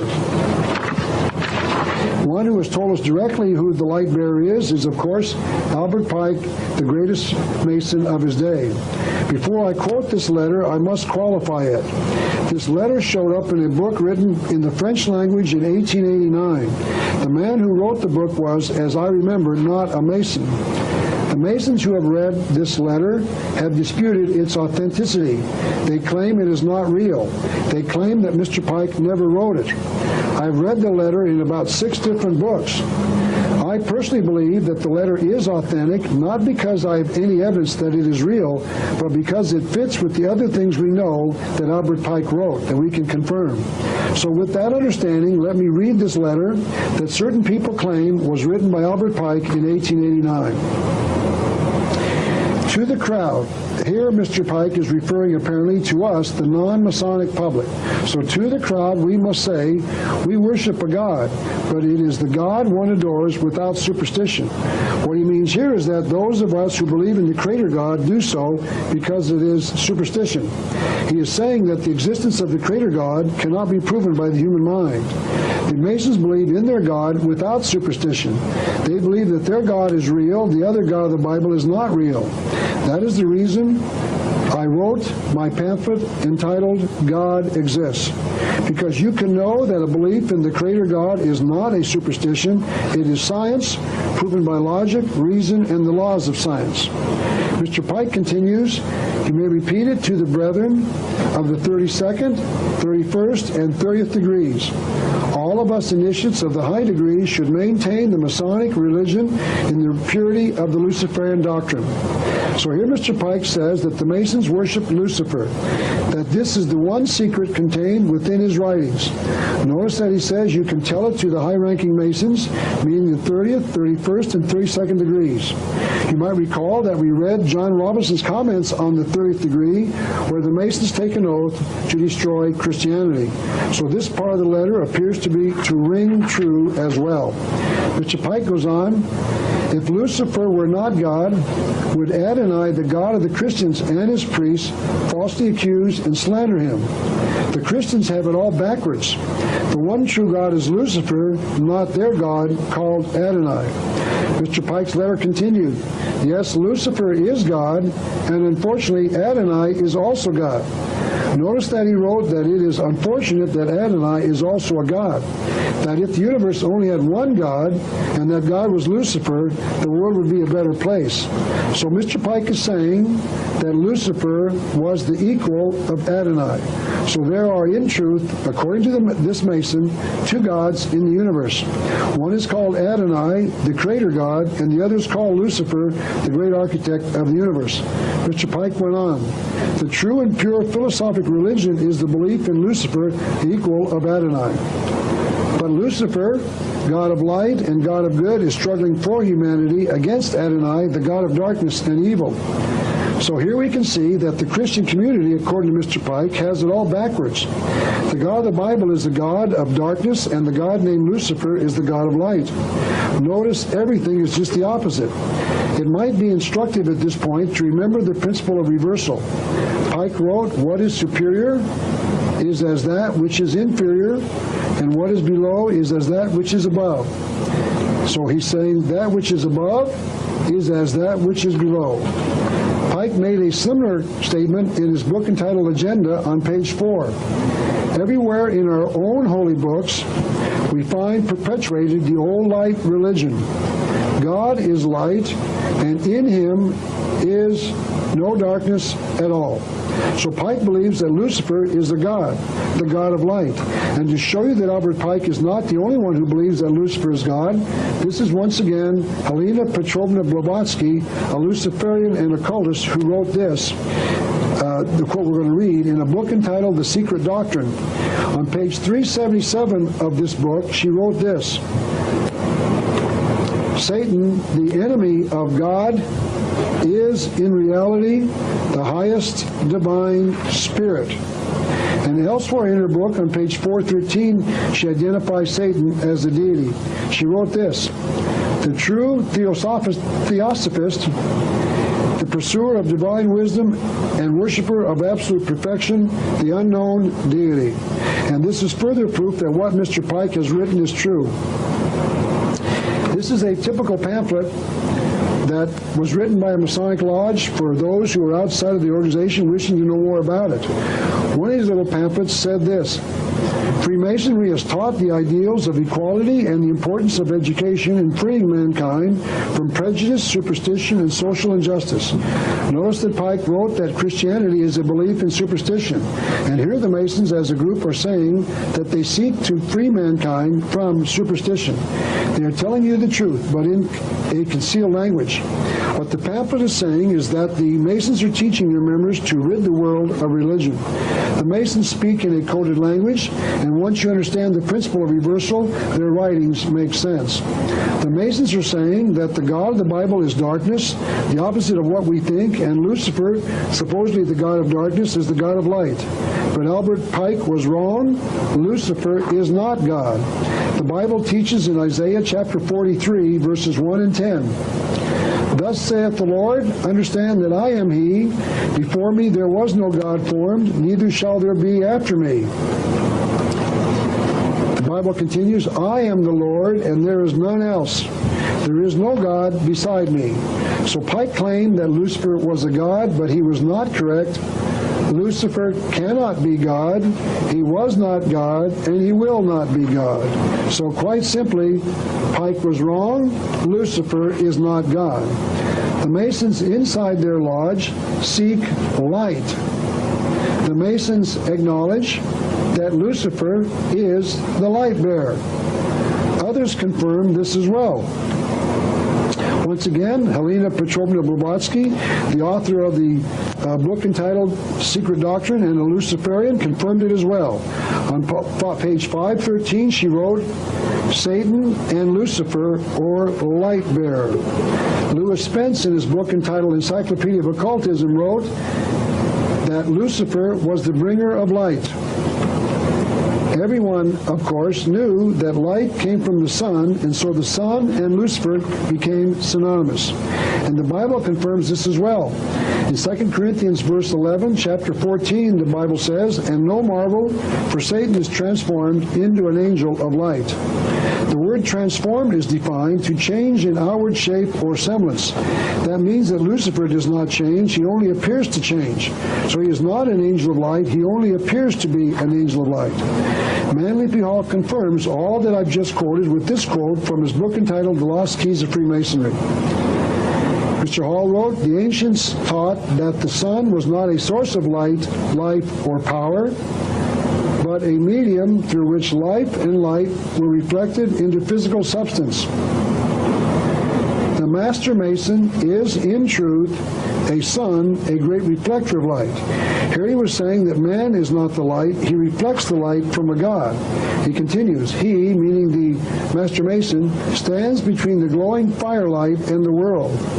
And he went on, "Through him passes Hydra, the great snake, and from its mouth there pours to man the light of God. His symbol, Hydra's symbol, is the rising sun." And that is what the Bible says. But there is another claimant to being the light bearer. The Bible says in John chapter 8, verse 12, "Then spake Jesus again unto them, saying, I am the light of the world. He that followeth me shall not walk in darkness, but shall have the light of life." So there are two claimants to being the light bearer, Lucifer or Jesus. We have seen that the Masons claim that Lucifer is the god of the light and that the God of the Bible is the god of darkness. We must remember the words of Albert Pike on page 16 of his book entitled Legenda. "It is a war between light and darkness, and he is right." Jesus claims in the New Testament in John chapter 8, verse 20, Jesus answered him, saying, "I spake openly to the world, and in secret have I said nothing." Jesus conceals nothing. Lucifer conceals everything. Albert Pike wrote, "The glory of God is to conceal the word, and wisdom is with those who keep secrets." So here we see that Jesus, the Son of God, is not the God of the Masons. Jesus conceals nothing, and the God of the Masons conceals everything. So there are two claimants, as I said, to being the light bearer. Lucifer, who has hidden his alleged deity in symbols and in secret rituals, and Jesus, who hid nothing and kept nothing secret. One is Lucifer, who even the Masons admit conceals that truth from the public, and Jesus, who spoke everything in public for all mankind. So each of us is going to have to make a choice between the two. There is no other option. This will be the first of my two brief religious pitches. I am an historian that has discovered an enormous truth that other historians have never found or who are keeping the truth from you. Notice that I've just proven that there is a secret religion on this earth that worships Lucifer under a concealed secret worship, that this worship is to be kept from the public except those smart enough to figure it out and then act on it. And then there's Jesus, who also claims to be the light bearer. So each of us has a choice to make. We can either believe Jesus or Lucifer. And each of us will have to make that choice because the coming new world order demands it. May I humbly suggest that you do it soon, because this new world order is coming and it will be here very, very soon. I want you to know that I am not the one saying that each of us will have to make a decision about this coming new world order. I want you to know that it is those who support the changes that are saying it. Let me show you some of those quotes. This is once again Terry Cole Whitaker. She wrote this on her book, page 89 of her book. Opposition and disbelief will have a similar lack of effect on the new world, which so many on this planet now envision. Those who oppose such a vision will, in fact, simply disappear, just as those who opposed other visions and visionaries long since have returned to dust. While the visions they so vehemently attacked live on. So those who oppose the New World Order, according to Terry Cole Whitaker, will in fact simply disappear.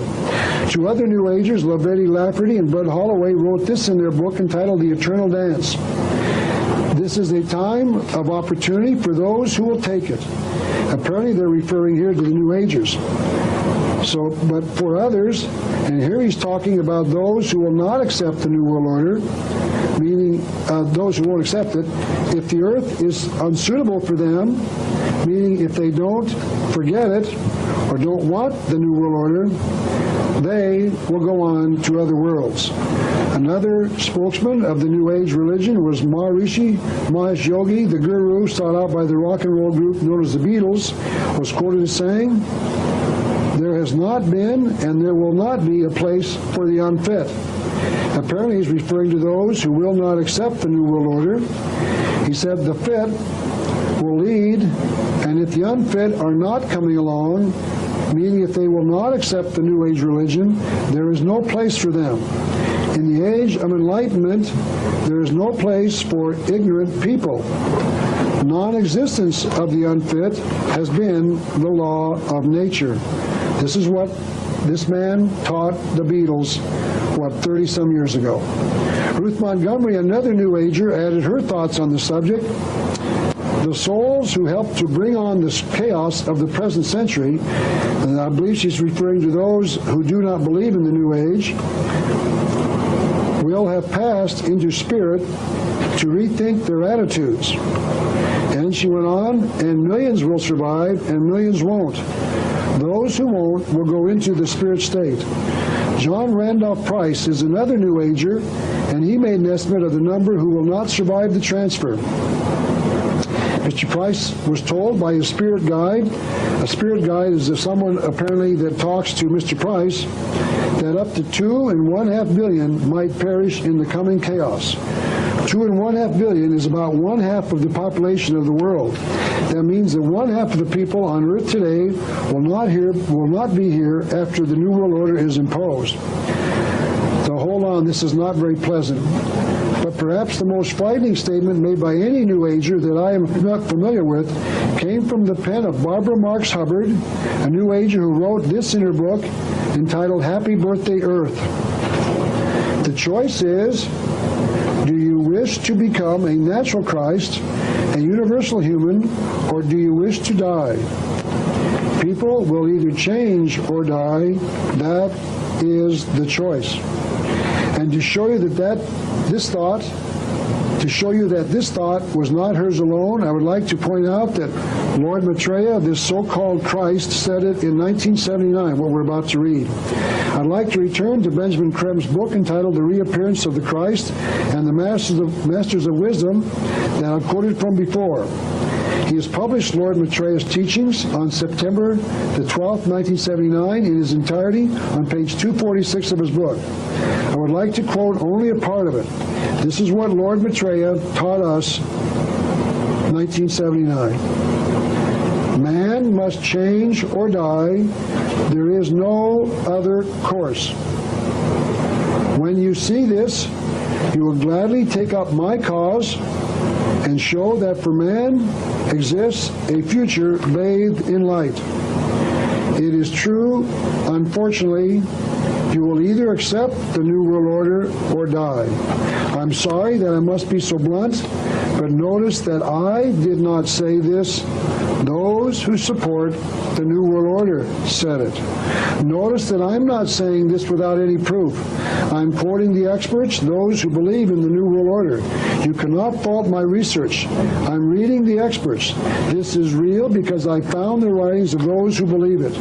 So I am not the only one saying that each of us will be given a choice. We will either accept or reject the New World Order. And those who reject it will go into the spirit state.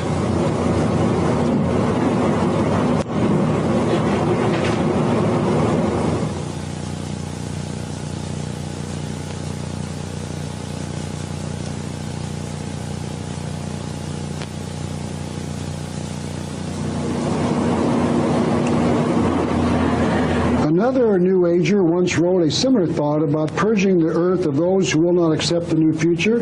His name was Adolf Hitler, the German New Ager, who fought World War II to give the world a new world order. He killed up to 50 million people and felt no remorse. So Adolf Hitler also was a believer, and those who would not accept the New World Order died, and over 50 million did. This is what Adolf Hitler wrote. I have the right to exterminate millions of individuals of inferior races which multiply like vermin. And the reason why these New Agers do not tremble when they write about the death of billions of people was stated by Alice Bailey, one of the New Agers. She wrote, "Death is not a disaster to be feared. The work of the destroyer is not really cruel or undesirable. Therefore, there is much destruction permitted by the custodians of the plan and much evil turned into good." Notice I'm quoting the writers of this material themselves, those who believe in it. So there is a battle being waged between Lucifer and Jesus. And I found it as a historian. I have found it as any historian could have if he or she had only looked. And some are predicting that Lucifer will win that war. Albert Pike said this in his book entitled Morals and Dogma. Light will finally overcome darkness. Here is another author who is saying basically the same thing.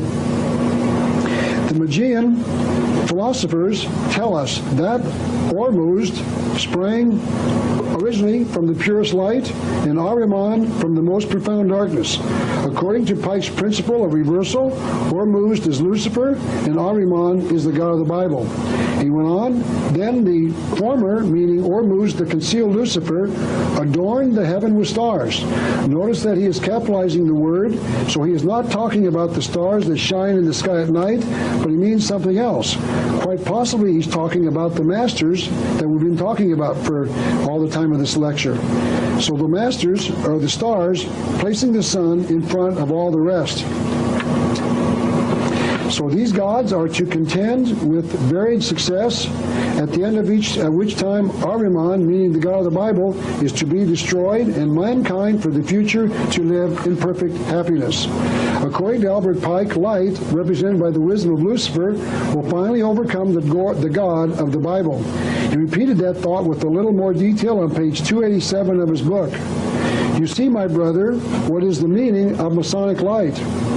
You see why the east of the lodge, where the initial letter of the name of the deity overhangs the master, is the place of light.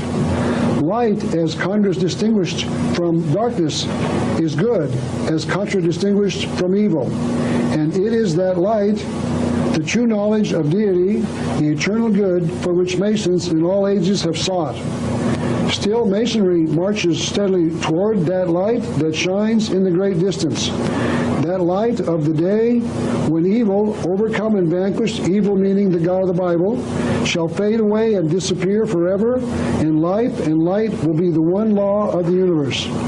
Benjamin Creme also claims that Maitreya foresees total victory for the forces of light. And he went on to say that those who object to the New World Order can do nothing to prevent it. Benjamin Creme wrote, nothing can prevent the inauguration of this era of tranquility and equilibrium. And Albert Pike feels that this victory was only a short time away from 1871 when he wrote his book entitled Morals and Dogma. He wrote, we can look on all the evils of the world and see that it is only the hour before sunrise and that the light, capital L again, is coming. Mr. Pike went on to say a little about what is going to happen about after light conquers the darkness of the Bible. He wrote this, the sign of the truth is about to appear, and the veil which concealed it will be withdrawn. And what this sign of the truth is not to be told except in a concealed manner. He wrote, it is for you to discover this law and this secret for yourself. The initiate learns by reflection and not by committing, I'm sorry, one slide behind here. The initiate learns by reflection and not by committing words and definitions to memory. This battle has been going on since the beginning of time and has been called the battle between good and evil. And we live in the generation that will decide the final outcome. Someone else who thought that light would overcome darkness was Wolfgang Amadeus Mozart, the famous composer. There's a picture of Wolfgang at a very young age playing those days, the harpsichord. This is a book by Paul Nettie, an internationally respected musical authority, entitled Mozart and Masonry. This book details some of the evidence that Mozart was a Mason and wrote several of his operas to conceal Masonic truths. For instance, Mozart wrote Gesellenreise, meaning fellow craft's journey, just before his father became a second-degree Mason. The second degree of Masonry is called the fellow craft. Mozart wrote a second song to be performed at the opening of a particular Masonic lodge. And third, he wrote a third song, to be performed at the closing of that lodge, and a fourth entitled Mauer Freud, meaning Mason's Joy. Please forgive me for not pronouncing these words correctly, but that is the best I can do under the circumstances because I don't speak German. One of the greatest operas that Mozart wrote was called The Magic Flute. Before I comment on that, I must read a few of the comments made by Professor Nettie, who must be a member of the Masons, although he does not say he is. He writes this, among intellectual forces of the 18th century, none is of such fundamental importance as Freemasonry. It is significant because it combined all of the humanitarian teachings of its time. He writes about its alleged ideal of humanitarianism, its flowering since World War II, and its chief attractions. Mr. Nettie says Masonry keeps no secrets from the uninitiated, and of course we've been examining that and find that's not true. Yet there is a Masonic secret, a mystery, an experience that cannot be taught or explained, because it lies, like every mystic experience, beyond the realm of controlled consciousness. And then he says that the secret of Freemasonry is the secret of experiencing true love for all mankind, a positive attitude towards man and life, and broad affirmation of God. He said, it is the realization that beyond the dark and material world, there is a realm of light towards which all men must strive. So it appears as if Mr. Nettie has not studied Masonry long enough nor deeply enough to see that what he sees is simply not the truth. He has been deluded by his study of the craft. But overlooking his patronage of Masonry, his book adds an important piece of the puzzle to the understanding of its role in the past. Mr. Nettie wrote about the use of classical music as a way of propagandizing the elite of a society for the cause of Lucifer worship. Because Mozart was using his work, the magic flute, as a way of informing those who attended the opera that Masonry has a great allure to those who joined it.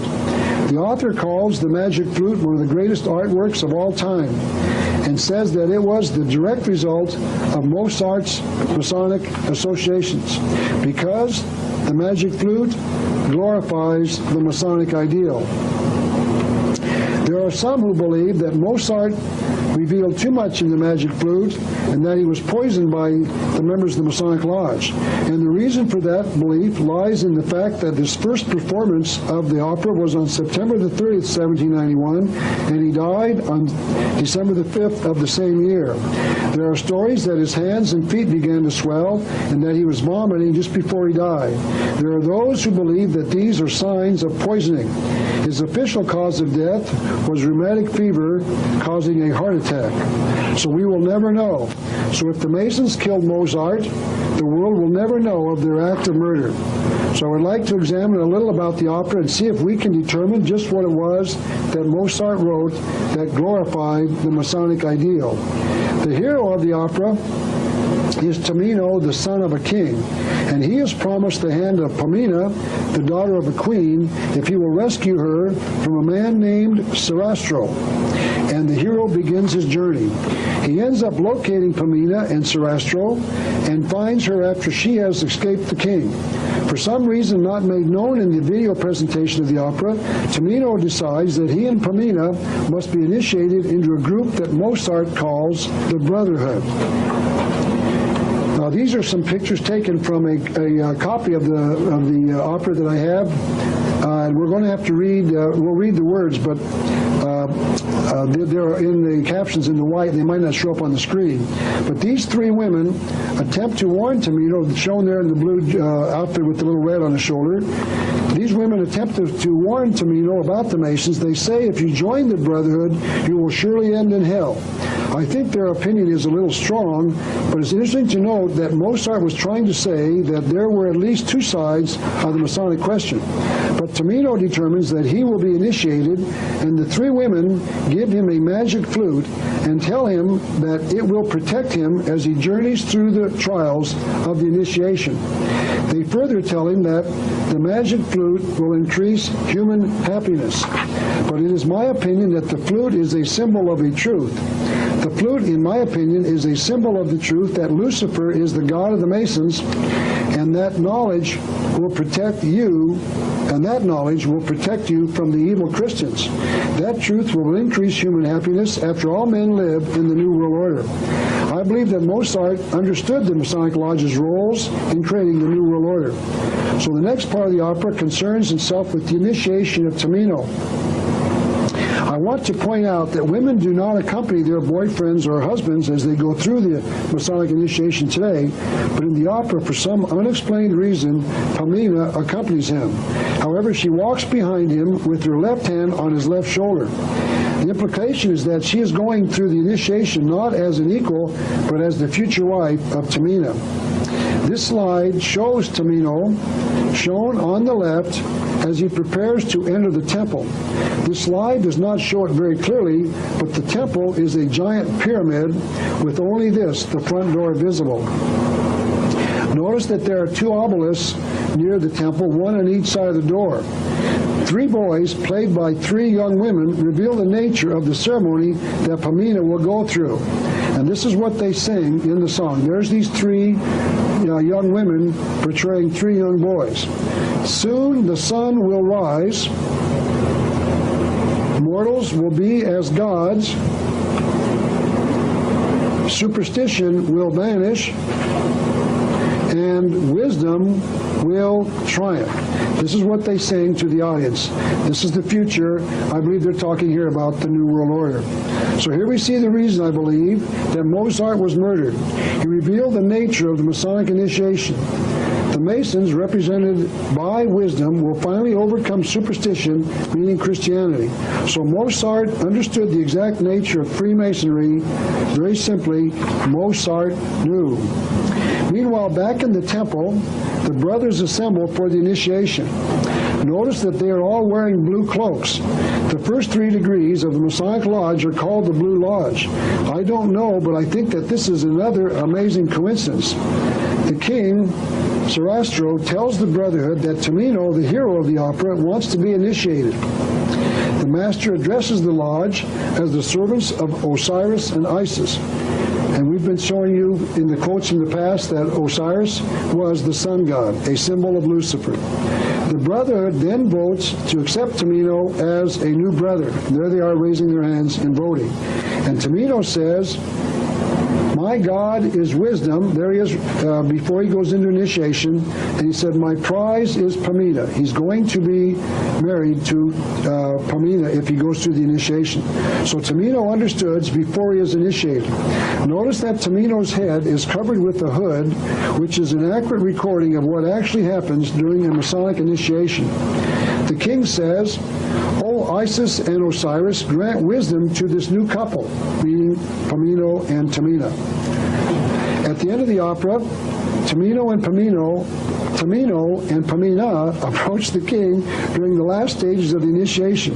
And shown here, Tamino and Pamina have completed the initiation. Notice the huge sun and its radiant beams extending from the semicircle. There is no question that this is a sun, and it appears that Mozart understood the hidden concealed message of the Masonic Lodge and that he put it in the opera. And that is the reason I believe he was murdered. Let's go back to this book. We talked about it in another context, but this is the book entitled Jack the Ripper by Stephen Knight. We've already talked about it, but he says this about the death of Mozart. It is known that Vienna's highest Masons were angry at Mozart leading the Brotherhood in his last years, and they were outraged over what they regarded as a betrayal of their secrets in the magic flute. To this day, and meaning 1986, when Mr. Knight wrote the book, no one knows where Mozart's body is buried. So it is conceivable that Mozart was poisoned and then buried so that no one would ever find the body and discover the evidence of the poisoning. So there appears to be evidence that the Masons will murder if they believe that they have to. I next would like to discuss the pyramid and the all-seeing eye as symbols. And I'd like to start by examining the pyramid on the back side of the dollar bill. Notice that the pyramid has an all-seeing eye that we've discussed before, and we're going to continue to discuss as we discuss the pyramid. It is an interesting question as to why our founding fathers decided to put this pyramid on our Great Seal. Because to my knowledge, there are no stone pyramids in the United States. This is the official position of what the U.S. Treasury Department tells us about the pyramid on our Great Seal. The pyramid is the symbol of strength, and its unfinished condition denoted the belief of the designers of the Great Seal that there was still work to be done. Notice that the pyramid on the dollar bill is not complete. The top is flat, and the eye is above the pyramid. So this couldn't be a symbol of the founding of the Republic. It has another meaning.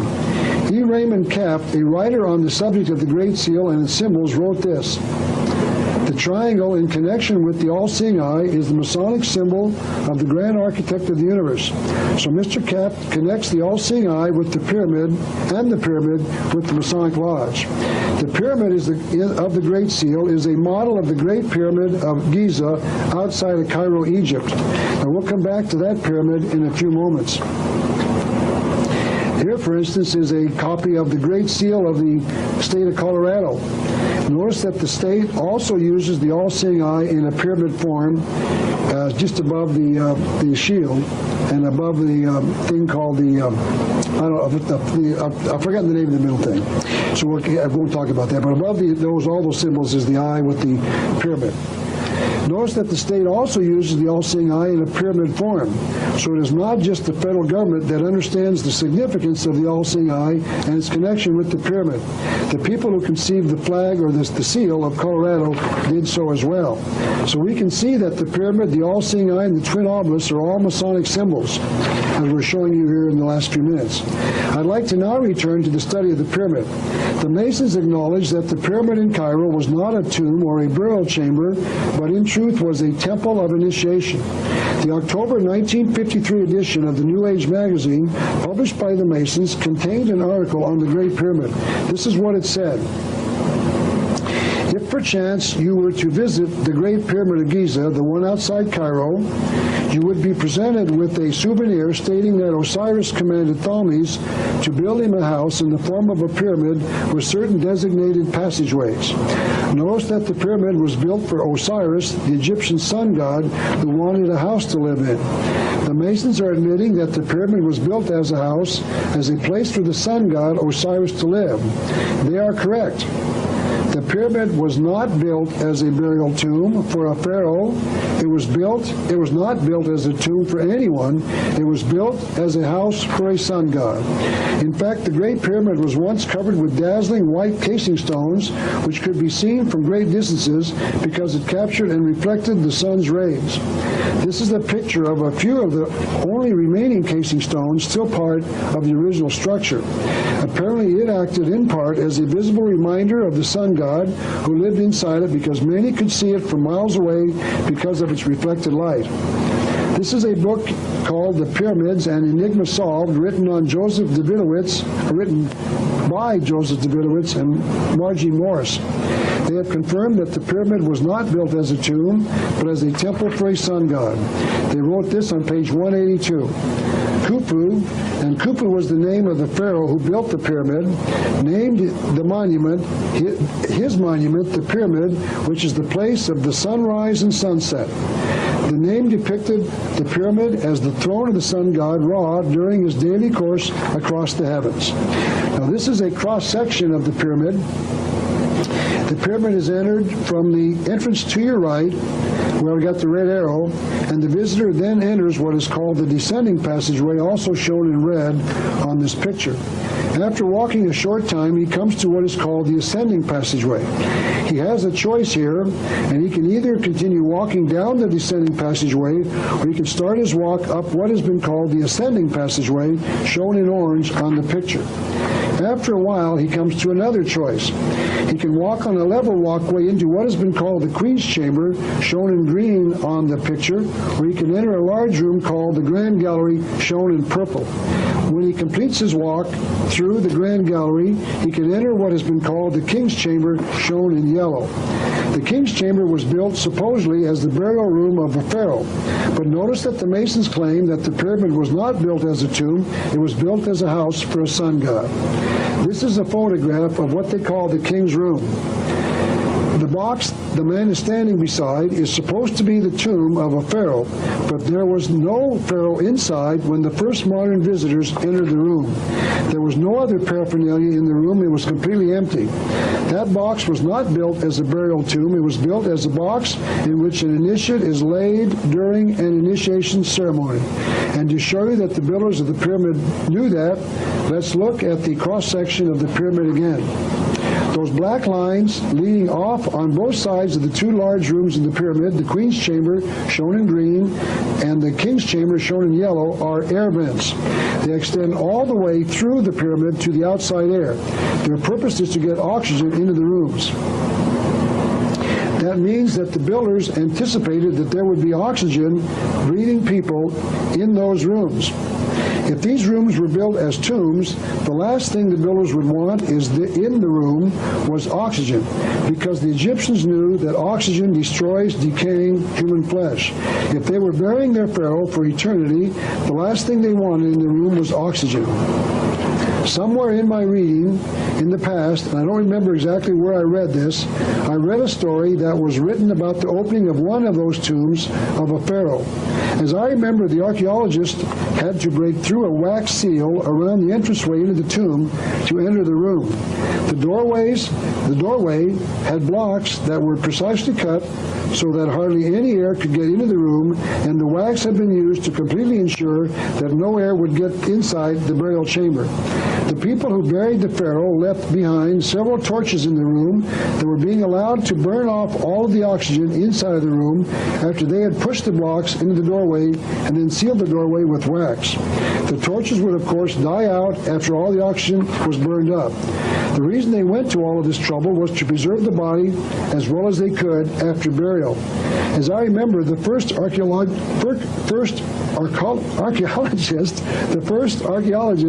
into the room said that the air was putrid because there was no oxygen in it, because the Egyptians knew.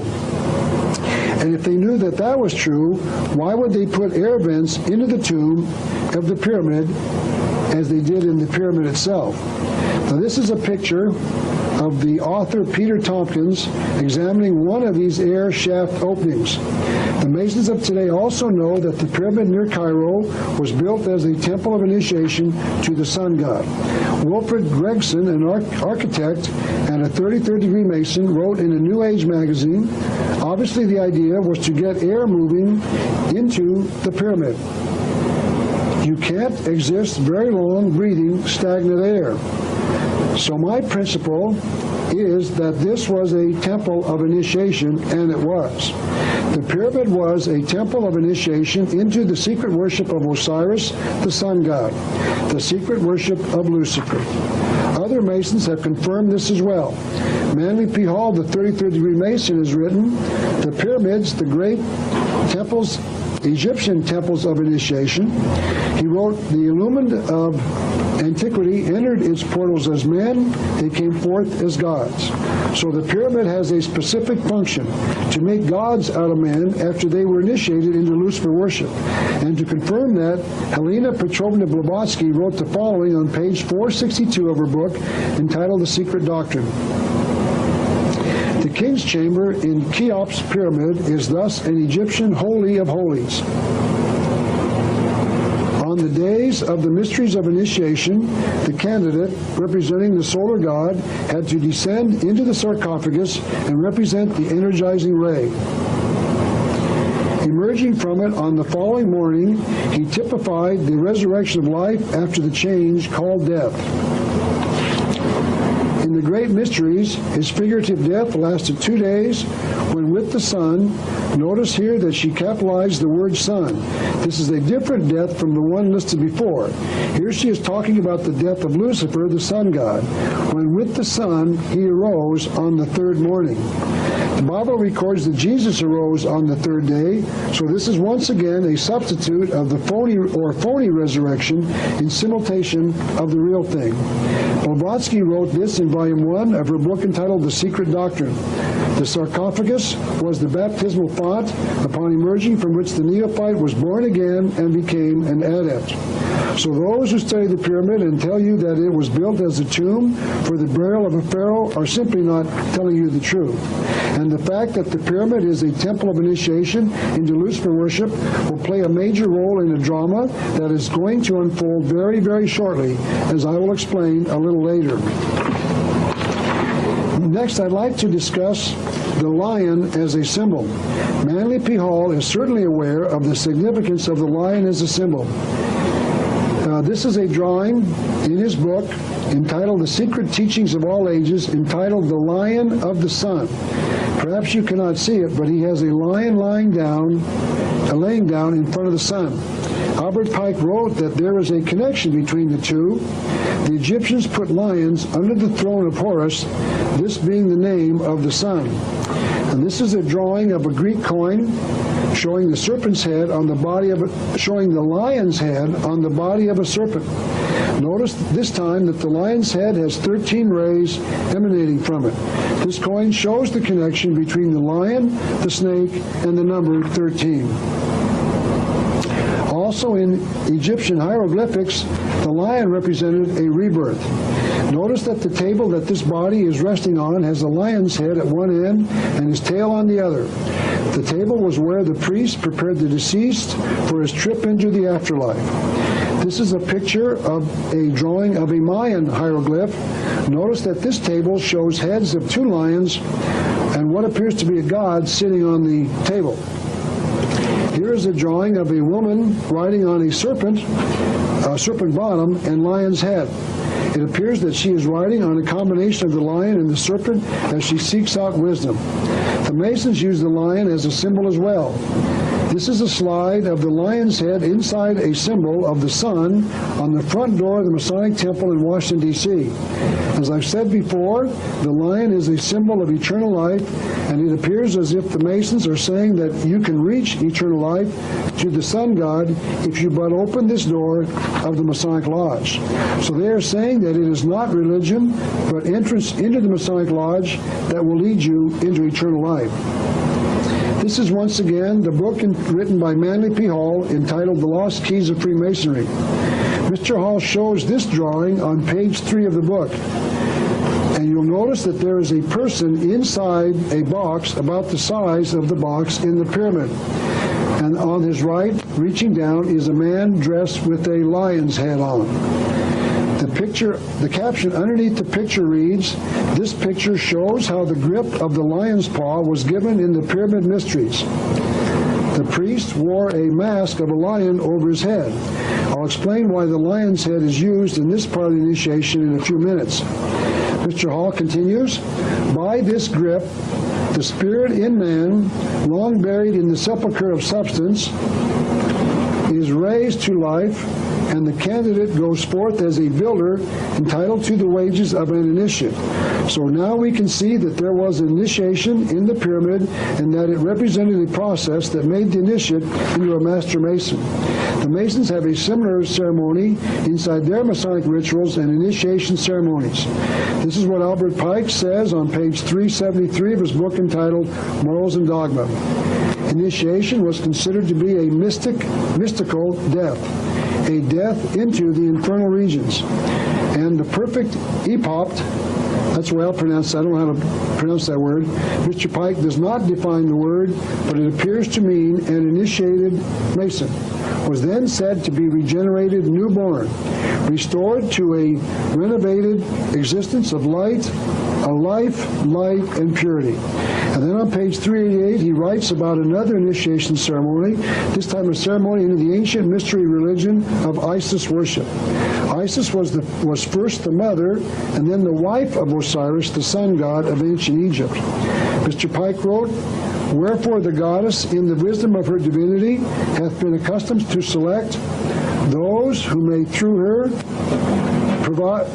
providence be in a manner born again and commence the career of a new existence." Another who wrote about the Luciferic initiation was David Spangler, a New Age religion and author I quoted before. He wrote this in his 1978 book entitled Reflections on the Christ. The true light of Lucifer cannot be seen through sorrow, through darkness, through rejection. Here he admits that the light of Lucifer cannot be seen through darkness. What he was saying, since he and others believe that religion is darkness, is that man cannot know the true nature of Lucifer through religion.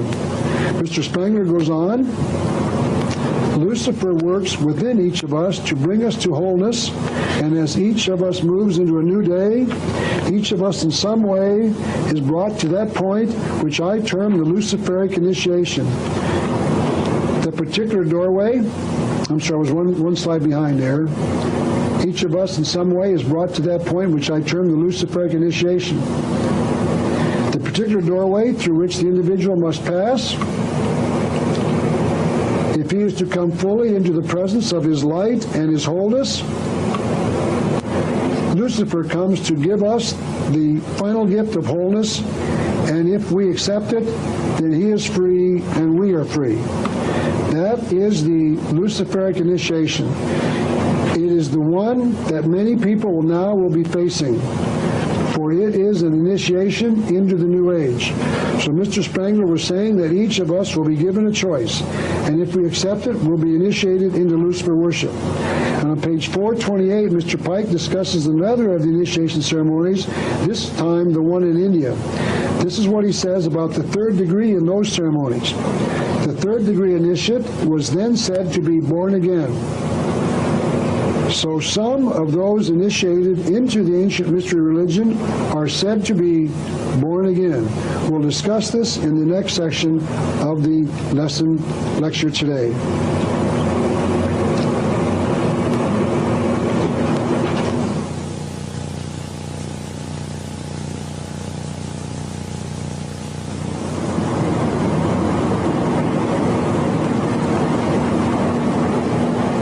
Since there are Christians who go through a biblically based experience called being born again to Jesus, it is important for the public to now ask of those claiming to be born again to whom? Jesus or Lucifer?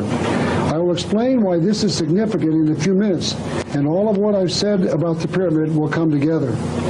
This is a drawing of a sign given by the Masons called the lion's paw in a book about the Masonic initiation ceremony. It is made by making a semi-fist of the right hand and then placing it over the heart. This is a picture of a small statue of Khufu, the builder of the pyramid. This little statue is probably 5,000 or 6,000 years old. Notice that he is giving the lion's paw sign. This statue is, as I said, about 5,000 to 6,000 years old, and it shows the lion's paw being given by the builder of the pyramid. And so obviously it's very old. This is a statue of the Egyptian high priest Cal giving what appears to be the sign for the lion's paw again. According to the article that accompanied this picture, the high priest served all three pharaohs who built pyramids on the plateau at Giza, Egypt. This is a picture of Karl Marx, the so-called father of communism, giving the same sign, although in this case he's concealing the sign underneath his coat. This was a common way during the past to conceal the fact that the person was a member of the Luciferian worship. Karl Marx was a Satan worshiper.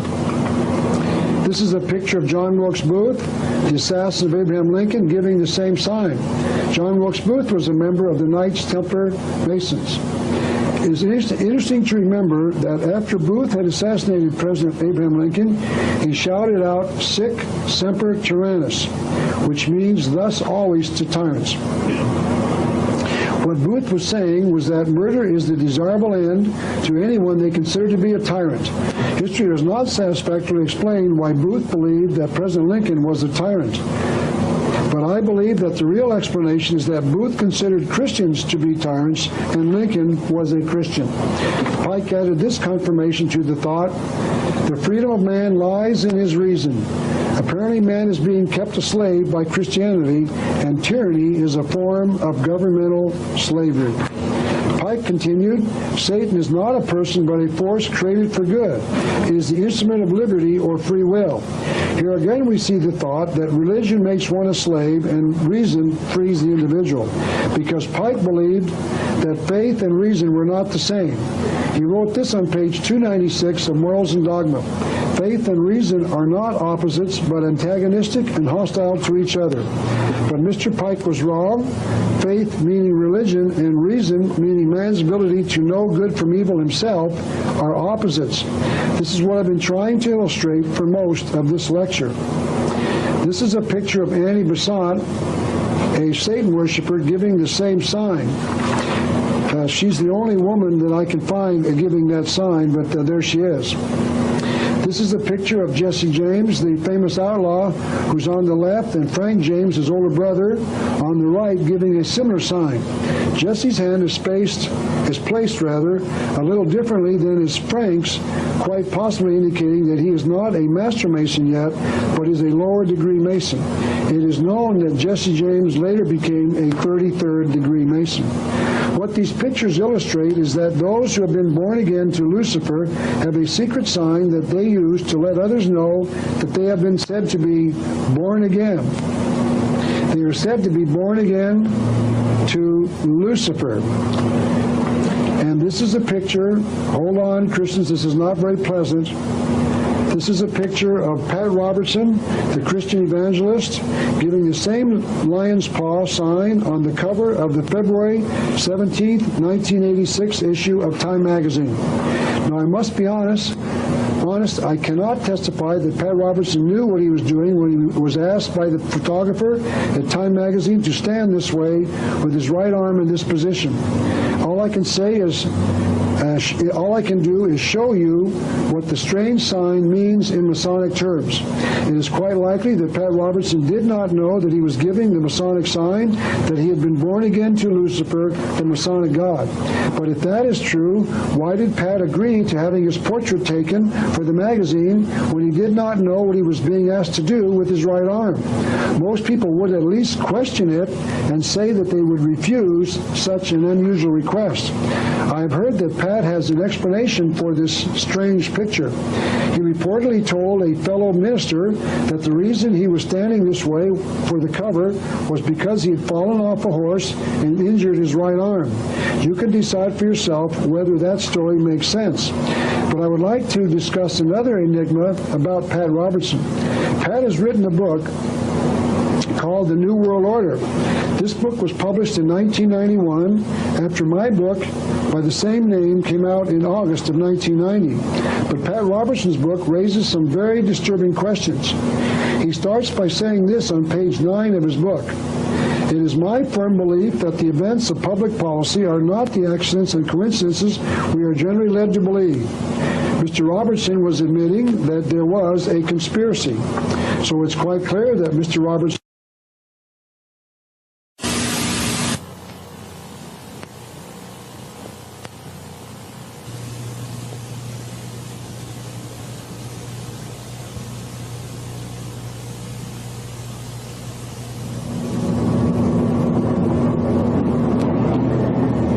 This is William Cooper, an extremely interesting and thought-provoking writer. And this is Bill Cooper's book entitled Behold a Pale Horse. In it, he adds a piece to the puzzle of this story. It's really interesting. He says that a spacecraft called Galileo will play an extremely interesting role in the near future. This spacecraft was launched in 1985 by the National Aeronautics and Space Administration and will reach the planet Jupiter by the year 1995. It is supposed to orbit the planet and then take measurements for some 3 or 4 years. Here is a current newspaper article that reports that NASA is having problems with one of Galileo's antennas. Mr. Cooper reports that in the early 1970s, he read an official government report that stated that the spacecraft will be dropped into the atmosphere of the planet in the year 1999. It is known that the spacecraft carried some 49 pounds of plutonium on board to power the craft's radios. The planet Jupiter has a very heavy atmosphere, with something like 18 million times the atmospheric pressure that the Earth has. If plutonium is subjected to high pressure, it will implode, causing an atomic explosion.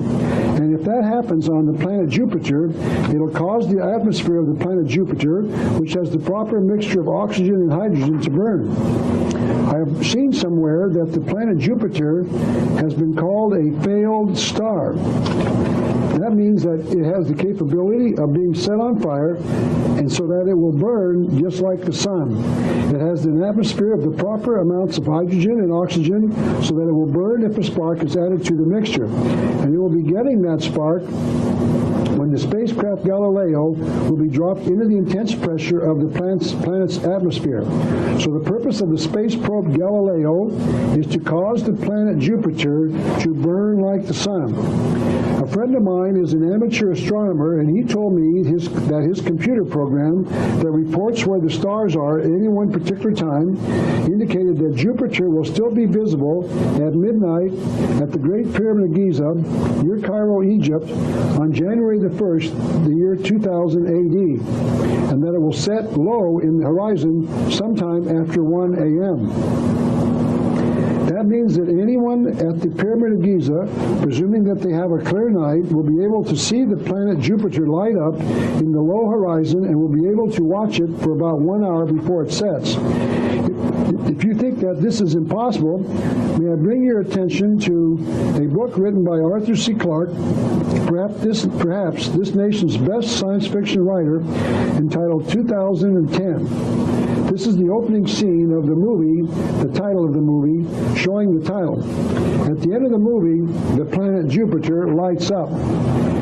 This is nearly the final scene of the movie when the planet lights up and the spacecraft shown off to the right of the picture, or in this case at the bottom of the picture, rushes to get away from the explosion. Mr. Clarke has written 3 books on the subject, 2001, 2010, and the final book in the trilogy, 2061. And here is that third book, 2061, Odyssey 3. On page 13, notice he uses the page 13. Mr. Clarke renames Jupiter the burning planet. He now calls that planet Lucifer. There's page 13, Jupiter, the fiery birth of Lucifer, the brilliant new star. My guess is that the archaeologists will claim that after Jupiter lights up, this is the star that was to show itself again after 6,000 years. They do not want us to know that it was caused by the spacecraft Galileo so that they can claim that it was predicted nearly 6,000 years ago. But those hearing my lecture will know that the planet was set ablaze by the American government's own space agency. At the end of Mr. Clarke's movie entitled 2010, he shows still pictures of the 2 suns, one being the actual sun and the other the burning planet Jupiter in the sky. This picture shows the 2 suns burning in what appears to be Moscow. And here they are shown again near the Great Pyramid of Giza, near Cairo, the 2 suns in the sky. So the burning of the planet Jupiter will act as a symbolic sign in the heavens to the world that there are now 2 gods in the universe, the creator God and Lucifer. Because Lucifer is coming to the universe in the year 2000. And to show you that this is so, we must return once again to the writings of Albert Pike in his book entitled Morals and Dogma. This is what he wrote on page 844. Ye shall be like the Elohim, meaning the God of the Bible, knowing good and evil. Had the serpent of Genesis said, and the tree of knowledge became the tree of death. For 6,000 years, the martyrs of knowledge toil and die at the foot of this tree, that it may again become the tree of life. It might be remembered that the Bible said that the devil tempted Eve with this lie in the Garden of Eden, and ye shall be as gods. Satan offered man a lie, and the Masons are saying that through their initiation, they too can become gods. So the Masons believe that they too can become gods, knowing good and evil. He said this on page 567 of the same book. To prevent the light from escaping at once, the demons forbade Adam to eat the fruit of the knowledge of good and evil, by which he would have known the empires of light and that of darkness. He obeyed, and the angel of light induced him to transgress. So Mr. Pike is saying that the triune God of the Bible are demon gods, and that Lucifer is the God of light. He has it just backwards from the teaching in the Bible. Now going back to Arthur C. Clarke, it has been reported that he has the ear of NASA, so the lighting up of the planet Jupiter is probably not their idea but his. It is quite likely that Mr. Clarke is the one who suggested that NASA send the probe to Jupiter. Now let me tie this all together with the 6,000-year pyramid inches in the Great Pyramid. This is another version of the cutaway drawing of the pyramid again. Let me point out the large room in the center of the pyramid is called the Grand Gallery. Notice that it is pointed up towards the sky. It's that large box there, a rectangular shape, just before you get to the King's Chamber in the center of the picture. And that someone should see, or could see rather, a particular section of the sky before the top layers of the pyramid were placed on top of it. Mr. Noon, the author of the book about the Great Pyramid, continued. The Grand Gallery points to the supernova, or giant stellar explosion, nearest to our solar system. The Great Pyramid's Grand Gallery is focused at this particular spot in the Earth's southern sky. So it appears that the pyramid conceals 2 important and concealed messages. Number 1, one, that a great star will reappear somehow in a particular spot in the sky. And two, that occurrence will happen 6,000 years after a star exploded the first time. Let me show you the importance of the 6,000 pyramid inches in the Great Pyramid. When we write the date of February 28, 1994, for instance, we should write the letters AD after the year. The two letters AD stand for the abbreviation of Anno Domini, meaning the year of our Lord, or the number of years since the birth of Jesus in the year zero. It is an interesting fact that Jesus was not born in the year zero, or the year one even, and the Bible student can find out exactly when he was born. So the person who determined that the year zero separated the birth of Jesus from the ancient calendar called BC, or before Christ, was dramatically wrong. That person put us onto another calendar, and certain people on this earth know that. The Masons do not reckon time by the AD calendar. The Masons start their calendar at the year 4000 BC. Albert Mackey, the 33rd degree Mason and author of the greatest of all of the Masonic encyclopedias, told us about the Masonic calendar in his Encyclopedia of Freemasonry. Here's what he wrote. A period, L period, the year of light. The date found by adding 4,000 to the vulgar. I look up the word vulgar, it means the common or modern era. Thus, he wrote in his example cited in the encyclopedia, 1911, the year 1911 AD plus 4,000 years equals 5911. Therefore, the year 1994 AD is the year 5,994 in the year AL. The A of AL stands for Anno, the L stands for Lucis. Anno Lucis. This means that the Masonic calendar ends in just about 5.5 years, 6 years. In other words, the Masonic calendar ends in the year 6000 AL.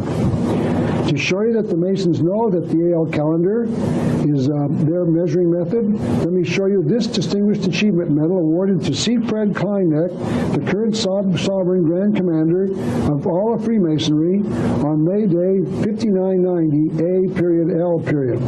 You probably cannot read it, but under the date it says the Anno Lucis, and the date was given as 5990 AL, May Day 1990. Let me show you the difference between the two calendar systems. The top shows the AD calendar, and this calendar starts at 4000 BC, and then at the year zero, it changes to the years known as AD. The Masonic calendar is shown on the bottom. Their calendar starts at the year zero and then goes to the year 6000 AL, or the year 2000 AD. The year 1993 AD supposedly means 1993 years since the birth of Jesus. The year 5993 AL means 5,993 years since the arrival of Lucifer on the earth after being expelled from heaven. That's what the Masons mean by the term AL, Anno Lucis. So the Masons think this is the year 5993, or 5994, AL, and they are looking for the year 6000. Something is going to happen on that year, and then there will be a coming 1,000-year period.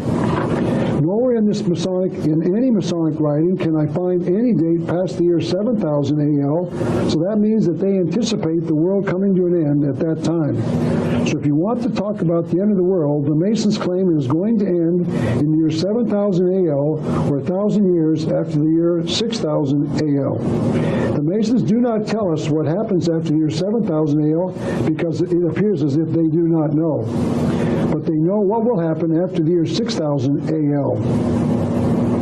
One of the writers of the Theosophist magazine in 1881 summed it up this way: the history of creation and of this world from its beginning up to the present time is composed of 7 chapters. The 7th chapter is not yet written. That means to me that the writer knew that the 7,000-year calendar of the Masonic Lodge was the real one. She was saying that the first 6,000 years, the first 6 chapters, have been written by the Luciferians, but the last chapter, starting on the 1st of January, 6000 AL, will be written by Lucifer himself and has not as yet been written. Perhaps the New Agers have said it the best. This is a book entitled The Aquarian Conspiracy, written by Marilyn Ferguson. Marilyn is one of the major New Age writers, and this is an important book on the subject. In it, she claims we are entering a millennium of love and light. A millennium is, of course, 1,000 years long, so I believe she is talking about what will happen at the end of the 6,000 years. There will be a period of 1,000 years that will follow, and she calls this period the New Age. Also remember that the light she refers to comes from Lucifer, the light bearer. So she is saying there will be a 1,000-year period of light coming from the light bearer Lucifer starting in the year 6000 AL. Someone else told us about the 1,000-year period, a publishing company called the Lucis Trust. The Lucis Trust was created in 1923, and it consisted of a trust and a publishing company. The trust has always, as I understand it, has always been called the Lucis Trust, but the publishing company used to be called the Lucifer Publishing Company. That name was changed sometime after it was originally created. The word Lucis is, of course, Latin for light. Excuse me. They publish a quarterly newsletter, and in the third quarter 1982 newsletter, they wrote this: the year 2000, meaning the year 2000 AD, looms before humanity as a gigantic milestone which marks both an ending and a beginning. It marks the end of a volatile millennium, which has seen enormous progress and change. But more importantly, the year 2000 stands as a symbolic portal through which humanity can pass into a new age if it so chooses. What they were saying was that the New Age, also called the New World Order, will be in place by the year 2000, or in the year 2000. Notice that mankind does not have to pass through this portal. The author says that we have a choice. The writer wrote that we can pass through the portal if we choose to do so. We do not have to choose to do so. We do not have to pass through the portal. That means that we can change the future. We do not have to accept the New Age, the New World Order. We can choose not to pass through the portal into the 1,000-year period called the New World Order. So do not give up. We do have a chance. All we have to do is educate enough people, and we the people will not choose to pass through the portal. I can imagine that there are some of you who are getting very frightened as you are viewing this tape. Some of you are probably saying that there is no hope for our future. But here one of the supporters of the New World Order is saying that we do not have to accept the New World Order. All of us can refuse to go into it. So I'm saying to you now, it is not final. We have a chance. Do not give up. We do not have to live under the New World Order.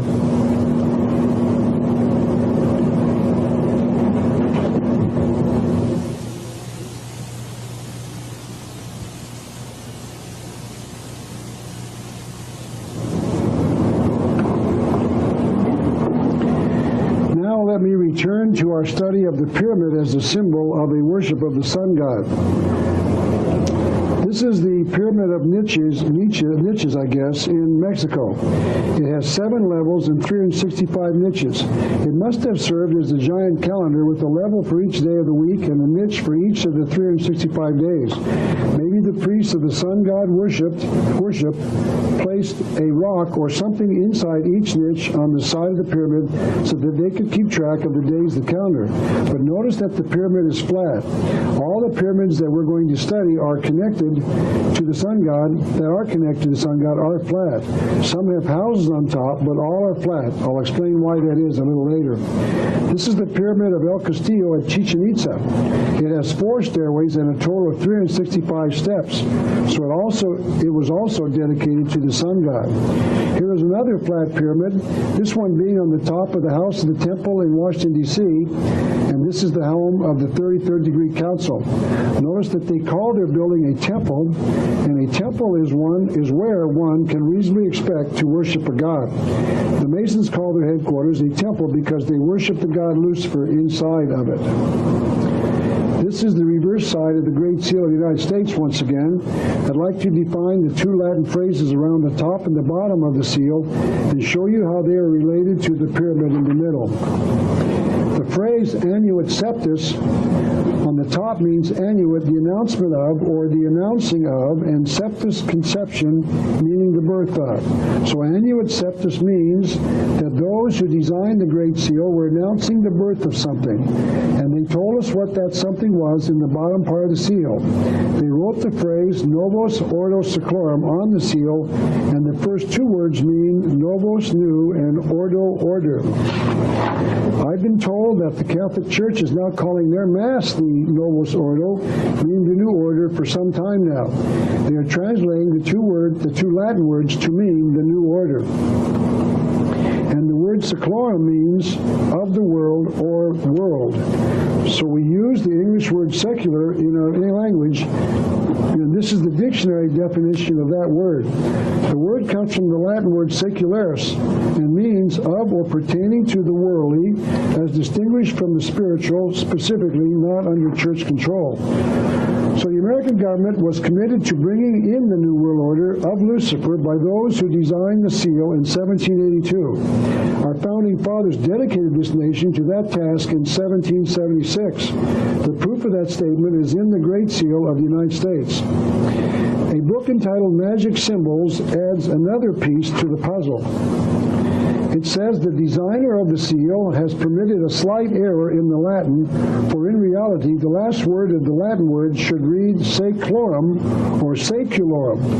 But if this correct spelling had even been used, then the reverse side of the seal would not have contained 2 times 13 letters. The author is referring here to the 17 letters in the words Novus Ordo Seclorum and the 9 Roman numerals in the numbers at the base of the pyramid. So according to this author, the designers of the seal even misspelled a word so that it would come out in a multiple of 13. They had to make it come out so that the number of the letters in the phrase was a multiple of 13, a magic number to the Masons. The seal of the United States was approved in 1782 by basically the same men who wrote the Declaration of Independence and the Constitution of the United States. They knew what they were doing. So the phrase means the New World Order. So together the phrases mean that our founding fathers were announcing the birth of the New World Order. They were doing this in 1776 when they first started creating the government of the United States. Quite simply, our founding fathers knew what they were doing. And the reason they knew what they were doing was because they were conspirators. They were Luciferians. I know that many in America believe that our founding fathers believed in the God of the Bible and that they were writing a very godly document. That statement is true if, and understand if, you acknowledge that they believed that Lucifer was a god. We have been lied to. We've been lied to from the very beginning of our nation, and I'll say that again. Our founding fathers were Luciferians. They believed that Lucifer was a god. I know that is difficult to understand and accept, but I can prove it. This is why I made the video called America's Secret Destiny, a study of the betrayal of our founding fathers. That video will document the evidence that I am right. Now, to further illustrate my point about how this conspiracy has been concealing the truth from us for centuries, let me now discuss how America got its name. I believe that this information will startle you, but I believe it to be the truth. This is a book entitled The Illuminati 666, and its author tells us a very disturbing piece of information. This is what he says on page 38 of that book. The ancient Mayans, meaning the earliest Americans, of the Yucatan in Mexico worshiped the serpent god under the name of Kan. Kan means serpent in the Mayan language. As Kan or Akan was the American Sumerian, ancient rather, so as Kan or Akan was the ancient Sumerian and ancient Scottish word for serpent. Here we find the origin of our word canny, shrewd, or serpent-like. The Babylonians worshipped Kan or Can, the serpent, and Vol, the god of fire. The Romans simply combined the two words into Vulcan, the Roman god of fire, from whence also comes our word volcano. And And this seems to be how the Mayans and Mexicans named their gods. They too combined two words to describe their serpent god. Hence, Kukul means beautiful bird, and Kan means serpent. Hence, Kukulkan means bird serpent in the Mayan language. This is the exact same meaning for Quetzalcoatl, the Mexican god in central Mexico. The cosmic symbol for Quetzalcoatl was a feathered serpent. This is a picture that appeared in our local newspaper in 1992 of a man doing an Aztec dance with a snake in his mouth. The caption reads, in part, "The snake represented the ancient Aztec god Quetzalcoatl." Notice how each of these various religions, or cultures rather, had a religion that worshipped the serpent as a god. The Babylonians, the Mayans, the Sumerians, the Romans, and the Scottish people all had a worship of Lucifer. This is a slide showing Queen Mu of the Mayans as a child consulting a soothsayer. The queen is shown on the left side of the picture, and the soothsayer is in approximately the center of the picture, looking to the left side of the drawing. The winged serpent behind the soothsayer, according to the author, represents the protective genius of the Mayan Empire. This is a representation of Prince Ko of the Mayans in the heat of battle, overshadowed by the winged serpent representing the genius of the Mayan people. So we can see that serpent or sun worship is worldwide and timeless, so that it is really part of the South American culture before our ancestors arrived in America. Now, this next section of the lecture is going to be rather offensive, and I would like to apologize before I start. I'm sorry that I have to be the bearer of bad news, but I feel that I have to expose this Luciferian religion everywhere it presents itself. The next part of this lecture really gets scary. The Aztecs worshipped a god by the name of Quetzalcoatl. He was pictured as a good man who was a great benefactor of mankind. This is once again the book put out by the Sabar Shrine in the Masonic Shriners in Tucson. And this is a copy of page 10 of that book. It talks about the highlights of the year 1977.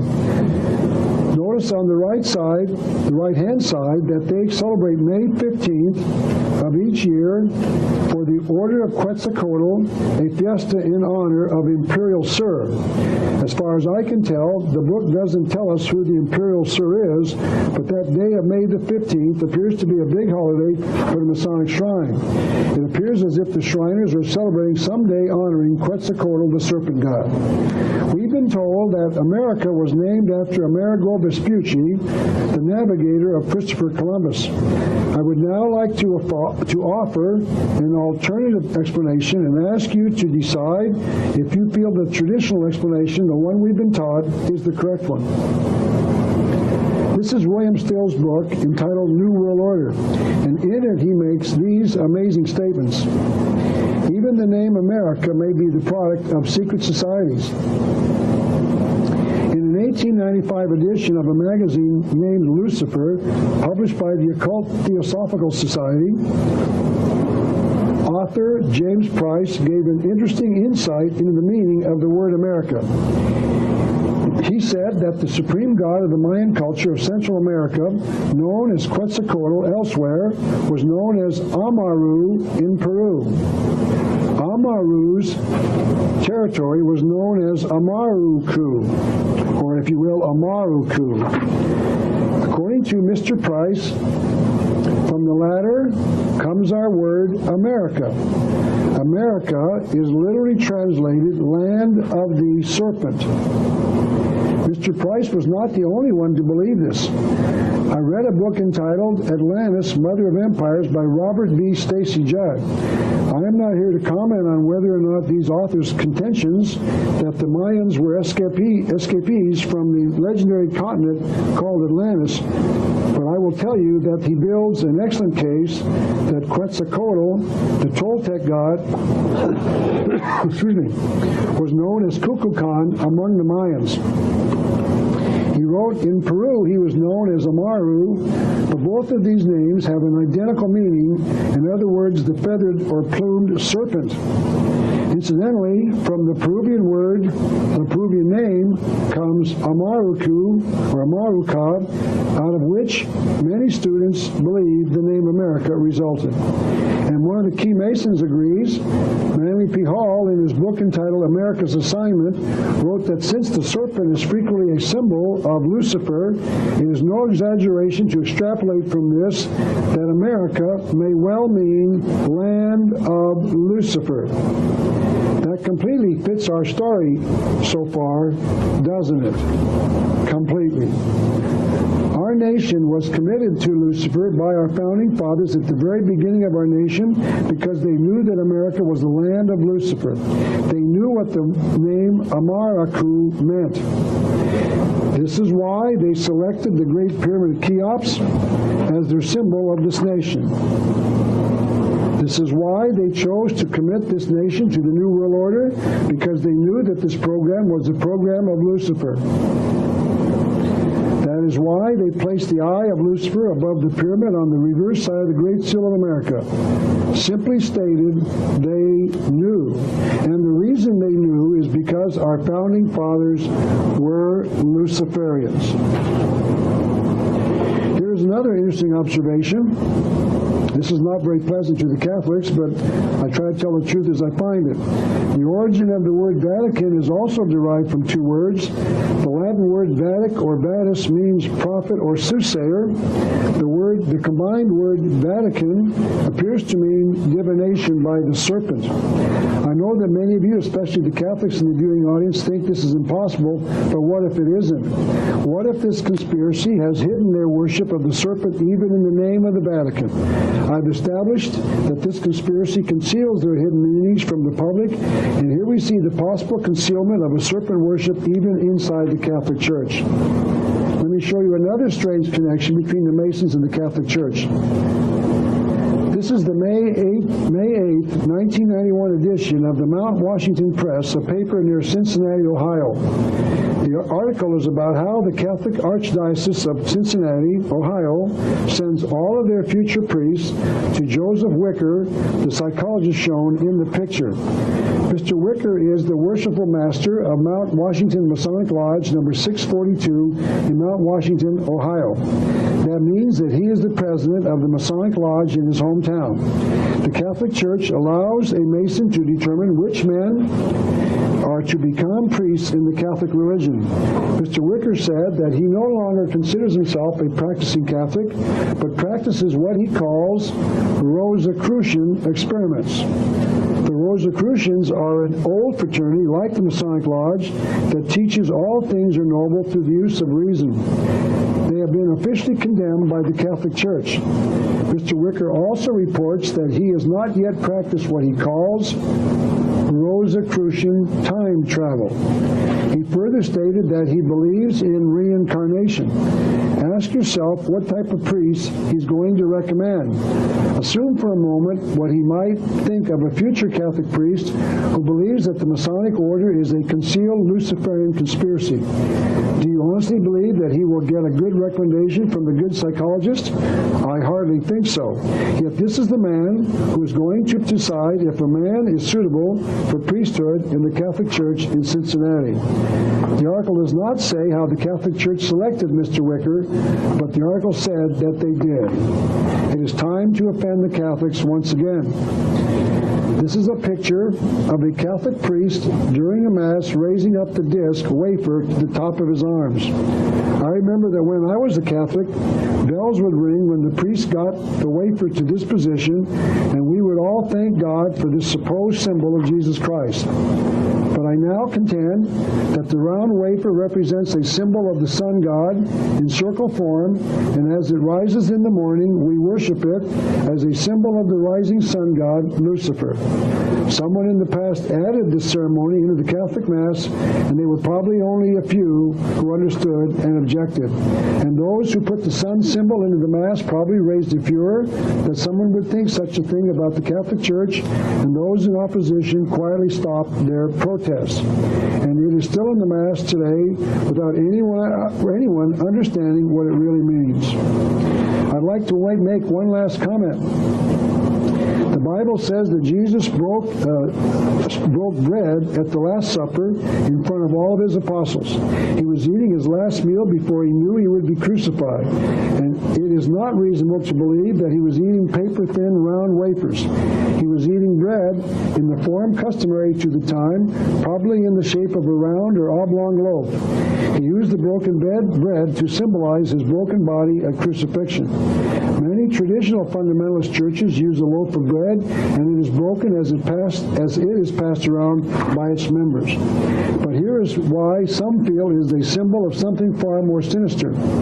According to the book Illuminati 666, a round disc wafer was an Egyptian symbol of the sun. The thin disc-shaped wafer was a symbol of Lucifer, the sun god.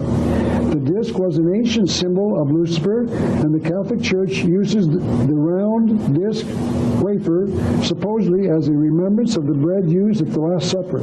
They claim that their God is the God of the Bible, but there's nothing that I can find that claims that a disc had anything to do with Jesus or the God of the Bible.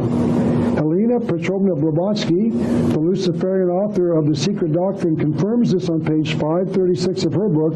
She writes, quote, "The idea of representing the hidden deity by the circumference of a circle is one of the oldest symbols. So it appears that only the loyal members of the Catholic Church do not know what it means.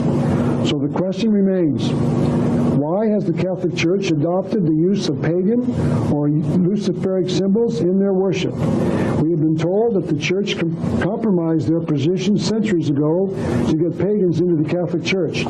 They were saying that their symbols led them to the same God that the pagans were worshiping, and therefore they were encouraging the pagans to join their church. But that is no longer the case. The Catholic Church today is not appealing to pagans to join it because they are pagans. So they could certainly eliminate all of these pagan symbols from their religion, but they have chosen not to do so. I'd like to continue now with my discussion of the secret societies, including the Masonic Lodge. One of the most recent secret societies to surface is the Italian Masonic group known as P2, P as in Petunia, and 2 the number. And that stands for Propaganda Masonica Due, or abbreviated by the media into P2. This is the article that appeared in our local newspaper that announced the discovery of the secret Masonic Lodge. The article said this about the Masonic group in Italy. It surfaced in 1981 when it toppled the government of Premier Arnaldo Forlani. By the way, Forlani was the gentleman shown in the picture in the article, and attempted to replace it with an authoritarian government. This article appeared 4 days later after the first and showed that captured membership lists showed 953 names, including over 100 Catholics assigned to the Vatican in Vatican City in service to the Pope. If you are a Catholic, you know that you cannot be both a Mason and a Catholic unless you are a member of the Masonic group known as P2, and then your membership is permissible. P2 is the successor to P1, created by Giuseppe Mazzini, the head of the Illuminati and a Mason. Now, this is a picture of Giuseppe Mazzini, an Italian revolutionary and member of the Masons. Mr. Mazzini has an interesting past. We in America know very little about him, but he is an extremely important individual in the history of the world, because Mazzini also created the Mafia. The word Mafia is taken from the first initials of the Italian slogan, and I'll pronounce it as well as I can. Mazzini, meaning Giuseppe Mazzini, the founder of the Mafia, Autorici, Forte, Insurde, Avolamente, and those Italian words translate into Mazzini authorizes theft, arson, and poisoning. In other words, Mafia members have the permission of its founder to engage in any activity that will enable them to further the work of their organization. Remember specifically that poisoning was authorized by Mazzini.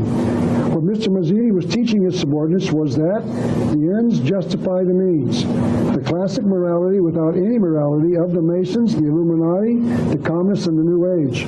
What he was saying was that its members could use whatever assisted them in furthering the goals of the conspiracy. Mr. Mazzini was also a member of the Carabinieri, founded in 1815 to, quote, completely annihilate Christianity, unquote. Mazzini was also a member of the Illuminati. In fact, he was the European head of that group. Therefore, Mazzini's resume, if he submitted one to an employer, would read, I am or was a member of the Illuminati, the creator of the Mafia, the founder of the P1 Masonic Group, a member of the Carabinieri, and a personal friend of Albert Pike, the Sovereign Grand Commander of the Masonic Lodge throughout the world. And to show you that the P2 group believed in morality, in amorality, without morality, inside the Illuminati, they poisoned John Paul I, as shown here. John Paul I was the Pope just before the current Pope John Paul II. This is a book entitled In God's Name, written by David Yallop. In this book, the author builds the case that the P2 group of Masons was involved in the murder by poisoning of Pope John Paul I, who served only, notice this, only 33 days. Notice once again, as I said, the Pope was murdered while in office only a symbolic number of 33 days. Yallop details the evidence that any or all of 6 key suspects, 2 cardinals, 1 bishop, 2 bankers, and the head of the P2 itself had motives to kill the Pope. Yallop states that the P2 has interlocks with the Mafia, and if that is true, it is because both groups have the same founder, Giuseppe Mazzini. The Pope had discovered a fraudulent deal wherein the Church had bought $1 billion worth of, notice by the way, billion with the B, billion dollars worth of phony bonds from the bankers in the P2. The bankers were transferring $1 billion out of the Vatican. One of his first acts as Pope was to start working on plans to remove all of these Masons from the Church, and he died with those papers in his hands. Yallop writes, the circumstances of his death and the discovery of his body make it abundantly clear that the Vatican perpetrated a cover-up. There was no autopsy on Pope John Paul I, and the Pope's body was immediately embalmed, and the papers have disappeared.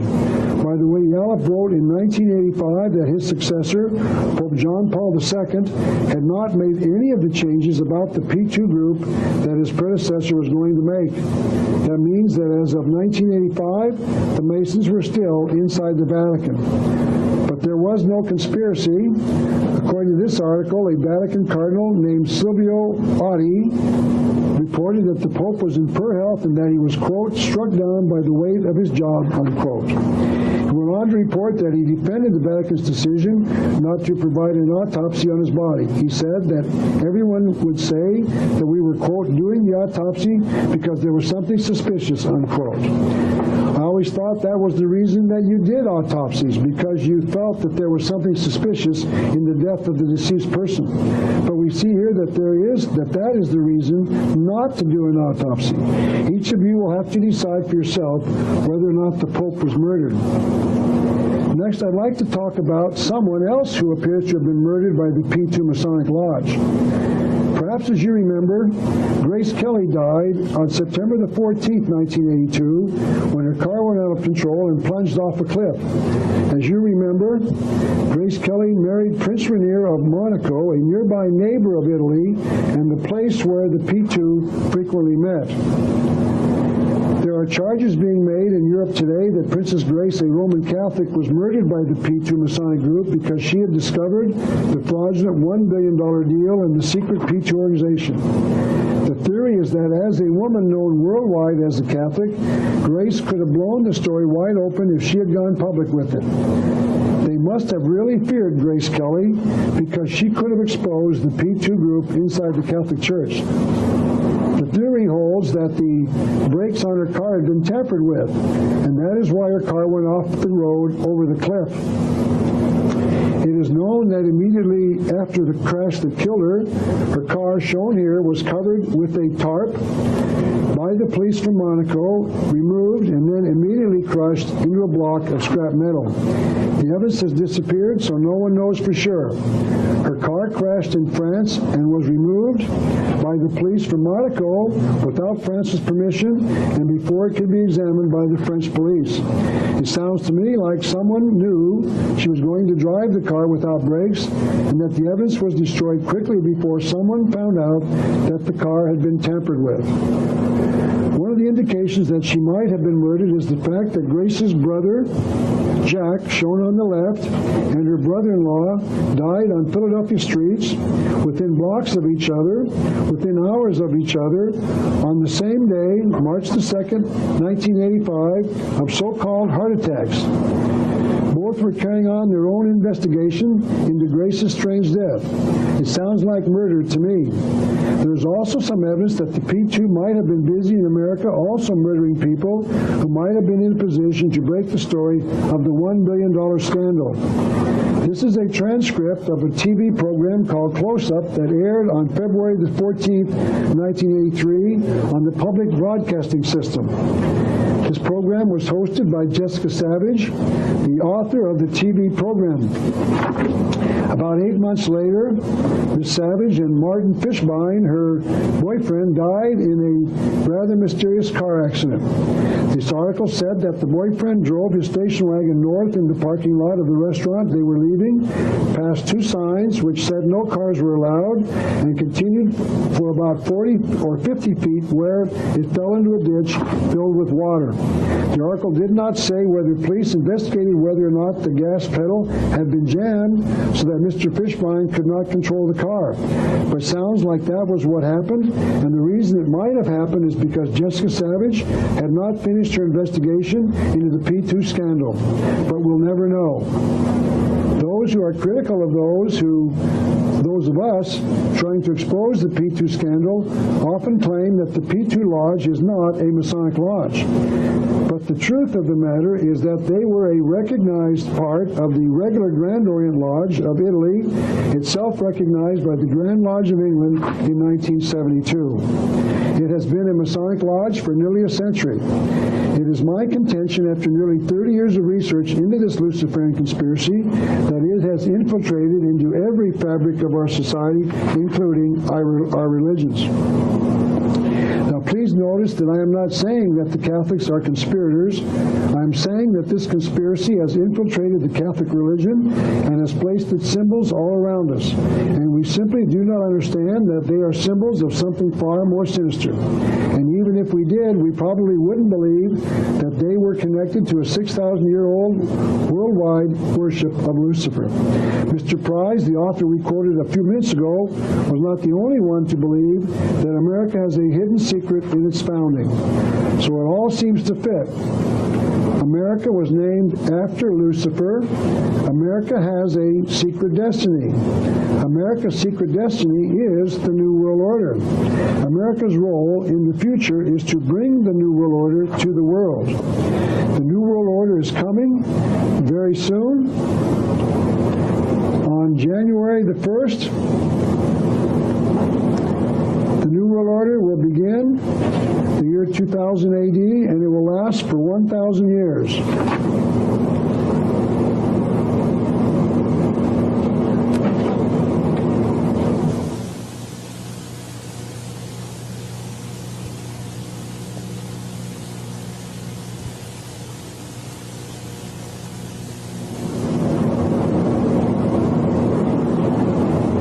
I'd like to now change the subject just a little and discuss the connection of Freemasonry with the Mormon Church.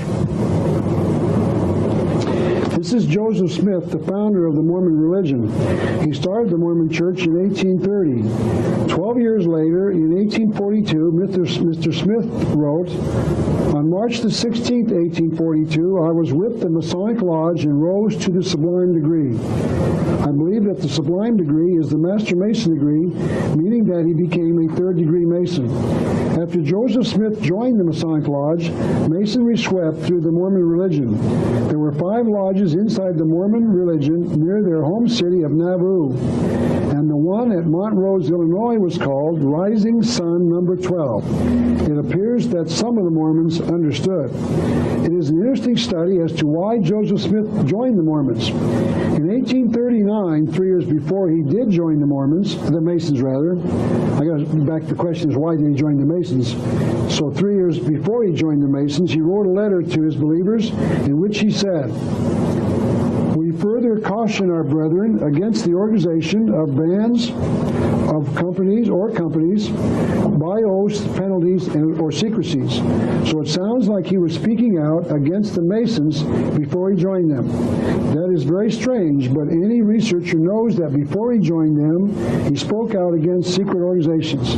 It is claimed by the Mormons that Joseph Smith wrote the Book of Mormon in 1830, 12 years before he joined the Masons. There are at least 3 warnings in the Book of Mormon, the basic Bible of the Mormon Church, against secret combinations. The first is in 3 Nephi 9:9. The great city of, and I'll pronounce this the best I can, Jecobugath, have I caused to be burned with fire because of their secret murders and combinations. As I've shown you repeatedly, the Masons are a secret combination, and on occasion they have murdered people. Here Joseph Smith's Book of Mormon warns the Mormons against the Masons, but he still joined them. The second warning is in Ether 8:18. Forgive me, Mormons, I don't know how to pronounce that. And it came to pass that they formed a secret combination, which combination is most abominable and wicked above all in the sight of God. Yet Joseph Smith joined the Masons. And the third warning is in Ether 9:6. For so great had been the spreading of this wicked and secret society that it had corrupted the hearts of all the people. It sounds as if the Book of Mormon is specifically warning the Mormons about the Masonic Lodge. Yet 3 years later, Mr. Smith joined the Masons with their oaths, penalties, and secrecies. And then, less than 2 months after he joined the Masons, on May the 8th, 1842, Joseph Smith introduced the Mormon Temple Endowment Ceremony. Let me explain a little about this endowment ceremony. There are 2 classes of Mormons in their church, the regular Mormon and the endowed Mormon. I have read where only about 20% of the Mormons are endowed Mormons. This means, of course, that 80% of the Mormons have never been through their so-called sacred ceremony. There are 2 classes of Masons in the lodge, the regular Mason and the 33rd degree illuminated Mason. Endowed Mormons do not ask to go through the endowment ceremony. They must be recommended for the secret ceremony, so he or she cannot ask to be an endowed Mormon. The 32nd degree Mason is recommended for the 33rd degree initiation ceremony. He cannot go through the 33rd without being asked. So only certain Mormons can become endowed, and only certain Masons can become illuminated 33rd degree Masons. Let me put these events in their proper sequence so that the viewer can understand which came first. The Mormon story really starts in 1826. This is a map of the area around Palmyra, Batavia, and Manchester, the location where all of these events unfolded. They're all, of course, near the city of Rochester, within 25 miles, and Rochester is in the eastern part of New York State. In 1825, there seems to be some difference as to when Hiram Smith, Joseph Smith's brother, joined the Masons in Palmyra, New York. But the consensus is that he joined in 1825. In 1826, Captain William Morgan published the entire Masonic ritual for at least the first 8 degrees. Joseph Smith, the founder of the Mormon Church, lived about 50 miles from the place where this activity took place in New York City. In 1830, Joseph Smith founds the Mormon religion. In 1842, Joseph Smith joined the Masonic Lodge, as we've already seen. Later, in 1842, Joseph Smith released the Temple Endowment Ceremony. It is important at this point to make certain that you understand that the Mormons claim that Joseph Smith received the endowment ceremony as a revelation from God. Joseph Smith claimed that the ceremony was given to him by the God of the Bible. You might wish to buy this book entitled Mormonism's Temple of Doom, written by Bill Schneblin, a writer I've discussed before. You might recall that Mr. Schneblin happens to be an ex-Mormon, an ex-Mason, and an ex-male witch. He shows the three ceremonies of these three organizations side by side, and you will see the similarities. All three use the same signs, symbols, and ceremonies. And in a chapter entitled The Temple and Ceremony and Masonry, inside this book entitled Mormonism, Shadow or Reality, written by two ex-Mormons, Gerald and Sandra Tanner, you can see the Mormon and Masonic ceremonies side by side. They list at least 27 specific similarities between the two. In other words, all of the evidence is that Joseph Smith wrote the endowment ceremony from the Masonic ritual. There were at least two ways he could have found the Masonic ritual. Number one, he could have read Captain Morgan's book entitled Freemasonry Exposed, because it was published 18 years before he wrote the endowment ceremony. He was at least 21 when the Morgan affair hit the newspapers of the area. The Morgan book was a word-for-word compilation of the rituals for the first three Masonic degrees. So Mr. Smith could have learned about the rituals from this book. It is important to remind you that his brother had already joined the Masons prior to the release of Captain Morgan's books, so his own brother was involved in the knowledge of the Morgan murder. Or secondly, he could have taken the endowment ceremony from his own exposure to the Masonic ritual as a third-degree Mason only 2 months before he wrote the endowment ceremony. As I said, you can know that the two ceremonies are amazingly similar. So it is possible that Joseph Smith could have obtained the endowment ceremony from the Masons as early as 1826, some 18 years before he released it as a Mormon. In any event, on June the 27th, 1844, Joseph Smith was murdered by the Masons. By the way, notice that Joseph Smith was murdered on the 27th day of June, the 6th month of the year.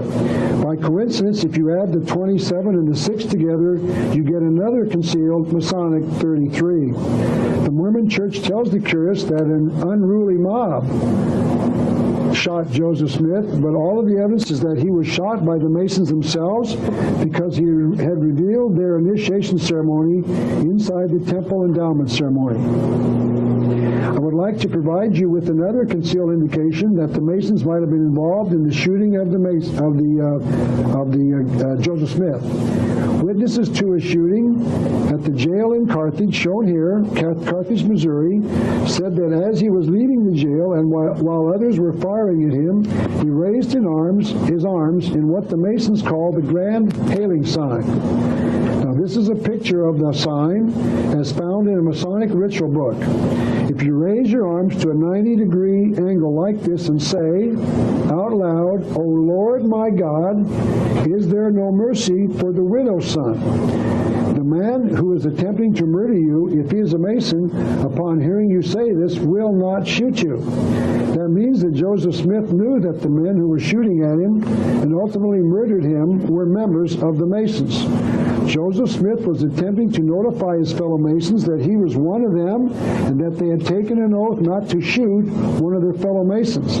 But the Masons outside the jail shot him anyway. The only reason one Mason will shoot another is if he violates the oath that all Masons take. And the Mormons know that their prophet was giving the Masonic sign. Their book entitled History of the Church, in Volume 5, page 618, says this: Joseph Smith fell outward into the hands of his murderers, exclaiming, "O Lord my God." Additional details of Mr. Smith's death were given out in another Mormon book entitled Times and Seasons in Volume 5, page 585. That book says, with uplifted hands, I want to go back, I pushed the button a little bit prematurely. And with uplifted hands, they, apparently both Joseph Smith and his brother Hiram Smith, who was also murdered, gave the same sign. With uplifted hands, they gave such signs of distress as would have commanded the interposition and benevolence of savages or pagans. He went on to say they were both Masons in good standing. And Cecil McGavin, the Mormon author of a book entitled Mormonism and Masonry, wrote this on page 17. Joseph Smith, who knew that death was near, started to repeat the distress signal of the Masons, expecting thereby to gain the protection its members are pledged to give a brother in distress. That oath which Joseph Smith took when he became a Mason is this: I will never reveal any part or parts of the secret arts and mysteries of ancient Freemasonry. Those who take the Masonic oath acknowledge that they will be murdered should they break the oath. The oath continues. Binding myself under no less penalty than to have my throat cut across, my tongue torn out by the roots. Obviously, a man shot to death because he has violated his oath is not the same as having his throat cut. But it is known that the Masons chose to kill Joseph Smith by shooting him because he had released their secrets. The Mormon takes a similar oath during the endowment ceremony. The Mormon takes this oath: I will never reveal the secrets of the endowment ceremony. Rather than do so, I would suffer my life to be taken. So the Mormon takes an oath, just like the Mason, that his life will be taken if he reveals the secrets of their rituals. Now this is a picture of the sign being given by a Mormon dressed for his role in the Mormon endowment ceremony. Notice the Masonic-like apron worn by the Mormon. At least one Mason provided a clue that Joseph Smith had broken his oath. A man named J.M. Orr of Utah, a Masonic Grand Master, meaning that he was the president of a lodge in Utah, made this statement in 1878. We say to the priests of the Latter-day Saints, and the Latter-day Saints, of course, are the Mormons, you cannot enter our lodge rooms. You have heretofore sacrificed the sacred obligations of our beloved order. Stand aside, we want none of you. Such a wound as you gave Masonry is not easily healed, and no Latter-day Saint is or can become a member of our order in this jurisdiction. I'm sorry, I didn't get that slide to come up. Let's read it again. Such a wound as you gave Masonry is not easily healed, and no Latter-day Saint is or can become a member of our order in this jurisdiction. And certain early Mormons knew that Joseph Smith was killed by the Masons. Mormon elder Heber C. Kimball, a close personal friend of Joseph Smith's, was also a Mason. He wrote this: Joseph and Hiram Smith were master Masons, yet they were massacred through the instrumentality of that fraternity. And at least one current Mormon agrees that there is a connection between the Mormons and the Masons. Dr. Reed Durham, director of the Mormon Institute of Religion at the University of Utah and president of the Mormon History Association, wrote this: the many parallels found between early Mormonism and the Masonry of that day are substantial. There is absolutely no question in my mind that the Mormon ceremony, which came to be known as the endowment, had an immediate inspiration from Masonry. Don't forget that Joseph Smith himself said that the Mormon endowment ceremony was given to him by the God of the Bible. But Dr. Durham admits that the Masonic initiation ceremony was the immediate inspiration of the Mormon endowment ceremony. But the official position of the Mormons was stated by Elder Heber C. Kimball, who had been a Mason since 1823, 7 years prior to the founding of the Mormon religion. He wrote, Masonry had been taken from the priesthood. If Elder Kimball meant that the Masonic ritual had been taken from the Mormon endowment ceremony, he is dramatically wrong. Excuse me. Remember that the Masonic ritual was first made public in America in a nationwide scandal in 1826, some 16 years before the endowment ceremony was written down. So it is very clear that Mormonism took the endowment ceremony from the Masonic Lodge. But the Mormons claim that Joseph Smith received the ceremony from a direct revelation of God. Bruce R. McConkie, one of the first council of the 70, says the ordinances performed in the temple were given in modern times to prophet Joseph Smith by revelation. And Joseph Smith died because he had stolen the secret initiation ceremony of the Masons, and therefore had violated the oath he had taken as a Mason. Now, This is another source of knowledge about the shooting of Joseph Smith. This is a report by Mervyn B. Hogan of the University of Utah entitled Freemasonry and the Lynching at Carthage Jail. Joseph Smith was not hanged, he was shot. So it is assumed that the good professor is talking about the shooting of Joseph Smith. In this book, Mr. Hogan states that the evidence proves that Joseph Smith was shot by the Masons. He claims that the Mormons, in anger because of the death of Joseph Smith, wrote this oath, which has been called the Oath of Vengeance, into the endowment ceremony. It reads as follows. You and each of you do covenant and promise that you will pray and never cease to pray Almighty God to avenge the blood of the prophets under this nation, and that you will teach the same to your children unto the third and fourth generations. That means that those who took this oath inside the endowment ceremony pledged to avenge the death of Hiram and Joseph Smith against the government of the United States when they knew it was the Masons who killed their leaders. This oath was removed sometime around 1927, so for some 73 years, all endowed Mormons took an oath against innocent people. It is believed that Ezra Taft Benson, the current prophet of the Mormon Church, took this oath prior to its removal in 1927. Those who study the Mormon Church claim that he has never publicly repudiated the oath. But there are other connections between Mormonism and Masonry, and some of these can be found at the Mormon Temple in Salt Lake City. This is a book that I found in the Mormon bookstore here in Tucson.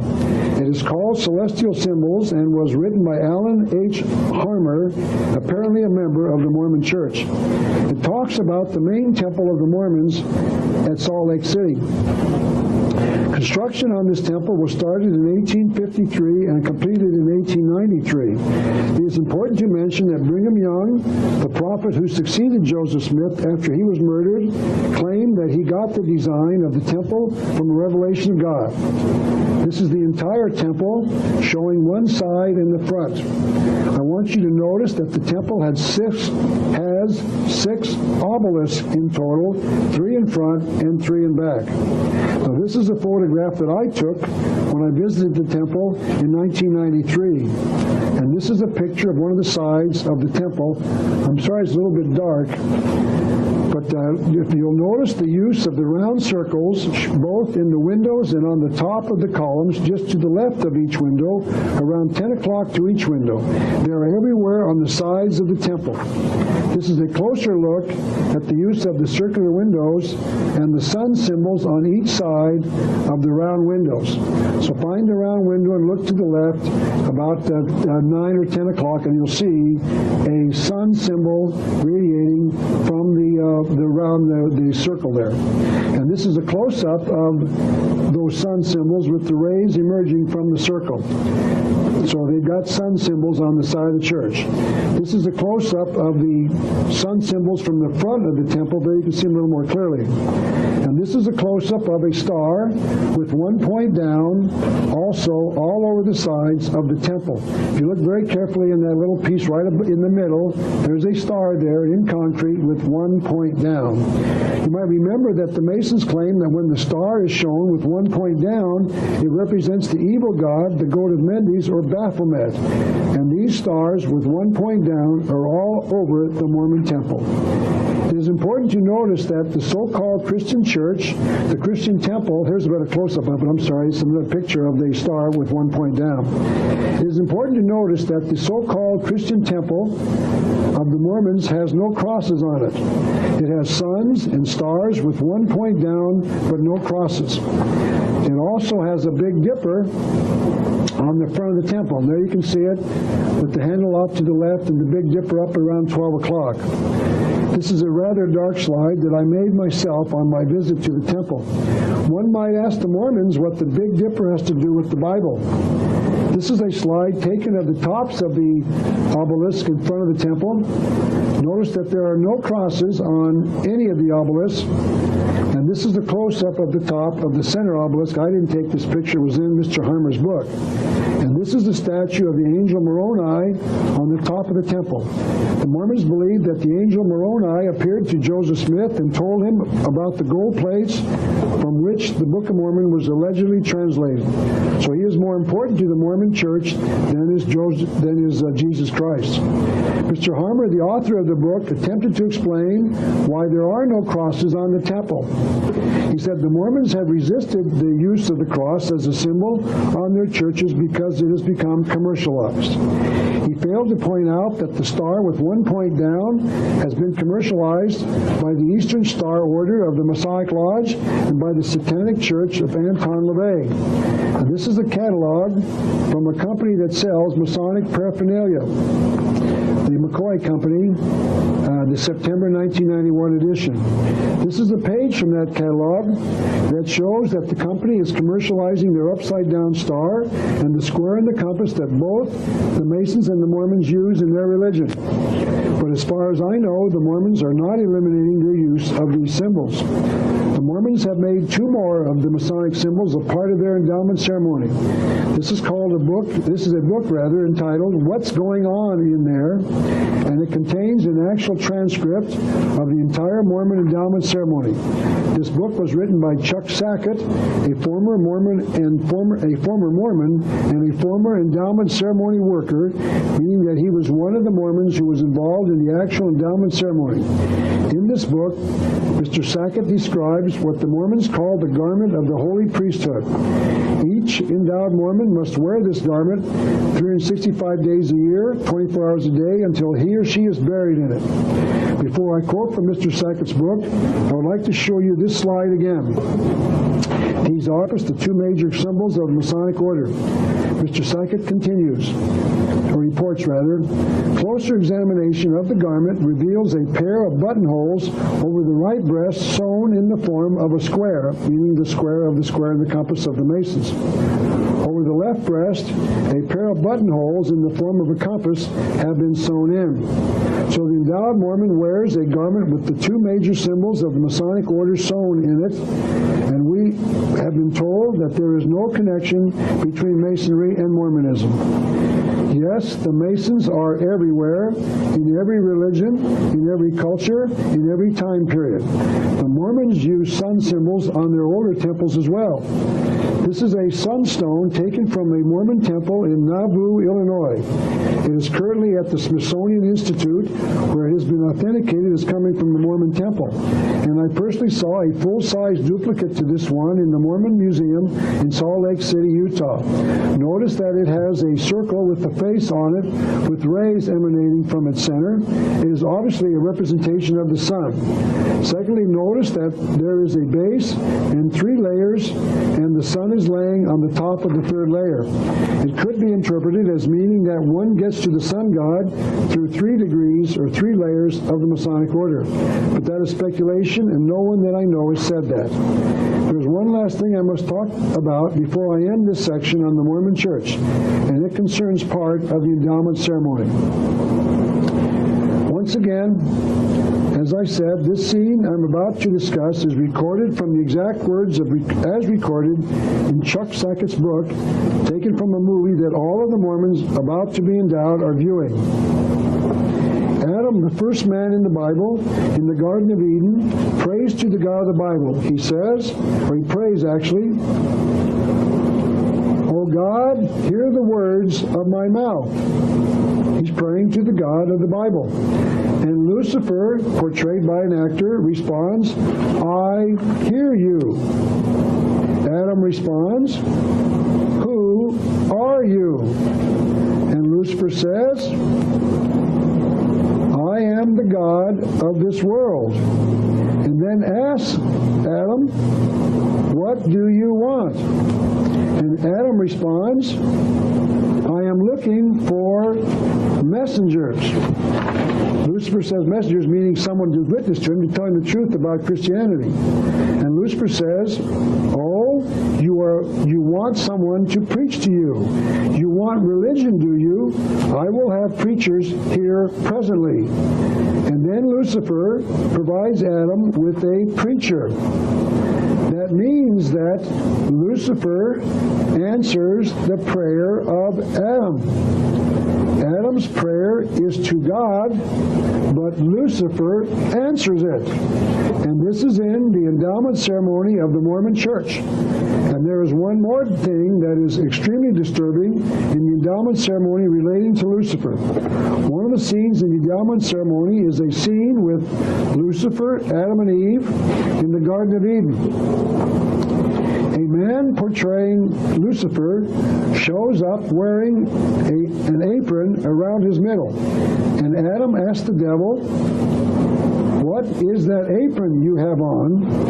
And Lucifer answers, "It is an emblem of my power and priesthoods," plural. It is to be remembered that the Mormon going through the endowment ceremony is in the temple to become a priest in the order of Melchizedek. And Lucifer says that the apron is a symbol of his priesthoods. And then Lucifer says to the character portraying Adam and Eve, the characters portraying Adam and Eve, who have just heard the God of the Bible come to the scene, Lucifer says, "See, you are naked.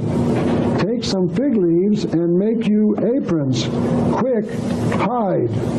And then the narrator in the play says to all the Mormons assembled in the room who are going through the endowment ceremony, "Brethren and sisters, put on your aprons."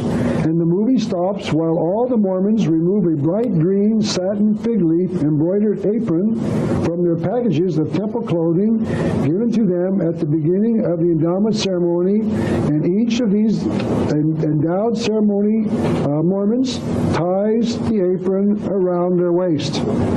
Notice how strange it is that the Mormons put on their aprons right after Lucifer asked them to hide, and right after the narrator stops the program and asks all of them to do so. Notice that Lucifer has just identified the apron as a symbol of his priesthoods, and yet the Mormons put on an apron as a symbol of their acceptance of a priesthood. And I am certain that the Mormons would certify that their apron is not Luciferian. But notice that it is Lucifer that orders them to put it on. Notice that it is both the Masons and the Mormons who wear aprons in their religious ceremonies. This is a picture of some Mormons wearing their aprons in their endowment ceremony. You'll see them on the three of the members of the people in front of you. I believe the man with the glasses is Chuck Sackett, the man who wrote the endowment ceremony for this book. So I think it is fair to conclude that the Mormons and the Masons are connected.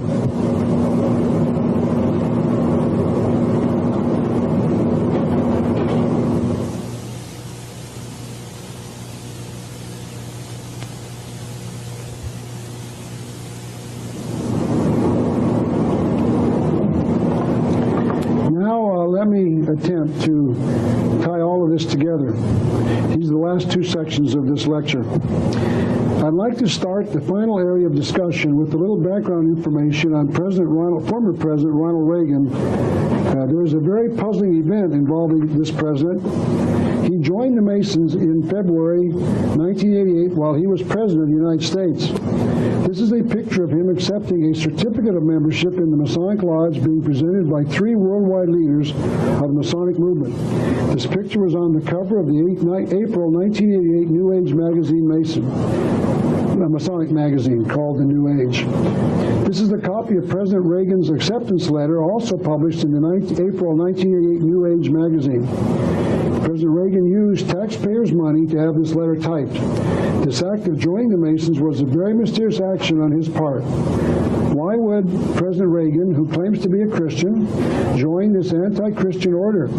Christian churches, including the Catholic Church, have condemned Freemasonry for over 200 years. No Christian should belong, especially a Christian president.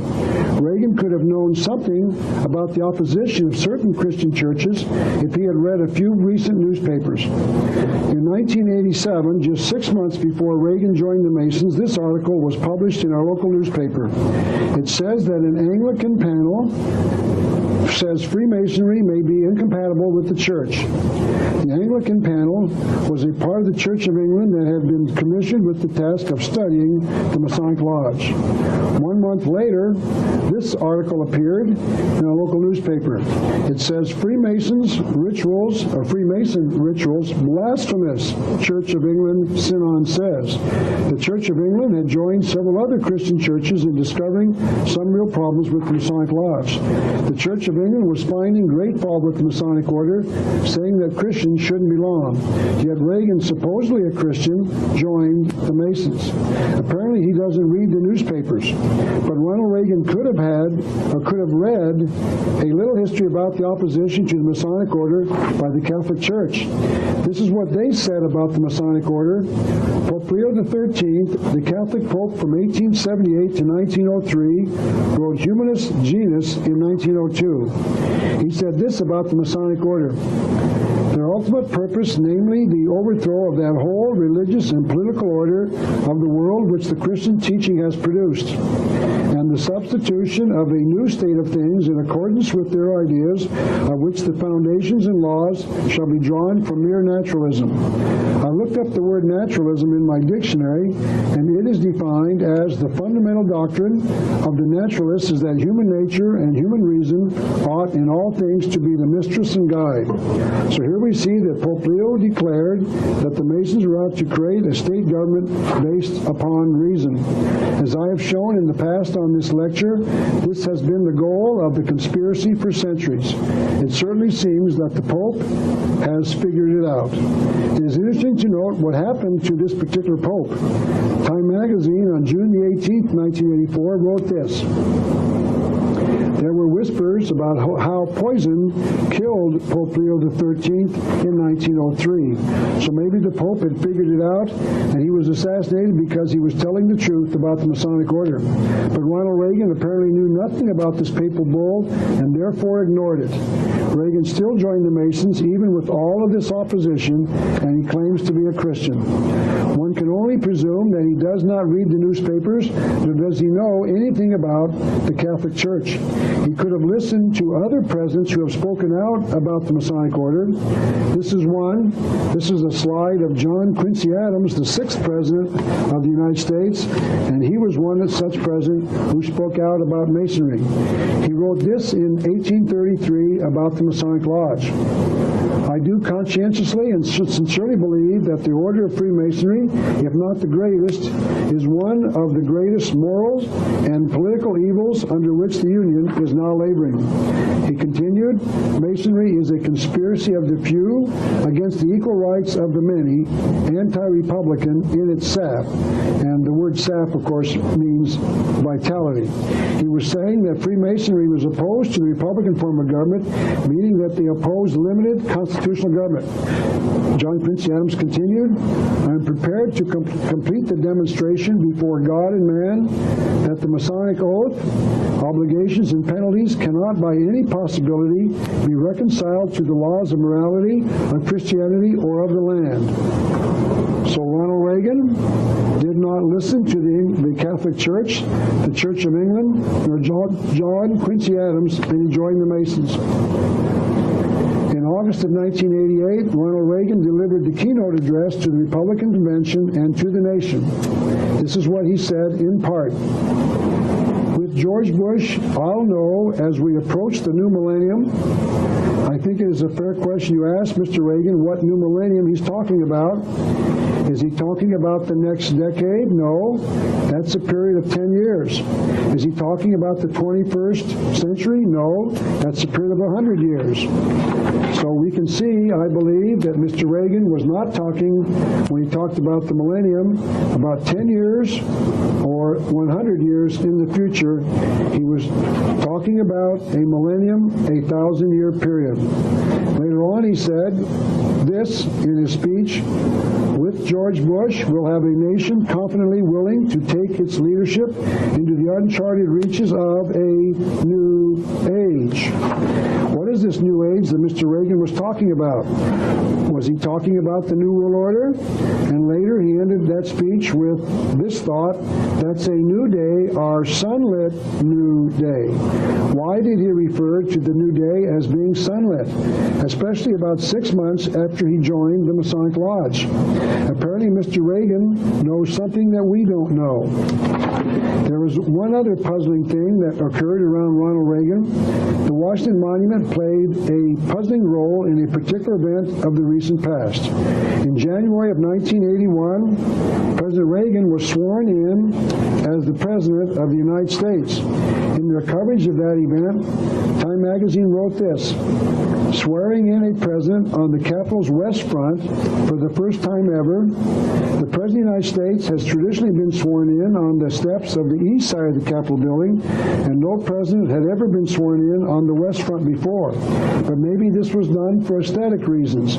Maybe it would look better to the television audience if he was sworn in on the other side of the Capitol. Time magazine answered that question with this thought: the seldom used West Front is crumbling, its rickety porticos held up by wooden posts.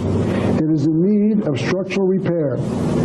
Rather than pop for a major repair job, however, the inaugural committee ordered a hasty coat of white paint and draped a gigantic American flag over the unsightly wooden beams. So the move of the site of the inauguration from one side of the Capitol building to the other was not done for the sake of picking a prettier location. So we must ask if this had another hidden meaning. And Time magazine published this picture of Reagan being inaugurated.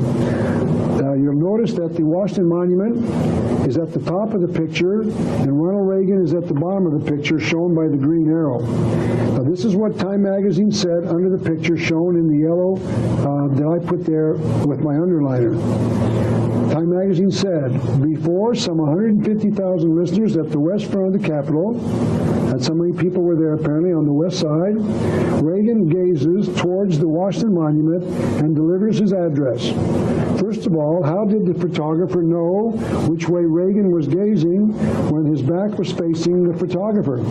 Please don't ask, because Time's photographer would have no answer. Secondly, no other president had ever gazed at the Washington Monument, a symbol of the very presence of the sun god himself in the history of the United States. Why did Ronald Reagan? President Reagan repeated the ceremony on the west front of the Capitol when he was inaugurated for a second term in 1985. President George Bush was also sworn in on the west side in 1989. And President Bill Clinton was sworn in on this side as well in 1993. So the site was chosen for a particular reason, one that I still have not found an explanation for. My guess is that the sun rises in the east, and if you were inaugurated on the east side of the Capitol, you would face a rising sun. If you face the west, you would face a setting sun. If the rising sun is a sign of a beginning, the setting sun is a sign of a completion. I think it has something to do with an acknowledgement that Presidents Reagan, Bush, and Clinton have acknowledged that the New World Order has been started and that it is no longer a wish. They have acknowledged that it is in place and will be accomplished very soon.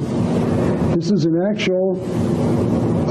an almost identical photograph that appeared in the U.S. News and World Report coverage of the inauguration, showing Bill Clinton being inaugurated on the west front of the Capitol building and in front of the Washington Monument.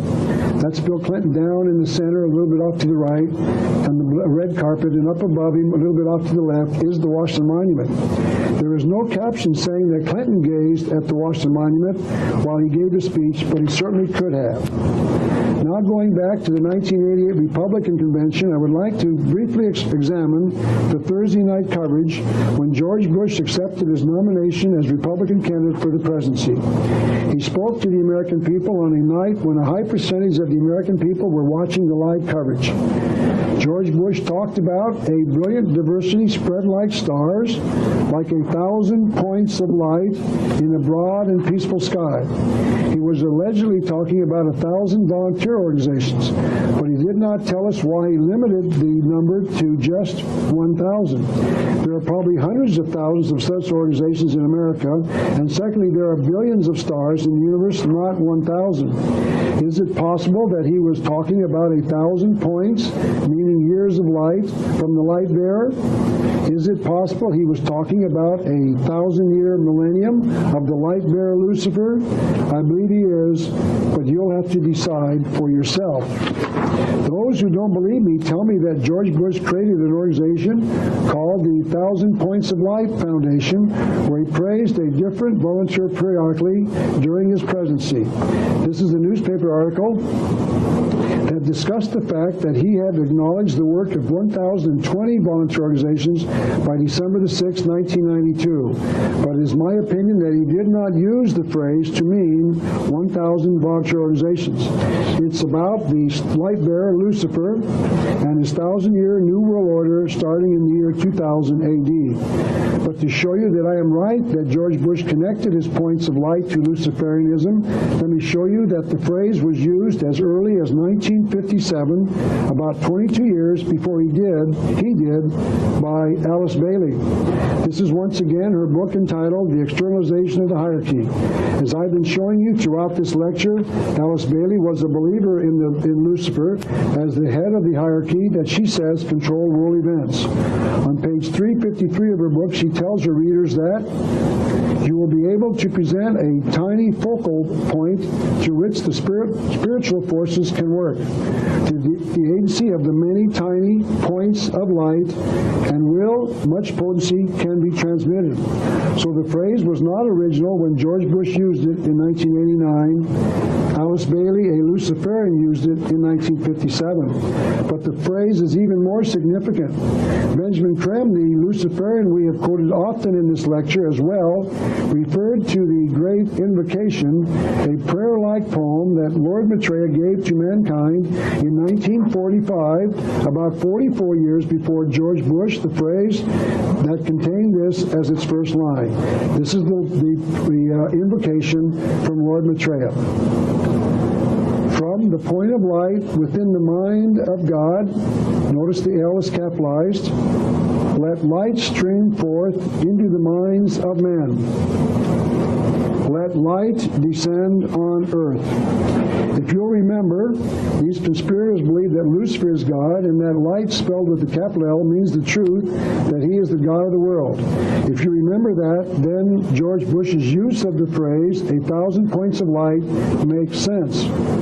I believe that George Bush knows.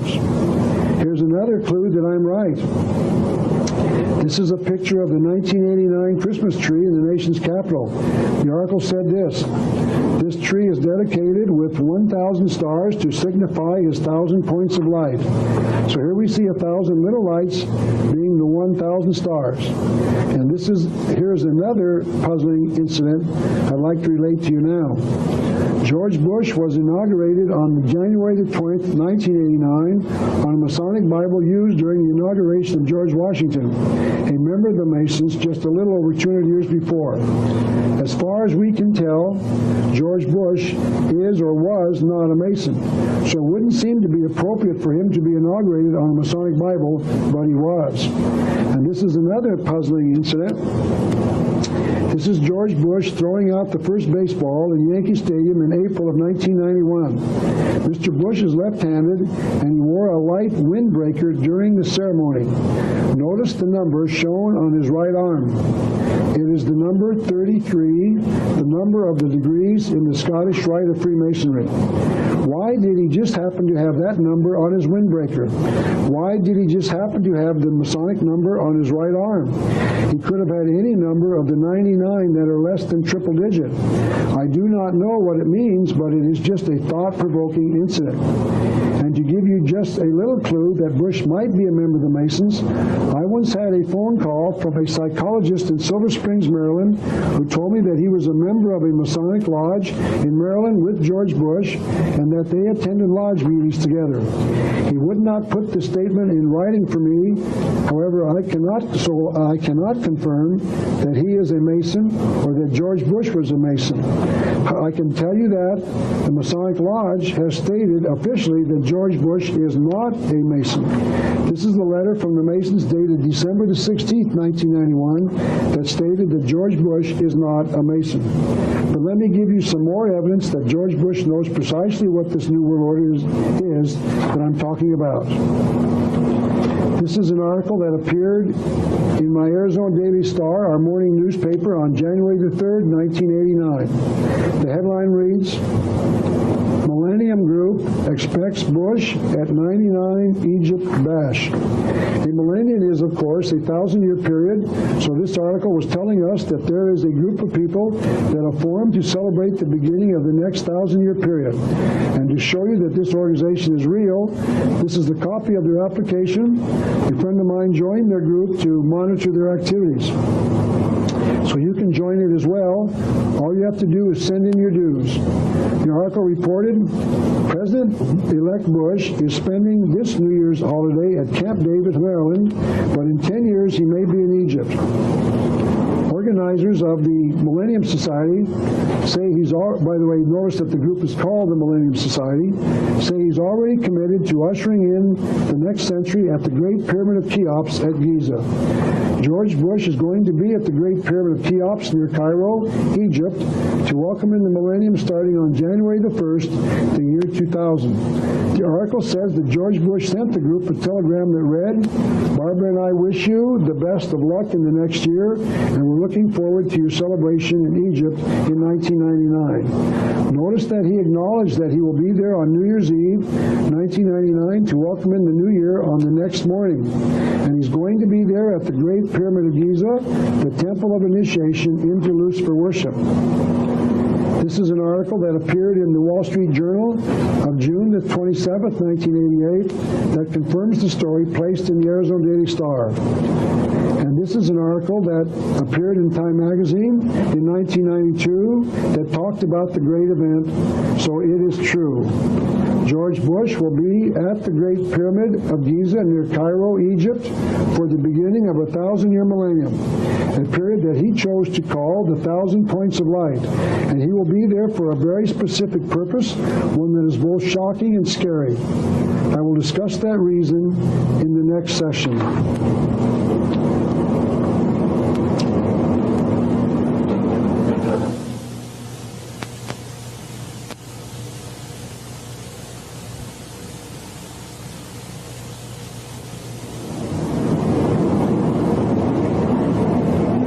Summarize all that we've learned so far. The New World Order is coming to the world on January the 1st, the year 2000.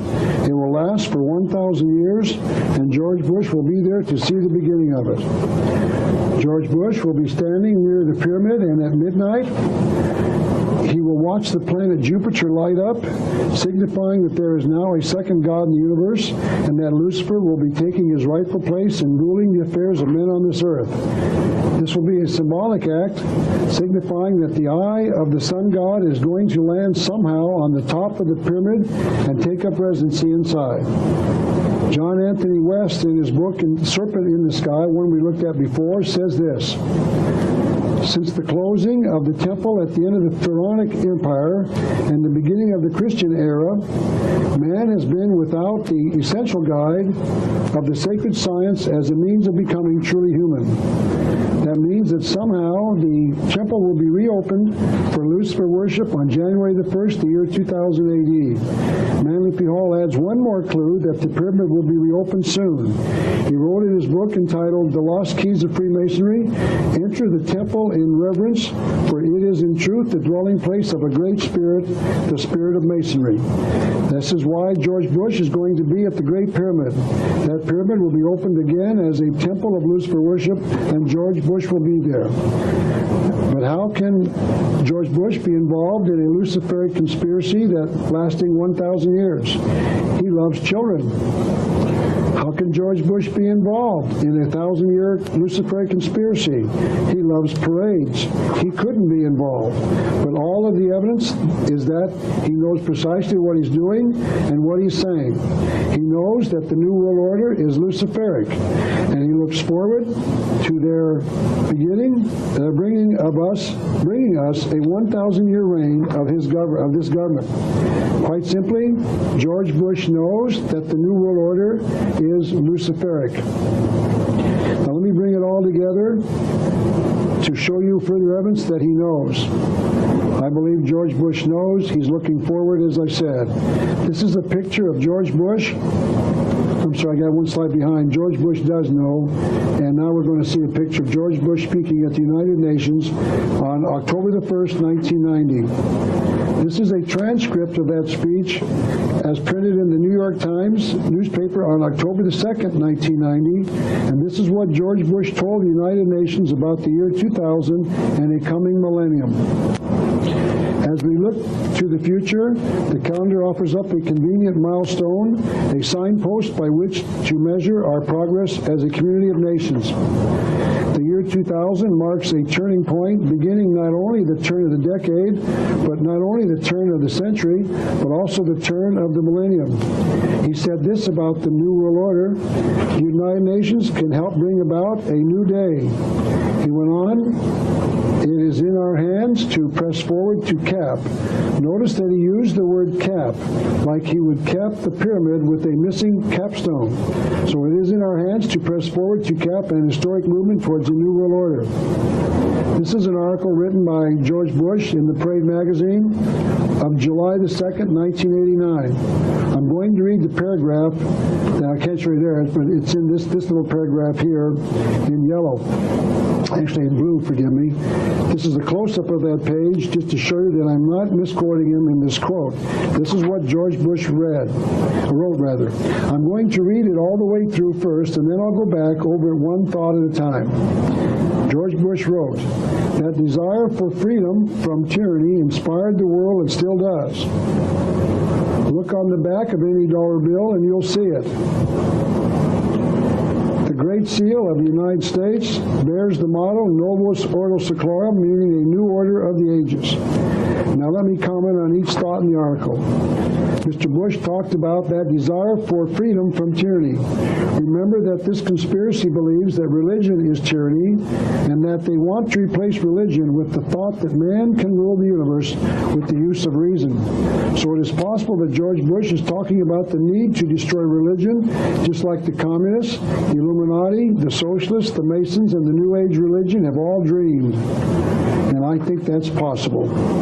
Look on the back of any dollar bill, Mr. Bush wrote, the Great Seal of the United States bears the motto Novus Ordo Seclorum. So here he is acknowledging that the New World Order is shown on the back of our dollar bill in the phrase Novus Ordo Seclorum. Then he goes on to define it a little differently than I do. He calls it the New Order of the Ages. I'll accept that definition instead of mine, which is the New World Order, because George Bush elsewhere talked about the New World Order. So it is fair to conclude that George Bush knows about the New World Order. George Bush knows about the Novus Ordo Seclorum. George Bush knows about the 1,000-year millennium. And he knows that it all starts on the morning of January the 1st, the year 2000. He has told us in his own words. Now, to end this lecture, let me ask the question that all of America should be asking: what is the solution? As I've said before, and as I have attempted to approve as an historian, this conspiracy is Luciferian. It is supported by a religious belief in Lucifer, also called Satan the Devil. This conspiracy has been causing the death of billions of people on this earth for nearly 6,000 years. This This conspiracy is intrinsically evil. It does not have men's best interest at heart, and moral people must do all within their power to expose it and stop it. So here's the answer. I think it was someone like St. Thomas Aquinas who wrote, "We are to work as if it's all up to us, and pray as if it was all up to God." So here are the two answers. We are to work to expose it, and we are to pray for God to end it. And the answer is in the Bible. The New Testament says this in Ephesians 5:11, "And have no fellowship with the unfruitful works of darkness, but rather reprove them." The word reprove also means expose. So we are not to cooperate with the works of this conspiracy, and we are to spend our lives in exposing their works. For about 13 hours, I have been trying to show you that I have uncovered a gigantic conspiracy in the world, and that this conspiracy is headed by a religion based on a belief in Lucifer the devil. I've tried to expose this conspiracy as an historian, but the answer is a religious one. This is a group of us at the 33rd Degree Masonic Temple in Washington, D.C. in September of 1990. Notice that we prayed by actually laying hands on the temple. We prayed that God would loose this nation from the bondage of Freemasonry, because if the bonds are not broken, we will get Lucifer's 1,000 points of light. So once again, very simply, the answer is work and prayer. Because the Creator God of the Bible has told us this in the Old Testament, 2 Chronicles chapter 7, verse 14. "If my people, which are called by my name, shall humble themselves and pray, and seek my face, and turn from their wicked ways, then will I hear from heaven and forgive their sin, and will heal their land." Notice that the Creator God has told us we have a 4-step program to save this country. We are to humble ourselves. This means that we must acknowledge that the Creator God exists in the universe, and acknowledge Him as the Lord of the universe, not us. We are to pray to that God. Number 3, we are to seek His face. And number 4, we are to turn from our wicked ways. If we do this, the Creator God promises to do 3 things in return. He promises that He will hear from heaven, that He will forgive our sins, and then number 3, He promises to heal our land. A good summary of this problem was offered by Alexander Solzhenitsyn, a Russian defector. He saw the very same New World Order while he lived in Russia. He lived in it for all of his life before he defected to this nation, and he warned us. Over a half-century ago, meaning about the time of 1917, the time of the Communist Revolution in his native Russia, while I was still a child, I recall hearing a number of old people offer the following explanation for the great disasters that had befallen Russia. He was referring to the great disasters of the Communist Revolution in Russia that killed as many as 42 million people. In other words, he was asking these people who lived through the Communist Revolution why it had happened. He explained that he received this answer from those he talked to. They told him that man has forgotten God. That's why all this has happened. That's why all of this has happened in America. Quite simply, we have forgotten God. Now, if you do not know God, may I humbly suggest that you get to know Him as soon as possible, because He is looking for you, but you have to find Him. The Masons claim that man cannot know God. Carl Claudy, a 33rd Degree Mason, wrote this on page 157 of his book entitled Introduction to Freemasonry. "We cannot prove God," he wrote. "Proof is the result of logic, and logic is the process of the mind. They say that man's reason leads him away from God, and I say that man's reason leads him to God. So if my little pamphlet entitled God Exists can help you find the Creator God through the use of science, logic, and reason, please let me know by writing to the address that will follow at the end of this lecture." One of One of the first quotes we read in this lecture was this one. Pierre-Joseph Proudhon, a socialist, wrote, "Our principle is atheism in religion, anarchy in politics, and no property in the economic sphere," and what he was describing was quite simply the New World Order. I believe that you can now see that this is precisely what George Bush wanted, what Fidel Castro, the communist, wanted, what Mikhail Gorbachev, another communist, wanted, and Adolf Hitler, the German socialist, wanted. Mr. Proudhon was right. Now we're going to read two final quotes together. I will not add any of my comments. And I'm asking you to see if you have learned enough of the coded, concealed language to understand just what these authors are saying. If I taught you anything in the last 13 hours, you will understand the hidden language, because these quotes are saying something that only those who have knowledge will understand. This is the first of the two quotes, and this is what Albert Pike wrote. If men were all Masons and obeyed with all their hearts their mild, or her mild and gentle teachings, that would be a paradise. For this is the Masonic creed: believe in God's infinite benevolence, wisdom, and justice. Hope for the final triumph of good over evil, and for perfect harmony as the final result of all the concords and discords of the universe. If you understood what I've been teaching you for the last 12 or 13 hours, that quote will have made some sense. And the second of the quotes is from Manly P. Hall, who wrote this: "The cries of the mystery speak again, bidding all men welcome to the house of light. The great civilization of materiality has failed. The false civilization built by man has turned and is destroying its creator. Religion wanders aimlessly in the maze of theological speculation. Only the illumined reason can carry the understanding part of man upward to the light. Into this band of the elect, those who have chosen the life of knowledge, of virtue, and of utility, the philosophers of the ages invite you. I'm hoping that you understood. This was coded language that I'm hopeful that you can now understand, because if you did, I did my job. I taught you how to understand the future of the world. Please allow me to interrupt this lecture just a little before its ending by telling you that at the end of this lecture, I will provide you with my mailing address so that you can write for a catalog of the materials that I've written and produced. I believe you will find that these books, booklets, and videos are the best research in the market, and that they are worthy of your consideration. Now let me begin to close with this quote from General Douglas MacArthur, a great World War II hero. General MacArthur addressed the West Point cadets when he retired on the 12th of May, 1962.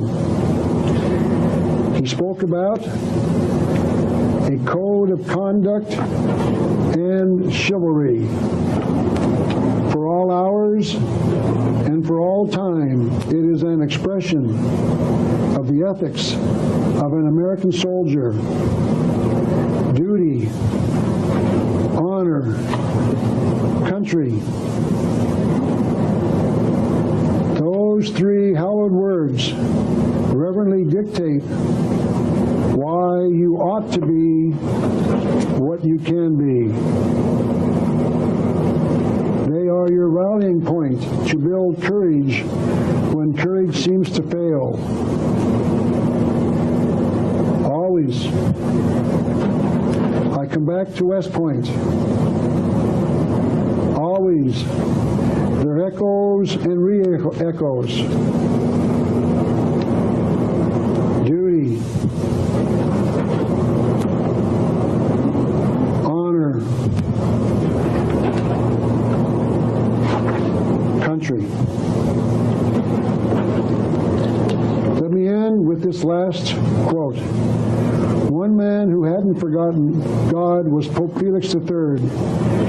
He wrote this in the early 6th century: "Not to oppose error is to approve it, and indeed to neglect to confound evil men when we can do it. is no less a sin than to encourage them. I say it is time to oppose error. It is time to confound evil men. It is time to oppose the New World Order. Thank you so very much, and may God bless America.